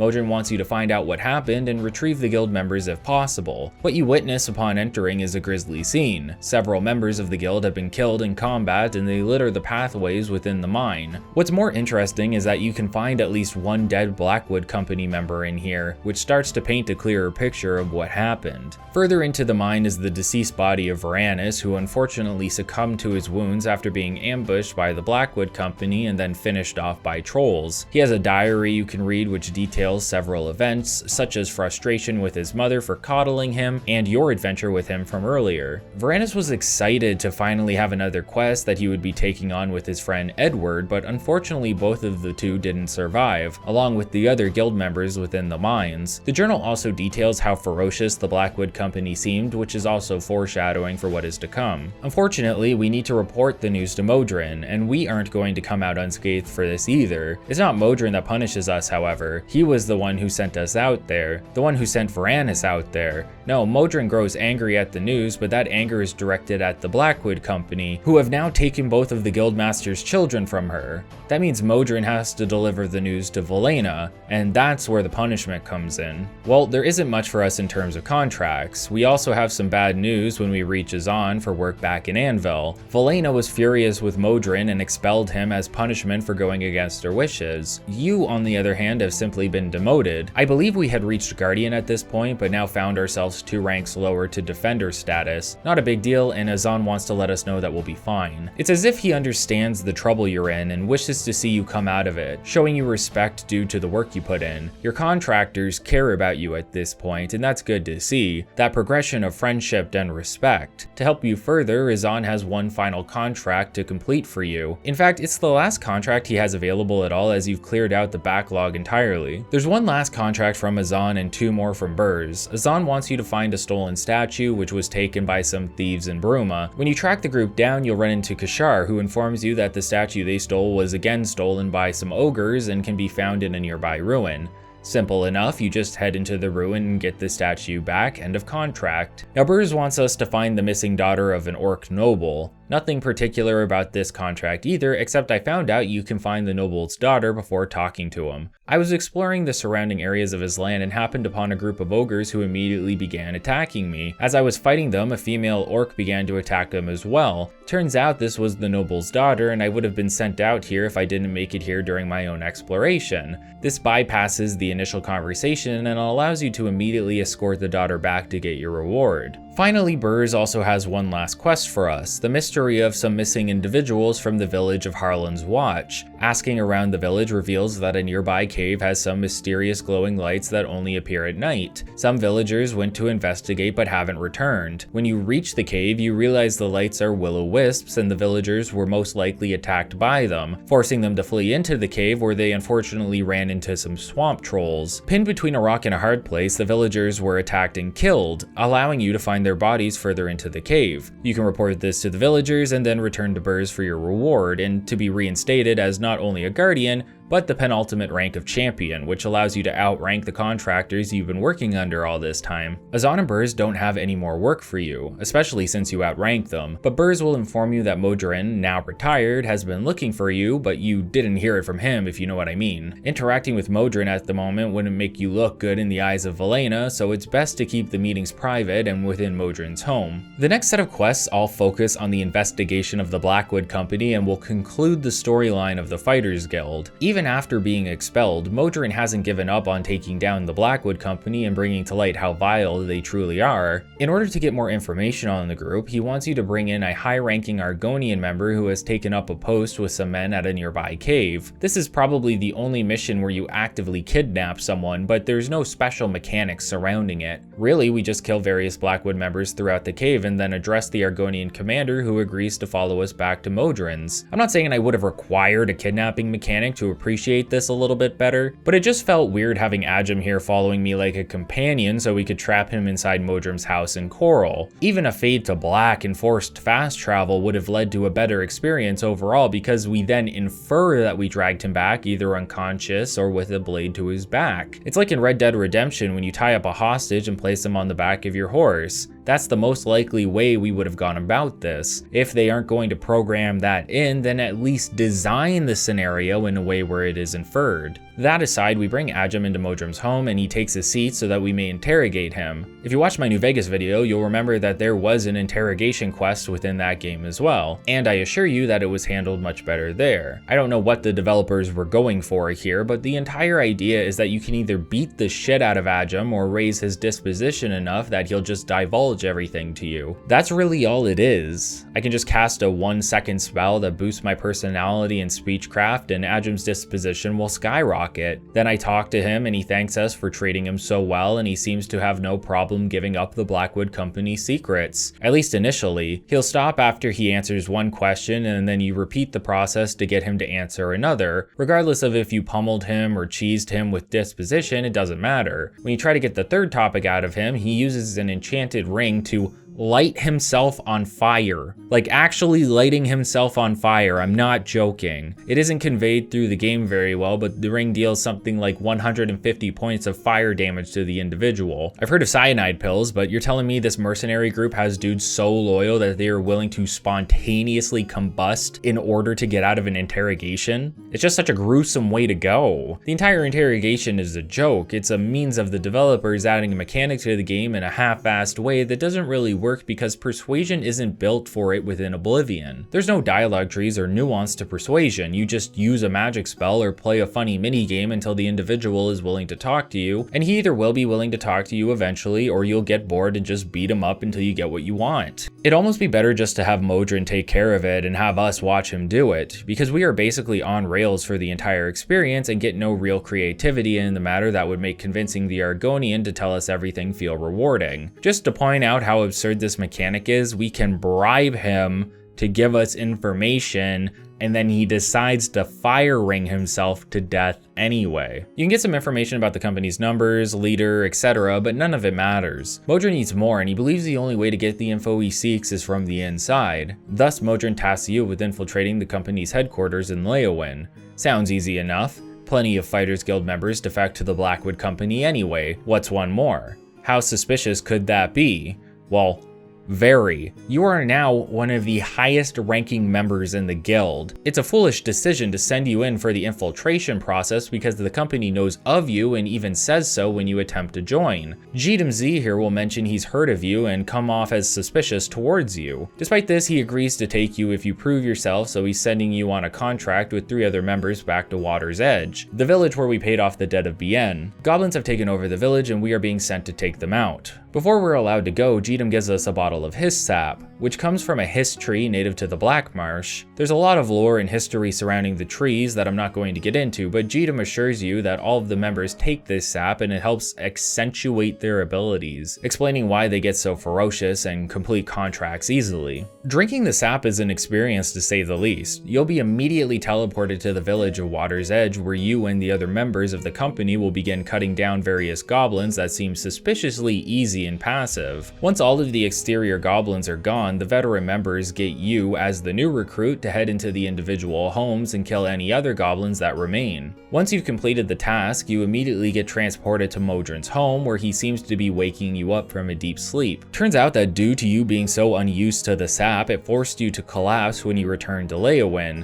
and you were left on the streets there. Some guildmates recognized you and brought you back to Modron, who was concerned about the story you told him and sent you back to the village to see what happened in the aftermath. I had a weird visual glitch here with some moonwalking NPCs, but still managed to talk to Marcel Amelian, the father of Bien, who accrued the debt she tried to pay off. He is mourning his daughter, who was murdered along with the other villagers, with not a goblin in sight. I think the glitch made all of the bodies disappear because I didn't see anyone. Turns out the sap you all ingested made you perceive the villagers as the goblins, and you all participated in the destruction of everyone and everything found there. Modron apologizes for putting you through all of this and mentions that it isn't your fault. However, now that it is known how the Blackwood Company is so effective, it's time to put an end to the system they have in place, especially considering the dangers involved with the sap. This means traveling back to Leyawiin and single-handedly fighting through the entire headquarters, taking out the leadership and grabbing their keys that allow you to gain further access throughout the building until you are able to enter the basement. There you find that the history has turned into a biological industrial monstrosity in order to produce large quantities of sap. In order to dismantle the machine, you need to grab pipes found on the nearby table and place them near the gears of the sap pumps or whatever so that they get caught and destroy the thing. I could not for the life of me figure out what to do here. Everything around the tree has the interaction/activation symbol, but nothing ever happened. I couldn't remember what to do and had to glance at the UESP site to realize that there were pipes there and that I had to pick them up and then activate the pumps with them in my inventory in order to place it between the shifting gears. Once both pumps have been destroyed, the tree will be set aflame and the Blackwood Company will be dismantled. It's not over yet though. Can you guess who we run into as we leave the basement? Who else but Magleer? Furious with our intervention, Magleer attacks us and we finally have to put him down for good. Rest in peace, you cowardly, greedy doofus. You can report the good news to Modron, who is happy to hear everything has been settled and rewards you with a unique helmet that I'm never going to wear. He plans to use his retirement to work on his hobbies, which are not great, as we'll soon see. He also suggests informing Vaermina of everything that happened, and so that's what we will do next. Vaermina is very upset to hear we took it upon ourselves to do something so dangerous and foolish, but she seems to acknowledge that there was heroism and bravery within these deeds, and also realizes that she failed to realize how much of an issue the Blackwood Company had become. For your transgressions, she demotes you, but for everything you have done for the good of the guild, she then steps down and promotes you to none other than Guildmaster of the Fighters Guild, and suggests you bring Modron back as your second in command and advisor. Overall, the Fighters Guild feels like an amalgamation of filler quests that are designed to lengthen the overall amount of time you spend within the guild while drip feeding you the overarching storyline over time. This has its pros and cons. If we are completing intricate quests that subvert our expectations like a rat problem, it's fine. It helps bolster the experience, makes it feel like we're a member of something and we need to pull our own weight and do work to be recognized. However, the effort that goes into some of the contracts is not the effort that goes into others. The initial quests to introduce you to the guild are strong and leave you expecting more, which you don't get through the duties you complete later. The rest of the contracts though, there isn't much there, so it gets to a point where you're completing these contracts wondering when you will get back into the interesting content that has a storyline to follow. This is again where I found Morrowind stronger because they have a better total setup for making you feel like you are actively working and training. There's plenty of contracts to complete, and that isn't the sole way to progress through the ranks. You need to have the skill and attributes to prove your worth as well.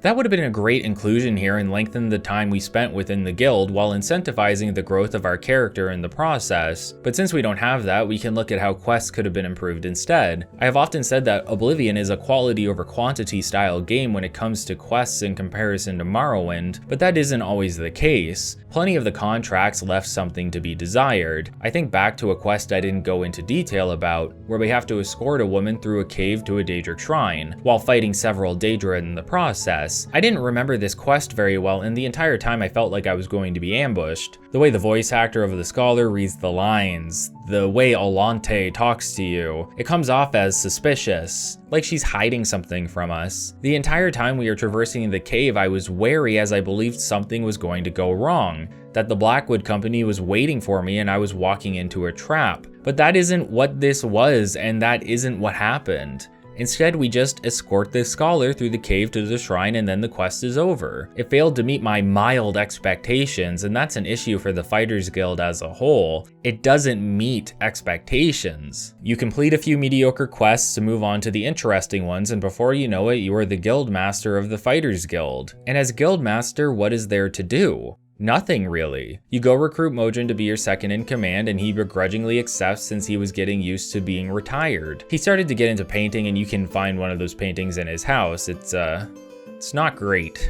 From there, you talk to Modron about the guild's focus, and you get to choose one of 3 options weekly that will be repeated if you don't change it. You can focus on recruitments, contracts, or both equally, and these will affect the type of rewards you receive weekly from a chest in the Guildmaster's office here in Chorrol. Not much of an office though, really this is where Modron seems to hang out the most. Recruitment gives you a better chance of retrieving items found on jobs, but halves the expectant amount of gold. Contracts in turn have a better gold value, but less chance of receiving items. That's it.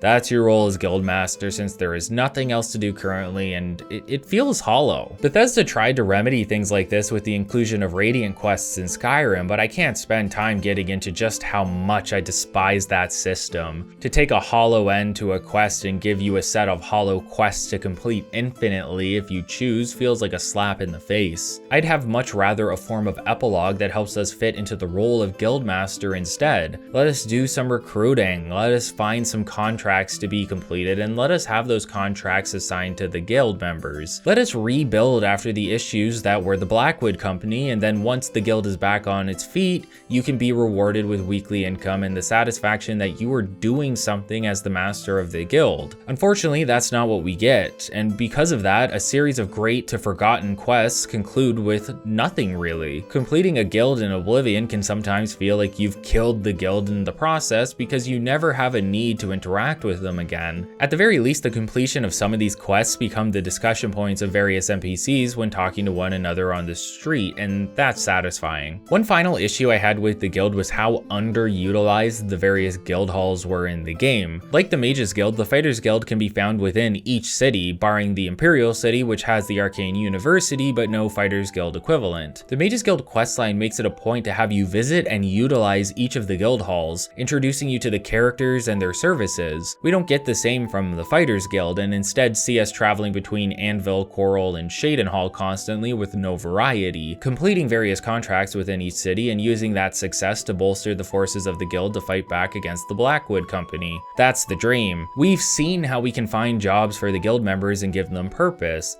That should have been an aspect of the questline so that we were a fighting force ready to take on the mercenary group, but that's not what this is. Instead, we are once again the superhero adventurer. When there's an issue with a mercenary group of 100 plus men, we are asked to head to their headquarters alone and deal with everything ourselves. That's fine for Oblivion, but that's not what the Fighters Guild is supposed to be. It's a brotherhood, and Bethesda failed at delivering on that expectation.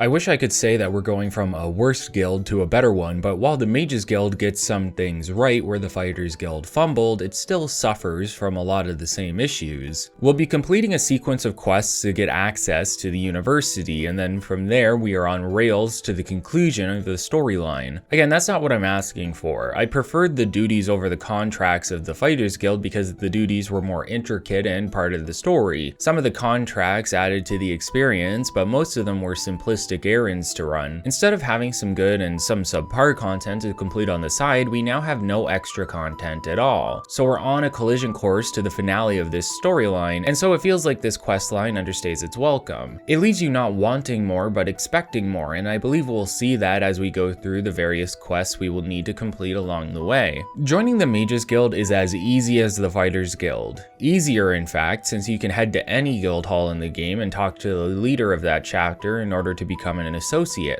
You technically aren't a member just yet, and that's where the strongest aspect of the Mages Guild comes into play. The main goal of your initiation into the guild is to gain access to the Arcane University found back within the Imperial City, or rather just outside of it. The goal of an associate is to make a pilgrimage to each of the various guild halls so that they may learn about the various schools of magic while also helping their guild in the process by completing favors for the guild leaders. By completing these favors, a recommendation will be sent to the Arcane University, and once you have one for each city, you will be welcomed into the university under the rank of apprentice. In reality, this just means we have 7 quests to complete. It's another unfortunate aspect of the design direction that magic rarely comes into play for your character as a means of not limiting the opportunities you have before you. The game doesn't care if you know magic, it just wants you to go on your adventure to become Archmage. It's a power fantasy through and through, but even the best power fantasy falters when the progress does not feel at all justified. Not to repeat myself, but again, Morrowind had a fix for this issue. Why remove this requirement when it fits so well into making progress within the guild feel real and rewarding? We should need to know magic to be respected by our peers, just as we should be good at combat to be respected within the Fighters Guild, but this is never the case. In a way, the developers even point out the problems that could arise with this design and narrative, and we can see this during the Bruma recommendation. When you arrive at the Bruma Mages Guild, you need to first talk to Jean Frasoric to see if she needs anything completed. Jean loves making her connections known. She gets by in life by having people owe her favors, and so she wants you to complete a job for her so she can complete a favor for you and you can begin a relationship of professional acquaintances within the guild. Jean likes to have all of her bases covered, and it's been working out for her as we will see shortly. The task Jean has for us is simple. She wants us to find the Mages Guild member Jaskar, who has been missing for a few days. There's a couple of ways ways to clear this quest, but the most obvious is to ask around about it. Once you find Volorano, he will ask you to perform a form of prank for him by stealing Jean's manual of spellcraft from her desk. If you agree and perform the prank, Volorano will ask for some time before casting a dispel ability on an invisible Jaskar that makes him reappear to greet you. As it turns out, the two had been messing with Jean because they are getting tired of her lording around them when Jean can't cast a spell to save her life. This is what I'm talking about. Guild members respect one another because of their magical abilities and their desire and motivation to learn. Jean found a way to become acquainted with the right people, and she now holds a position of power that many feel she hasn't earned, since the Mages Guild is about using and studying magic, as well as enchantments and alchemy. She even contacts the Archmage regularly, which is something he grows tired of. With this on the table, you can forever realize that you too can end up just like Jean,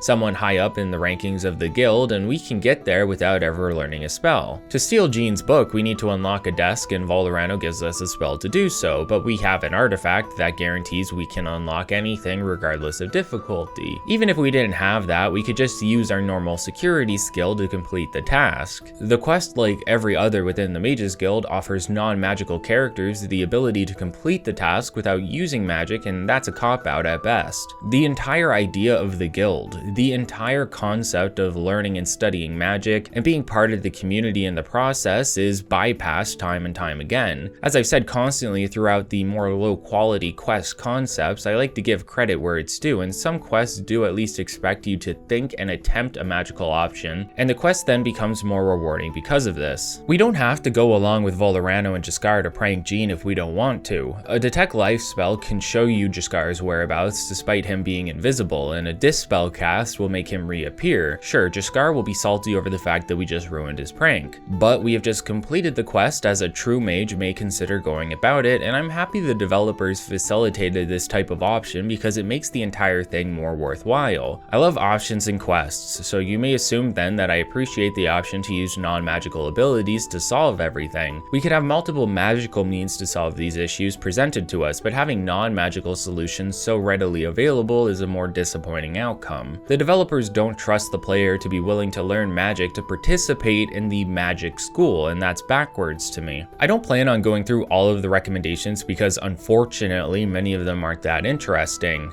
Anvil wants us to track down a mage who is killing merchants along the Gold Road, and Skingrad wants us to retrieve a mage from a cave full of zombies. Neither of these quests are magically inclined mechanically, but they at the very least show us aspects of the guilds and their functions. Some guild members will protect civilians from the harm of rogue mages, for example, or we can see how awful some of the guild hall leaders are, like Adrian, who didn't even remember sending Earthor to Bleak Flat's cave, where he ended up surrounded by the undead. Some of these quests are more about world building than they are about mechanics, but that makes them suffer in terms of player time quality. Bravil's quest is similar. A member of the guild, Varen Bamori, has stolen the staff of his crush, Ardoline. I'm not joking, you sometimes need to deal with juvenile issues that can feel beneath you at this point in time. At the very least, the quest requires persuasion and lockpicking to get through, meaning you can go the route of using charm spells or fortify attribute and skill abilities, and then use open lock spells to retrieve the staff when you find it. Or you can use all of your non-magical abilities to retrieve the staff, because that's the type of design the Mages Guild questline subscribes to. At the very least, some of the quests are more interesting than others regardless of how much magic is involved. Take Leyawiin for instance.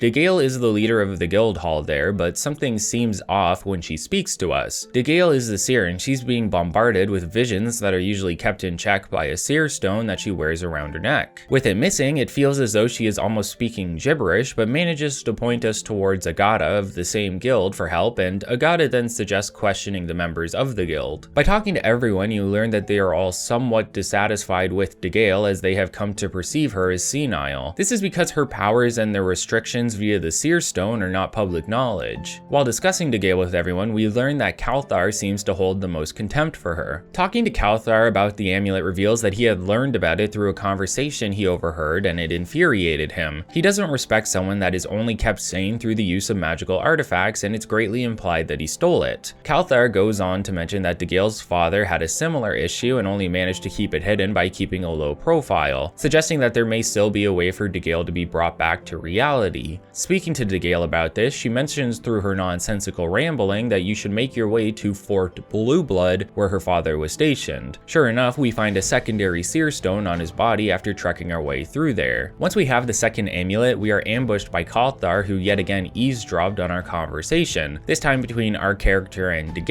Kalthar admits to getting rid of the original amulet and now wishes to get rid of this one as well. Since we can't agree to that, he attempts to kill us and we have to lead him to the same fate through combat. You have to kill him too, since he locks the door of the room behind you. I mean, good riddance to that little freak. Once you return the amulet to Daedric, she regains her sanity and thanks you by writing up a recommendation, but not before mentioning that she saw into our future. Things that can be and things that will be. Daedric mentions that the fate of many lives will be placed in your hands, and that's more true than she may know. Not just for Tamriel, but for another location we'll see in the expansion. See, some of the quests are at least interesting. Disappointing for a magic user, sure, but they have storylines that build upon the guild and let us see the worst it has to offer. Something that is mentioned to us later when we join the university proper. Even without magic, they can still be mechanically gratifying as well. In fact, the quest within Chorrol is both open in terms of choices to make, and it has a magic requirement to get the main reward out of it.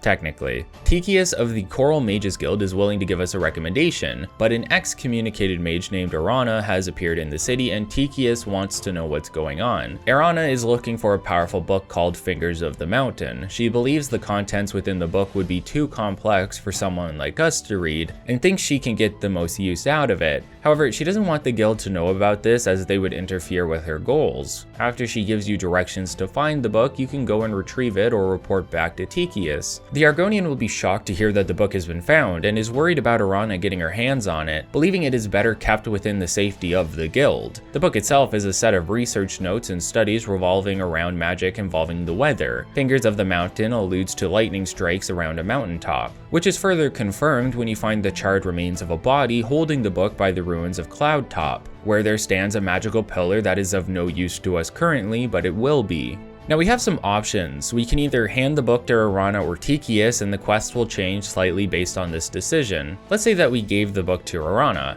She'll mention needing to study the book for a full day, and if you return to her, she offers you some notes that will lead to a reward back at Cloudtop. Before that though, we have to remember that we are here for a recommendation, meaning we have to report our betrayal to Tychius. Obviously upset at this news, Tychius will ask us to steal the book back, meaning we can get the reward from Arana, retrieve the book, and then get our recommendation anyway. Now funnily enough, you can do the exact opposite of these steps. We can retrieve the book for Tychius and then get our recommendation before reporting back to Arana, who will be furious we brought the book to the guild. However, she's willing to still reward us if we steal it back. Either way you go about it, you can get the best of both worlds if you see the entirety of the quest to its conclusion. Me personally, I gave the book to Tychius and stole it back for Arana. The notes Arana hands us talk of casting a shock spell on a magical pillar we saw near the book, meaning we need to be able to cast a shock spell or we need to have a shock scroll on hand to make this work, adding more of a magical requirement to the reward. Casting the spell unlocks the Fingers of the Mountain leveled ability, and it's one of the worst rewards in the game because it's essentially impossible to cast at higher levels due to the exponential growth in magicka cost. At level 1, the spell does a little shock damage to a target for the low cost of 11 magicka, but the level 26 version costs upwards of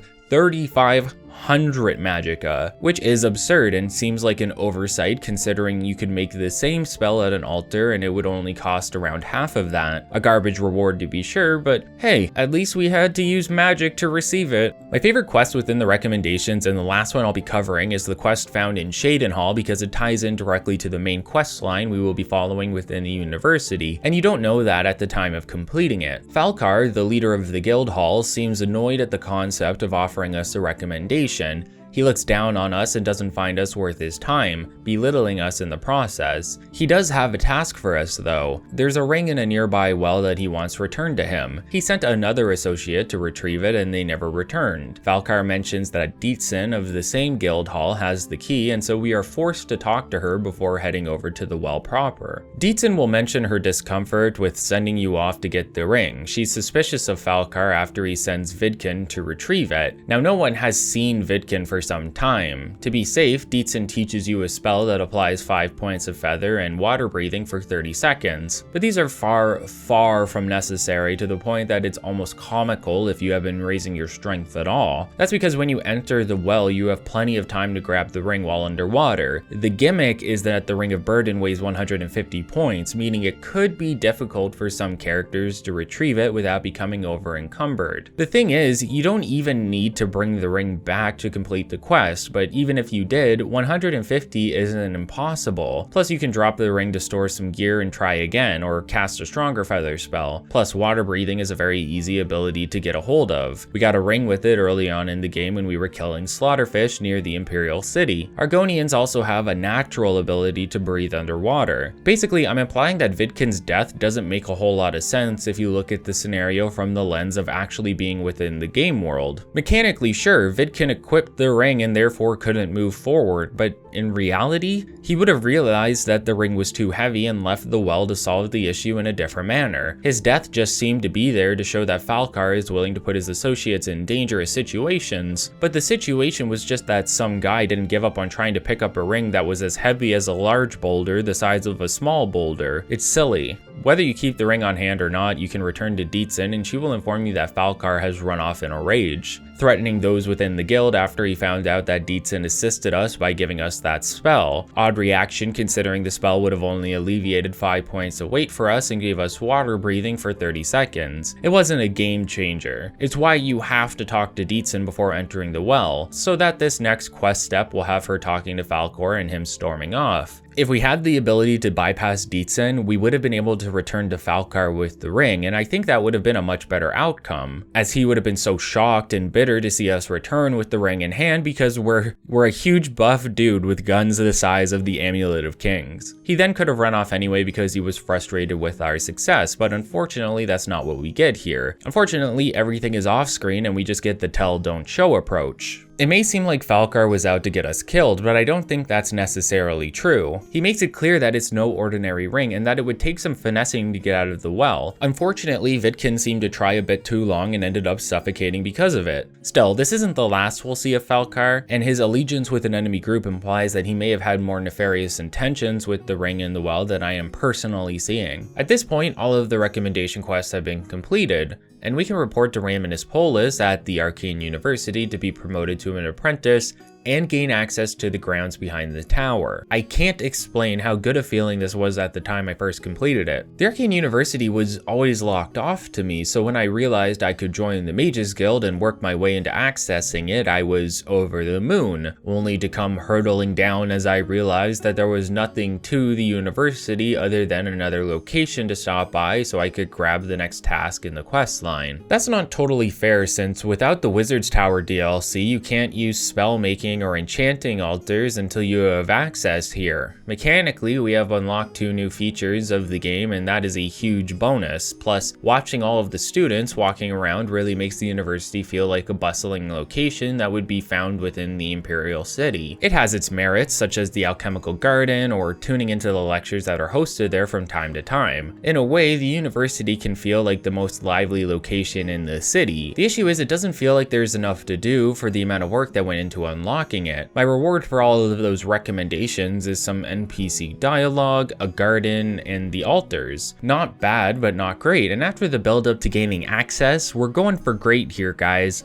Anything else is a disappointment. We're also finished with the freeform design of the recommendation quests now, where before we could choose which recommendation to complete in any order we wished, we're back on the more standard one task after another setup. Raminus will give us tasks to complete for the next short while, and unlike the Fighters Guild where multiple contracts had to be completed in order to advance, the Mages Guild will be bestowing upon us a new rank after almost every errand. Basically, the speed of progression skyrockets from here, and again, we have the issue I mentioned within the Fighters Guild. The ranks don't feel earned because it feels as though we are the same person we were at the end of the task. There's no requirements for the improvement of our character's skills or attributes, and therefore we go from apprentice to archmage in the span of a couple hours, maybe less depending on how fast you're running through things. If you cut the dialogue out of all of these quests, they'd take no time at all. Before we can do anything for the university, however, we need to do something for ourselves.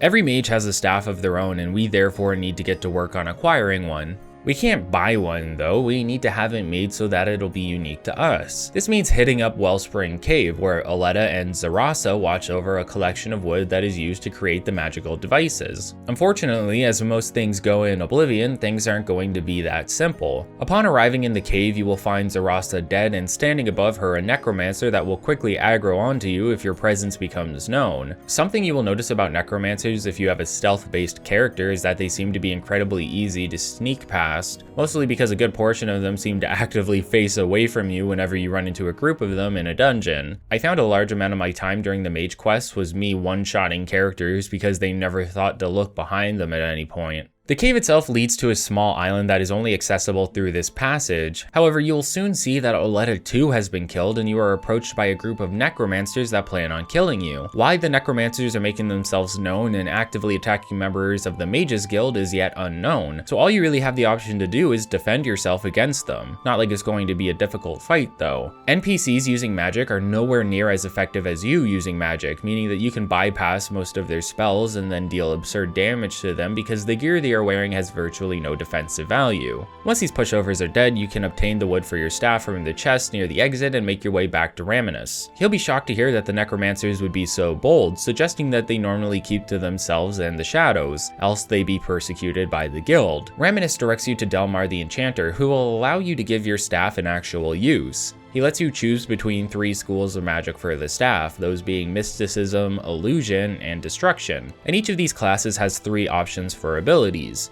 It's up to you what you choose. I personally went with Illusion and the Paralyze ability. It's not like we need a means of dealing damage at this point after all. Better to save the staff for a situation that gets out of hand, or to perform a handy gold duplication glitch if you're hurting for cash but stuck on console. If you know, you know. You really shouldn't be hurting for cash by this point though. The game throws so much money at you via equipment now that at some point during the Mages Guild questline I stopped picking it up entirely. We're too wealthy for our own good, and that's fine by me since there's still some houses I need to purchase for completion's sake. Raminas will promote us to Journeyman, but with the threat of the Necromancers now apparent, he'll have another task for us that will send us off to meet with the Count of Skingrad, Janus Hassildor. We've met Hassildor once already, back when we were completing the Allies for Bruma Questline. At the time, it was apparent that the Count is a vampire and keeps that hidden from his subjects by staying in the privacy of his quarters and dining room, only meeting with trusted individuals. Why he met with us for the Allies questline, I have no idea. I guess it was important enough. As it turns out, the Mages Guild and Hassildor have an agreement. They keep his secret and he supplies them with information. Hassildor sees himself above your typical vampire because he doesn't succumb to those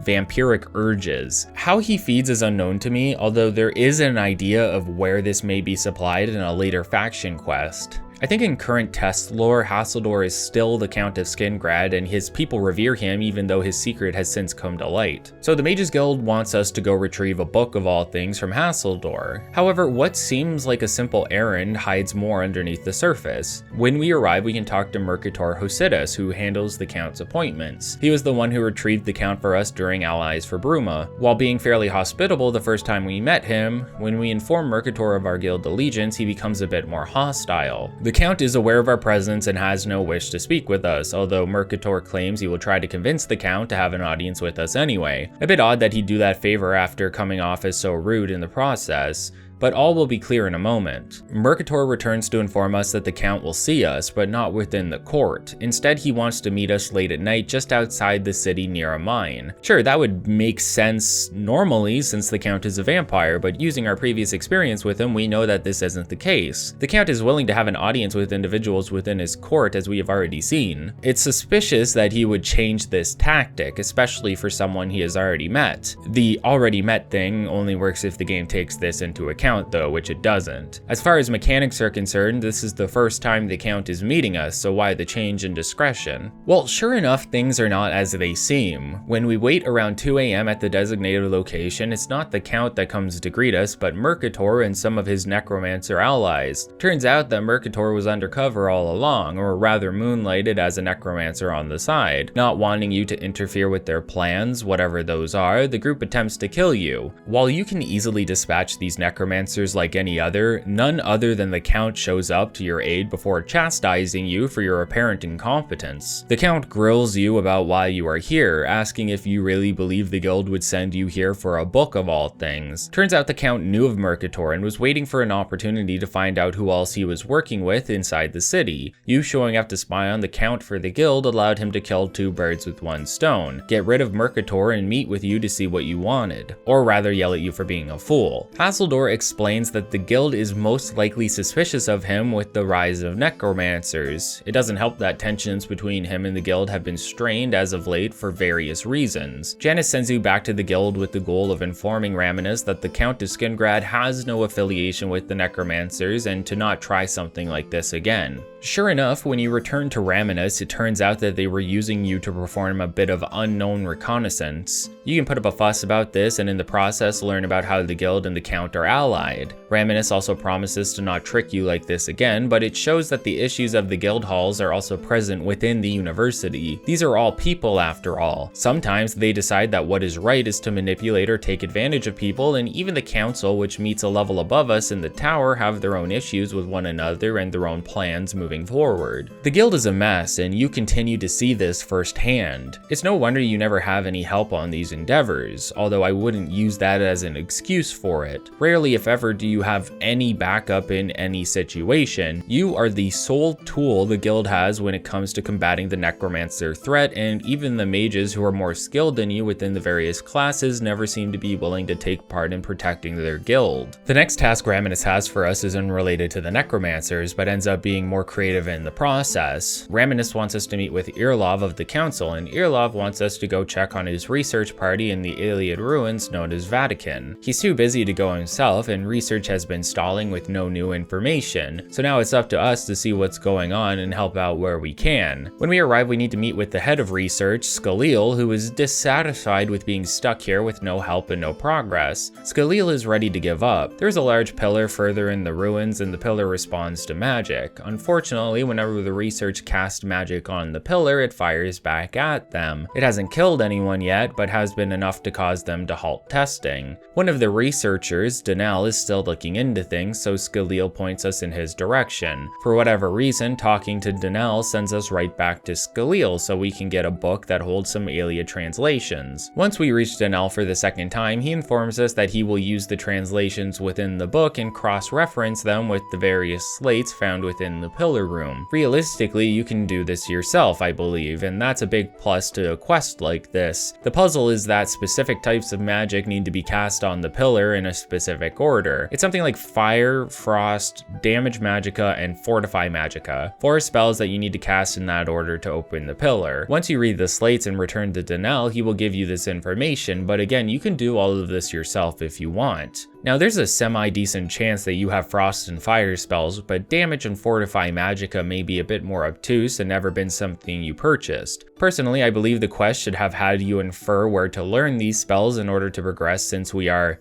you know, mages. If searching and traveling for the spells is too much for the player, have one of the researchers here be a spell merchant and let us buy the relevant spell we'll need. Throw in various other random spells so the puzzle isn't given away. Not like it matters, since Denel solves it for us anyway. Unfortunately, that isn't how things go. Assuming the player still doesn't know any magic and not wanting to lock them out of a quest, the developers placed a chest full of one-time use scrolls, meaning we once again get away without progressing in any skills relevant to the faction we are trying to advance in. All you need to do is quick save, figure out the puzzle, and then cast the spells in the right order. Voila, the pillar is open and you can head inside to find what treasures lie beneath. What you find is a very unimpressive ancient elven helm. Since we helped Umbacano, we can reason that this is most likely the crown of an Iliad king, but unfortunately there's no way to know for sure. It doesn't even have any enchantments, yet the guild still wants to study it. Somehow we came up knowing more as an adventurer than these researchers did after spending all this time here, unable to solve a simple puzzle. This guild is in shambles. We can return the crown to the Imperial City and Raminas will again promote us, now to Conjurer. We receive some new robes for this rank, and they're pretty decent if you're level 25 plus, with bonuses to intelligence and wisdom. I still think robes are overall useless though in comparison to other unique enchanted gear we find. We're going to be getting a very special amulet a bit later that boosts our magic to considerable levels anyway. anyway. Although you weren't intended to be able to get this item, so the robes could balance that out. I don't know. It's an unofficial patch thing, you'll see. Vaermina has been busy looking into the necromancers while we were gone, and he needs us to talk to Vaermina for help with research into black soul gems. We talked about black soul gems during the Daedric quest, but this is where they really shine and where we learn to create them ourselves. Vaermina was also the individual who helped us with the Mythic Dawn commentaries previously during the main quest line, which we'll be getting back to once these 4 factions are taken care of. Unfortunately, Vaermina is up to her neck in requests for generic research, and she isn't willing to look into anything without specifics. Luckily, we are specifically looking for information on black soul gems, and so she suggests we find a book called Necromancer's Moon, which is easily located within the confines of the university. The book mentions something called Shade of the Revenant, and so we need to head to Bothiel for information on this, since she's the sky lady with the orrery we fixed. Bothiel has no idea, however, but remembers that Falcar, of all people, had come asking her about the same thing some time ago. Heading back to Cheydinhal, we can search through Falcar's desk to find a note that mentions 4 locations. These are the locations where you can find the white altars that are used in the transmutation process of creating black soul gems. Technically, we don't know that yet in game,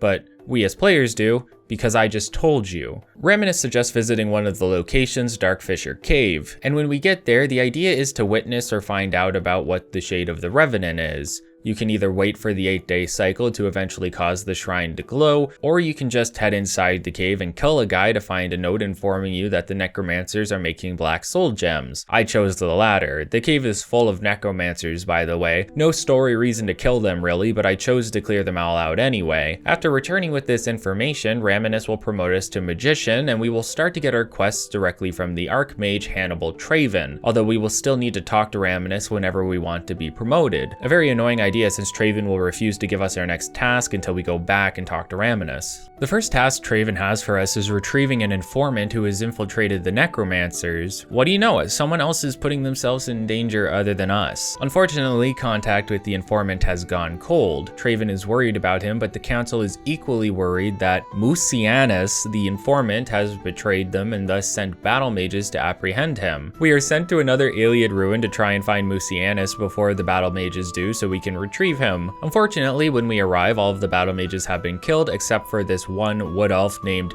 Fithrigeir, leading to one of the best scenes in the entire game. I'm the only one left. The necromancers retreated further in, but we've got to follow them. There's no time to waste. Follow.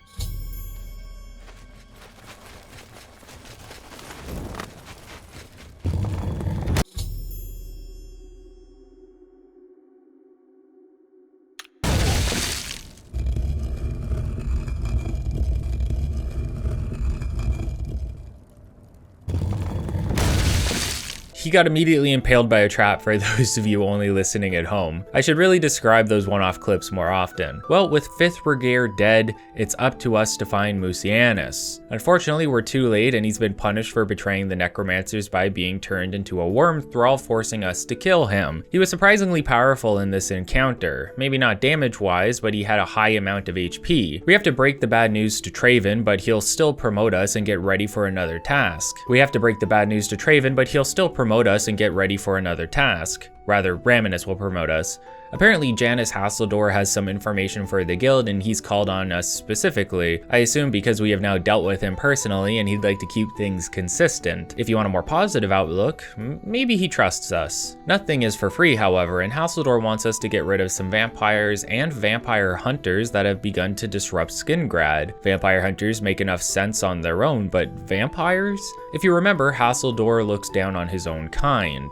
For whatever way he has found to deal with his vampirism, he believes others like him to be nothing more than weak-willed animals and a danger to Skingrad as they are infesting a cave not far from here. So it's another quest to clear them out, but with a bit of a twist since we need to deal with real vampire hunters as well, not those fake ones we saw in Bruma and the Imperial City. It's a pretty free-form quest, which I always enjoy. You can remedy the situation in numerous ways, such as killing the vampires and bringing proof of their death to the hunters by showing the ashes and loot that you got off of their bodies. Simple. You can also just kill the hunters as well if you want, but you still have to take out the vampires. Alternatively, you can inform the hunters of the vampire's location and let them handle it for you. Unfortunately, they won't manage to survive on their own, so helping them out with this is still encouraged, else you'll have to take care of the vampires anyway. I chose to kill the vampires, and then I planned to tell the hunters I completed the task. Unfortunately, I forgot to grab proof, so I ended up murdering them all anyway. I'd rather murder them than backtrack. That's just how it is. I ended up getting caught for 2 of them, but for whatever reason, I only got charged a 40 gold bounty each. I assume because they called assault on me, but no one actually saw me fully murder them. I'm not sure, but a pretty cheap fine for snuffing out a couple dudes. We can return to the Count and inform him that the deed is done. I should point out that he now has someone else taking care of his appointments for him, and this will be the case during Allies for Bruma if you decided to complete the Mages Guild first. Nice attention to detail there. The information Hasseldor has for us is that none other than Mana Marco has returned, and if you have no idea who that is, don't worry, neither did I the first time I played through the game. As it happens, Mana Marco's first appearance was in the second game of the series, Daggerfall. You actually get to work with him somewhat within the entry. I'm not caught up on Daggerfall lore, but some alternate timeline shenanigans involving a dragon break and some retconning seem to have led to his existence in Oblivion, the game, not the plane. That's always confusing. For some reason, I thought that he appeared in Skyrim too, but that doesn't seem to be the case. He does appear in ESO though. So that's not the best news, is it? It's one bad thing after another that we have to inform Traven about, and news of Mana Marco apparently has the entire guild in an uproar. Not that you would know, since this doesn't get reflected on the premises of the university in any major way aside from a set of quests coming up shortly. Another missed opportunity if you ask me, and you've made it this far into the video, so I assume you are. I'm pretty sure missed opportunity is going to be the one that people complain I use too much in the script, so if that's the case, my bad. Before pressing forward with the necromancy issue, word from the guild in Bruma has been cut off, and that's surprising to Traven since Jean contacts him all the time, making him both relieved and worried that he hasn't heard from her. He asks us to investigate, and sure enough, when we arrive, the place is destroyed, at least in the interior. Guess they didn't want to have any visible issues externally, otherwise they would have had to tie in the rest of Bruma to this contained quest. And at this point, I assume the developers decided that that was just too much work, especially since Bruma is so interconnected in the main quest line. Not defending that line of reasoning, but it does seem the most likely. There are no survivors except Jaskar, who appears after we take out a lone necromancer who is just chilling in Jean's room or office for some reason. Don't know why she stayed other than she was waiting to attack us. Not even an ambush, she just talks her shit and then comes for us. The hero of Kavach, Guildmaster of the Fighters Guild, Grand Champion of the Arena, etc., etc. I'm just saying, pick your battles. Once the necromancer is dead, Jaskar appears and informs us that he was so stricken with fear he couldn't do anything. He recalls how Mana Marco appeared in the guild hall and began slaughtering everyone. He was even sure that the man saw or sensed Jaskar and left him as a witness, which makes sense, I guess. Not like it's hard to see Jaskar if you have any detect life abilities after all, which I assume Mana Marco does. More and more bad news keeps piling up on Archmage Traven, and it's gotten to the point that the council has become so worried about Mana Marco that the other 2 members, Irlov and Karania, have made off with Mages Guild artifacts in an attempt to keep them safe from the necromancer. Kind of a crazy idea in my mind, considering the university seems like one of the safest places in Cyrodiil to store them, but that's explained away slightly due to Karania's ulterior motives, plus they suggest it would be safer for the city if the artifacts were no longer here. The artifacts themselves are the Bloodworm Helm and the Necromancer's Amulet, both of which are leveled pieces of equipment. The Bloodworm Helm appeared previously in Morrowind, but the Necromancer's Amulet has a long history dating back to Daggerfall and appearing in each subsequent release up to and including Skyrim. Worried about the artifacts ending up in the hands of the Necromancers, Traven tasks us with finding the council members and acquiring the helm and amulet from them. This is broken up into 2 simultaneous quests, so I like to complete them both at the same time before turning everything in. Starting with Irlov, he has stationed himself in Fort Telemann, which has surprisingly ended up infested with necromancers. Not the best news in terms of retrieving the artifact, but as you fight through the enemies, you will eventually reach the corpse of Irlov with the helmet still on his person. Yeah, that's the crazy thing about these artifacts. It's implied that they are of great importance to Mana Marco and that he would seek them out, but the truth is he never gets his hands on them, and they have no further relevance in the storyline once we get them back. All the helmet does at most is fortify your conjuration by 12 points, so I never found it useful personally. Karania is a little more involved. Well, from a narrative sense, I guess. She sets up with a bunch of other mages in Fort Ontis to guard the amulet, and when you get there, everything seems fine. If you try to talk to any of the mages, they suggest you talk to Questline first, so that's what we have to do. Questline is surprised to see us, but welcomes us regardless. She has big plans as a necromancer and looks to serve under Mana Marco, planning to give him the amulet. You being here makes her believe that you are joining the ranks, but as you explain that you are after the amulet, she will turn on you, as will the rest of the mages if they see you. I managed to kill Questline pretty easily and acquire the amulet. Then we used our high acrobatics skill to jump off of a ledge on the wall to make it to the exit of the immediate area without being seen. The rest of the mages all had their backs turned to me, so I one-shotted the rest of them on my way out. Hilariously, all of the mages seemed to instantaneously change their robes from conjurer ones to those of a necromancer. I just find that implication really funny. They all somehow knew that we were here for the amulet and decided that they'd have to change before confronting me. Such an odd and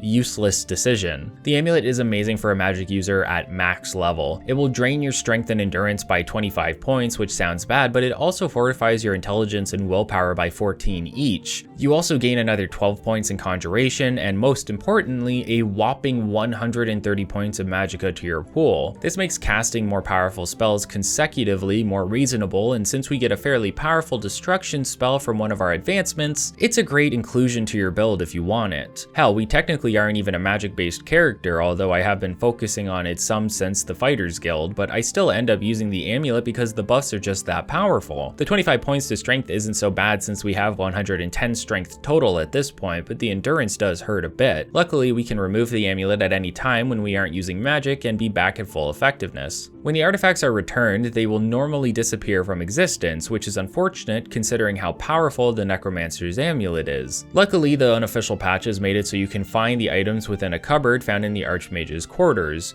an area we will have access to later. You can wait to grab them at the end of the questline or do what I did and steal them early, since thievery doesn't matter much in this game. We just grab all of the confiscated loot back after serving time anyway. Funny enough, this won't be the first time we steal from the Archmage's quarters, but the next time will be the Archmage, leading to some pretty hilarious implications. Well, we have some good news for a change now. It seems that we have the drop on some necromancers and some battle mages were sent to deal with them. We are to go oversee this and help out where we can. This is one of the only times we see the other mages helping out with this potentially world-ending event, so that's great. Finally. Unfortunately, when we arrive, the battle mages have yet to do anything. The entrance to the ruins where the necromancers are located is sealed by some form of magic, so we are going to lie in wait to perform an ambush. To make the quest a little more involved, we get to talk to each of the battle mages and suggest if they stay near the action or hang out of the way. Each of them will explain what they are best at, so it's up to you to infer and decide. It's similar to the quest in the Thieves Guild where we handed them weapons. It's not much, but it's something, and that's appreciated at least. Whatever you choose, the necromancers eventually appear from the ruins, and it turns out that Falcar, of all people, is with them.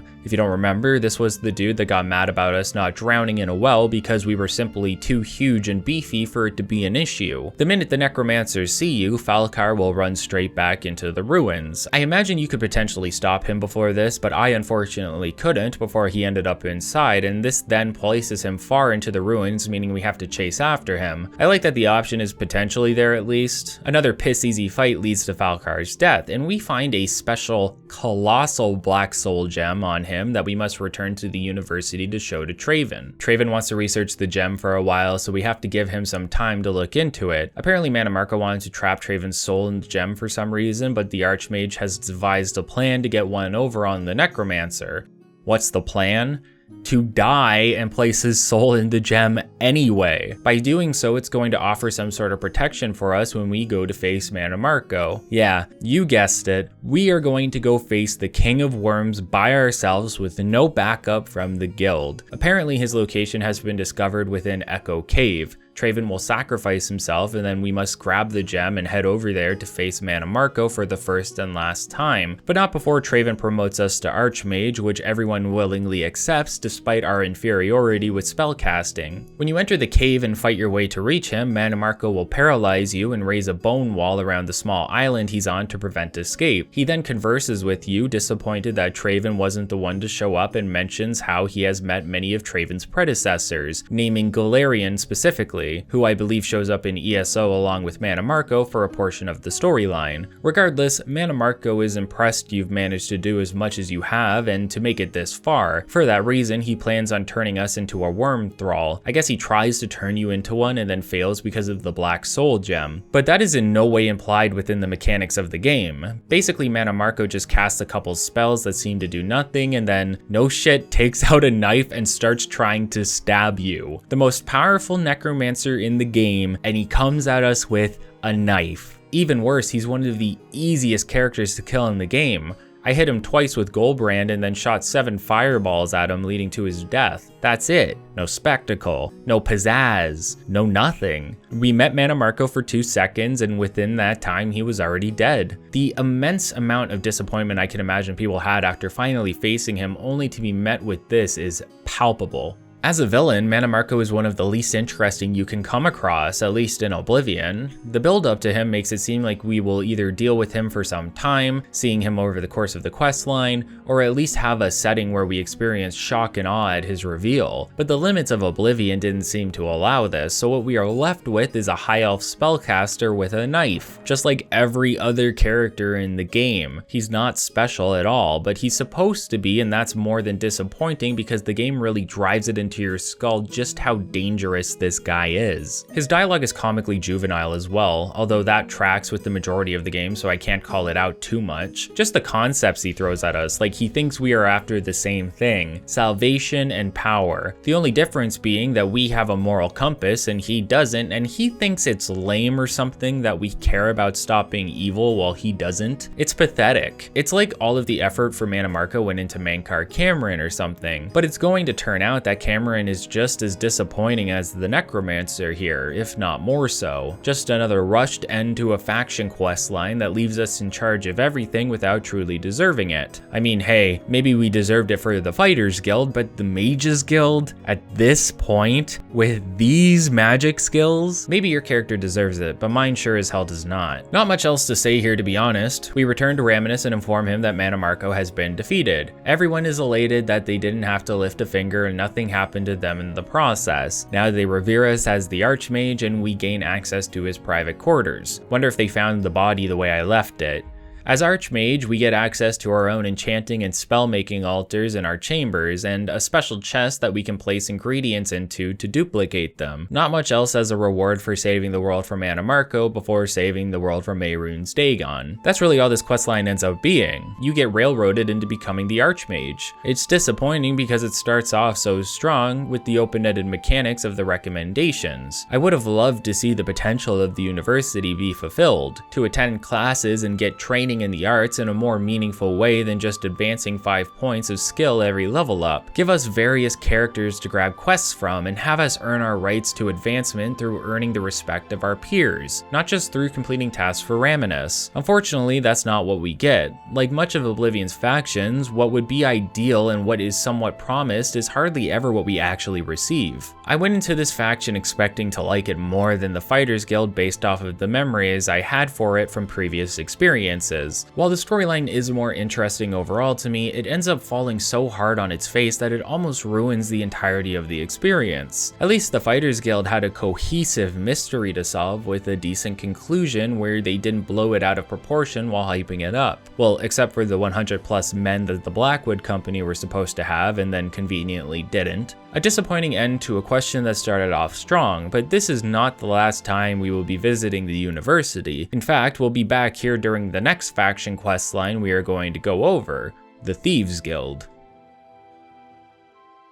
If there's one thing I love in a game, it's a bank heist. I think Rockstar knows this well ever since the release of Grand Theft Auto San Andreas. Through purchasing a specific property and completing a series of side quests, you unknowingly are working towards your ability to unlock an optional bank heist style mission where you break into a rival casino. It's one of the best missions in the game and completely missable. Following that, Grand Theft Auto 4 had its own bank heist mission, and then this concept was fully featured with the release and post-development development of Grand Theft Auto V. Heists can make for some of the best experiences in a game, especially when the game doesn't entirely focus around the concept. That's what makes the Thieves Guild so strong as a faction questline. While shorter than the previous two with only 12 quests total, the concepts of the quests are more unique than a lot of the generic dungeon crawls and combat we've been forced into with the Fighters Guild and Mages Guild respectively. Now we're going to be working our way towards another goal, being one of the best thieves to ever live.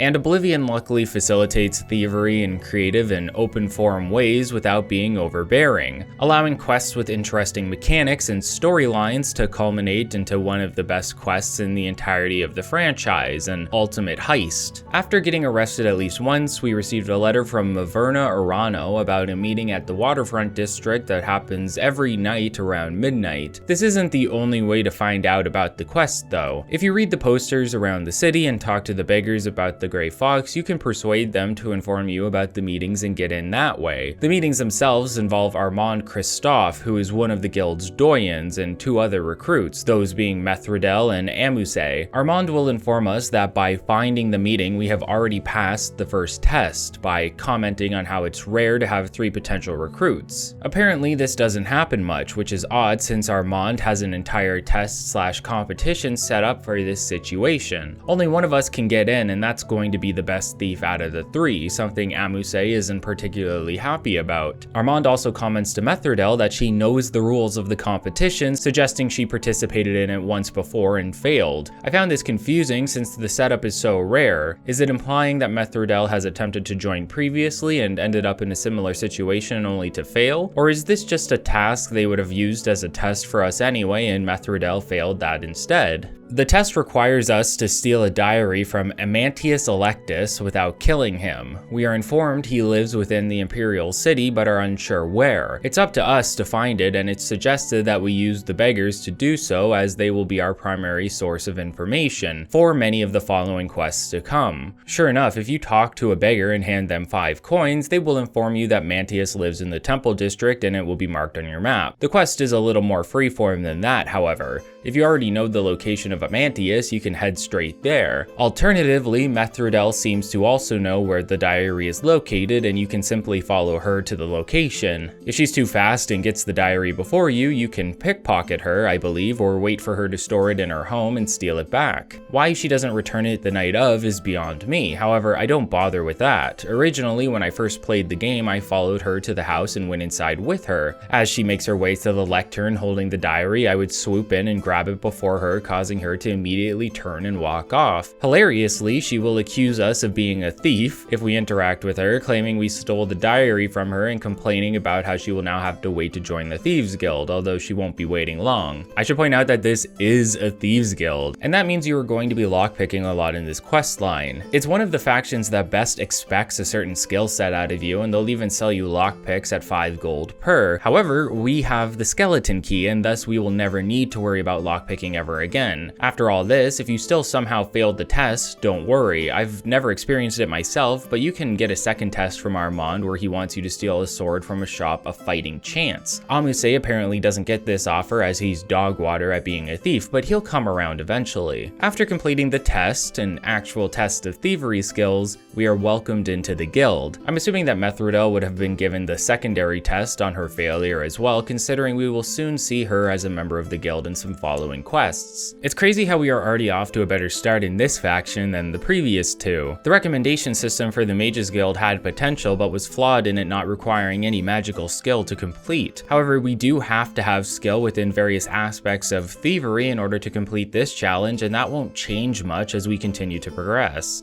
Armand will make it clear to you that there are no contracts or duties for you to fulfill. They aren't that type of guild. Instead, you are expected to be an independent thief and sell your goods to fences around Cyrodiil. We don't have access to every fence right away and unlock better ones as we rank up. Since regular shops won't buy stolen goods, this is a great way to sell off any stolen loot you've been waiting on, such as all of those Ayleid statues that have been collecting dust in Umbacano's manor. It is important that you do sell enough, however. While the concept is free uniform and open-ended in how it is completed, you will need to have fenced a total of 1,000 gold by the end of the quest line and fenced increments of 100 gold in order to unlock special jobs. Yes, while the guild may not have conventional contracts, they do sometimes have special tasks to complete, and those tasks are handed out based on skill level, a level which is determined not by your character's statistical skills, but how much you fenced, with each increment of 100 raising you a tier. Like I said, I just used the statues from Umbacano to do this. With a decent mercantile skill, it should be more than enough. Additionally, if you want to get jobs from Armand, you need to make sure you visit him around midnight, as that is the only time he will be active. The first job he has for us is simple enough. Hieronymus Lex of the Imperial Watch has a vendetta against the Grey Fox in the Thieves Guild. In fact, he'll be the guild's main antagonist for some time, leading to an end that isn't death, but ends up being more poetic than anything we've dealt with thus far. Apparently, Lex has been taxing the waterfront, which is legal, but never actually happens, as the residents within are poor and the money they collect barely covers the cost of sending collectors out for it.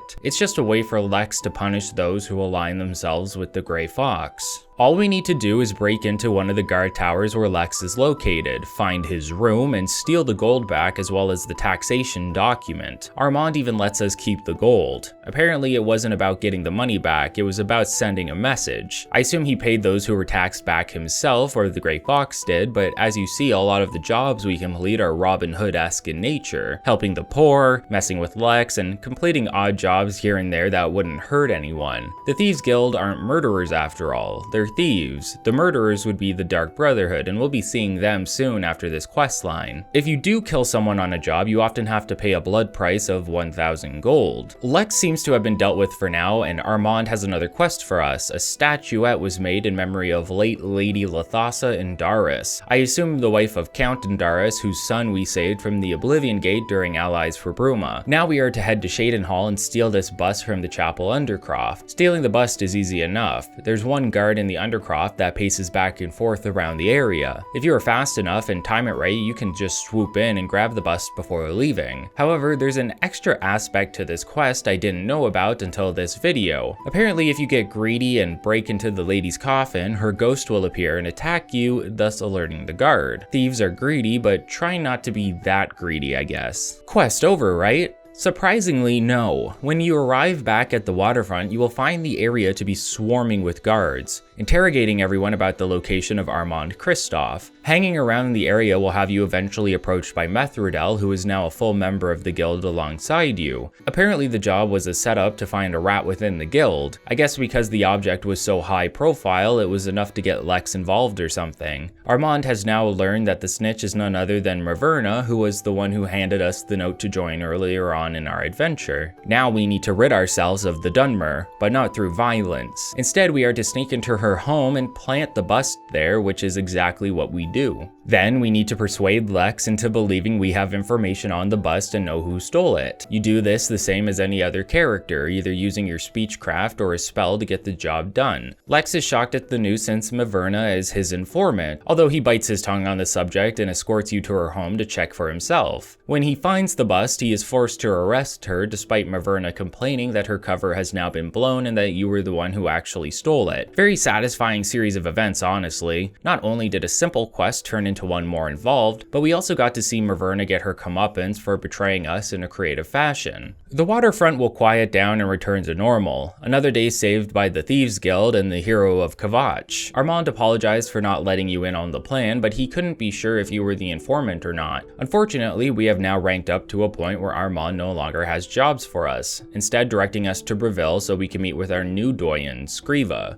For our first job, an independent thief not affiliated with the guild stole a ring from a Khajiit in Leyawiin. The guild frowns upon this and asks for us to retrieve the ring back. After meeting with Adari, she will explain that the Argonian stole it from her and that she uses it for special business and needs it back. If the Argonian thief sounds familiar, it should. Turns out Amuse went off to do his own thieving after failing to join the guild. Talking to the beggar will inform you that Amuse tried to sell the ring to the Countess of all people, and she had him locked up for it. We need to sneak into the dungeon, find Amuse, and discuss the location of the ring currently. family. He doesn't see a reason to tell us, but you can either hand him a lockpick or unlock his cage yourself in order to get the information out of him. Turns out the ring was a family heirloom of the Countess, and when Amuse tried to sell it back to her, it backfired. We can return to Adarhi with this information, and she will pay us double to steal the ring back. If you have invisibility spells or something similar, I highly recommend them for this next segment, as stealing the ring I have found is almost guaranteed to get you caught unless you finesse your way around it somehow.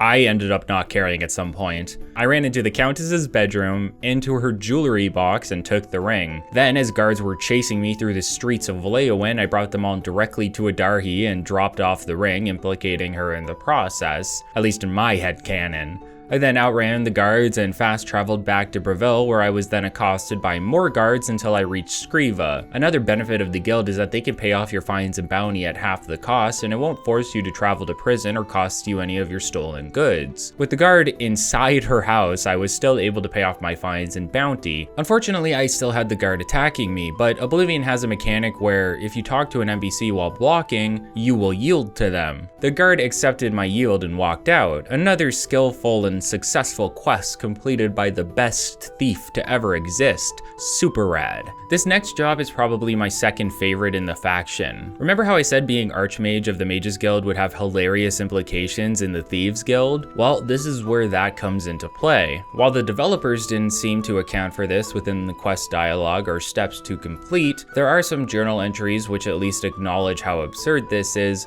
but those were added by the unofficial patch. The Waterfront District is once again being accosted by Lex and his men. This time Armand has been placed under house arrest. Scriva wants us to head to the Imperial City and meet with Mehrunes to see what we can do about it. The plan ends up being to use the lack of guard presence around the rest of the city to our advantage. A set of high-profile thefts will take place, and our job is to steal the special staff from none other than the Arcane University, specifically within the Archmage's quarters. You can see the issue here.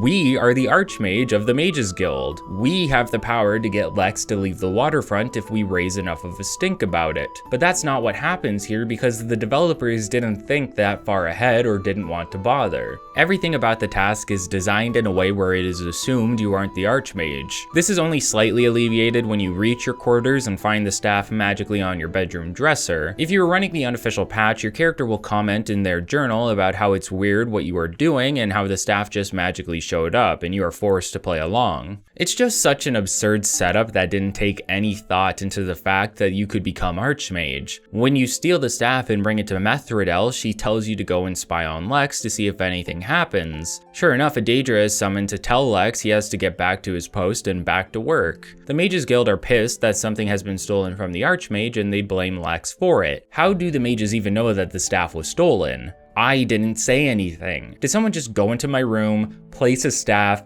and then wind up surprised when I took the staff in my very own room? Worst yet, Mehrunes wants us to put the staff back after everything is said and done as a show of good faith, except that the Mages Guild wouldn't hesitate to kill a thief if they saw one, even if it's their own Archmage apparently. For that reason, we have to hide it in the chest of Ontis Vaynen, a retired Imperial battle mage who will then place it back in our quarters. I find it hard to believe that the developers had a set of quests between factions that were so interconnected that they didn't see the possible issues that could arise here. Rather than remedying the situation and adding to the overall quality of the quest, we have to roleplay the idea that no one recognizes us as the Archmage in the Thieves Guild. Sure, fine.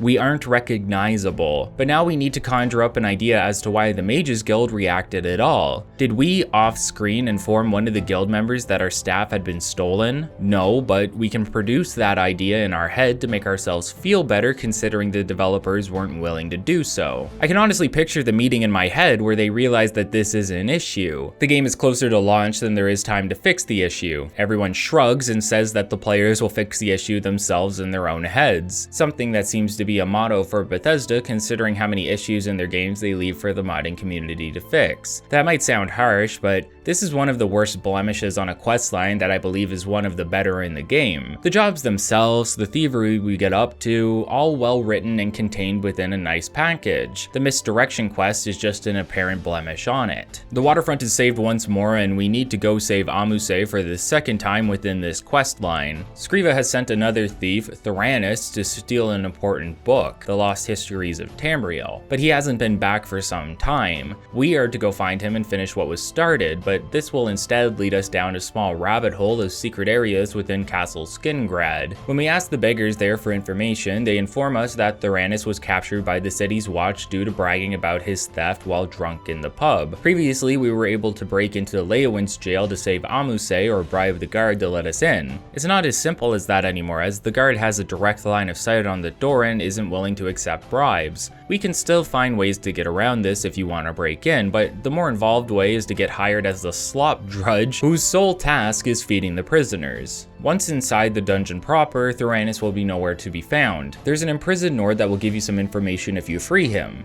and he explains that the Pale Lady takes prisoners away periodically before returning them. After the third time, the prisoners never come back. Little bit of a mystery to solve in Castle Skingrad. Theranis had been talking about a score to an Argonian prisoner, but said prisoner was just taken away for the third time, meaning time is of the essence in tracking him down. I'm sure you can guess who the Argonian is. You'll quickly notice a blood trail that leads to a wall with an obvious outline of a secret door. Interacting with the nearby candelabra will allow you to access the castle's dining area, where I was, for some reason, accosted by Count Skingrad himself, Janus Hassildor. Usually an NPC will suggest you leave before you get in trouble, but he straight up came at me with an axe. Hilariously, his steward comes to my aid and the two ran off fighting one another, leaving me to my own devices. The blood trail leads to a wine cellar, and another secret entrance within one of the barrels takes us to a small dungeon where we are face to face with the Pale Lady. Now earlier I mentioned that I don't know how the Count feeds and survives. The main theory I have is that the Pale Lady was a vampire hired on by the Count to drain prisoners of their blood so that he could feed in peace. Whether this is true or not seems up for debate. It's just a theory.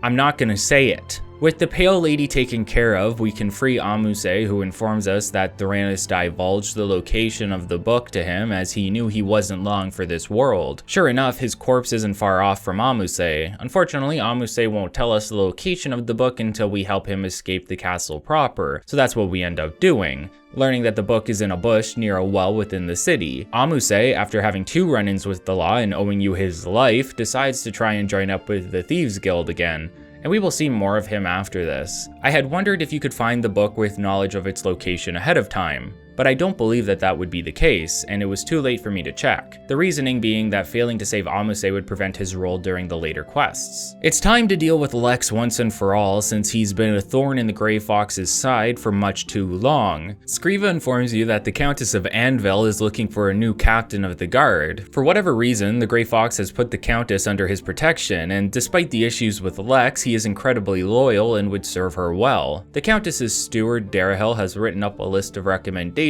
with her cousin as the most recommended. Since Darahil's office is within the restricted areas of the castle, we can ask the beggars for some advice, and they suggest talking to the castle's blacksmith. Turns out he's on the side of the guild and directs us to a secret passage that brings us directly in front of the office. Obtaining the list is only one step of the plan, however. We still need to forge a new one, and we can ask the beggars for advice on who could help us with it. Coincidentally, there is an expert forger within Anvil living in an old ruined house. The individual is known as the Stranger, which is rather ominous, and when you go to meet him, he is overly hostile to us, but willing to complete the job in a day's time for the right price. Keep this dude's weird face in your mind for the next little while.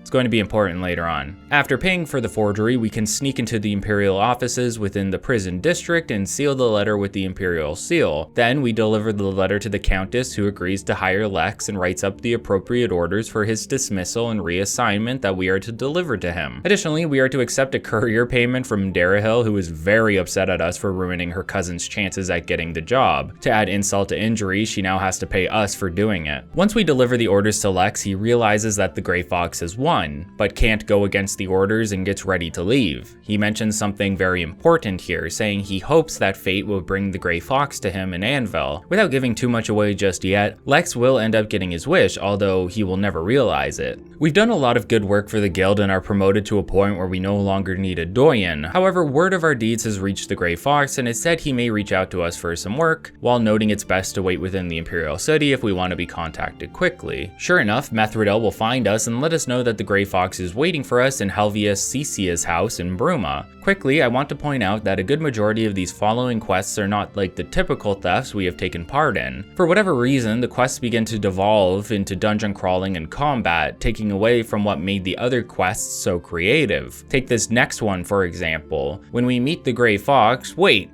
I've seen those lopsided eyes before. You can't fool me. That's the stranger that forged the letter for us. You may believe this to be an obvious realization, especially considering how uniquely lopsided his eyes are. But believe it or not, there is an in-universe explanation for why we cannot recognize the man, despite the unfashionable cowl barely hiding his appearance. The Grey Fox won't tell us why he needs the next assortment of trinkets, but they are important artifacts needed for a grander heist later on. Just so I'm not repeating myself, each quest will have us collecting something for the Grey Fox. He will then expect us to continue our independent thievery and then have another member contact us to meet us at another location. This is Mehrunes and Amuse respectively, as Amuse finally got accepted into the guild. The first job he has for us is to steal an object known as Sevilla's Stone, which will be used to locate further items that will allow for the successful break-in of a special location. The stone is found near the Temple of the Ancestor Moths, full of blind monks who we aren't supposed to kill. However, we have free reign to kill the monks guarding the stone in the catacombs for whatever reason. The temple is near the Orc Manor where we saved the nobleman's daughter for the Fighters Guild. There you can find several monks, but only one can be persuaded into divulging information about the stone as well as showing us where the catacombs are located. These caretaker monks aren't blind like their brothers, mind you. If you're wondering what the order is all about, the group exports ancestor silks woven from the gypsy moth, which you can find flying around the area. The monks can enchant themselves and perform a ritual to attract the moths. For whatever reason, it's this order that has the right to read the Elder Scrolls. However, the process makes them blind, hence why the majority of the individuals we'll run into cannot see us. That's right, if you're new to the series, the Elder Scrolls are actual, sometimes tangible objects within the game's lore that come and go out of existence. Reading them is a convoluted and damaging process, hence why the monks go blind. Oblivion is the first game in the series to actually have an Elder Scroll appear in the main game, and you should be getting some foreshadowing as to when that will be based on where we are currently. I always appreciate that about the series. The objects that the game is named after are so rare and powerful that we never see them, yet they are influential enough that the entire game is technically based around them. Even then, we only see one if we go out of our way to complete an optional faction storyline. Unfortunately, Skyrim seemed to realize how interesting this concept was and doubled down by making the acquisition of an Elder Scroll part of the main storyline, and this cheapens the experience for me. Something so rare that it only appears in one game in the series, which is a huge event for fans of the game's world building and lore, now appears in the sequel and will most likely appear in Elder Scrolls 6. The more we see and interact with them, and the more we are streamlined into doing so, the less interesting and mysterious they become. Once inside, it's very simple to sneak by the blind monks, but as I mentioned, there's more to worry about here, such as liches and wraiths. After a long trek through the catacombs, you can grab the stone and take a nearby ladder to immediately exit back to the temple exterior, showing that we were so close to the stone from the get-go but had to take the long way, which I despise. I hate when they do that in dungeons. Following the delivery of the stone, the Grey Fox learns of the Arrow of Extrication, which the stone has revealed he requires for his plans. Apparently the court wizard of Chorrol has it in his possession and we need to go retrieve it. For whatever reason, we are allowed to kill the wizard as long as it isn't within the confines of the castle. It's believed the wizard is held up in a tower anyway, but there's no way of entering it from the outside, suggesting there is a secret passage within the castle when we ask the beggars about it. Sure enough, when we break into Fathus Aaron's bedroom, we can find a secret underground path that leads to the tower. Unfortunately, it is also full of hostile conjurers, so this turns into another dungeon crawl with a focus on combat rather than a heist. I had a lot of issues with this quest for some reason. I didn't remember this being an issue previously, but Fathus is flagged as a Mages Guild member. Once we ascend out of the underground path and into the tower, we can find Fathus above, surrounded by Daedra, but he didn't attack me. In fact, when I tried to steal from him and didn't realize he saw me, this actually counted as me going against the guild and getting me kicked out, which I didn't think would be possible as the Archmage, leading to me believing it's some type of bug. Killing Fathus also led to this issue, meaning I had to kill all of the Daedra, pickpocket a set of keys keys off of Fathus, and then open a chest to get the arrowhead, which was missing its body before my escape. If you had a similar or different experience here, let me know. After letting Fathus live and delivering the arrowhead, we now need to gain possession of the boots of Spring-heeled Jack. I'm going to tell you right now that we don't need these boots. They are for characters with really low acrobatics, as there will be a time later when we need at least 50 plus of acrobatics to survive. However, having the option to not wear the boots is something that I do love, and we'll see why shortly. The boots are the heirloom of the Imbil lineage, and the Earl of Imbil happens to live in the Imperial City. By talking to a beggar, we learn the Earl's mansion is right beside the Tiber Septim Hotel, and we can pick the lock and head inside. Apparently we are supposed to look for clues, but this quest always seemed really buggy to me. The minute the Earl and his butler see us, they begin panicking and cowering, willing to answer any questions we have. His name is Jackbin, by the way. Jackbin Imbil.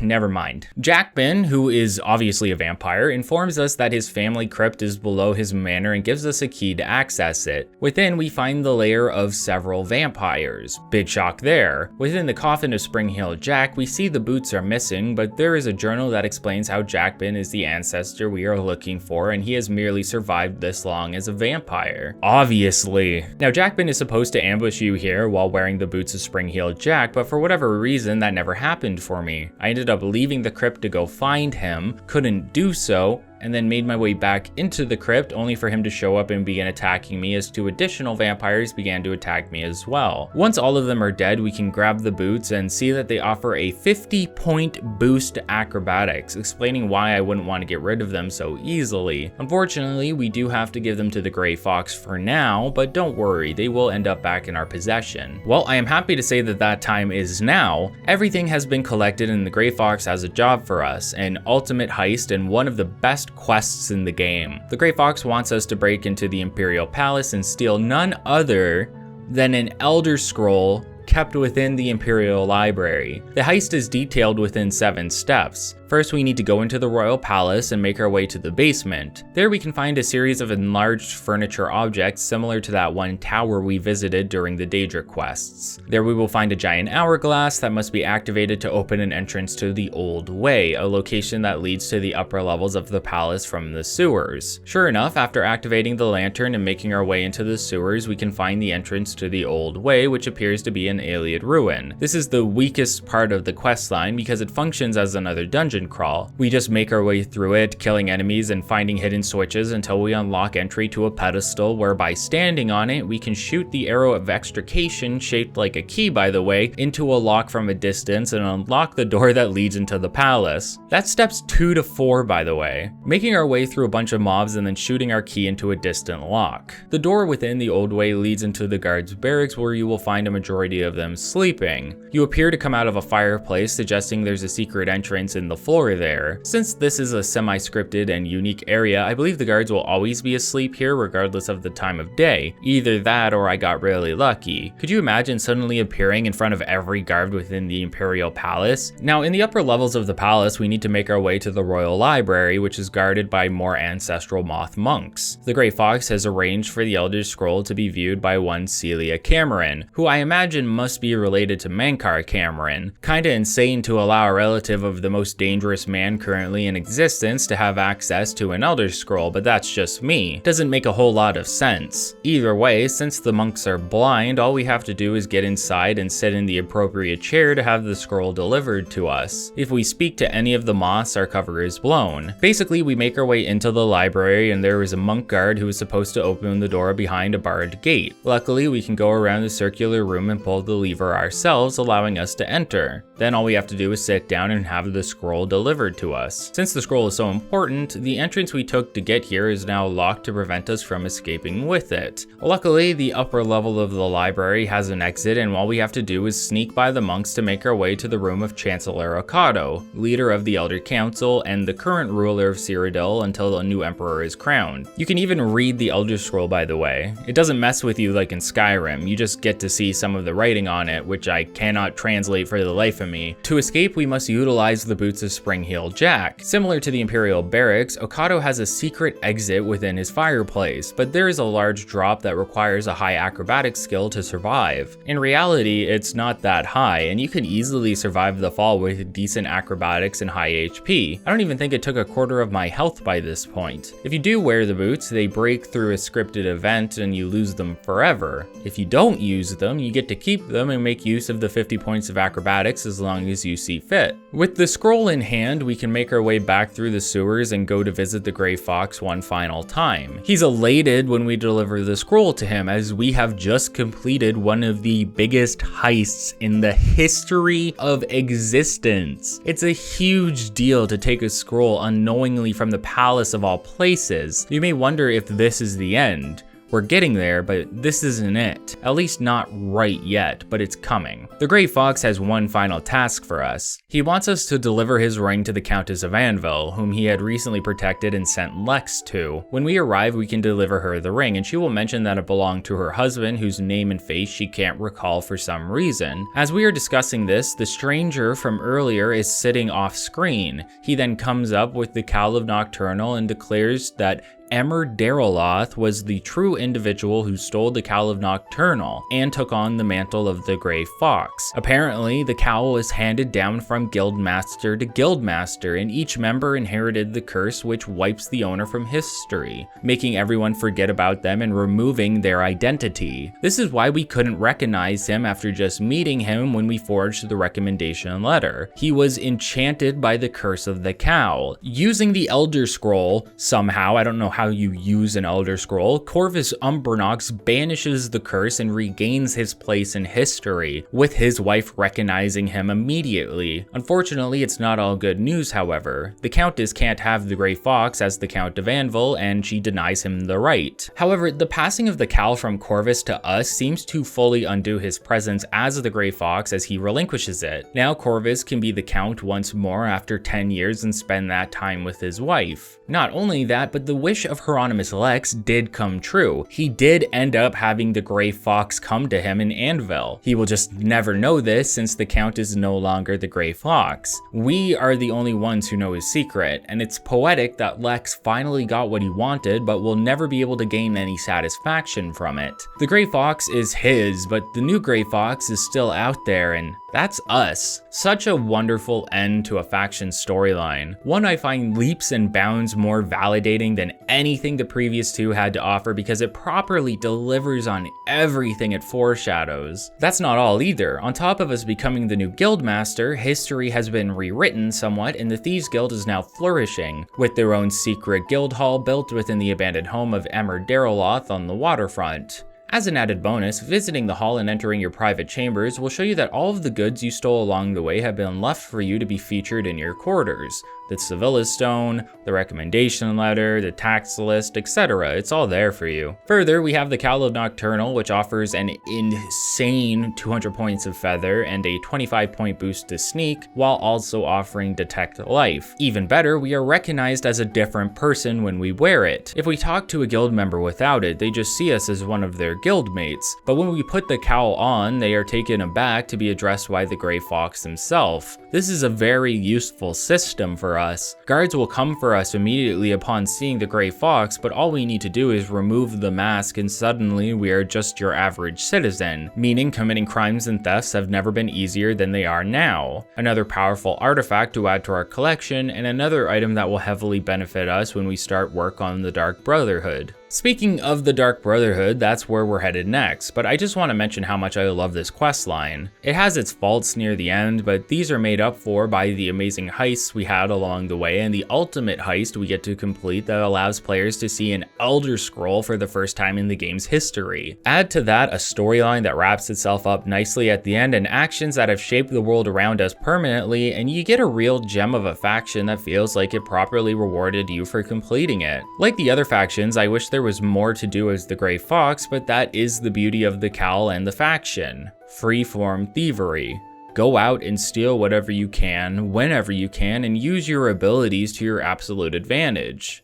Well, here we are, one of the greatest storylines and high points found within Oblivion as a whole. The Dark Brotherhood is almost unanimously perceived as the best questline in the game and potentially within the series. Creative assassinations, a famous whodunit quest coincidentally titled Whodunit, Wes Johnson, and so much more. It's a questline of espionage, of betrayal, and of mystery. Everything we have come to expect out of Oblivion, all within one neat little package. Hilariously, this quest is written by the same individual who wrote the Arena questline, showing a contrast between one of the best storylines and another that some claim to be the worst. I don't think the Arena storyline is that bad personally. It gets the job done for what is a glorified minigame. That doesn't mean it couldn't have been better and more involved, of course, it just wasn't the direction they took for it, and I can excuse that easier than how the Fighters and Mages Guild turned out. We've dealt with the Dark Brotherhood already. After getting our first kill that was classified as a murder, forces from afar saw our deeds and we were soon visited by Lucien Lechance in our sleep. As a recap, Oblivion has two types of NPC deaths: normal deaths that are counted as a kill and nothing more, and then murders. Murders are what gain you infamy and bounties, but more importantly, your first murder is what gets you locked into the Dark Brotherhood questline if you wish to go about it. Regardless of if you want to or not, you will be visited by Lucien Lechance the next time you sleep at a safe location, and since leveling is tied to sleeping, you're probably going to be seeing him one way or another. So we already met Lucien and he already gave us our test, which we completed earlier. We had to go to the Inn of Ill Omen and kill a man named Rufio. Easy enough since Rufio is always alone in his room and easy to stealth kill. For the test, Lucien gave us the Blade of Woe, a potentially infamous weapon considering it never stops being flagged as a quest item, meaning you can never drop it for the entirety of the Dark Brotherhood questline. Although there is a reason for this that we will see later. Having passed the test, Lucien will inform us of an abandoned home in Cheydinhal. Within, we can find a special door that when interacted with, will ask us what the color of night is. The answer being Sanguine, my brother. There's a similar door in question asked in Skyrim, suggesting that each chapter of the Brotherhood has their own.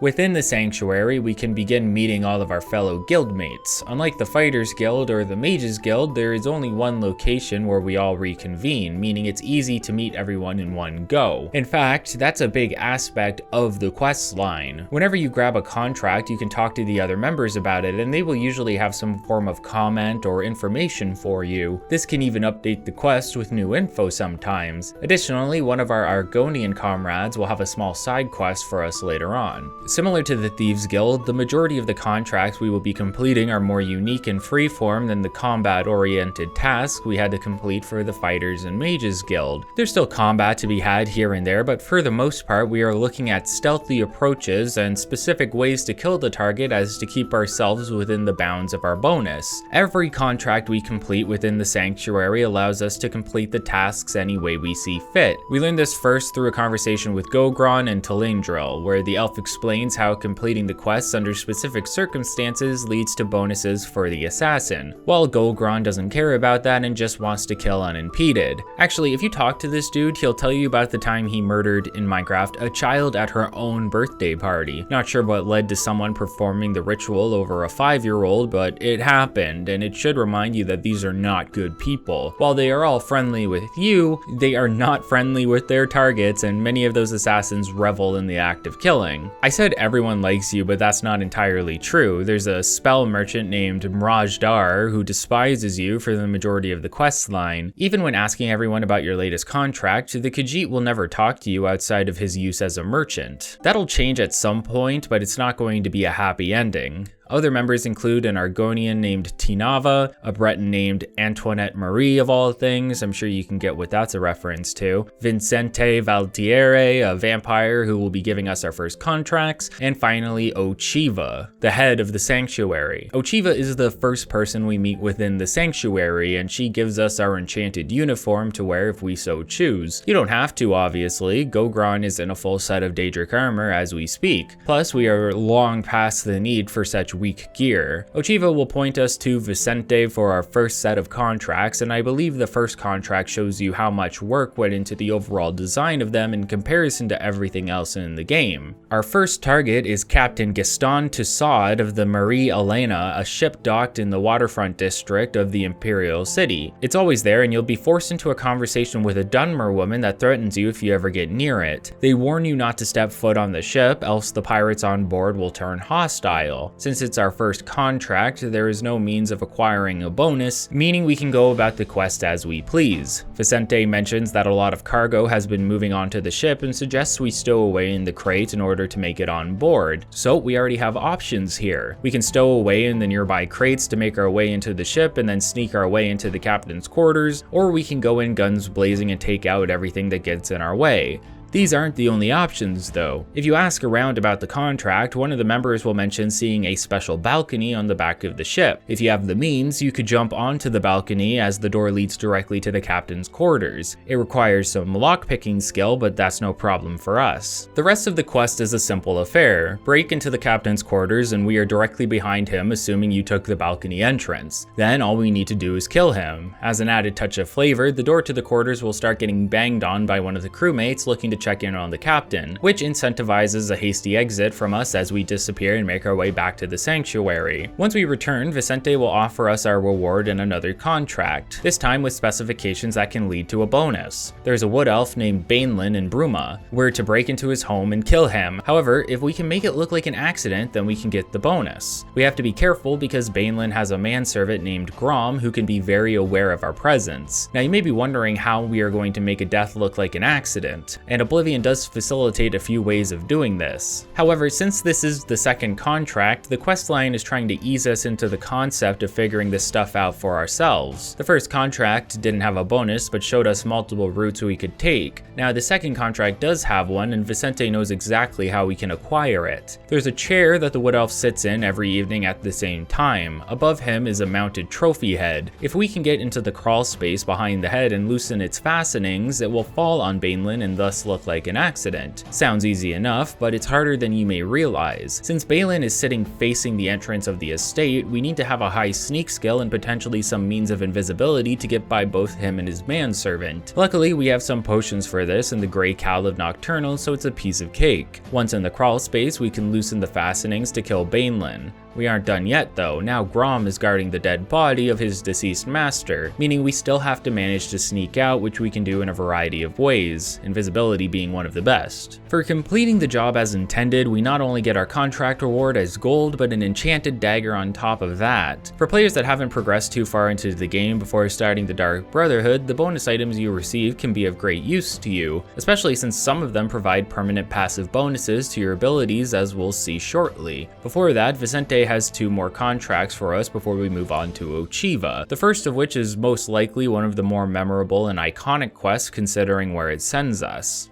Do you remember the beginning of the game? We had just made our character and a rude Dunmer named Vaelin Dreth began insulting us before we made our escape. Well, as it so happens, Vaelin Dreth has been in prison for 11 years and believed himself to have escaped from something that was out to kill him. Unfortunately for Vaelin, prison isn't as safe as he thought, and now the Dark Brotherhood has been hired to assassinate him. A rewarding end to the character that was so hostile towards us at the beginning of the game. Vicente informs us that a secret passage opened up recently within the Imperial Prison. Hilariously, that's the passage we used to escape with the Emperor. Vicente doesn't realize that we were the ones who escaped, so he continues to explain how we can use the sewers as a way back into the prison, allowing us to come full circle. We escaped at the beginning of the game and now we're going back. He gives us a key to the sewers and explains that the bonus requires no guards to be killed, meaning we have to rely heavily on stealth to be successful. Some of the locations we explore in the sewers are new, but for the most part you are retreading ground to your old cell where you made your character. The issue now is that guards are patrolling the dungeon-like location after the Emperor's murder, meaning you have to bypass them without getting caught. It's not too difficult with a high stealth skill and doesn't require anything fancy, but the Great Cowl of Nocturnal once again helps here thanks to the stealth boost and the detect life ability. Once we are back at our cell, we will see the prison jailer talking to Dreth, who seems to be getting out within the next day. The two men are belligerent to one another before the jailer makes his exit, and then we can reappear from the shadows to confront Vaelin. The Dunmer is understandably shocked to see us. He remembers that we were the ones who escaped and wonders why we would ever decide to come back. Unfortunately, he'll never have that question answered as we quickly dispatch him before grabbing a nearby key to make our escape through the main prison doors out of the off-limits area, a fitting end for this racist nerd.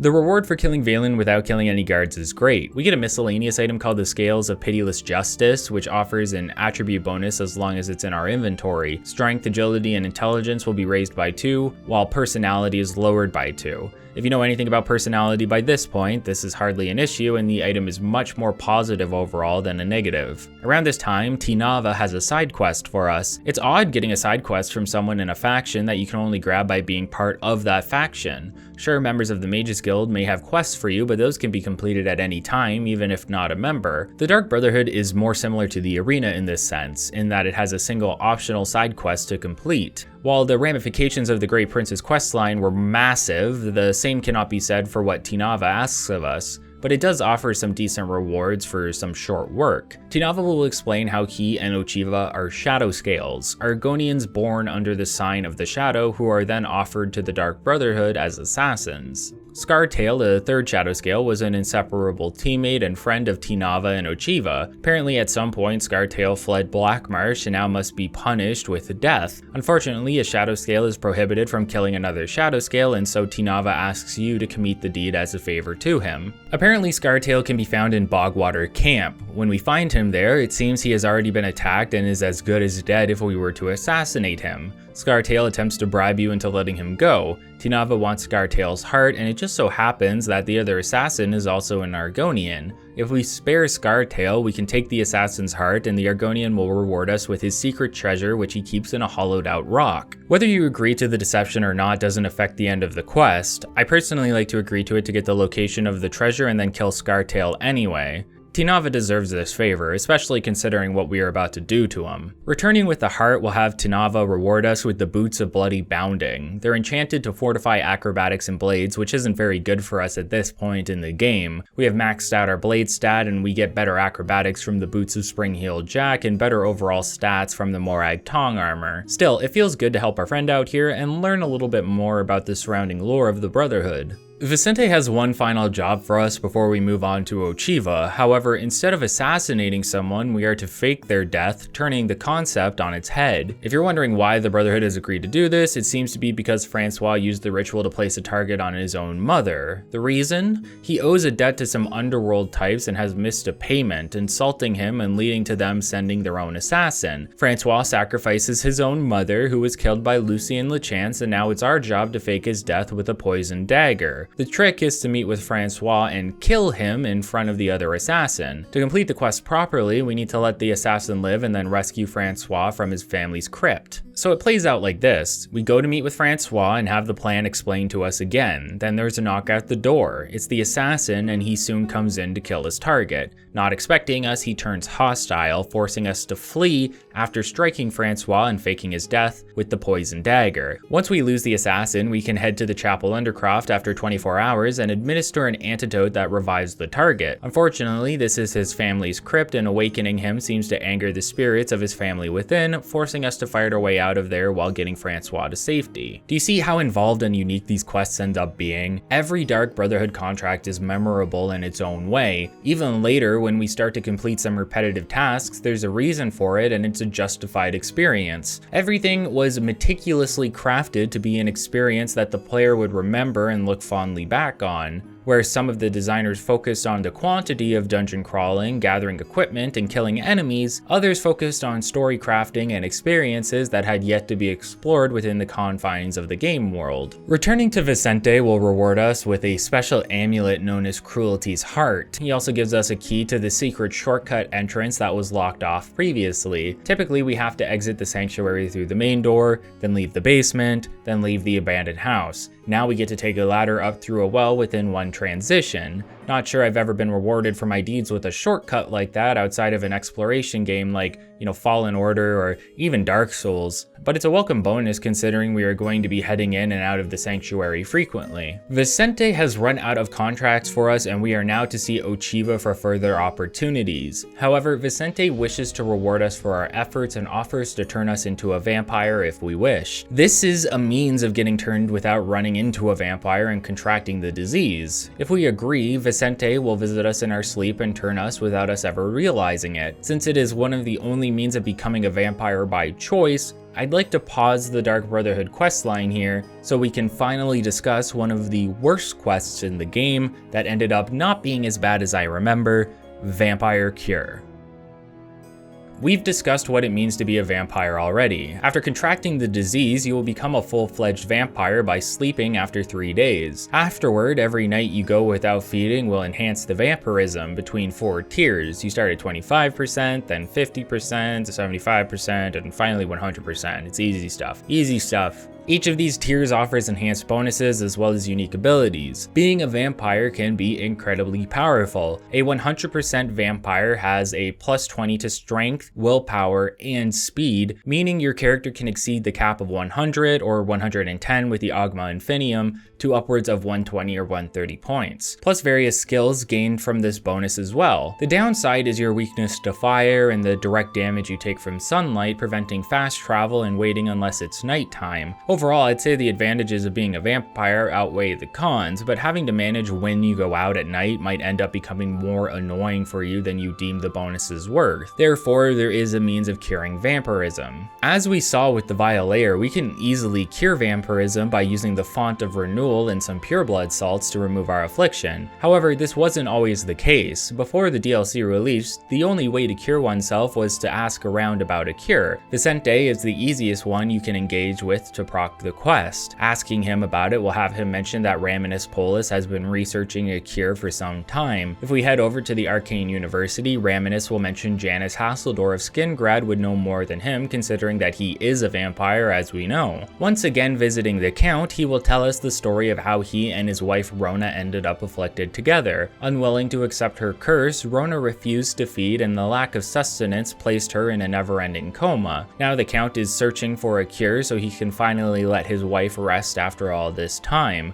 a length of almost 50 years. The Count will mention how he looked into the witches of Glenmoril and how they may be able to make a cure. He has heard of an alleged witch and marks her apparent location on your map so you can further investigate. Why he hasn't sent someone else to do it after all this time, I'm unsure. The witch is an old woman named Melisandre. She mentions that she might be able to help us, but requires something from us first: 5 empty Grand Soul Gems. As a kid playing this game for the first time with no guides and no directions, the concept of finding 5 empty Grand Soul Gems sounded impossible to me. I had no idea where to look, and I didn't keep a stockpile of items like I do now. In this playthrough, we already have the 5 Soul Gems because I saved them ahead of time, but in the past, this quest began to shape into one of the most excruciating experiences out of the entire package. I didn't know this, but 3 Grand Soul Gems immediately spawn in some nearby dungeons whose shape changes once this part of the quest is triggered, so it's not impossible to begin your search near the witch's cabin and then find what you're looking for. Unfortunately, I didn't realize this and went on a long journey continuing to play the game until I eventually happened upon the amount of Soul Gems I needed. Once we deliver the empty Soul Gems, we are far from done. Melisandre has a long list of items that she needs from us in order to make the potion, the most annoying of which are Nightshade, Bloodgrass, and Garlic. Bloodgrass is easy enough if you haven't completed the main quest line yet, as it is found littered throughout the plains of Oblivion. Nightshade and Garlic were more aloof to me. Chances are you can buy most of these items from an alchemist, however searching for them otherwise means looking for a needle in a haystack.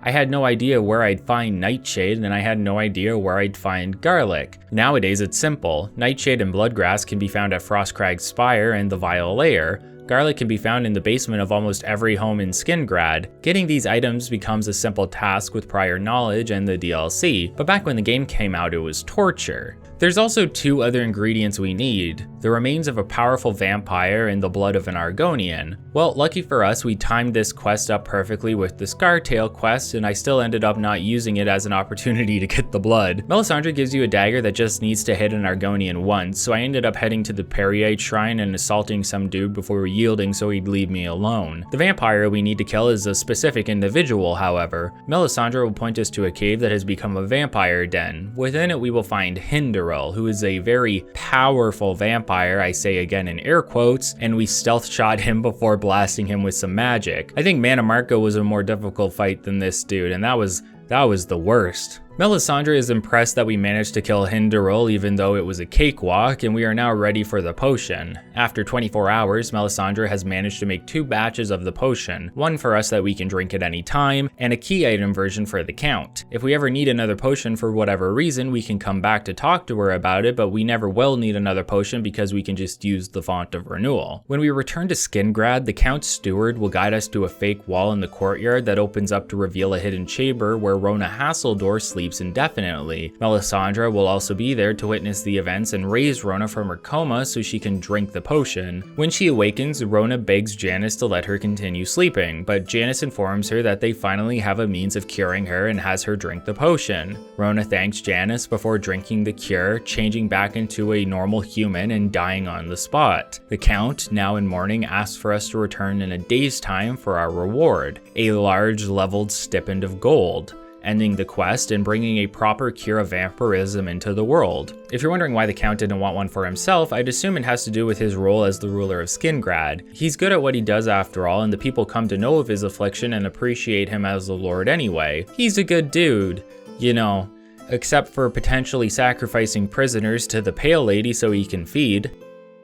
Now that we're finally human again, we can start working on our next set of contracts, this time receiving them from Ochiva. Like Vicente, Ochiva has a variety of unique quests for us to complete, many of which are some of the more memorable faction quests within the game. However, the first isn't anything special. We are tasked with taking out a high elf named Fainlin. Fainlin is a skooma addict living in the Imperial City. I'm not going to get into the lore of skooma, just think of it as a ultra mega giga crack, and makes you super strong and fast for 20 seconds. The issue with killing Fainlin is that, similar to the Thieves Guild, there is an Imperial Guard captain that has his eyes set on the faction. Adamus Philida hates the Dark Brotherhood and does everything in his power to stop them. Therefore, as to not raise his attention, Phelan needs to be killed indoors and out of sight if we wish to receive a bonus. Sounds easy enough, but we have to both find Phelan and get him somewhere quiet. One of the tips we get comes from Vicente, who informs us that the elves of the city are a tight-knit community. Therefore, we should be able to approach any elf and get some information on Phelan. Sure enough, a wood elf points us in the direction of the Tiber Septim Hotel where Phelan lives. Asking around directs us to Phelan's partner, Atrena. Apparently, Phelan and Atrena were a pair of wealthy high elf nobles, but the addiction got the better of him and cost him his savings. You can find Phelan here at night, and if you offer him skooma, he gives you a key to an abandoned house that he travels to in order to drink it there. Alternatively, you can do what I did and ask Atrena about it. With a high enough disposition, she will mention that Phelan goes to Lorkmir's house every day and that we should head there to help him. Just a side note, but Lorkmir is an awful name.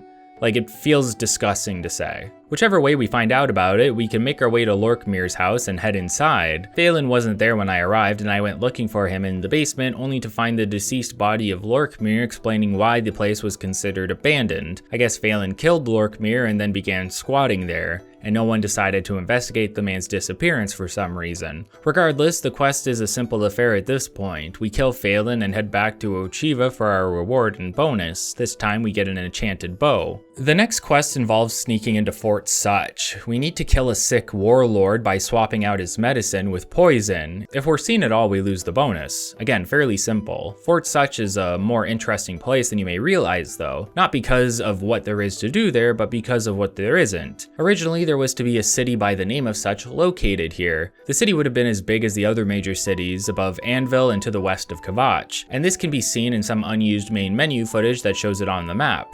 Additionally, the unofficial patch fixes an issue in the Fighters Guild where the player is told to meet Azan and such, even though he's located in Anvil. Looking at an aerial view of the map, such as through the UASP's interactive one, you can see a lot of the area surrounding the fort is flat and empty, with sparse amounts of trees suggesting that they filled in parts of the area after the fact. If you want all the facts about such, you can check out a short video from the Cantina going over it, and I'll add a link to the description. All that's left of such is the fort, and there's also an unmarked quest when you arrive there, assuming the Oblivion gates have begun to appear. A set of Imperial soldiers will be found fighting off the Daedra, and you can help them with this before closing the gate for them, gaining their praise.